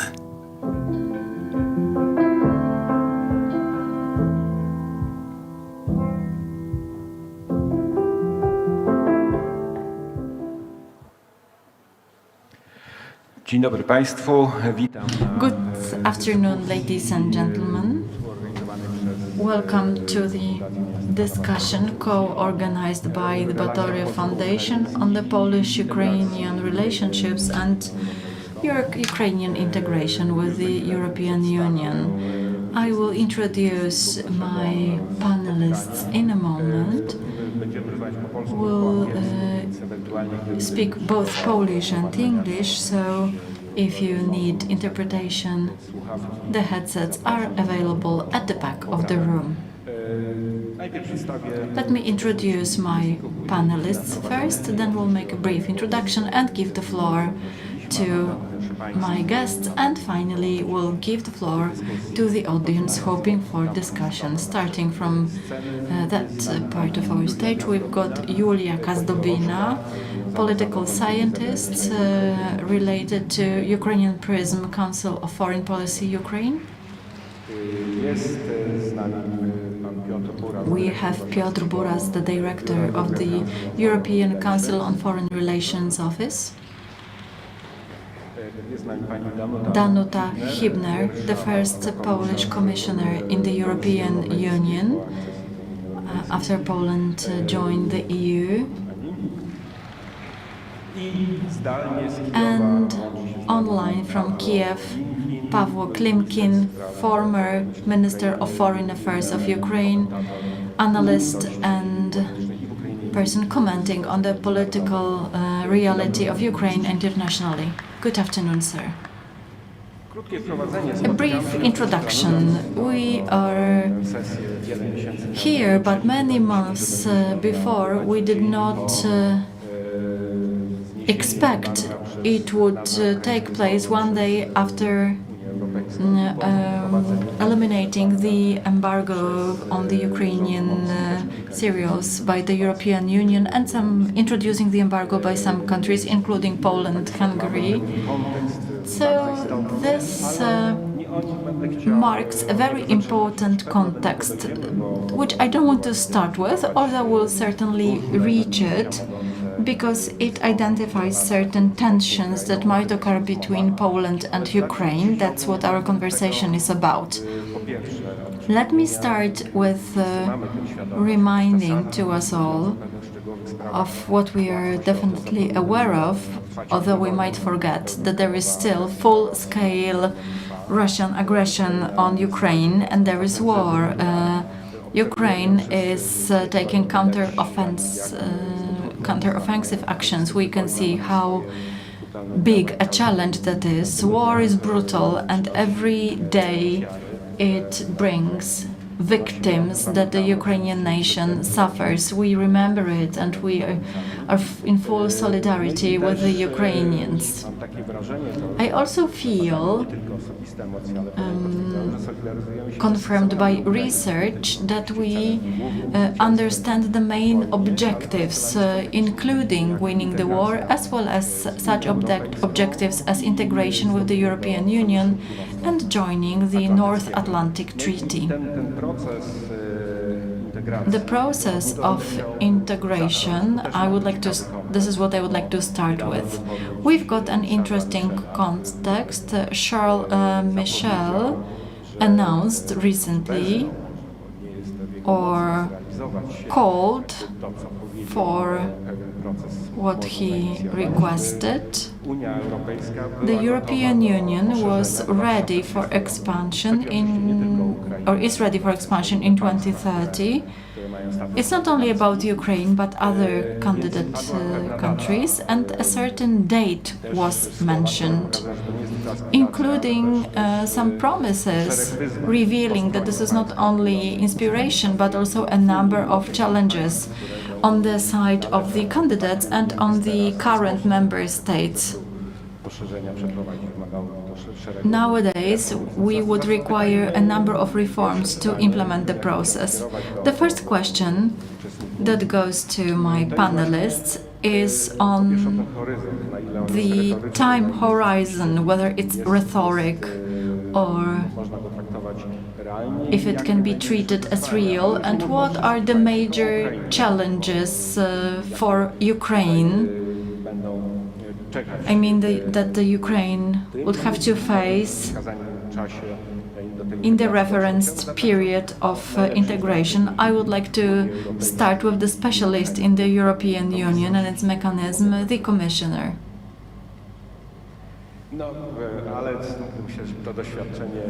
I suppose the experience acquired through working for the Commission helps you a lot, and you also are well familiar with the international milieus. So just first comments from you. Initially, I would like to say that I am involved in different relationships with Ukraine, and I have been involved since 1994, when the first partnership with the European Union was signed. Throughout the period, we have observed quite unsuccessful policy of neighborhood from the side of the European Union. As a commissioner, I was teaching my colleagues from Ukraine on how important decentralization is, how important regional policy is. Now I meet with the members of Verkhovna Rada, NGOs, how to prepare Ukraine for the membership, and I share our experiences. I suppose Ukraine can use others' achievements. That's something that Ukraine can do skillfully. I would like to say that last year the European Union made an important geostrategic decision because it moves from the neighbors path to the European Union path, and this is the signal on the system preferred by the European Union, the international order,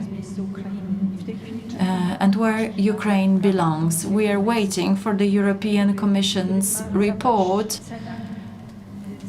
evaluating Ukraine's preparation and proposal to start negotiations. I'm fully convinced that it will happen by the end of this year, and the sooner the better.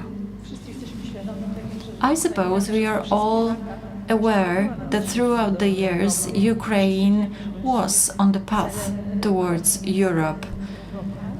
Europe is Ukrainians' objective, and this is also a great geopolitical benefit for the whole Europe. It is about expanding the democratic area, which in the light of fight between the systems is important. I suppose Ukraine will play a very important role in the relationships between European Union and Russia, whoever is going to rule in Russia. It will also be a guarantee of peace in the region prone for conflicts. We need to remember the benefits are mutual, but both sides need to be ready for it. All conversations with Ukrainians have revealed that it's not about going shortcuts, that the Ukrainians are fully aware that if they are well prepared, they will use the membership. The fuller it is, the more benefits the Ukraine will get.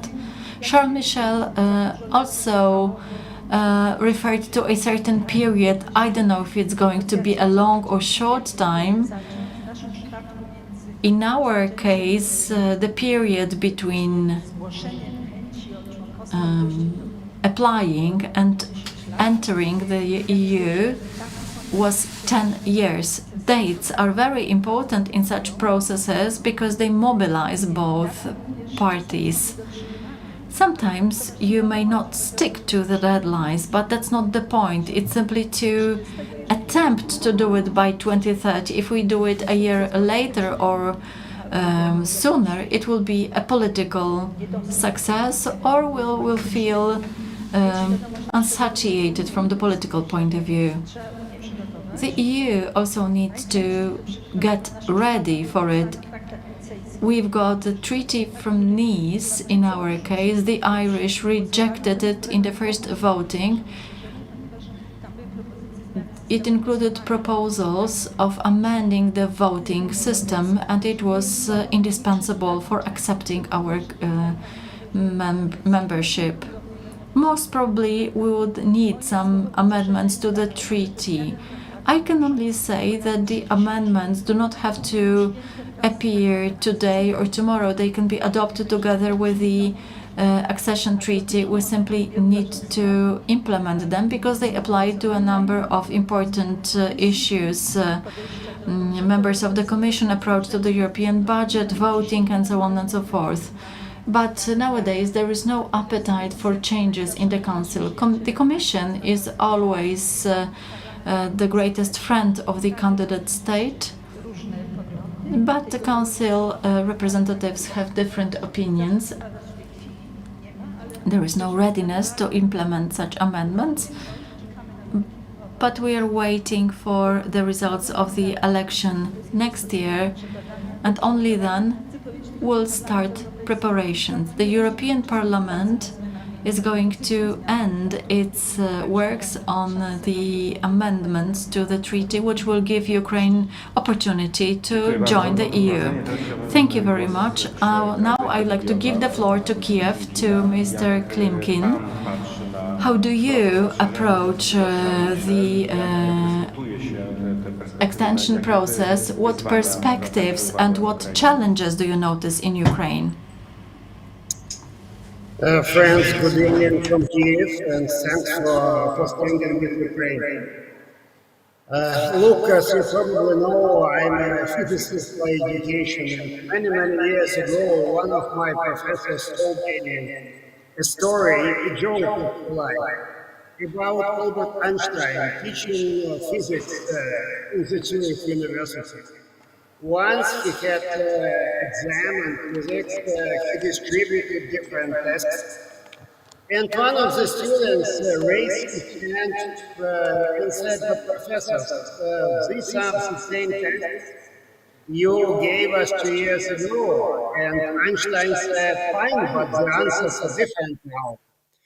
So my point is really simple. The answers are different because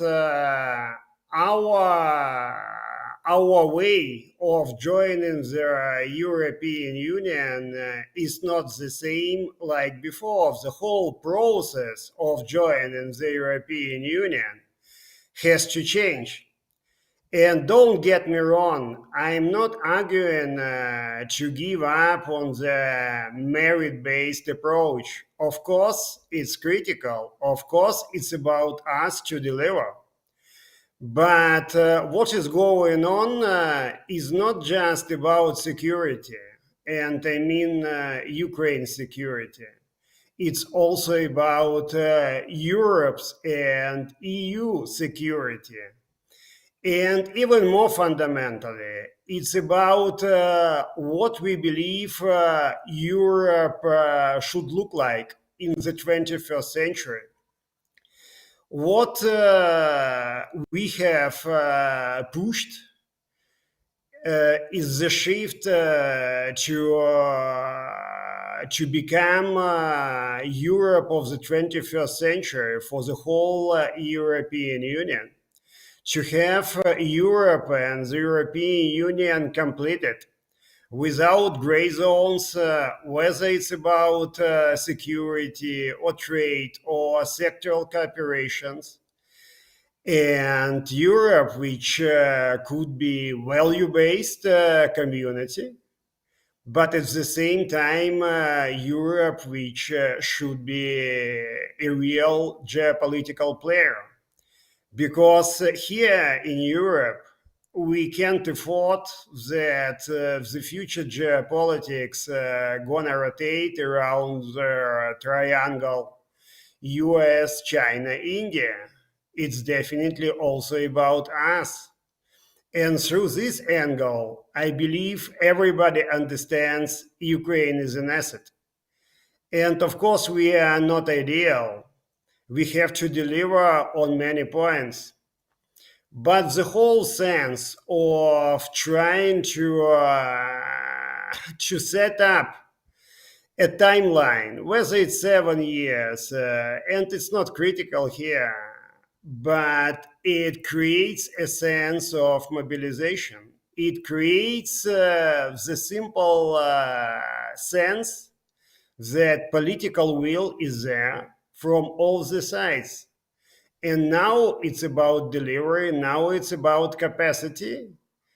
And everyone who gonna fail will show his or her failures to everybody. So the process can be just dragged down in time, in space forever, because we are under external pressure. And here we have Russia as our aggressor state, but even more complicated geopolitical situation. But also, like Danuta has just said, it's about internal pressure to adjust the European Union to the future. So my point is really simple. We need to keep our merit-based approach is fundamentally critical, but we need to create a different sense of the process. We need to create a real pressure, not just on us, but also on the European Union to be successful and not to play long games. We can't afford it. And here I believe our partnership with Poland is crucial. Many people are talking about new formats, communities, access, whatever.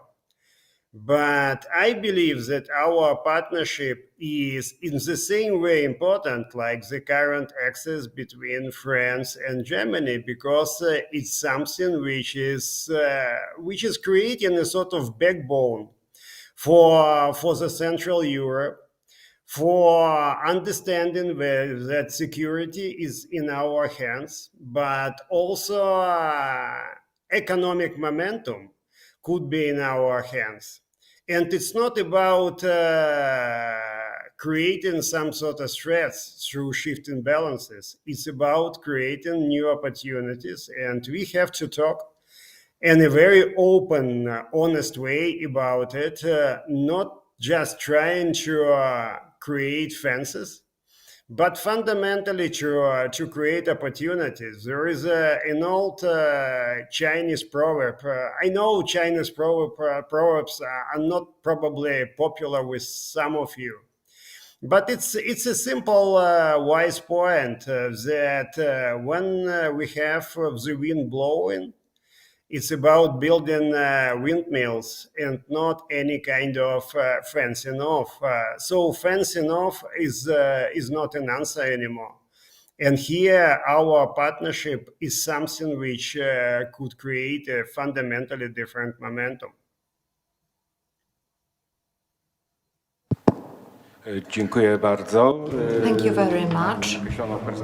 So we've got a perspective for a further discussion. And now I would like to request Julia Kazdobina to comment upon this intervention. I would also like to ask you to tell us about the social perspective of Ukrainians, how they perceive accession to the EU. Of course, we know that in Ukraine there is the theater of war, and first of all, you need to win the war, but there is this horizon, achievable horizon, and this is the objective that is strongly related with the victory. So how does this perspective look like when you hear the dialogue? So how do you think that this time horizon is possible? First and foremost, and thank you for having this conversation, because I believe it's very important. And I think Ukraine, and specifically Ukrainian society, is very serious about joining the European Union, and we have started on this road a long time ago. I mean, we have two Maidans, we had two revolutions that were started by Ukrainian society, Ukrainian people, and they were first was about false elections, and so that's one of the key European Union values, having free and fair democratic elections. And the other one was about signing the agreement with the European Union, but also, in my opinion, it was also about more fundamental things, because you probably remember that Maidan had two stages, and the first stage was about the signing of the agreement, but then the second stage, when actually the revolution erupted, was after students were beaten up by Ukrainian police, and so that was basically Ukrainians raising up against the government brutality and for their rights, and so that's another key European value. And so now when we see Russia punishing us for these aspirations and trying to keep us under its control, this European Union membership has become even a bigger sense for us, because we understand where we want to get and where we are running away from. So we were beginning to understand this big difference between these two systems. And so now the support for European Union membership among Ukrainians is over, if I believe correctly, it's over like 80%, maybe even more. And if previously there was a difference between Western Ukraine, where support was much higher, and Eastern Ukraine and Southern Ukraine, where it was a bit lower, because more people had like family ties with Russia and like spoke the same language and things like that. But now people are seeing what Russia is doing, and so there is a much clearer understanding of what's happening.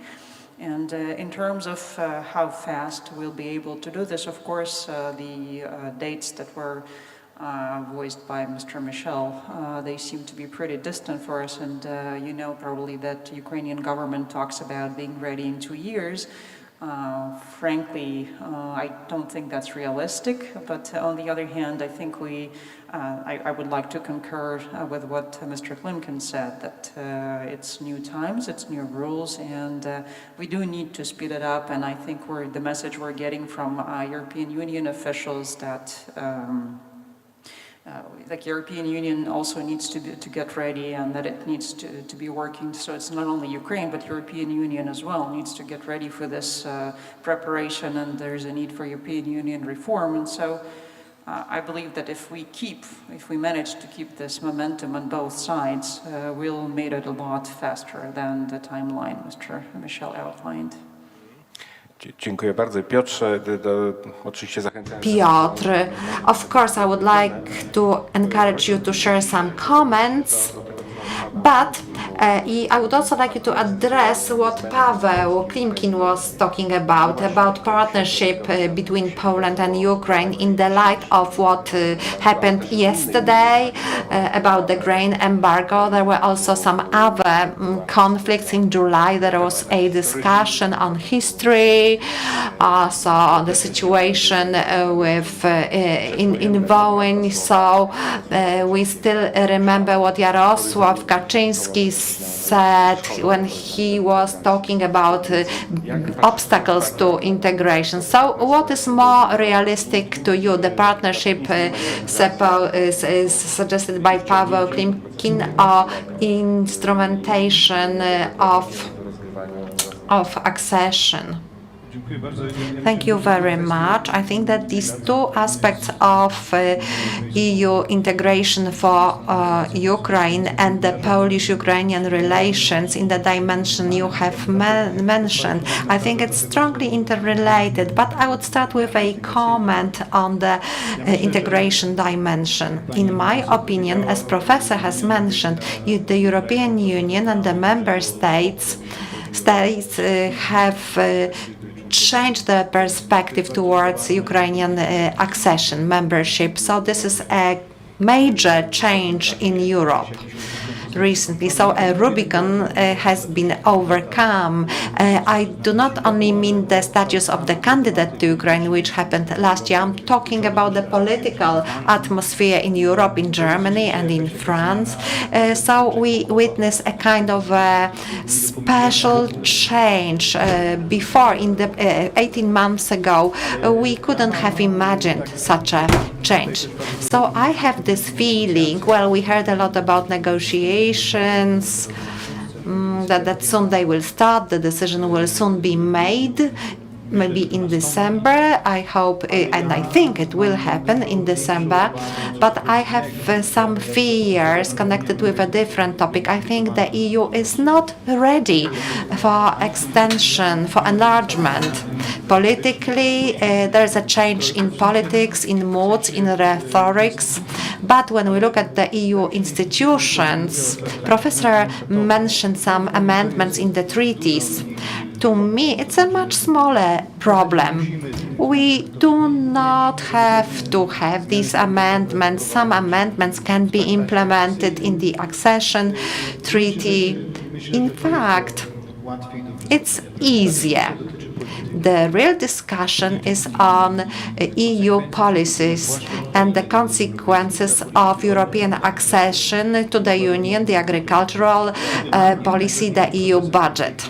So to me, the most important process is mentioned by Ursula von der Leyen several days ago. She said then that the European Commission shortly will conduct the policy review. It will review EU policies and to check how enlargement will impact these policies. So this will be the true information. It's not a discussion about starting negotiations with Ukraine, but how the member states will approach the results of this review, because we will receive some concrete numbers, amounts,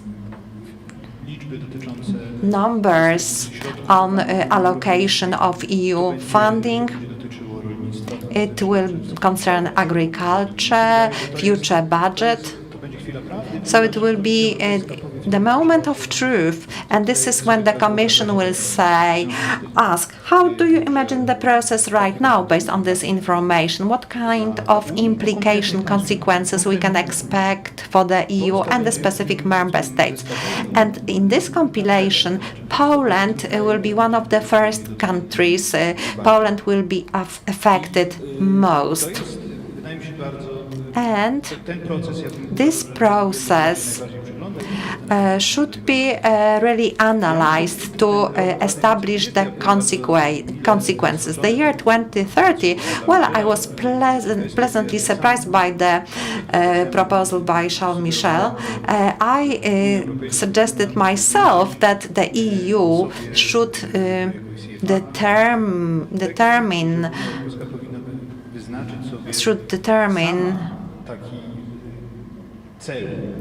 an objective to get ready for the year 2030 to have new member states on board. It's not that we want to promise that each candidate country will become the member state, but we need to promise that we will be ready. Our policies, institutions and budgets will be ready by 2030.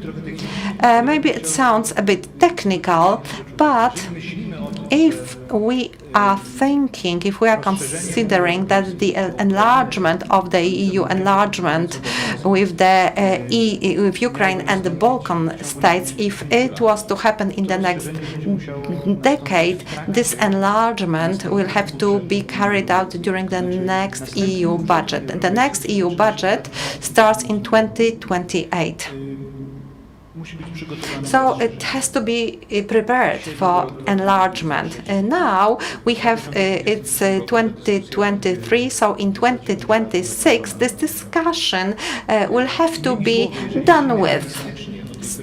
So if we want to be realistic when we consider the next decade between 2028 and 2034, we need to start these serious discussions right now. Professor probably remembers better than me that 5 years because Poland joined the EU in 1999, the Berlin Agenda was adopted. It was a complex reform of the changes in the European Union. It mainly impacted the budget and agricultural policy, and it made the enlargement possible. And in 2025, during Poland's presidency, the Warsaw Agenda should be adopted.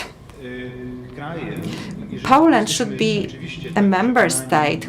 If we are convinced, if we are sure that Ukraine has to join EU, and we think that this is the priority for Poland and for the EU, we should lead this process.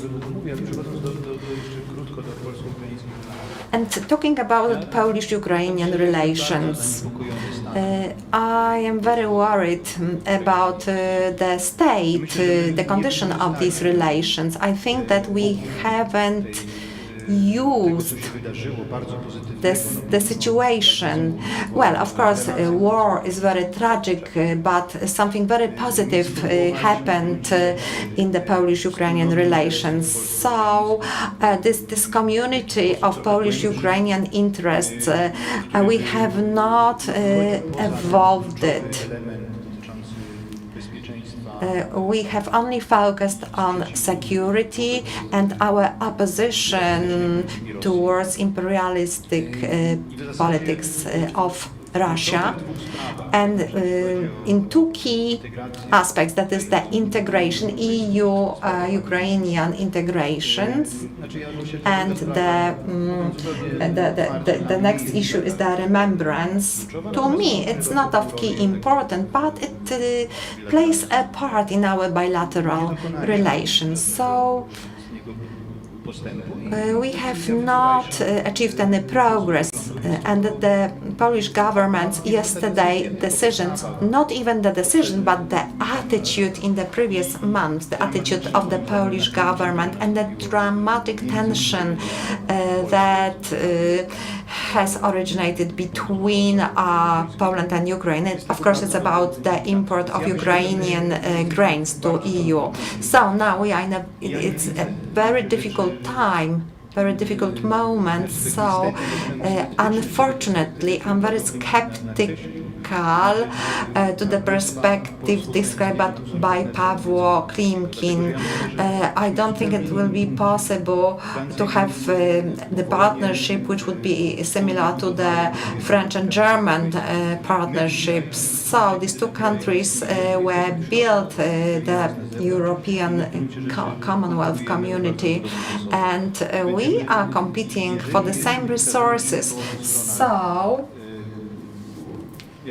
both these countries have to have the will. They have to be convinced that we need to build the partnership, although some costs will have to be paid. We have to be ready to strike some compromise. If we will not behave in this way,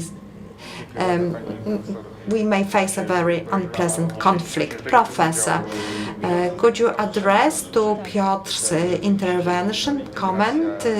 So we're talking about Ukrainian EU integration. This is the priority for Poland. I would like to refer to what Julia has said. The role of societies of Ukrainian citizens is of fundamental importance. We could talk about it for ages, but we need to remember the organized civil society, NGOs that are very mature, that are so committed. I had several meetings with the activists who deal with climate. These are young people who are very mature and very well, they are very well educated. They speak foreign languages. It's not the situation in many EU member states. So once they join the EU, we will have to care of democracy, and NGOs are necessary to do this. The budget 2028-2034 will be incredibly important. It will be a similar situation as with Berlin Agenda, that the general amount will be established and then it will be divided among the states. But Ukrainian demography will be of key importance. So I'm sorry I'm talking about this, but demography is also the victim of this war. So Ukraine has to remember this. I would like to stress another aspect, that there will be this review of policies, there will be evaluation. I think it will start after summer holidays. It will be initiated by the Commission, and we need to remember that negotiations represent a process where you adapt capacity of both parties. I'm always telling Ukrainian colleagues that you need to deal with, you need to go ahead to generate some benefits. We had to negotiate many areas, many quotas, many derogations were negotiated. The process took many years. We were afraid that Germans were going to come to Poland with the buckets to take Polish soil abroad. So we can resolve many issues. There are different transitional periods, so some specific solutions will be elaborated. I have a different view from Pablo when it comes to this cooperation, special cooperation between Kiev and Warsaw. Maybe because it's not my government here. That's why maybe I cannot imagine this. I think that Ukraine has to be very careful with this approach, because in Ukraine's interest is to join the EU fully, to sit at the table, the main table. And we don't know who will represent Poland when Ukraine will be joining the EU. I know that people are now convinced that the European center is moving east, but we have to be prudent. We have to do anything possible to make sure that the Ukraine is at the main table, that they have the full right to speak, to decide. So we do not want it to work in the environment of pressure and tensions. The French and the German pair was developing for many years. The EU needed an avant-garde. So now this process will look differently. We have some time. We need to resolve issues. We do not want to hear such offensive contribution from the Polish partners as we hear today. Let's wait for Ukraine first to join the EU. And now over to you, Minister. I'm talking to Pawło Klimkin. You emphasized the role of a Polish-Ukrainian partnership, but to what extent what is happening around cereals do you interpret as a part of game, being a part of Polish election campaign, or warning against real conflict of interests? As Piotr Buras said, we are going to compete for the same resources in the European Union because we've got similar potential, so the conflict can be structural and not purely political.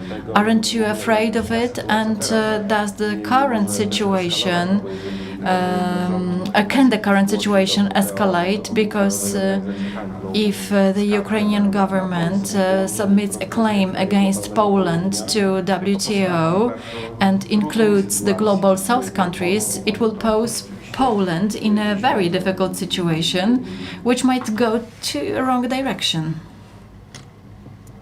I can't agree more, and I believe the answer on your point is actually both. It's about the electoral campaign, but it's also about a bigger issue, about how we see the future Ukraine's joining the European Union. And of course, we clearly have a number of elements of competition. I don't see them as kind of irreparable fractures. What I see as a sad experience from all this grain spin is actually that we can't effectively sort out issues in the way we had to. It's about transit, it's about export, it's about distinguishing them, it's about eliminating any possibility for a kind of gray business. And we failed, and actually we both failed.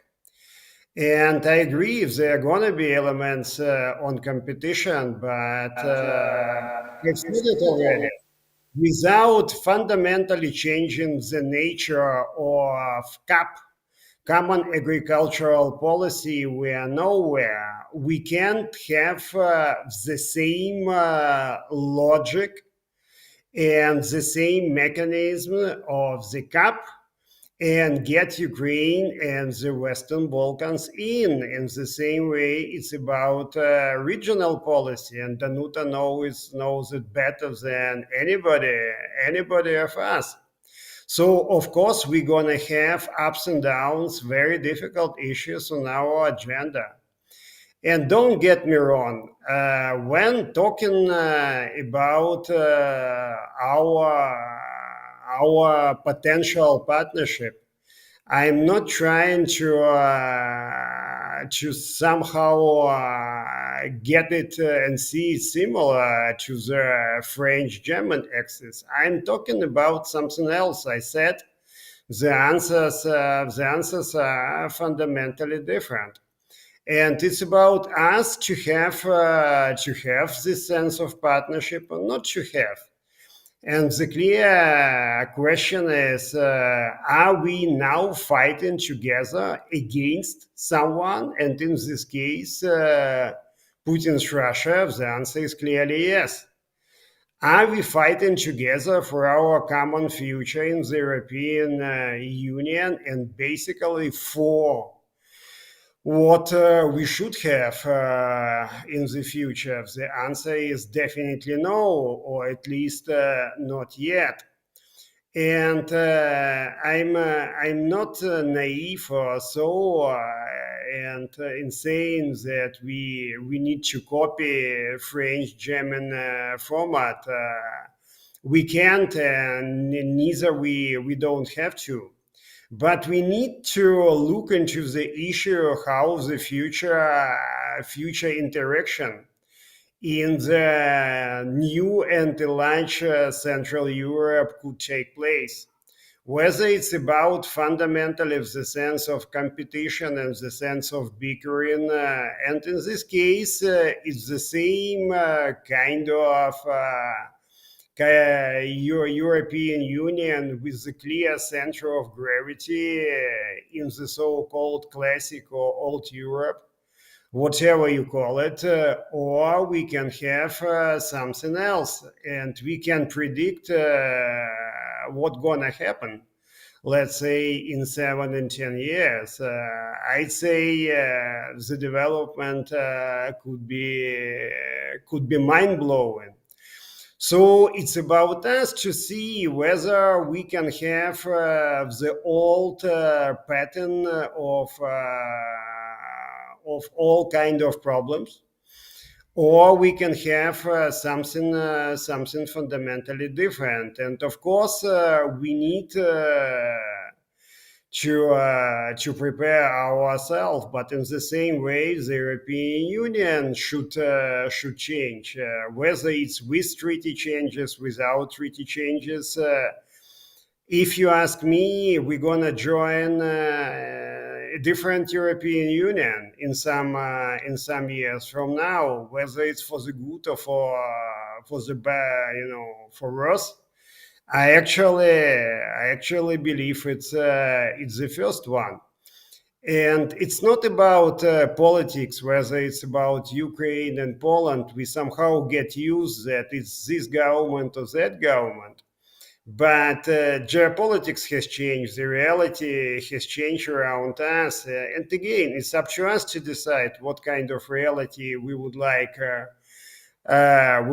to set up around us. If we are fine with just a sort of competition pattern, it's set with me, but I believe we have to be fundamentally more ambitious, because either we believe that everything what is happening now has changed us, or it's basically the same pattern. And if it's the case, we're gonna get lost, as simple as that. Dziękuję bardzo. Thank you very much. And the last question goes to Julia Kazdobina, but I would like to ask one more question, because Mr. Klimkin introduced the geopolitical aspect regardless of the conditions for victory, but Russia will still be a very important player. How do you perceive the role of Russia when it comes to expansion of the European Union and including Ukraine? How is Russia going to behave? I would like to add something to what was discussed before, and I think that although clearly there are some structural factors present, but I think we have at least two positive things. One is that it's an economic conflict, and so economic conflict can usually be resolved by, like you add a little bit here, you add a little there, or it's easier to find compromises on economic issues than, for example, on issues of ethnicity or other things, right? So I think if both sides are actually aimed at finding a solution, it's a lot easier. And so in this respect, I think we can do it, and I think that there is now a very positive momentum in relations between Poland and Ukraine, despite of these difficulties. And I think that even though there was this really emotional reaction on both sides at some point, and there was some blame exchange, but still, now it's calmer. We still keep talking, and at least from the Polish side, as we can, until we reach a solution. So there is clearly an intention to reach a solution, and so hopefully, I think it's possible, right? So at least we're talking, and at least in Ukrainian society, there is a very positive attitude towards Poland. There is a lot of gratefulness and thankfulness for everything, and there is a very clear understanding of Poland's role in this war, and Poland's support, and Poland's active role in European institutions and NATO, and pushing Germany to help Ukraine. So I think that creates a really good basis, of course. But we do understand that this is not only because of elections that this issue arises. When we're talking about Russia, of course, it's Russia. The issue that Russia mentioned, it was extension of NATO that it called as a threat to itself. So it was not. It was also opposed to Ukraine's membership in the European Union, because Russia at the same time was trying to build its own. But I think at this point, Russia's reaction doesn't really matter, because at this point we got to the situation where it's either us or them, right? And so whoever prevails gets what that country wants. And so when they got the situation to the full-scale aggression, basically we're not going to discuss with them our future, because against them our goal is to survive, basically. And so whatever they do, it's the issue of if they have enough power to make us do what they want. And for us, it's the issue to have enough power to stop them and to get them out of Ukraine and to build Ukraine the way we want it to be built. Dziękuję bardzo. Piotrze, króciutka kwestia dotycząca tej perspektywy, o której mówi Charles Michel. When we talk about the perspective mentioned by Charles Michel, 2030, that's the perspective when Poland and Hungary will become net payers for the EU budget. In the Polish political elites, we observe it with concern. Orban says, who pays for the orchestra gets the music they want. How should we approach this change? Will it be a minor game changer, the shift in the EU? I suppose it will be, but I still do hope that for the period of the next few years, we'll manage to change the discourse about Europe in Poland. It is a completely falsified approach to the European Union, even in the economic aspect. It's nonsense paying so much attention to financial flows from the European Union, whether they are net payer or not, does not mention the benefits of the European integration. Trade, common market is much more important than any money we got from the EU. In the conditions of our political argument, this is a real disaster. The National Recovery Fund that has become a subject of political argument, and the whole discussion on the European Union focused on whether we will get the money or we won't, because we should and spend it, and we should invest it. We should not consume it or spend it, but simply invest it. But this leads to focusing on the money as the only benefit of the integration. From the point of view of Ukrainian membership in the EU, we'll face an inevitable situation when we become a net payer, and this results from our success.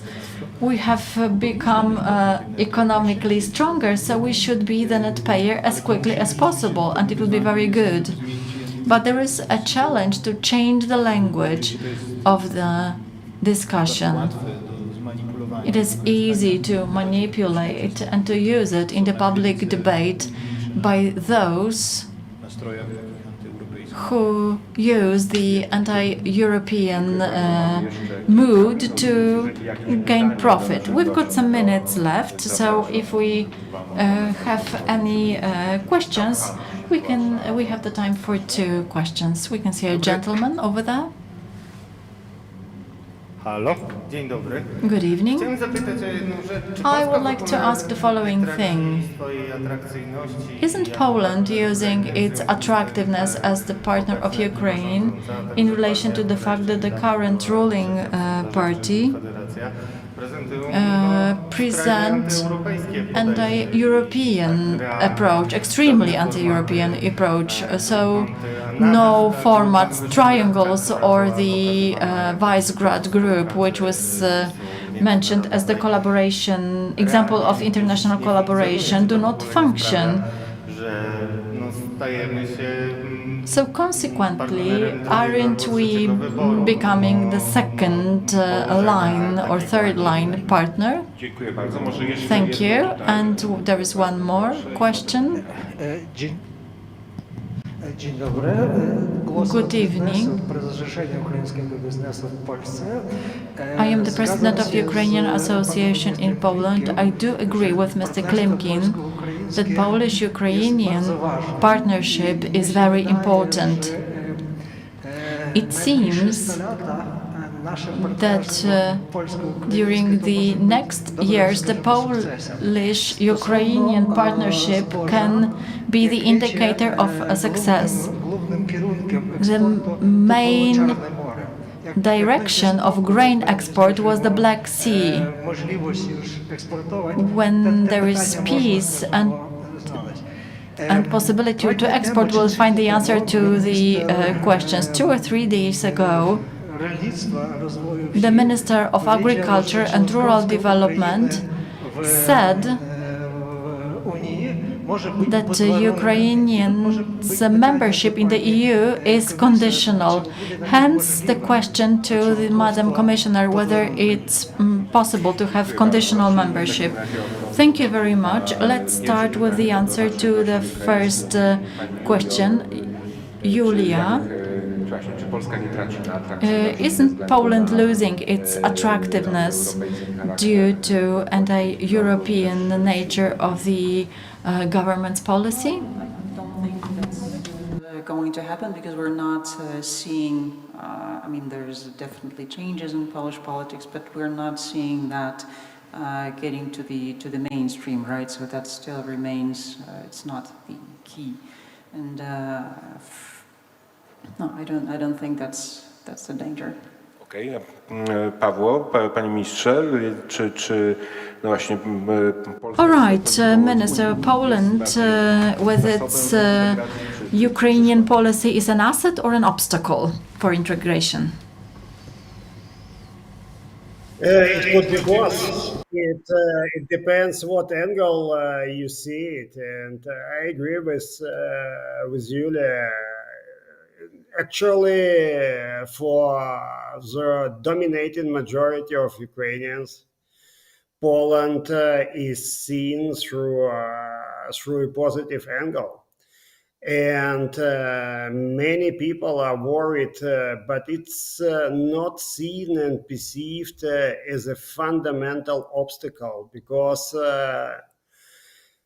security and common fight it what covers our mentality. But in the case of changing or shifting even this balance, yes, there could be changes. But in the sense of political configuration here or in Poland, of course, our relations would depend on it.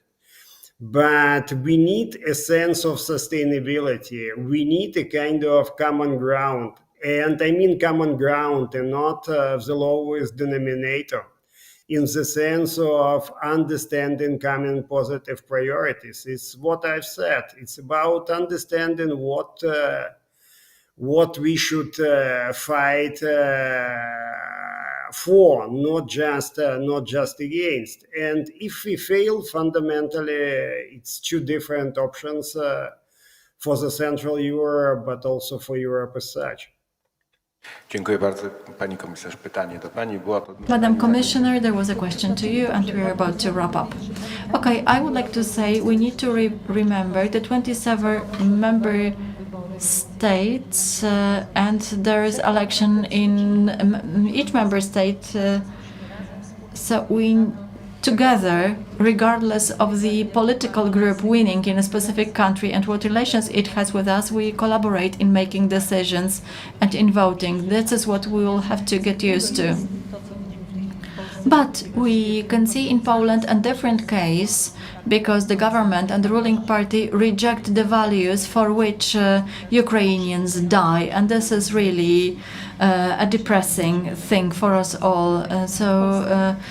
Ukraine can contribute to a change in Poland. It's very important what Piotr mentioned, namely we need to give up the rhetoric that only the money determine the benefits of being a member state.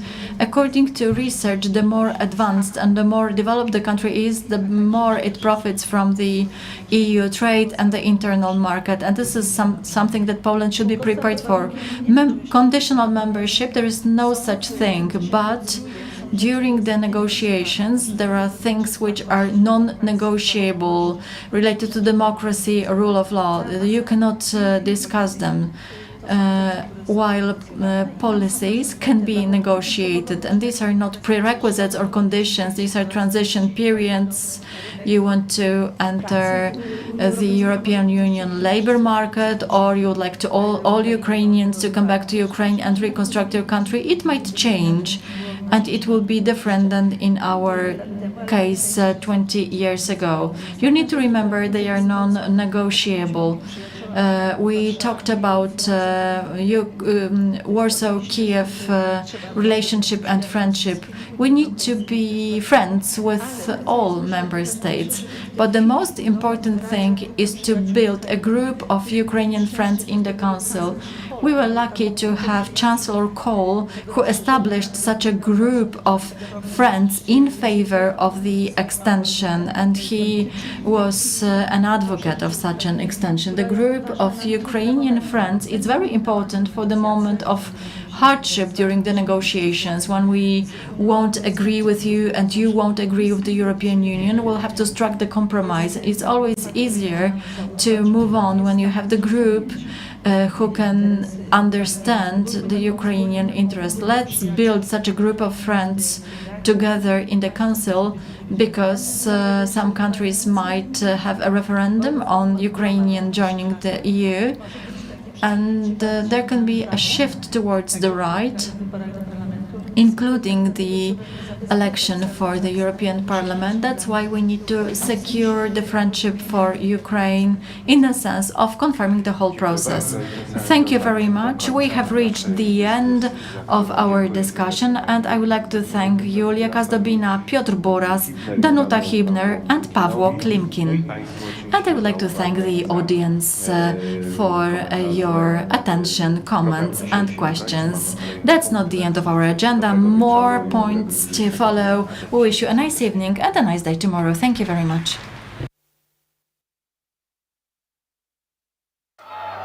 It's not always easy to recognize. It may look like this, or like this. It may be a burden, but it is a responsibility that we embrace nonetheless.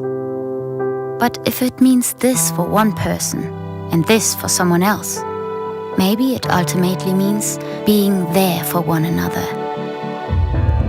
It isn't handed to us, but we know where to find it and how it feels,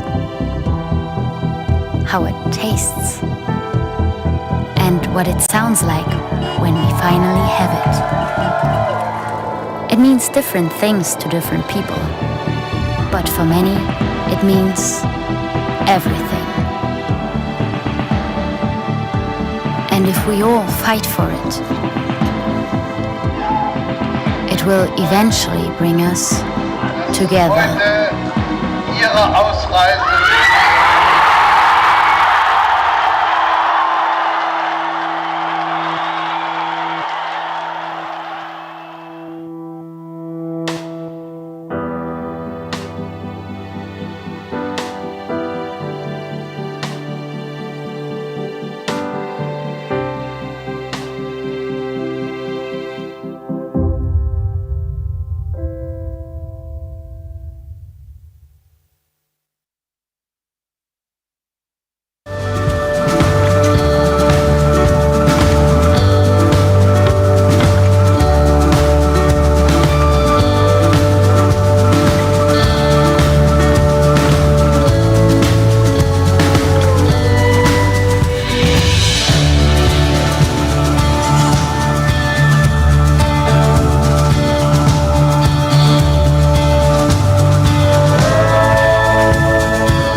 Jestem z zawodu lekarzem, zajmowała się diagnostyką chorób nowotworowych. W Białorusi zajmowałam się mikrobiologią i molekularną biologią. Byłem nauczycielem szkoły podstawowej. Naszym celem jest budowanie umiejętności, które są ważne na polskim rynku pracy. Szybko nabierają takiej pewności siebie, bardzo szybko się uczą. Wszystko możliwe, kiedy starasz się.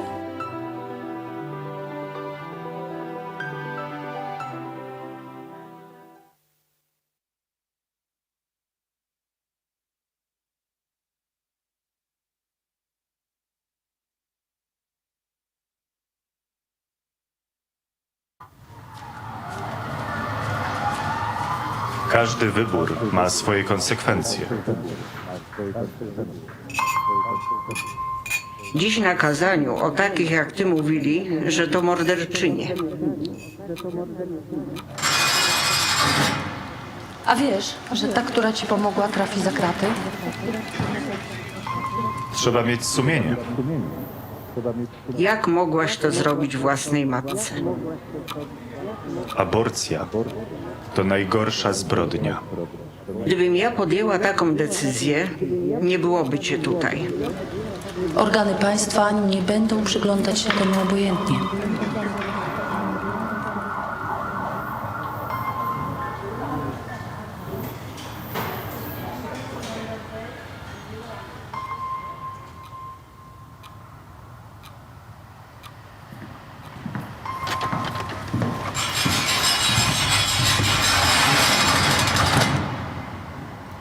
Życie i zdrowie kobiety jest najważniejsze. Stop kryminalizacji aborcji.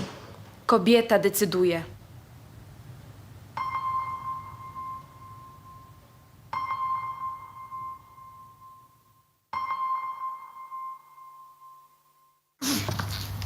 Dzień dobry.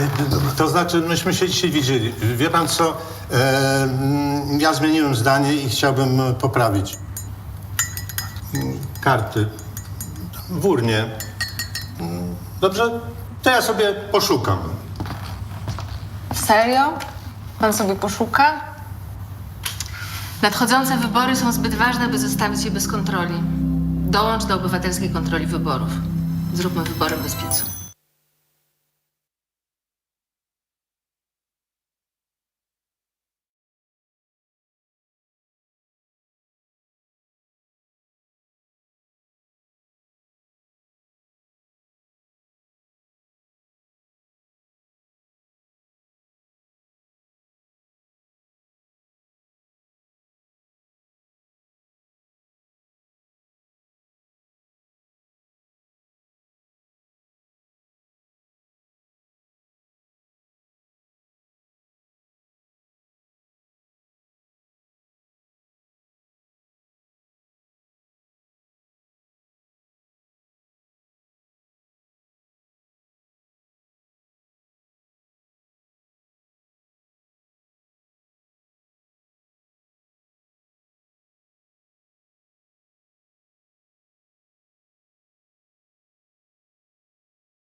Wszystko zaczęło się od króla Jagiełły.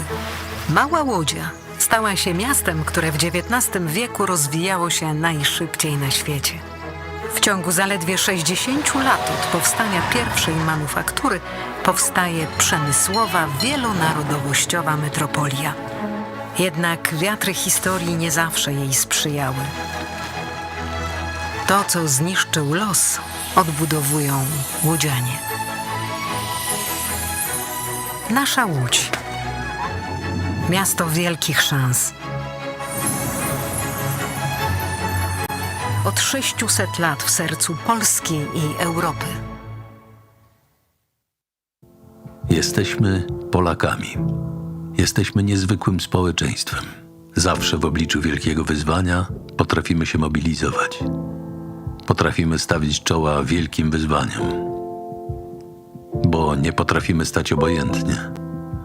Bo obchodzi nas bezpieczeństwo i przyszłość naszych dzieci. Bo wierzymy, że nadzieja zwycięża apatię, lęk i strach.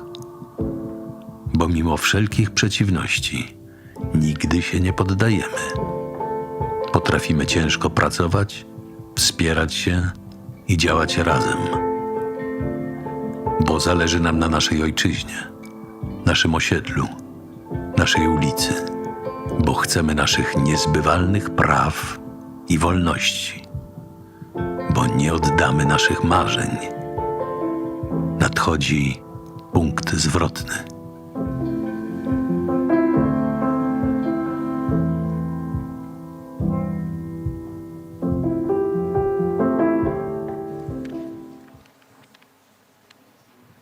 Dobry wieczór Państwu. Good evening, ladies and gentlemen.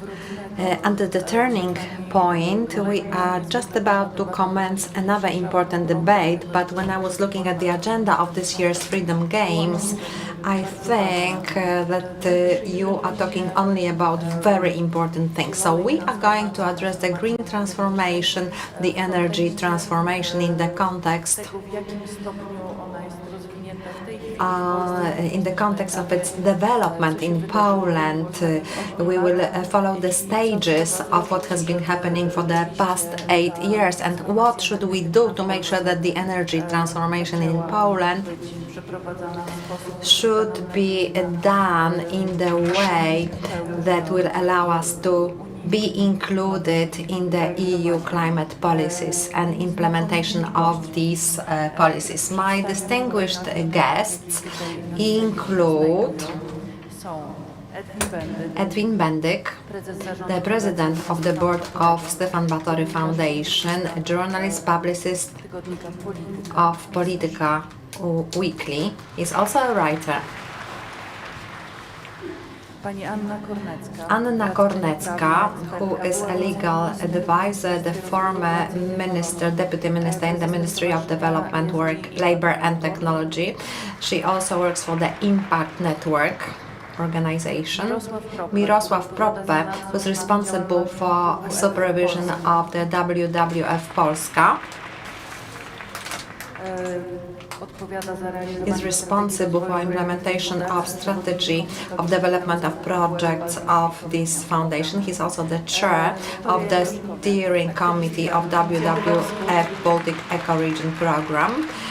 Wiktoria Jędroszkowiak is an activist Wschód, Inicjatywa Wschód, and Antoni Bielewicz, the director of the national program in European Climate Foundation. So we will be discussing challenges for Poland in terms of the climate policy. We will see where we are and which point we should reach and whether we follow the right direction. So first I would like to ask Edwin Bendyk about the broad outline to describe our current situation. It is important that we should discuss the internal aspect, the climate policy adopted by our government within the past 8 years, and huge external outside changes that have occurred globally. So apart from the planetary crisis and responsible for the planet, there are also other ad hoc factors that force us to change our thinking about power generation. So one of these factors is the war in Ukraine. Good evening, ladies and gentlemen. Thank you for inviting me to this panel. This is the topic everybody knows of. Several aspects I would like to raise. The war in Ukraine is the turning point, as the Chancellor Scholz would refer to it. The war will determine the geopolitical distribution. And what is the context for our debate is this increasing belief of the public about not even the climate crisis but the ecological catastrophe. So Resiliency Institute in Stockholm published that some 6 planetary barriers have been exceeded. So there is a problem with the ecology, and year by year we are witnessing natural calamities, and it's not only due to climate changes, but more and more an intensity of these changes are interrelated, and the price we have to pay becomes higher. It translates into social pressures, radicalization of environmental movements that feel that the changes transformations are not fast enough, and if you look at the situation in specific countries such as France, the president who won the election, he is stressing the ecological initiatives, but then there is a movement which fights for the changes too. So when we look at the political situation in the EU countries, it's a quasi-revolutionary change, the change that took place in the 19th century. So this is the axis of anger that will be translated into political language. So it is hard to anticipate what will happen, how these changes will accelerate or slow down the process of transformation. The French calculated how much the transformation will cost, so how these costs will be allocated. So there will be a new type of fighting. I'm talking about France because it's a revolutionary France that is a lens that focuses different processes. So yellow vests, all that happened in France is a part of the process. If we look at the global dimension, the main structuring axis is on the one hand the dominating fuels, fossil fuels. Paliwa kopalne. Paliwa kopalne. Zresztą to pamiętajmy, że istotna jej część to jest przez prowadzenie we have to look at the technologies that will actually collect carbon dioxide. We will have to use the fossil fuels, but we also need some new raw materials for the new energy generation. And in Africa, actually, there are these attempts, especially of France, attempts of China becoming involved in these countries. It is also used in the Chinese propaganda. And a very strong position of Russia is an element of developing this new order. So we have a mix of processes that involve transformation and the new resources, and there is good news in this field. The new resources, so for example the rare elements, their distribution is more fair. In Europe, we do not have the we have to meet the high cost of obtaining these metals.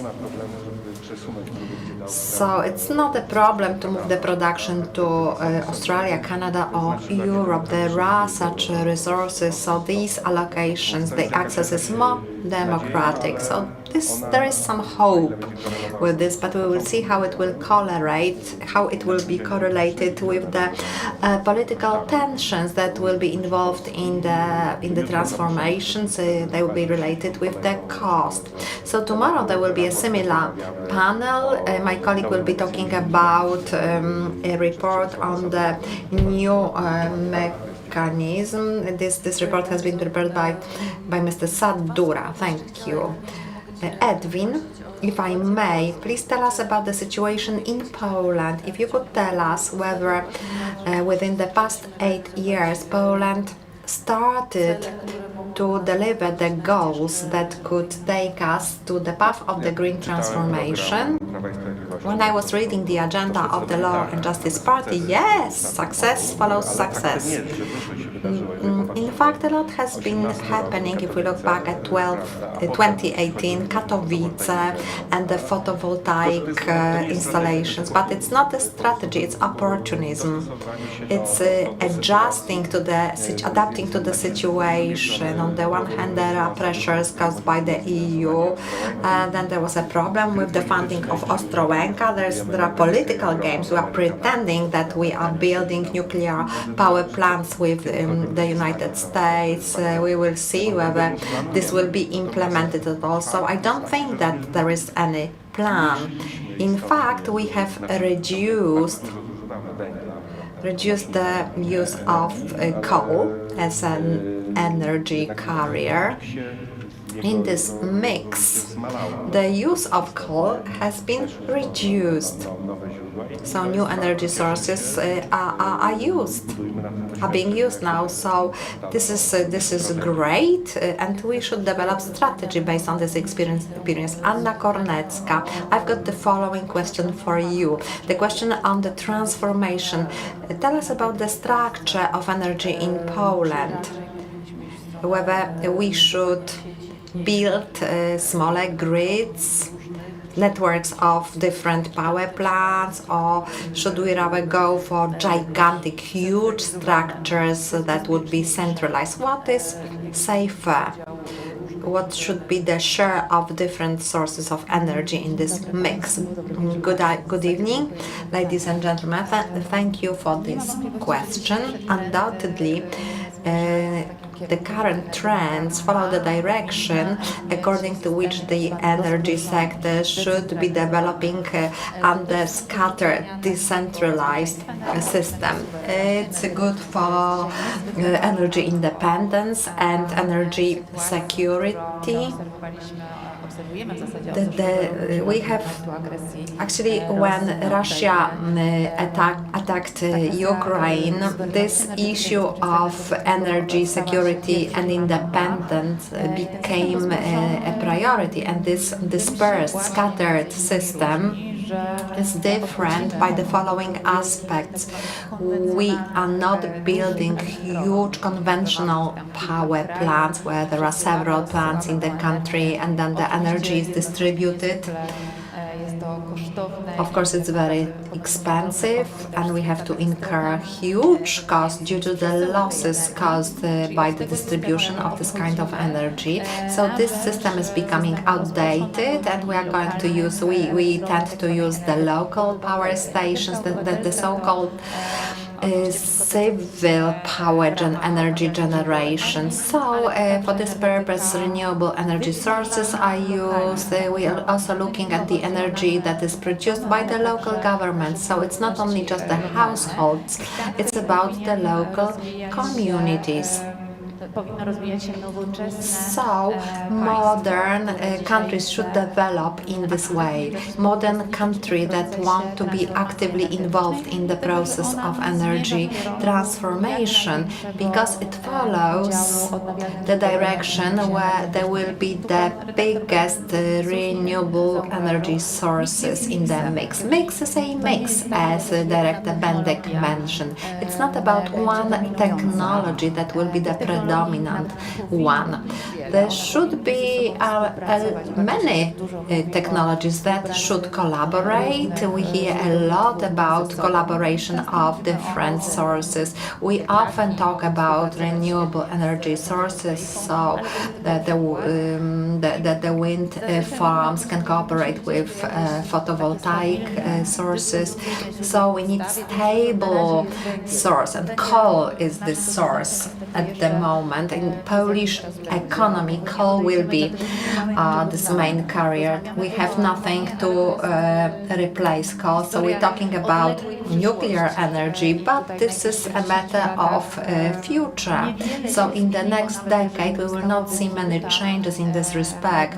Even if we have several small reactors, the share in the mix will be at the level of 1 to 2%. So this change will not be spectacular. So we need to concentrate on the RES. We need to develop local power generation. We need to support local governments in such projects, and we do not observe this process. Maybe there are some documents endorsed, but it's not implemented. We hear about announcement of large energy-related projects, and we shouldn't. They shouldn't be the main projects. Another important thing I would like to mention: development of renewable energy sources has been very dynamic since 2018. It was like a bottom-up approach. It occurred although there was no active participation, involvement of the central government. I often call it's not only in Poland, this is the process of energy democratization, because until the 21st century, energy was covered by the national monopoly, and now it's just a small fragment.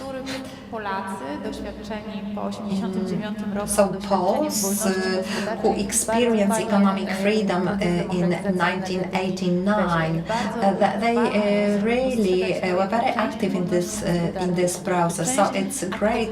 We should perceive it as a part of activity, of local activity.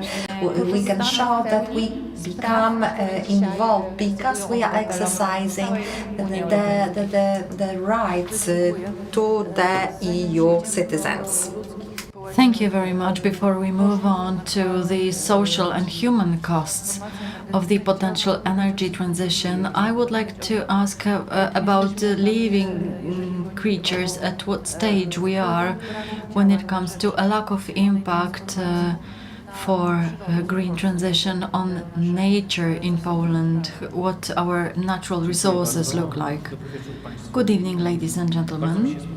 I really liked when you, Edwin, were telling that climate crisis is one of many, because the crisis of nature and biological biodiversity is something that only some of us are fully aware of, but almost we do not know what's going on, and that we are really on the verge. Starting from the simplest association, when we've got coal-based power engineering, power generation, I could argue whether we should stick to coal for so many years. You can build a windmill within 3-5 years, PV panels within 5 years, nuclear 70, nuclear and SMRs, nobody has seen it. When we talk about coal-fired power plants, we associate them with pollution to atmosphere and particulate matter. We learned a good lesson a year ago that if we mine coal, huge amounts of saline water are discharged to rivers. The process was invented after the Second World War. Back in the 1980s, there was a program of building desalinating installations in Polish power plants. One was built and the crisis struck. we discharge 3 million tons of saline water into salt into Polish rivers. I wanted to find out how much salt we eat. The Institute of Food and Nutrition said we consume 150,000 kilograms as a society, and we definitely use too much salt. This is what the report said. This way or another, we consume 150,000 and we discharge 3 million into rivers, and we could see the results for ourselves last year, and they are going to exacerbate. The next thing is that conventional power plants, it was mentioned when tariffs for water were introduced, they do not consume but use water, because they take it then release it, so it means they do not consume it. They take cold water, discharge hot water up to 35 degrees Celsius according to regulations, and secondly they take water which contains lots of living organisms, animals and plants, and they discharge water which does not contain phytoplankton, which means it does not contain nutrients for living organisms. We also need cascading, and according to scientists, 30% of bio-life dies in the rivers. Since we are in Łódź, we can also say that if the coal comes from open mines, such open mines are huge, and consequently there is the so-called depression funnel and vanishing of groundwater. Those who live near the depression funnel can find it a challenge to find water. That's when it comes to power engineering. Another component that has raised more fear and that should be changed is the whole transport. Thinking about transport and how it affects biodiversity, we need to remember that we live everywhere, all over the place, and it means infrastructure should be available all over the place. Consequently, natural habitats of animals are cut into smaller areas.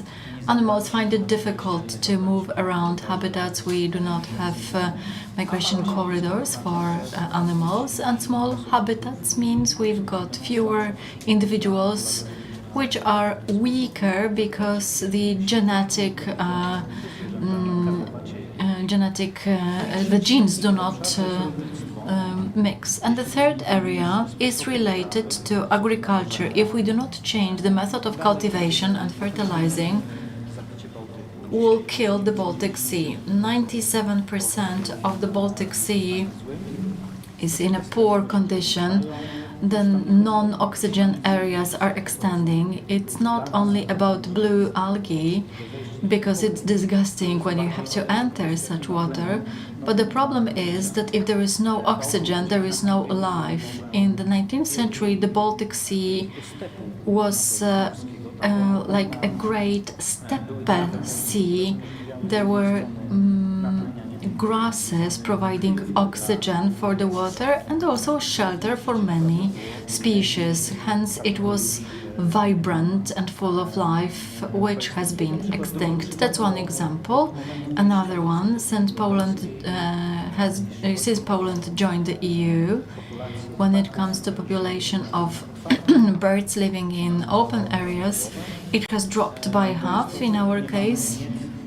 We do not have meadows, we do not have meat-filled wood islands where birds could eat insects. That's why we use more chemicals to protect crops. We eat the chemicals.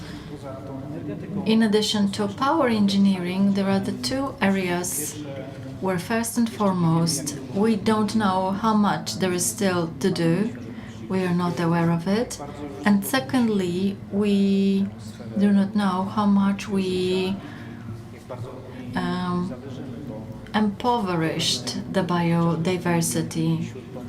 The problems I have already mentioned are related to pollinating insects and birds, and pollinators are indispensable to collect crop and hence a danger to our food safety.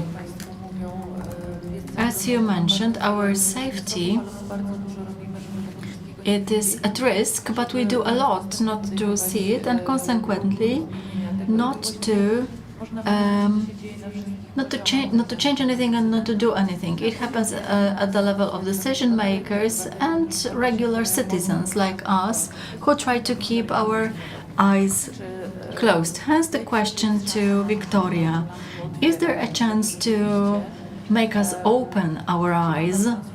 The green transition can become the topic we could discuss because we know what it's all about. And secondly, will we feel that we can influence it because much depends on it? I will answer in the following way. It's not up to the Poles whether we can do it, but whether we'll be able to participate in the discussion on the subject matter. When we talk about just transition in Poland, we still miss the focus on the people who can suffer and benefit from it. And I don't mean farmers, miners, or any other professional groups, but generally as all, the Poles living in Poland, people living in Poland who, in the face of biodiversity crisis or climate change, when we think about war in Ukraine, we can also see that it is rooted in fossil fuels. The European Union so far has been purchasing fossil fuels from Russia. A lot of crises have the same sources. That's a really depressing perspective. When I was listening to Mirosław, I felt really sad because you mentioned all the environmental problems in Poland, and it was sad. However, it seems that if all crises derive from one source, they can have one solution. I know it's going to be complicated, it's going to require different perspectives and a lot of hard work that is already taking place in many regions in Poland, but it's doable. A solution is to implement policies responding to climate change, but also those that respond to the crisis which are close to us. This is a slogan used by people, the members of the Yellow Vests in France. They say, we don't care about the end of the world. Why should we bother if the end of the month is a challenge for us? We can take a step back and say, why should we bother about the end of the world if the end of the day is a challenge? When we think about mental health crisis or public health crisis,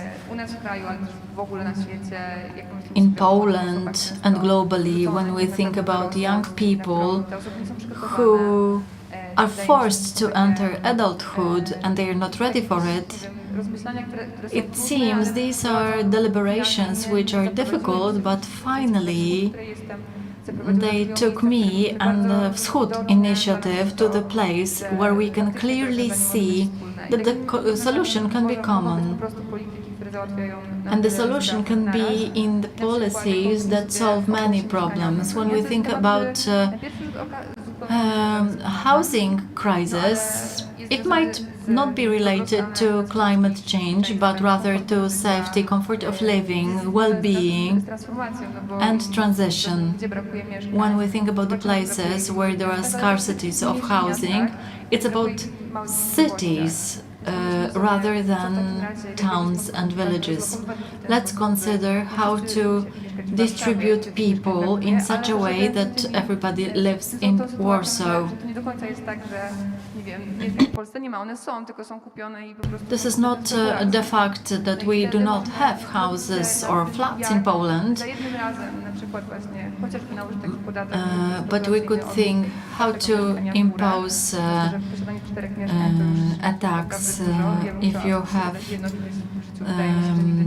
a tax on speculation if you have 4 flats.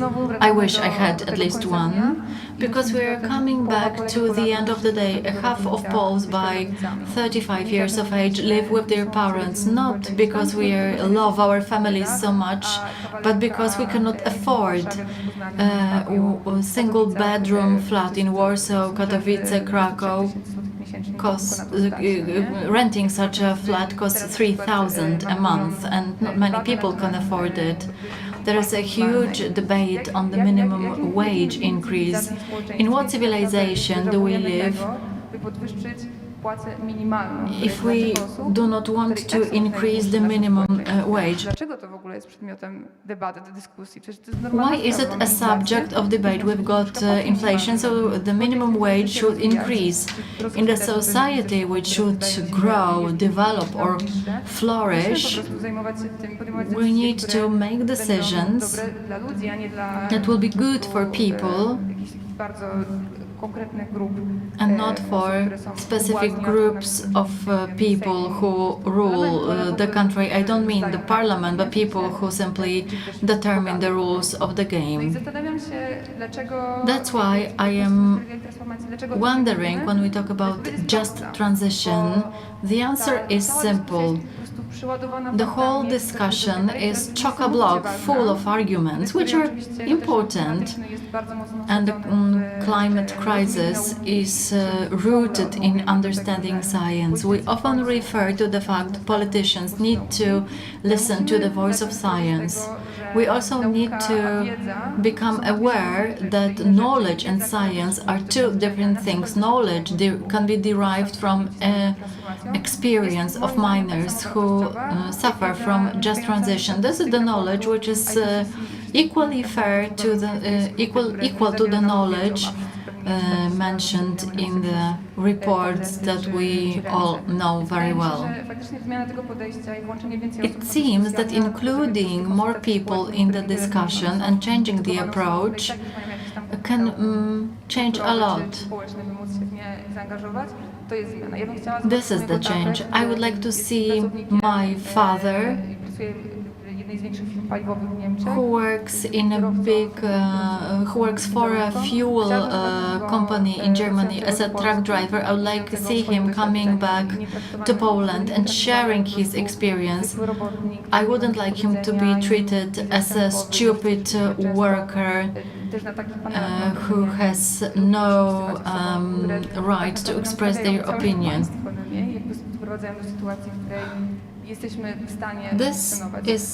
They are responsible for the current situation. They help our state function. My colleague from the Wschód Initiative mentioned that on Friday in Warsaw there was a strike of people working for the budget sector, the March of Wrath. Why can't we find a place for them during the Freedom Games if we want to? From the point of view of the person working for the budget sector, I can tell you that an increase in the minimum wage ruins Polish universities. Half of the people were employed at the minimum wage. If there was an increase, would have 75% of us staying there. It's not that there are no people from the budget sector here, but the question is how we talk to one another and how we treat one another. That's pivotal because they are not equal sectors. It's very complicated, and talking about wage increase, it's not fair I mean, it's fair to give a pay raise, but it's not fair that there are so many people earning the minimum wage. Following the line outlined by Victoria, I would like to question to Antoni Bielewicz. Victoria mentioned the need for consultation and how policies related to energy transition and environmental protection are formed. I would like to ask about a level higher, meaning European Union programs and plans that could be implemented in Poland, but there is huge resistance due to various reasons. In my opinion, it's about the objectives of the National Recovery Plan and the milestones whose implementation has not started. There were many postulates related to wind energy, for instance. The main problem, in my opinion, is that following a process of social consultations, which might not have been corrected in the right way, and after listening to the public opinion on each component of the National Recovery Plan, these items have not been implemented. Although it's not adequately formulated, the document focused on the objectives of energy transformation and environmental policy. But we must not confuse different levels. There is the European Union level, Poland being the member state and participates in all discussions and decisions. Then we've got the member state level and approximation or adaptation of the regulations, market practice to the European directives, and hence the first component of schizophrenia occurs. First, we do not protest or are not able to convince other member states to our opinions, so we accept some solutions and then we try to sabotage them at the other level. And finally, there is the third level of individual sectors or regions, where we also sabotage national regulations and we do not care about European ones.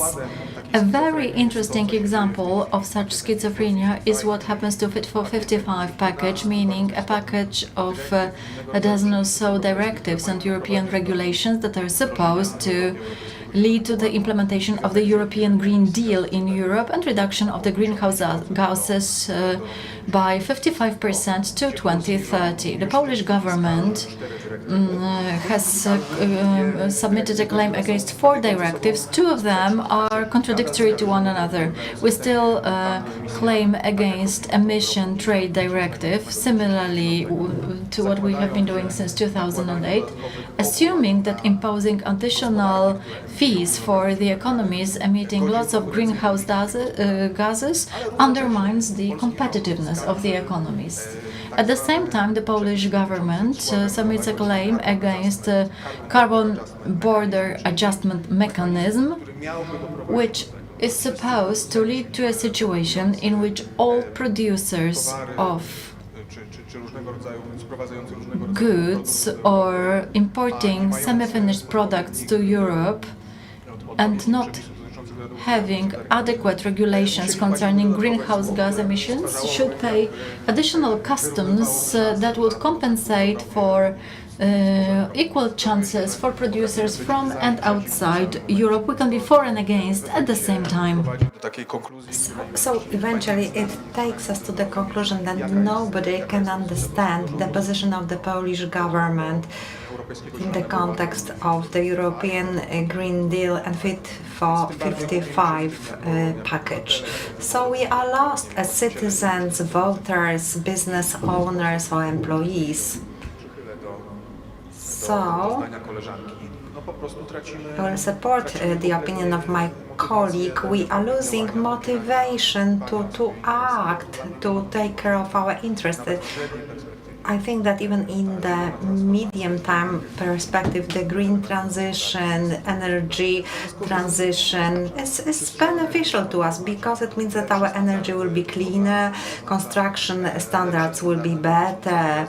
There will be better standards for vehicles, we will have cleaner air transport, sea transport. It means that we'll have more green areas because Fit for 55 package contains this element on the natural absorption of greenhouse gases. So several years ago, the Polish government was very much for these arrangements, and now the government is against. So there's no sense, no plan, the transition is taking place, and we are all lost. We all have this feeling that we do not comprehend these programs and we are detached from the process. Transition is taking place, but as you have said, it takes place in an opportunistic manner because some decisions are made at the lowest levels. And in the past few years, we have not seen the Green Deal. We are looking at the laws that reduces the number of wind power stations. We can see that the wildlife is damaged, that the forests are damaged. Mirosław mentioned the catastrophe on the Oder River, and as a consequence, the Oder law was adopted, and these areas cannot be regenerated. We can see our actions that have nothing to do with our thinking for future, and there is no community-based thinking, that Poland is just a part of this bigger community. So, if you were to, let's have a great scenario. So the government in Poland is new, is changing. You become decision makers on the issues of Green Deal. Some of us have been ministers, so yes, and you could come back. So what would be your first decision, the most important decision? Edwin, you are the first to speak, please. Thank you. So, searching for the lost time. What is necessary and what has to be implemented at once? Something we are doing, but it's done in chaos. So again, the economy management is at the is done centrally, and the economic resources are provided to the groups that are associated with the government. So there must be a bigger role of the state in the green transition. So again, I would like to compare us to France. So we need to have this environmental planning. So we have to have some mechanisms that will operate in long-term perspective. Again, climate changes are the main topic. The French have scenarios for the increase in temperature by 4 degrees, so they assume that the Paris Agreement will not be achieved. In France, they already noticed the increase by 2%, so they have been analyzing droughts and other phenomena in the next 100 years. They are also looking at the 20-30-year investment. So this has to be done. If we don't do it, the situation will be chaotic all the time. There will be some groups of risk. They will always trust such scenarios. This won't be a result effect of discussion. The goal will be the common vision. So we will have to say that first we will have to spend some money to make sure that later in future we will live better, our lives will be safer. So we need a kind of an agreement We need this to avoid conflicts, social conflicts that can be mobilized by politicians. And we will be losing opportunities because we need to remember this will definitely happen. This transition to us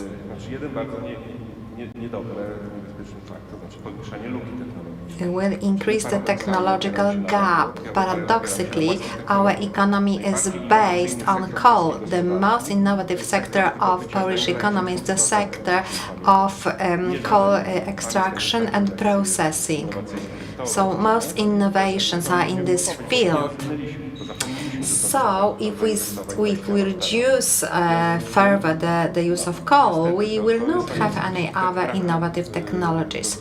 So this is the result of the lack of strategic planning. So we have to start planning, not to be surprised with the consequences. So strategic planning from Edwin Bendyk. Anna Kornecka, well, I would like to evolve on this. Victoria also mentioned the cost of the transition. This cost is huge, we know this, but we do not talk about the cost of the shortage, of the lack of the energy transformation in Poland. So first of all, we need to communicate, to educate what should happen. If we don't do this, the consequences are easy to anticipate. You have already mentioned the technological gap. It is related to unemployment and other major problems to Polish economy, competitiveness of Polish businesses, SMEs and large businesses. So there will be numerous consequences. Now we are dealing.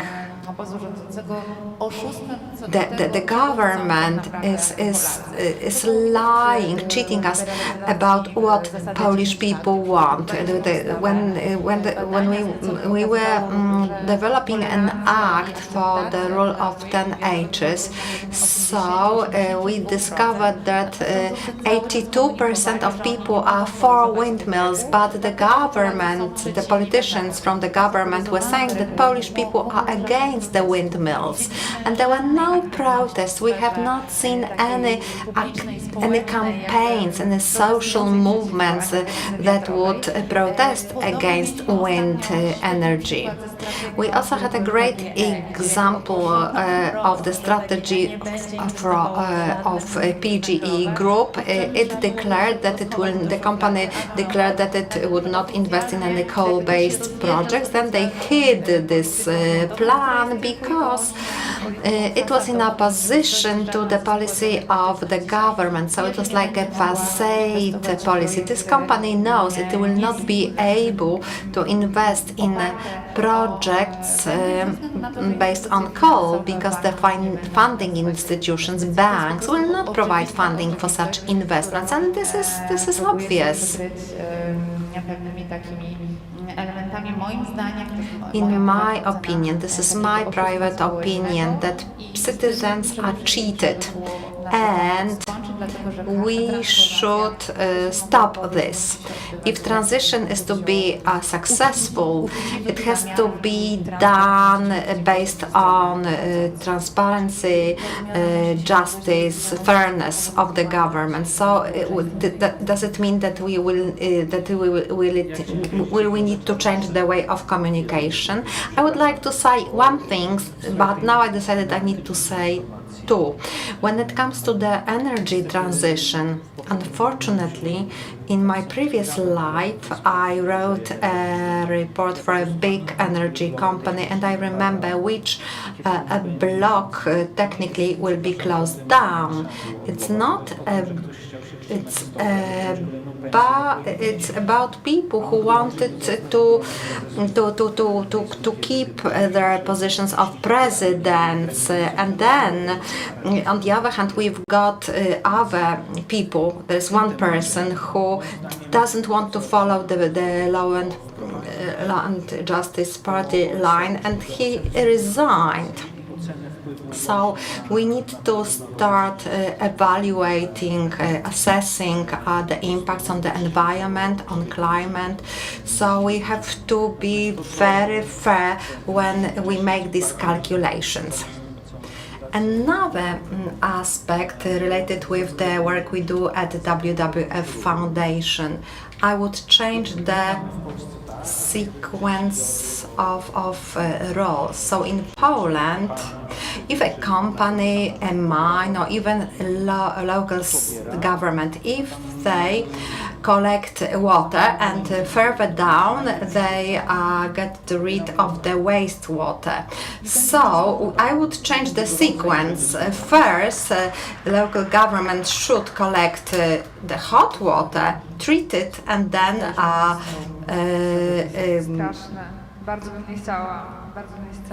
imagine that you should become a minister. Oh, that's a terrible vision. I don't think it's a great job.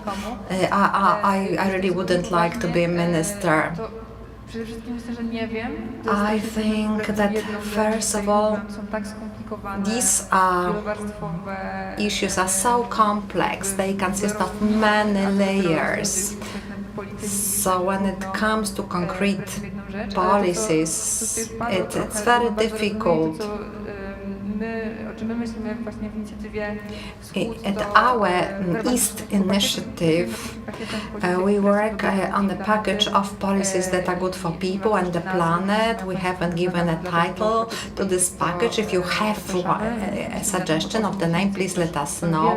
We've been thinking about it for 8 months. We have a lot, but we don't have the name. So we are also talking about the crisis situation. And we know that there have been a lot of investments, absurd investments connected with the central transport port in Ostrołęka. There was a plan of an investment that should not be implemented. And when we read reports by IPCC, we can find out that if we want to stop the climate crisis, that we shouldn't have any new investments in fossil fuels. And Poland traditionally has been using such fuels. My colleague actually the gas company actually reported her to the court only because she called this company the climate criminals. If you are serious when it comes to the climate crisis, you should understand that any new investment in fossil fuels will take us to the catastrophe. So it should be banned. So if I were to work in this Ministry of Climate during the first week, these are the things I would implement. I will sum up the previous speakers, and I will add one condition. So you were talking about the strategic planning. I would reformulate it. I would suggest that a new chamber should be introduced. It would be responsible for assessment of the laws when it comes to compliance with the climate regulations and environmental impacts. Also, I would add this number, this percentage of GDP that should be spent on the climate-related goals. I would also introduce a function of the Green Prime Minister or the Green Deputy Prime Minister. This person would be responsible for the rules, for the regulations, for the green solutions. So these different entities, these different companies take different decisions in the way that is not harmonized, and we should also liberalize the 10H Act. It's about the distance of the wind farms from households. So windmills are build very fast, so they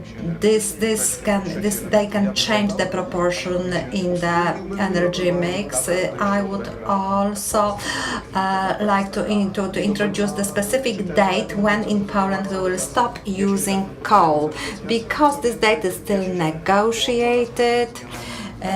It is also connected with some changes with allocation of power stations, about regulations with this National Agency for Energy Safety. So still we don't know, it's not clear when we are going to stop use coal in Poland.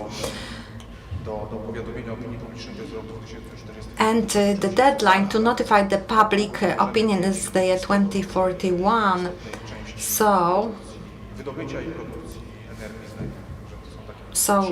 these are the three proposals. One of them is mine. So if you were to manage at least 3 of these presented offers, I think you would generate a radical change. I can see that there are 2 minutes left. So would anyone present in this beautiful room would like to ask a question, would like to comment? Would you like to take this opportunity of having such great experts? So please, if you could pass the mic.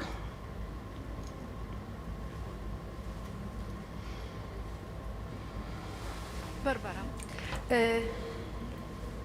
Jestem załamana tą dyskusją. I'm a senior citizen, and I find this discussion very depressing. I have a problem with my health. My health is affected by smog. I live next to a beautiful big park, and I think I will not live the time when I will be able to breathe with healthy, normal air. There are lots of houses in my neighborhood. If there are no regulations that will force these tenement houses owners to stop using furnaces, coal furnaces, and if they are not forced to take energy from the plants, nothing will change. I brought water in. I brought my bottle with water, but I couldn't bring it in, and I had to buy a plastic bottle with water. Dzień dobry. Hello. Działa? Okej, super. Marta Krawczyńska. I also work for the Wschód Initiative. I have a question. We're talking about the transition. You were also discussing potential ways of resolving this crisis. And I would like to share my private views. I'm quite surprised why in these discussions during your panel and during the social debate as fast, there is no notion of the growth. Dzień dobry. Bardzo krótkie pytanie. A very brief question from me.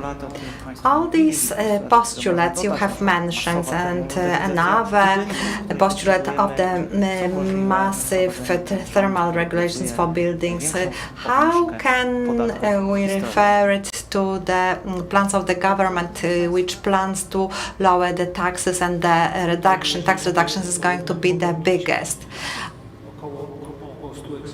Actually, there's a group of 100 experts, and together we have developed a report. It takes time to draft such reports. We have been working on this report for 12 months, and then we reached the zero emission level. So we were discussing such issues as public buildings, which should set an example. Low emission buildings were described. So everything is described in this report. However, we didn't have enough time in this panel. We were asked about the first decisions when it comes to the buildings. It's easy. Any new building should be producing zero emissions. Thermal modernization is a long-lasting process. In Małopolska, family houses have some problems with the legal requirements. So if somebody is going to get a grant for this kind of thermal improvements, they would first of all have to meet some requirements.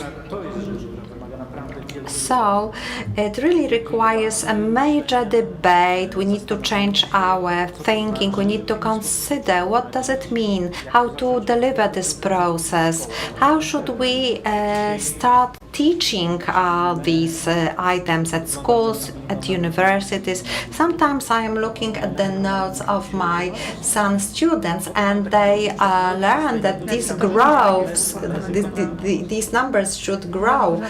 TikTok also provides this advice on this tendency. And to answer Mateusz's question, when he was saying that it's not possible in the current mainstream, there are some empty populist catchphrases about tax reduction. We don't quite understand what they mean. Who will have reduced taxation? Who will not? Who will not? Maybe it won't even happen. So I think it was a very optimistic debate. We think about the first 100 green days of the new government. In any scenarios, these first days will not be green. The 16th of October, the result of the election is very important, and it's very meaningful who will win. This election is very important, and we are experts in crisis, but we ask young people and women to vote.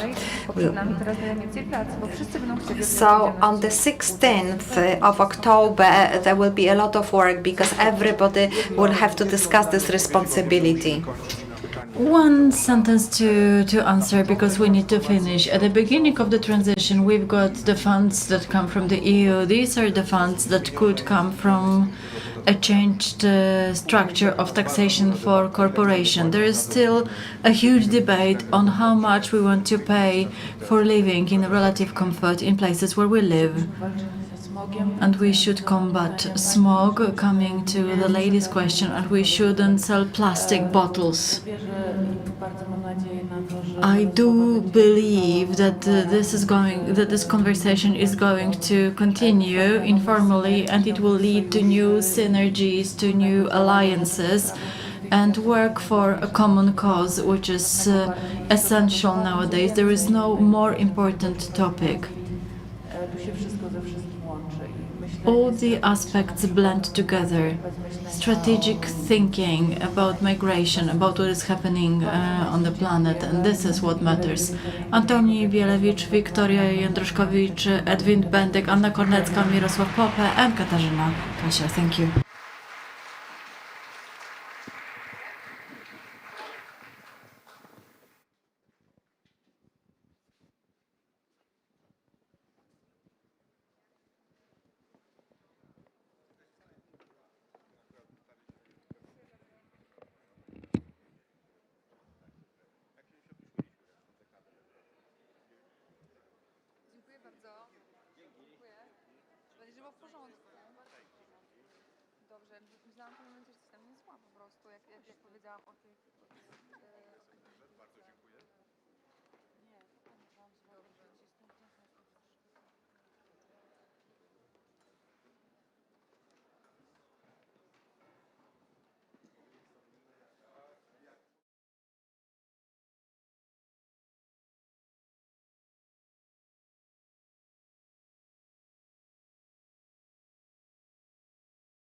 Szanowni Państwo,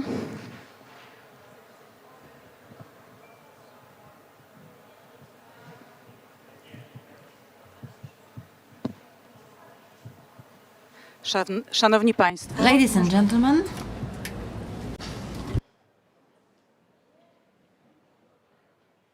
Szanowni Państwo, droga igrzyskowa publiczność. ladies and gentlemen, dear audience of the Freedom Games, I do hope it has been a day full of inspiration, but the Freedom Games are not only to fill us with inspiration and provide new knowledge and extend our horizons. It is also meant to spark the action and provide impetus for action, and let's do it here. Let us invite Leszek Jażdżewski and Błażej Lenkowski to invalidate the referendum.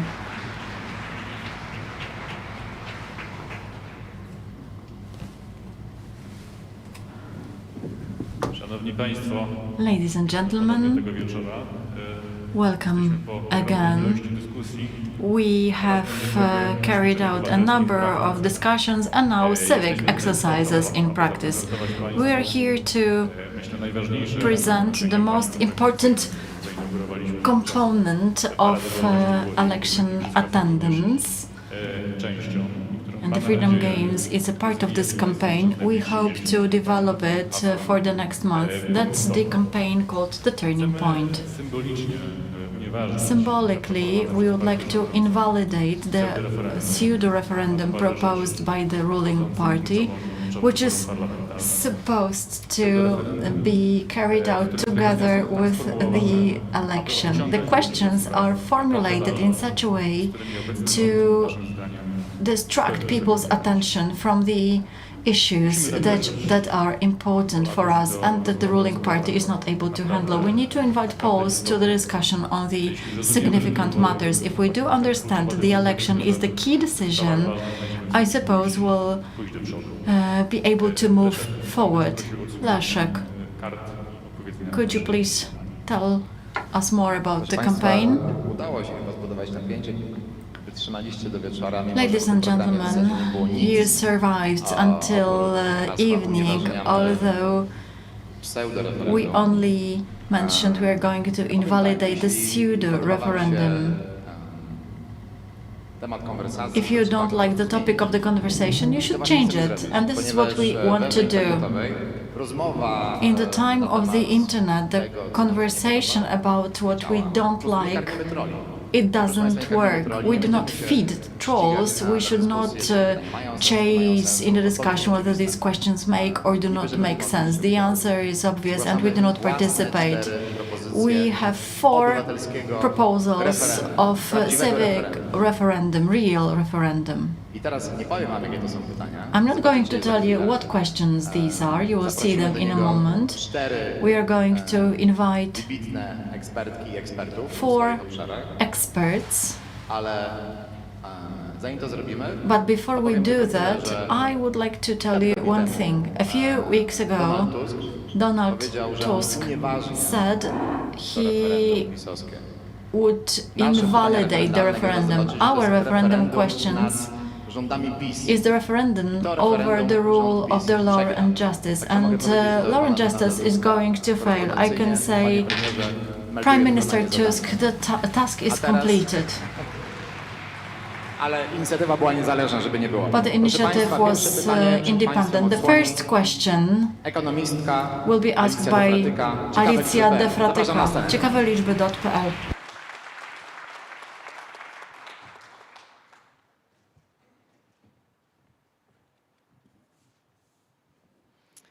Temat drożyzny The topic of high prices is the second most important topic for Poles after health. According to various studies, Poles need to tighten their belts and give up on purchasing. They have been observing an increase, a decrease in purchasing because Poles can afford less. Previous year, the value of pensions dropped, and that was the first decrease for 20 years. The real remuneration decreased for 30 years. The second highest inflation rate in the European Union, nearly twice higher than in the Eurozone. Such high inflation was also before the war, and that's why we cannot say it is the war that caused it. Not only the war. The topic of inflation cannot be covered by shouting or lying. The inflation rate is going to exceed 11%. If we do not get pay raise, it means that we lose one salary. That's why the question is so important for the Poles, and hence the question, do you think that the government failed in fighting inflation? Myślę, że przyjęte przez aklamację. Alicja, dziękuję. Zostań z nami. Accepted by acclamation. Drugie pytanie, proszę Alicja, Państwa, stay with us. The second odkryje question. prawniczka z Wolnych Sądów, Sylwia Gregorczyk-Abram. Sylwia Zapraszamy na scenę. Gregorczyk-Abram, Wolne Sądy.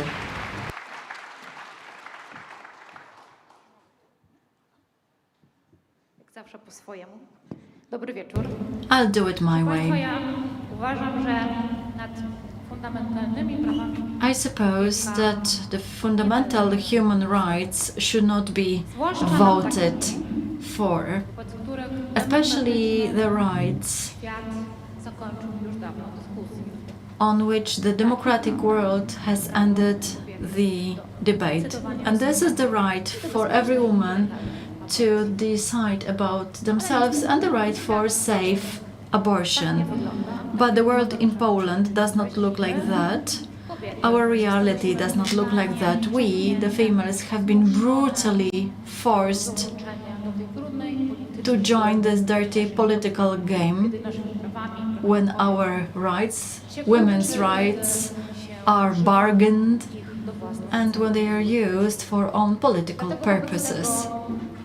That's why, in the light of what is happening in Polish hospitals where women die, in the face of violating females' rights and the fear that we experience entering gynecologist surgery, we think that this is the component that must not be missing in the civic dialogue.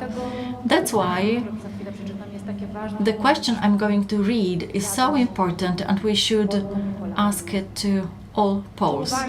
Do you think that the abortion law in Poland is too restrictive?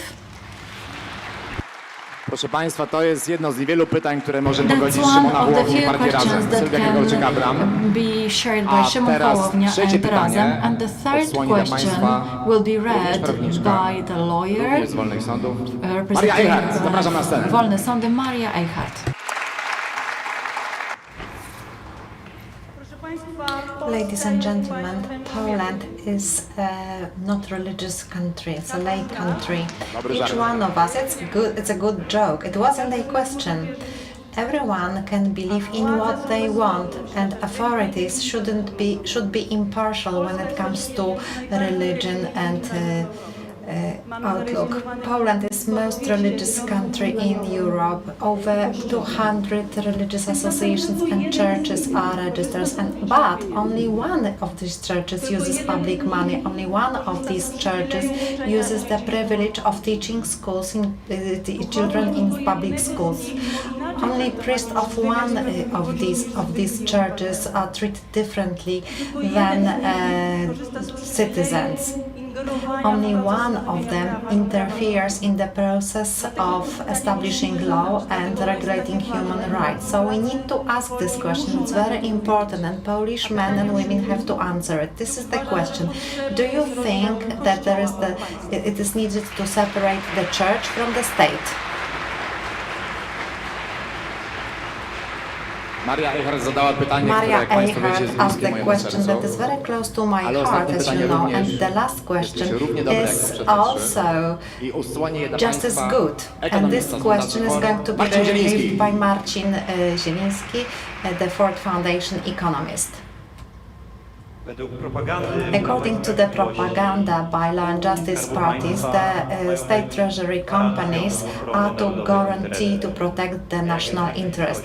What the reality is like, jobs in these companies are given not to those who are competent, but to those who, as Marek Suski MP said, know the agenda of Law and Justice Party and will ensure that this program, this agenda will be implemented. So beneficiaries have to be grateful and they have to pay money for the election fund.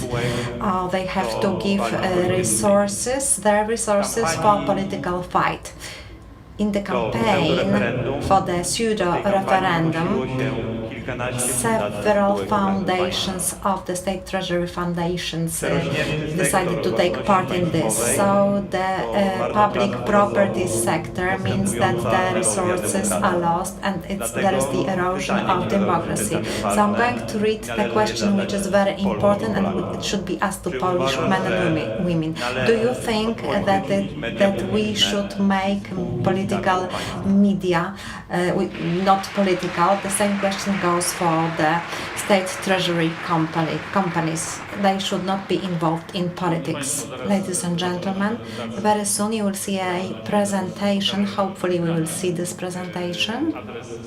So you will see the address of the website where you will be able to take part in this internet referendum. I'm afraid I cannot hear the speaker. Do you think that the abortion right in Poland is too restrictive? Do you think that the church should be separated from the state? Do you think that public media and state treasury companies should not be involved in politics? So the Law and Justice Party have failed for the past 8 years, and we have to show to them that these questions are important to us and the new government can change our reality. Thank you. Państwa, można Ladies and skanować, można gentlemen, you głosować, can jest wszystkim scan udostępniać. this address, you Przykryjmy can kciukami. vote and you can share this.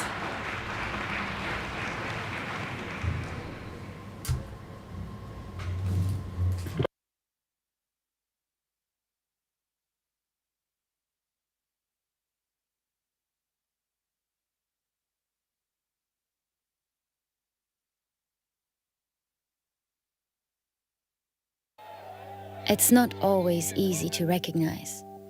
It may look like this, or like this. It may be a burden, but it is a responsibility that we embrace nonetheless.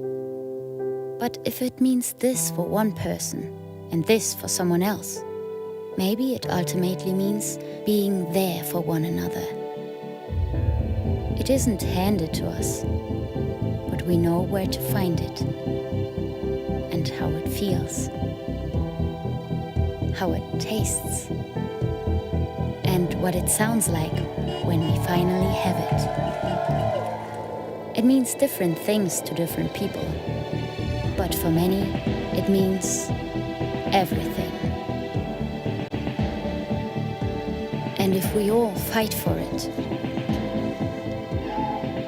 it will eventually bring us together. Ihrer Ausreise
zawodu lekarzem. Zajmowała się diagnostyką chorób nowotworowych. W Białorusi zajmowałam się mikrobiologią i molekularną biologią. Byłem nauczycielem szkoły podstawowej. Naszym celem jest budowanie umiejętności, które są ważne na polskim rynku pracy. Szybko nabierają takiej pewności siebie, bardzo szybko się uczą. Wszystko możliwe, kiedy starasz się.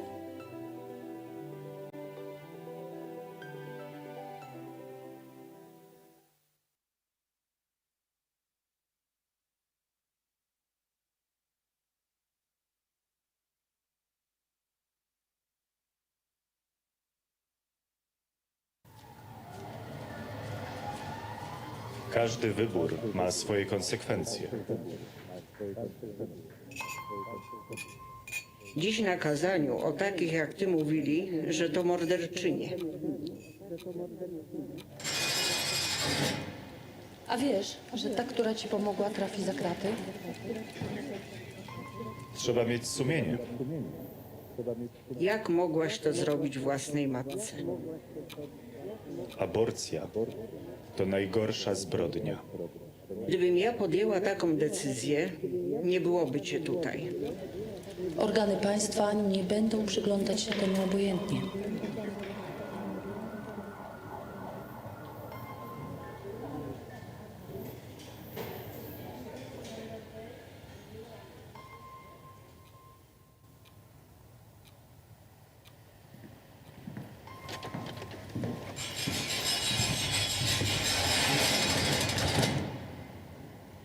Życie i zdrowie kobiety jest najważniejsze. Stop kryminalizacji aborcji.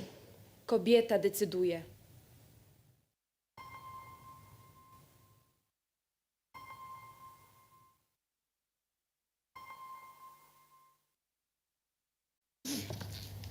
Dzień dobry. To znaczy, myśmy się dzisiaj widzieli. Wie pan co? Ja zmieniłem zdanie i chciałbym poprawić. Karty. W urnie. Dobrze? To ja sobie poszukam. Serio? Pan sobie poszuka? Nadchodzące wybory są zbyt ważne, by zostawić je bez kontroli. Dołącz do obywatelskiej kontroli wyborów. Zróbmy wybory bez piecu.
się miastem, które w XIX wieku rozwijało się najszybciej na świecie. W ciągu zaledwie 60 lat od powstania pierwszej manufaktury powstaje przemysłowa, wielonarodowościowa metropolia. Jednak wiatry historii nie zawsze jej sprzyjały.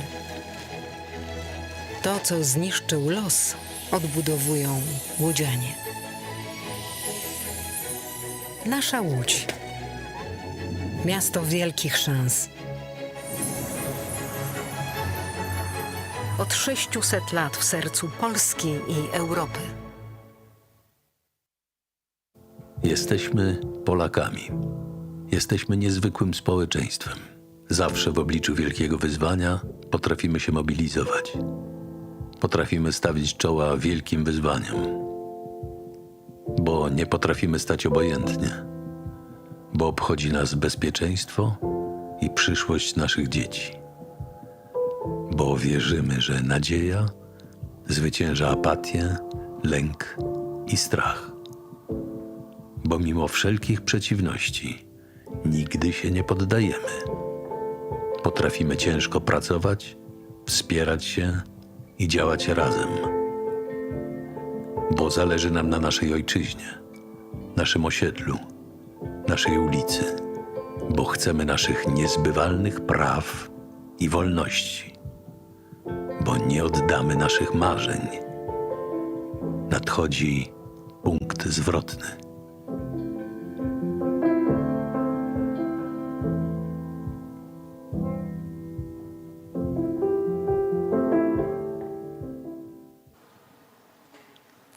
Dobry wieczór Państwu, bardzo się cieszę. Good evening, ladies and gentlemen. We are very happy that it's very late and you still decided to stay with us to have a debate on the future of media in Poland. Media sector is facing a lot of risks and challenges and threats. We are, however, going to talk about political pressures on media. These pressures have been exerted for the last 8 years. Jarosław Kaczyński's views on media are unchanging. So media are the tool of propaganda. If they are independent, they should be destroyed or acquired. Independent media disturb the party to complete their system. If I were to identify the directions of attack, if the Law and Justice Party wins the third term, it can happen, but it doesn't have to. Media, local governments and courts will be designated to be done with. So we will be talking about the past and the present and the future, and our distinguished guest will talk about this. Brigita Grysiak, TV and 24 station. Jarosław Kurski, Gazeta Wyborcza Daily. Bartosz Węglarczyk, Onet. A ja będę miała przyjemność moderować dla Państwa tę dyskusję. I am honored to facilitate this discussion. Karolina Lewicka of Tok FM Radio. Drodzy, zanim o przyszłość. Dear guests, before I ask you about the future, I would like to ask you about your thoughts, about your fears. Is this artificial intelligence or the result of the election? Do you think what journalists should be like? I would also like to ask you about your mental status, for we had 8 years of blocking access to information. We have 8 years of political pressures. Media, our media are referred to as opposition media, or the media that are led by Brussels or Berlin, or media of some other enemies of Poland. Gazeta Wyborcza is very experienced in this subject. How do you feel? Brigida Grysiak. Jakkolwiek banalnie to nie zabrzmi. Maybe it can sound a bit obvious. I feel very calm. I will tell you why. Bo wszyscy All these big questions we are asking ourselves about the future when we're talking about the hardship of the past and how hard present is. And actually our job is beautiful. Media play a very important part. So these problems become less evident. So being calm helps us to realize that we do very important things, we are very responsible, and the current government cannot take these assets away from me. When you are asking about our mental condition, it's not very simple, because some time ago we could not have imagined the situation that is happening right now. So we're asking questions, and the politicians do not want to answer these questions, or they accuse us of being allies of Putin's oppositions. You're the enemies of Poland. You support foreign capital. Your message is not the journalist message communication. So to make sure that we can continue our job, have faith in it, we need to be calm, and we have to get on with this.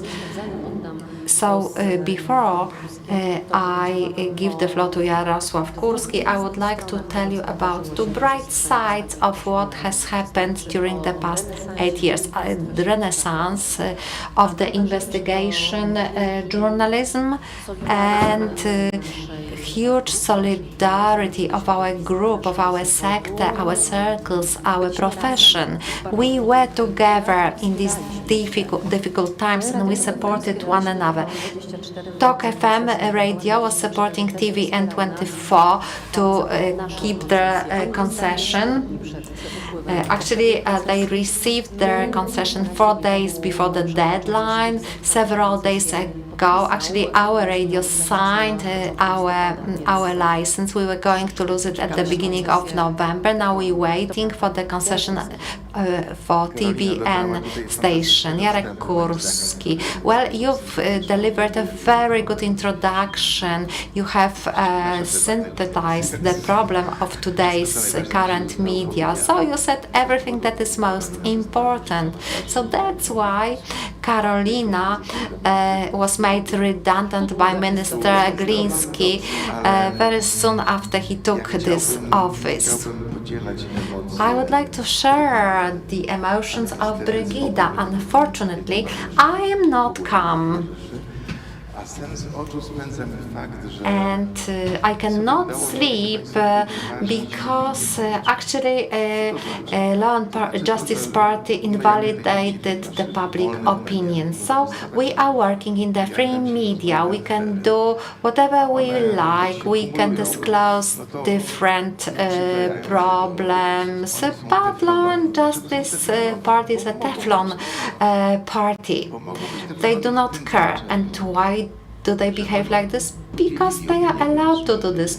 They divided public opinion in two parts. Each of these public opinions are listening to their media. Our message cannot reach those audiences. Edwin told me a moment ago that some of Law and Justice Party voters who always watch TVP, public television, sometimes they watch TVN or listen to Talk FM, and it's quite a big group.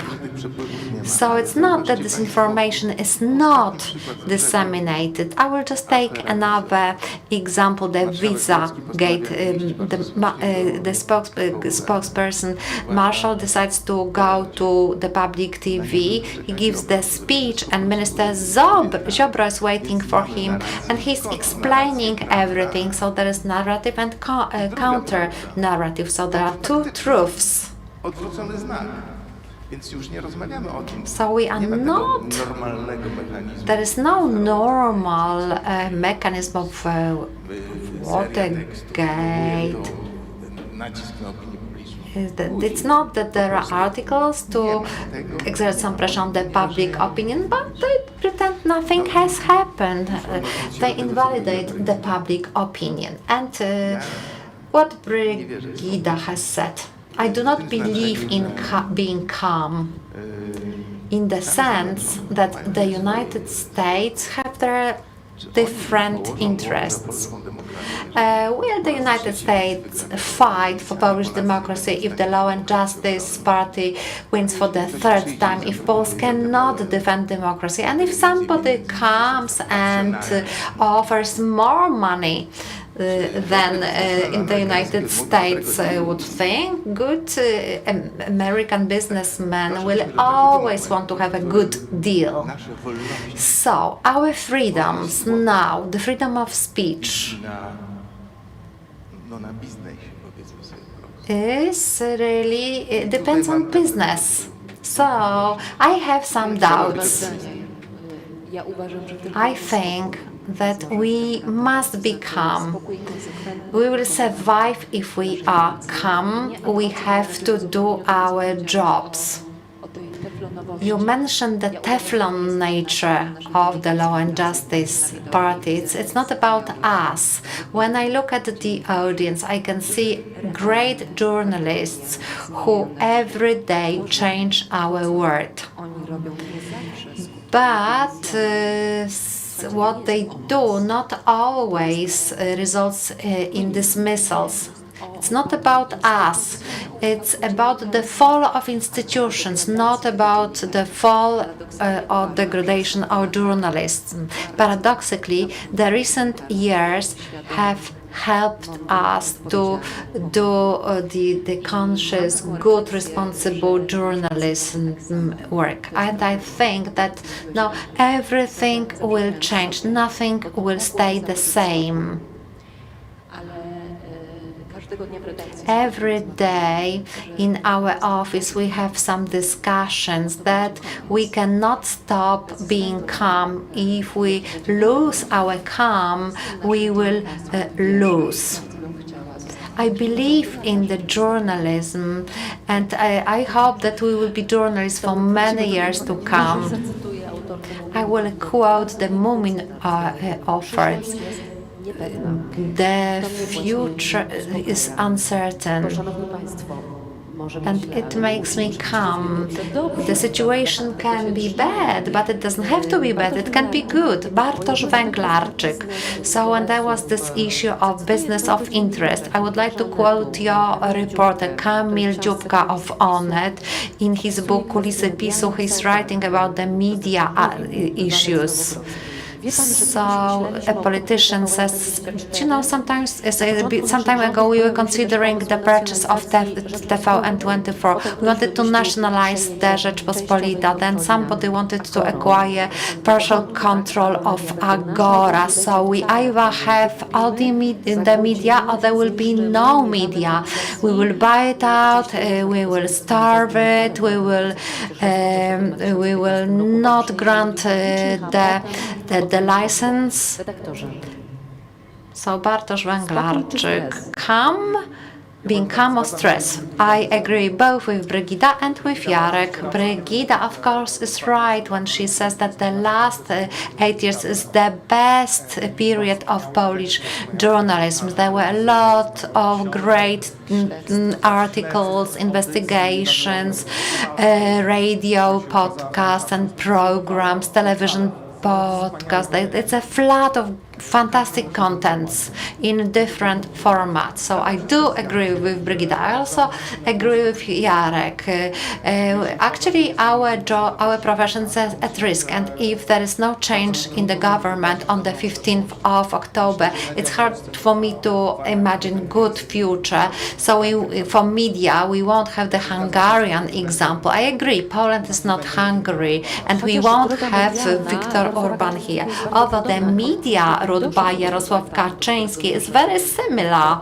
He has not reached the stage where Viktor Orban is, but we actually follow the Russian or Turkish formula. Well, they are really identical formulas. So the government will cause the situation where it won't be profitable to have commercial media. And of course, commercial media cannot become a charity foundation, so the media have to earn money.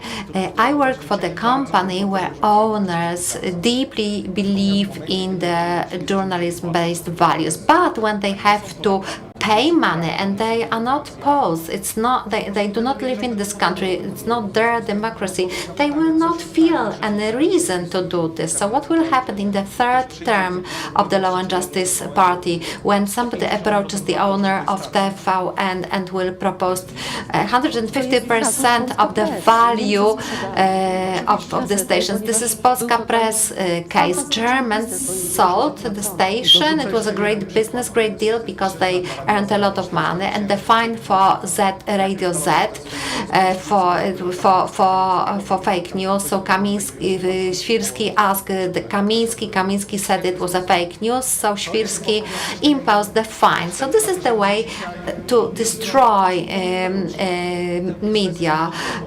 2 million today, 5 million tomorrow, and the media will be finished. The media do not earn that much money. It's easy to cause losses. It worked in Russia. So Kremlin got rid of the independent media and replaced them by media that support Kremlin. So it's a likely scenario for us in the next year if the government stays the same.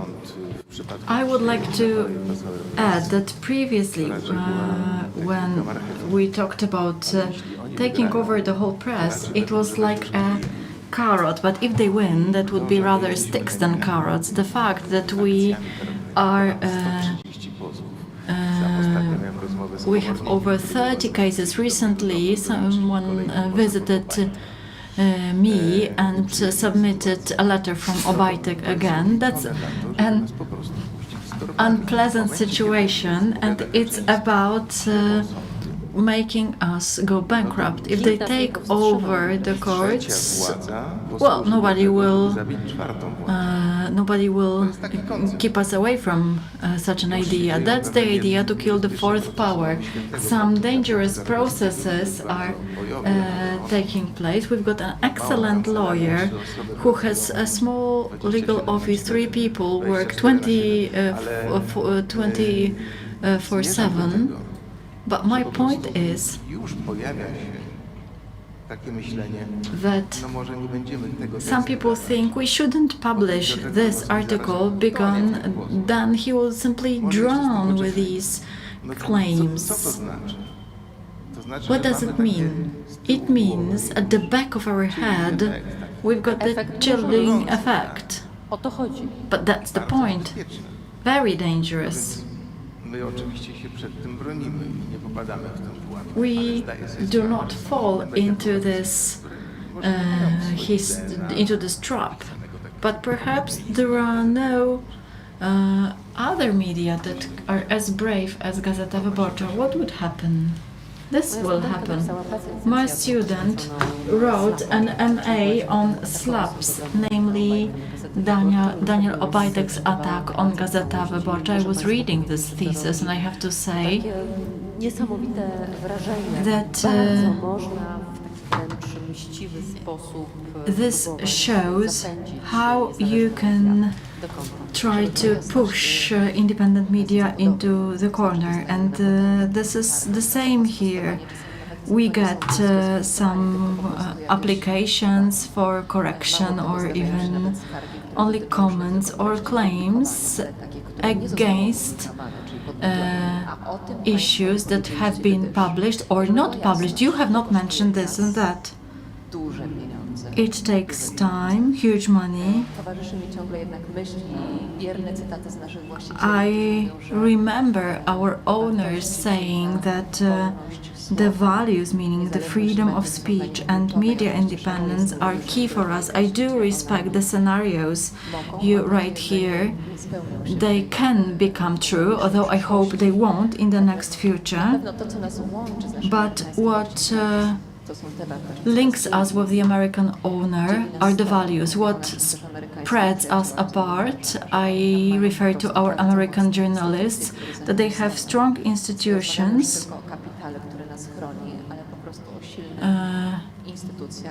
that protect them.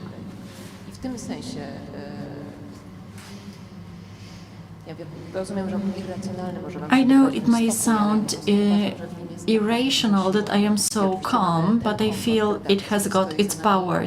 We've got the comfort of having the American capital behind us. What you mentioned, Carolina, the solidarity which was born in recent months and years, is really moving, because the local editorial offices that were publishing Piotr Świerczek's report, The Power of Lie, didn't have to do it. However, saying that this is our common cause, they did it. But we are the big media corporation. In this respect, I stick to signals, facts and symptoms telling that we've got huge power that this authority is afraid of. We need to speak openly. The collision between journalists and the power is natural. That's the point. We are there to control the authorities, and naturally they don't like it, but successive borders have been crossed. When I listened to Bartosz Węglarczyk, I realized that this scenario becomes more important for me when I listen to another conference or election meeting of the Law and Justice members. When you listen to Kaczyński on Morawiecki, there are no presentations of theirs deprived of media attacks. This is disgusting. They talk about Polish-speaking media trying to get involved into the politics. This is a classical tactics of populistic media. They try to deprive us of trustworthiness. They say we are the media of the opposition. They try to impose a narrative that the media belongs to someone. Kaczyński does not think there is something like independence. He does not believe in independence. He believes that people are always related to someone, that there is always a servant or superior. He does not believe in independent media. I would like to ask Bartek about the populistic wave which is related to invalidation of the independence of media. This is what Trump said. Don't listen to this radio or television station because it belongs to Hillary Clinton. This is really comfortable when we talk about various affairs and irregularities. The voter infected this way does not believe Gazeta Wyborcza, TOK FM and TVN24 because we are not independent. That's the old method. If you don't feel like discussing with arguments, you need to invalidate the human or institutions that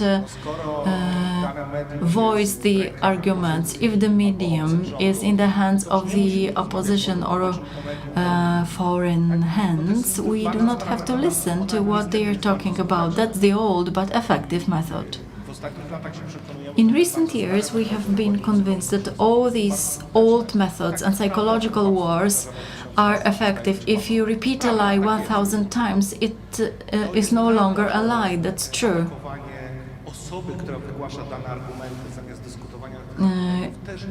If you don't want to discuss arguments, then it works. There is a huge group of people in Poland. Whatever we publish, the weather forecast, if it's TVN24, Onet or Wyborcza, they would never believe it because it's opposition media. It's effective, it works. We can see it for ourselves in the division of Poland into two. Please note what is happening in the Visa Gate. A half of Poland knows nothing about it. I think that the flows of humans between media are even greater than we can imagine. 20 million people visit Onet a month. These are people of different stances and representing different political parties. They visit Onet, read something and never believe it. It's not possible. Onet lies because it's German and that's it. I don't know how to get away from it. It's a huge problem of the public debate in Poland, a situation in which we no longer use arguments but ask where we come from, and that's the subject matter of the discussion, which is a civilization disaster. Yes, because the facts were true and we discussed opinions, and now we do not agree about facts. Jarosław, this is invalidation of the public opinion I mentioned. I would like to come back to the situation when Donald Tusk said he would not be dealing with television, that the party that would try to control television typically failed. It is not because he didn't have television, but what happened goes beyond the limits of imagination. He would never think of a political party that could turn public television into a propaganda tool. That's where we are, two excluding worlds that do not communicate with one another. Brigida, I would like to challenge your opinion. You mentioned that authorities don't like criticism, that we are like a nail in a shoe for the authorities, but not every authority has an idea to damage the criticizing media. That's why I said that this authority exceeded all limits. Let's imagine a situation of people working for the parliament or during press conferences, and they lie that they represent the narrative of the Kremlin and many other offenses. I would tell the following: it's not about us, because the mechanism mentioned by Bartek is so obvious and so effective that it explains what is happening around us. The authorities, spoiled by TVP propaganda, tries to attack other media. And the drama takes place in villages, in towns, where I can hear from an egg seller in Podlasie, could I call you if something wrong happens, because we have nobody to turn to here. In big cities, we are in a situation when the free media exists, but in places like the one I mentioned, they do not. Yesterday, I visited Włodawa, near the Ukrainian border. Nice people who told me that Gazeta Wyborcza was available at the newsagents, but nobody would sell it there. A few years ago, you could meet people who shared different opinions, but now the divisions are such that only people who have the same opinions meet. Something happened, something clicked. We are on the motorway to Turkey, to Budapest, Ankara and Moscow, unfortunately, because propaganda is like poison. It is not that it does not deposit in the heads of the citizens. Even if they only watch the news for fun, if they do not take things for granted, if you consume poison in small portions, they won't kill you instantly. After a longer time, this poisoning power is revealed. Jarek said that Tusk did not have enough imagination. I don't know if you have noticed how much time elapsed between the parliamentary election in 2015 and Jacek Kurski entering TVP and the beginning of propaganda. This is incidental similarity of surnames. Otóż, szanowni państwo, to były 74 days. 74 dni. 74 days. 74 dni This means the 74 days show how important the public media were for the Law and Justice and how quickly they wanted to control it. I remember the proceedings on the Media Act to make a shorter term of office of the Polish radio and TVP. On the Christmas Eve and New Year's Eve, there was a rush to introduce the new order. When I decided to resign from TVP 2 days after the new president was appointed, I expected it to be bad, but I did not expect Goebbels' methods being implemented. This is not an argumentum ad Hitlerum, as it makes discussion void, but you can read Goebbels and Klemperer to find it all in the current news on TVP Info. I would like to ask you about our job. The Law and Justice created their media officers rather than journalists. The politicians of Law and Justice and some people in our milieus also call them journalists. They are party officials who are sent to report for the Polish radio or Polish television. What has it done to our job? A part of our society may misunderstand that there is a lady on the screen and there is another lady on the screen. There is a gentleman on the radio and another gentleman in another radio. Who of you would like to comment on it?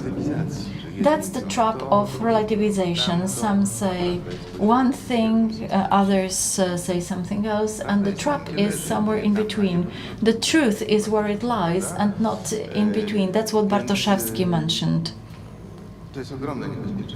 That's a huge danger, huge risk, and I have nothing to add. But this is the trap of symmetrism. You've got narration, counter-narration.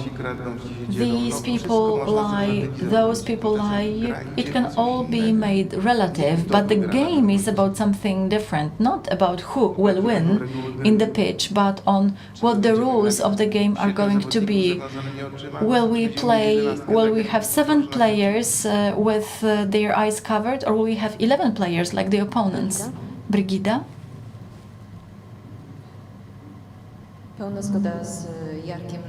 I fully agree with Jarosław.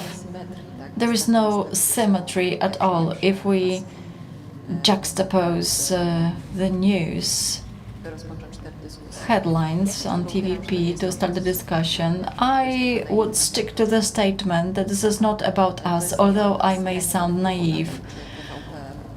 I cannot impact the situation whether TVP advertises our television and our fantastic journalists. I cannot control it, and my colleagues cannot control it either. They can impact another situation. They can influence what they do. The very fact that we discuss how to tell a story, long hours, there is nothing more moving, or the very fact that we still have the power to act. Nobody is going to deprive us of it until we go to jail. Sorry, I hope it's never going to happen. or until they close down our television station. Żebyśmy nie dali sobie odebrać. We should not let ourselves be deprived of the joy of what we do. Wiecie, w ogóle uwiera mnie to, że my w ogóle dyskutujemy. I feel uncomfortable discussing how bad things are. This is all these authorities have. The first thing that comes to my mind, the mission of Minister Niedzielski. Perhaps I stick to one of the examples, but there was a story of revealing sensitive data of prescriptions. And another day passed, and another day passed, and then a week later, it turned out that the case is so sensitive. It's not my role to evaluate it, but it was so painful for the ruling party that the minister had to resign. What do I want to say? Our work makes sense. And as long as we can do it, we should do it the best we can. What about the statement we reverberate that in every normal country another publication, a fair scandal, would lead to immediate dismissal, words of sorry, or collapse of the government? Yes, I do feel sorry for such a situation, but the weapon we have is the camera, the pen, the microphone. And this is what makes us different until we are deprived of them, and we should be as reliable and as responsible in reporting the news and doing what we do. We have no control over it. Washington Post is using this subtitle, "Democracy Dies in Darkness," and then the internauts were modifying this title, like "There is no hope, we will all die." But it's not about this. Democracy is dying in darkness, but we are all the time here. This fourth authority has not been destroyed by other authorities. So this is the thought which gives me all the energy. There is a lot we have to do. Our audiences need us. Millions of people watch our station. I do not want you to treat it as advertisement, but more and more people follow us. That means that they need us. And which conclusions are drawn in Nowogrodzka? Well, I think we both know which conclusions they draw. But let's get back to this initial reflection. Each authority is afraid of journalists, and strong journalists, strong media are the threat to governments like the government of law and justice. What happened to our media market due to the situation in media? Because when you have strong independent media, they provide standards for the media market, and in Poland it's like a sewer. And we have the richest public TV in Europe. They have so much money. They could dominate the market with this money. Luckily, they cannot do it, so they have to use the law to do this. So if there is the third term, there will be some acts proposed that will provide TVP, public television, with advantage in comparison to the other stations. So the badminton games will not be broadcasted by any other stations but TVP. In the election year, even more money was spent on the public TV. 2,700,000,000. So the money had to be available for the election. In Onet we had a meeting and we were wondering what would we do with the 7 million Sakiewicz received for his website. So he just installed 4 cameras, then the batteries ran out, the cameras stopped working, so that was the end of the website. So we were wondering what would we do with these 7 millions. We would be able to do so much. So the public media actually revealed some truth about our colleagues, our friends. I knew many of these people. I was meeting with them, even if I disagreed with their views. I was speaking with them. I was inviting them to take part in some panels. So it means that now our sector has been separated. So I don't think we will be able to change the situation, to fix it. We also found out a lot of good things about our colleagues. So many journalists behaved in a great way. They rapidly improved quality of the work. So if we compare contents created by some journalists who were producing not such good text some years ago, it shows that working in hard environments make people work better. So some people showed us, some colleagues showed us their real faces. Others showed that they can improve their work. I meet people from New York Times, and I always tell them, if we have half of your budgets, we would be the best in the world. And I really believe in this. We only have 15 minutes left, so we would like to involve the audience, because maybe you would like to ask some questions, maybe you need something to calm you down. So, actually I cannot see you because of the lighting, but I know that there are some persons who have mics. So if you have a question, please raise your hand, or maybe there are no questions. Actually, there is a question. Good evening. I have a question. As you probably all know, we've got the following situations. Our emotions run very high. 2 weeks or a week before the election, actually some differences can happen. Ania Mierzyńska was saying that the Law and Justice Party can start a campaign where some fake narratives will be used.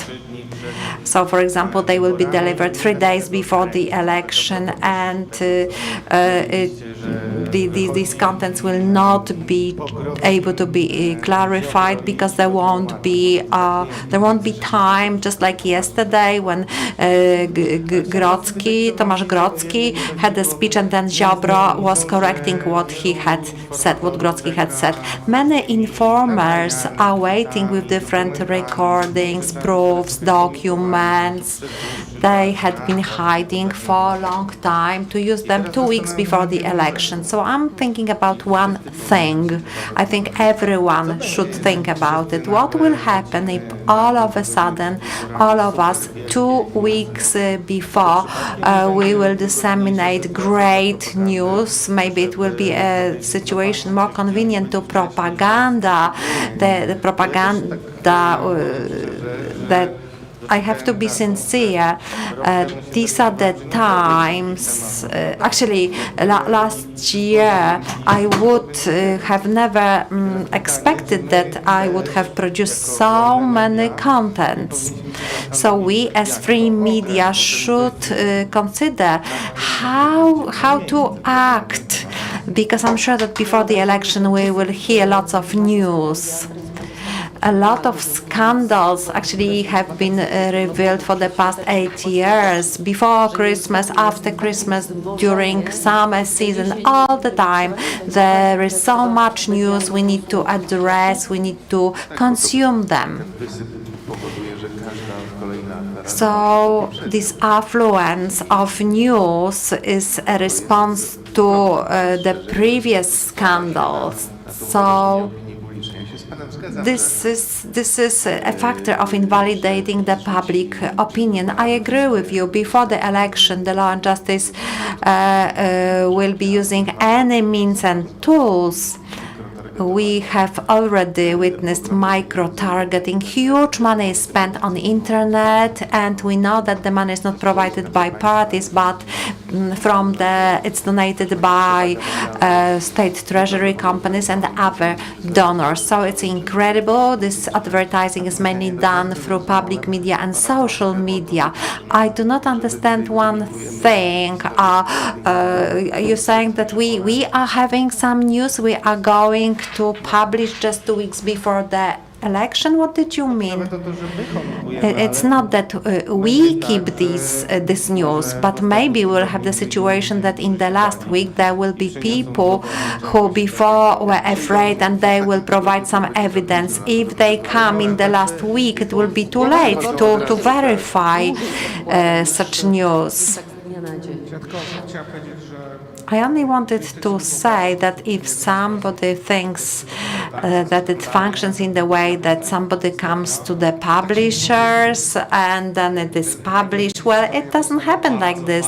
The biggest stories take time to be prepared, and that there is this missing element that is coming. So, for example, you can look for an evidence, and all of a sudden, this evidence is coming your way. So, I've got this one worry. In the last 2 weeks before the election,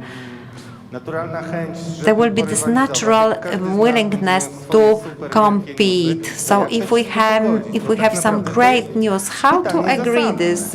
I think this is the rational question. Well, I can only speak on behalf of ONET. It's true that scandals you are reading about, scandals on Law and Justice Party, that the source is the Law and Justice people. Only they know what is going on in this party. So these sources are mainly from the Law and Justice Party.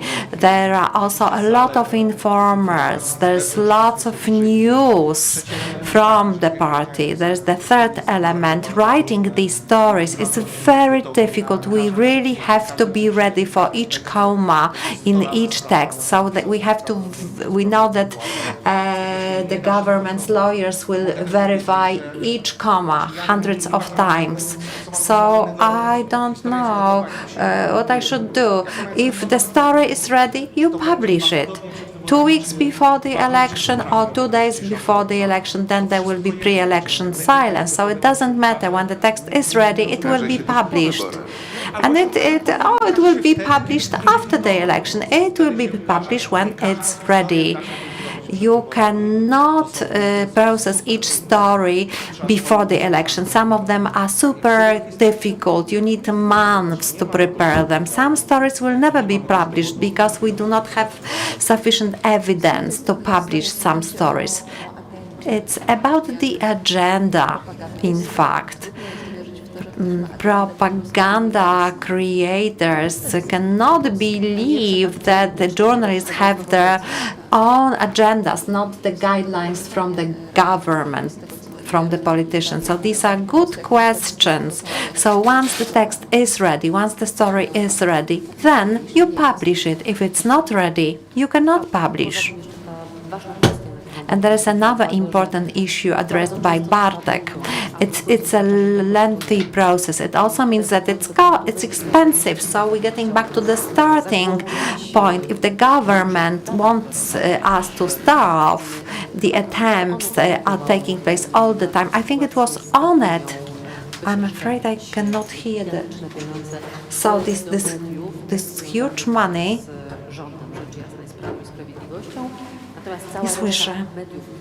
And media, independent media, were asked to do it free of charge, voluntarily. It's about acting for the society. We never refuse. We all decided to share the information that it's worth getting vaccinated, but the millions went to other media. I love the story. And I love talking about it when it comes to Dworczyk's emails leaks. That was the only contact with Dworczyk and me. He wrote a gorgeous letter that the situation is difficult, that he wanted ONET to support the information on vaccination, and then I decided I should take money and be happy. Ten list to ramka i na ścianę? And the letter, do you keep it in your office? No, not really.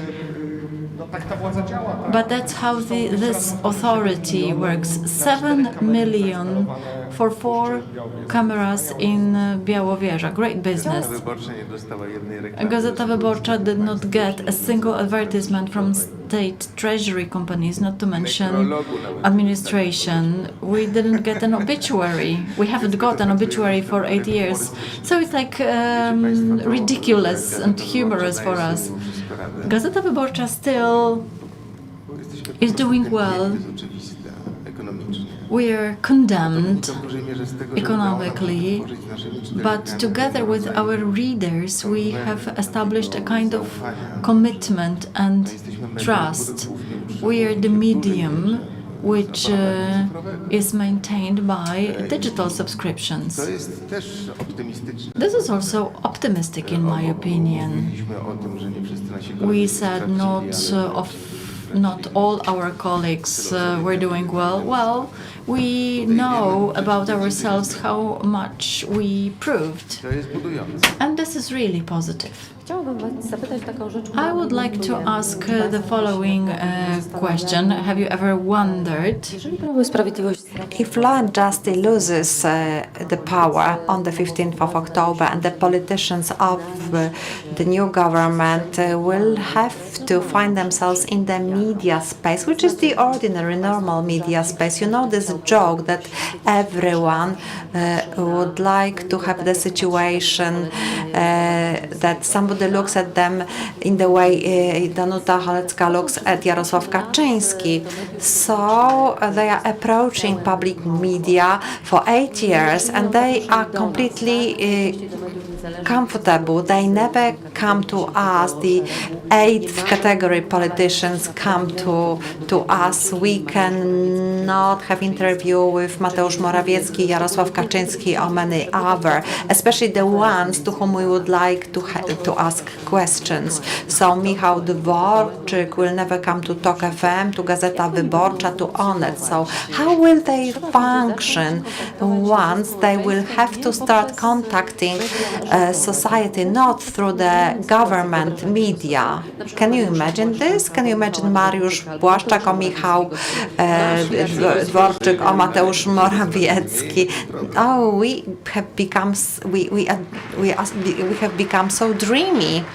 What a problem this is. Brigida has looked up. I have never considered this, I must say. I'm listening to these interviews and I keep thinking, how would they cope? I am not bothered about the future of these politicians, I must say. Bartek? Firstly, they build their own media, just in case they lose power.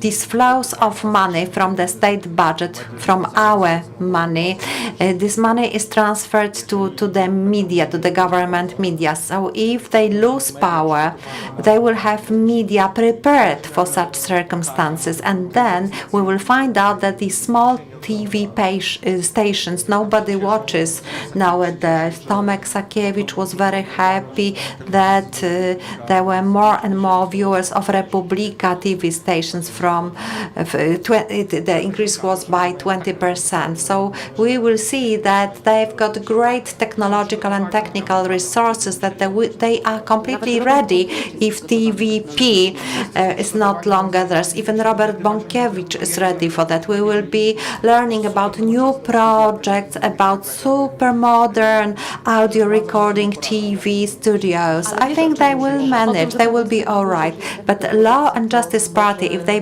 become opposition, They did it already in 2010. They will create an alternative Poland. So this double flow of information will be kept. It will continue to operate. It will be reversed. They will be waiting when they regain the power, and they will be using TVP again. I'm sure that they are ready for this situation. We are taking part in the freedom game, so three opinions now. Just 1 minute for everyone. Jarek, I am surprised. Ladies and gentlemen, there is some time left to the election. We should not lose hope. We are still in the game. For many months, I was requesting, I was voting for this joint list of the candidates, but we're still playing, and we will manage. Just like my boss is saying, we have to follow the rules, and we will not lose. Brigida, I think I would like to use the word introduced by Jarek, the trust. We have trust of our viewers, readers, and if they trust us despite the propaganda, we will manage, we will be all right. And I'm going to maintain what I have said at the very beginning. I would like to refer to my calm. I know it can be irritating in this difficult situation. When my children watch me, how much I work, when I work, that the emotions, my emotions run high. Sometimes my children are worried, but when we're talking about future, what they would like to do, my 13-year-old son says, Mom, I would really like to love your job as much as you love yours. So it may sound like it's trivial, but this is my undertaking as a journalist. We will not let them to take it away from us. If the game is not over, as Jarek said, so we need to do what we know to do and what we love most. Bartek, your turn. I will leave you with the thought that the independent journalism should be based on the financial independence. There is no part 2 without part 1. So I would like to request you, if you've got a medium you trust, if you like this medium, if you respect the journalists, and if you feel that they are working for you, pay for these papers.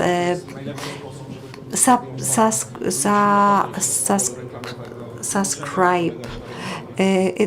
Advertisements, commercials are not enough to pay the cost. We need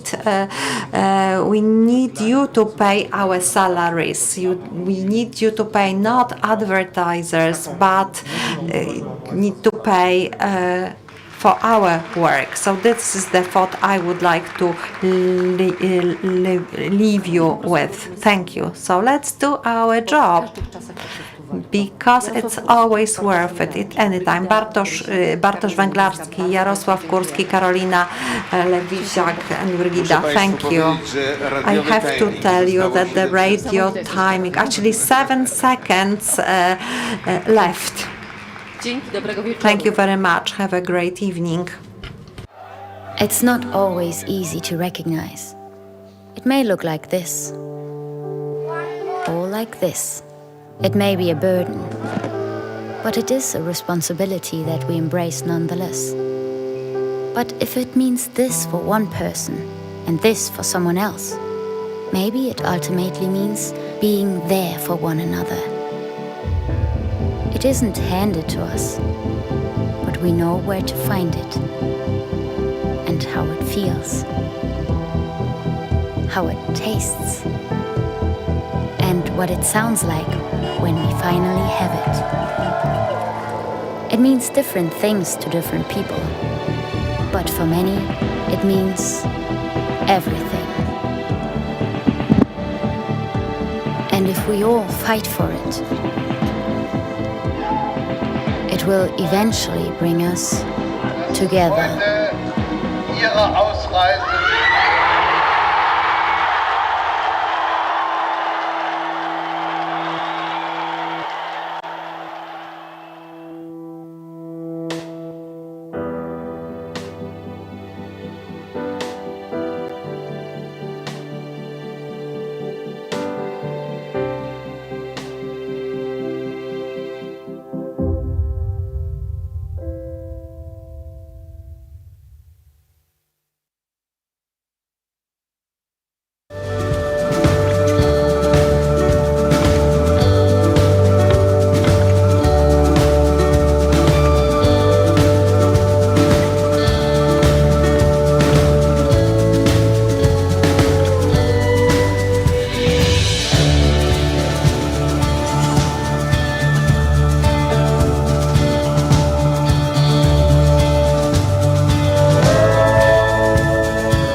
Jestem z zawodu lekarzem, zajmowała się diagnostyką chorób nowotworowych. W Białorusi zajmowałam się mikrobiologią i molekularną biologią. Byłem nauczycielem szkoły podstawowej. Naszym celem jest budowanie umiejętności, które są ważne na polskim rynku pracy. Szybko nabierają takiej pewności siebie, bardzo szybko się uczą. Wszystko możliwe, kiedy starasz się.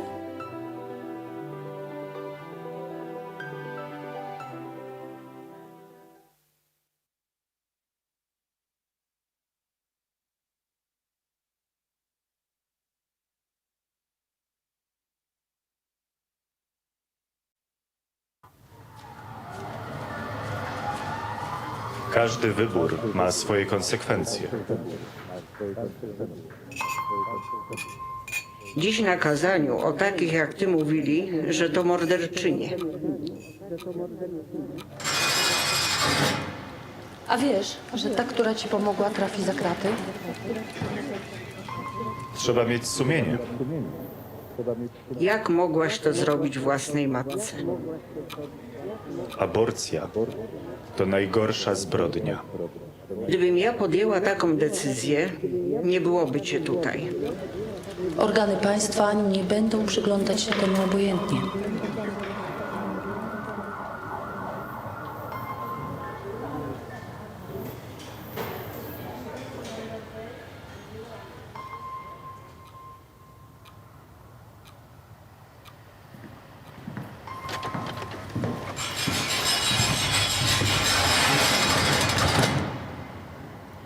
Życie i zdrowie kobiety jest najważniejsze. Stop kryminalizacji aborcji.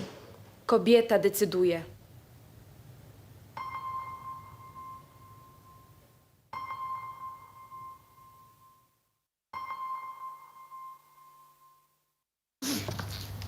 Dzień dobry. To znaczy, myśmy się dzisiaj widzieli. Wie pan co? Ja zmieniłem zdanie i chciałbym poprawić. Karty. W urnie. Dobrze? To ja sobie poszukam. Serio? Pan sobie poszuka? Nadchodzące wybory są zbyt ważne, by zostawić je bez kontroli. Dołącz do obywatelskiej kontroli wyborów. Zróbmy wybory bez PiS-u.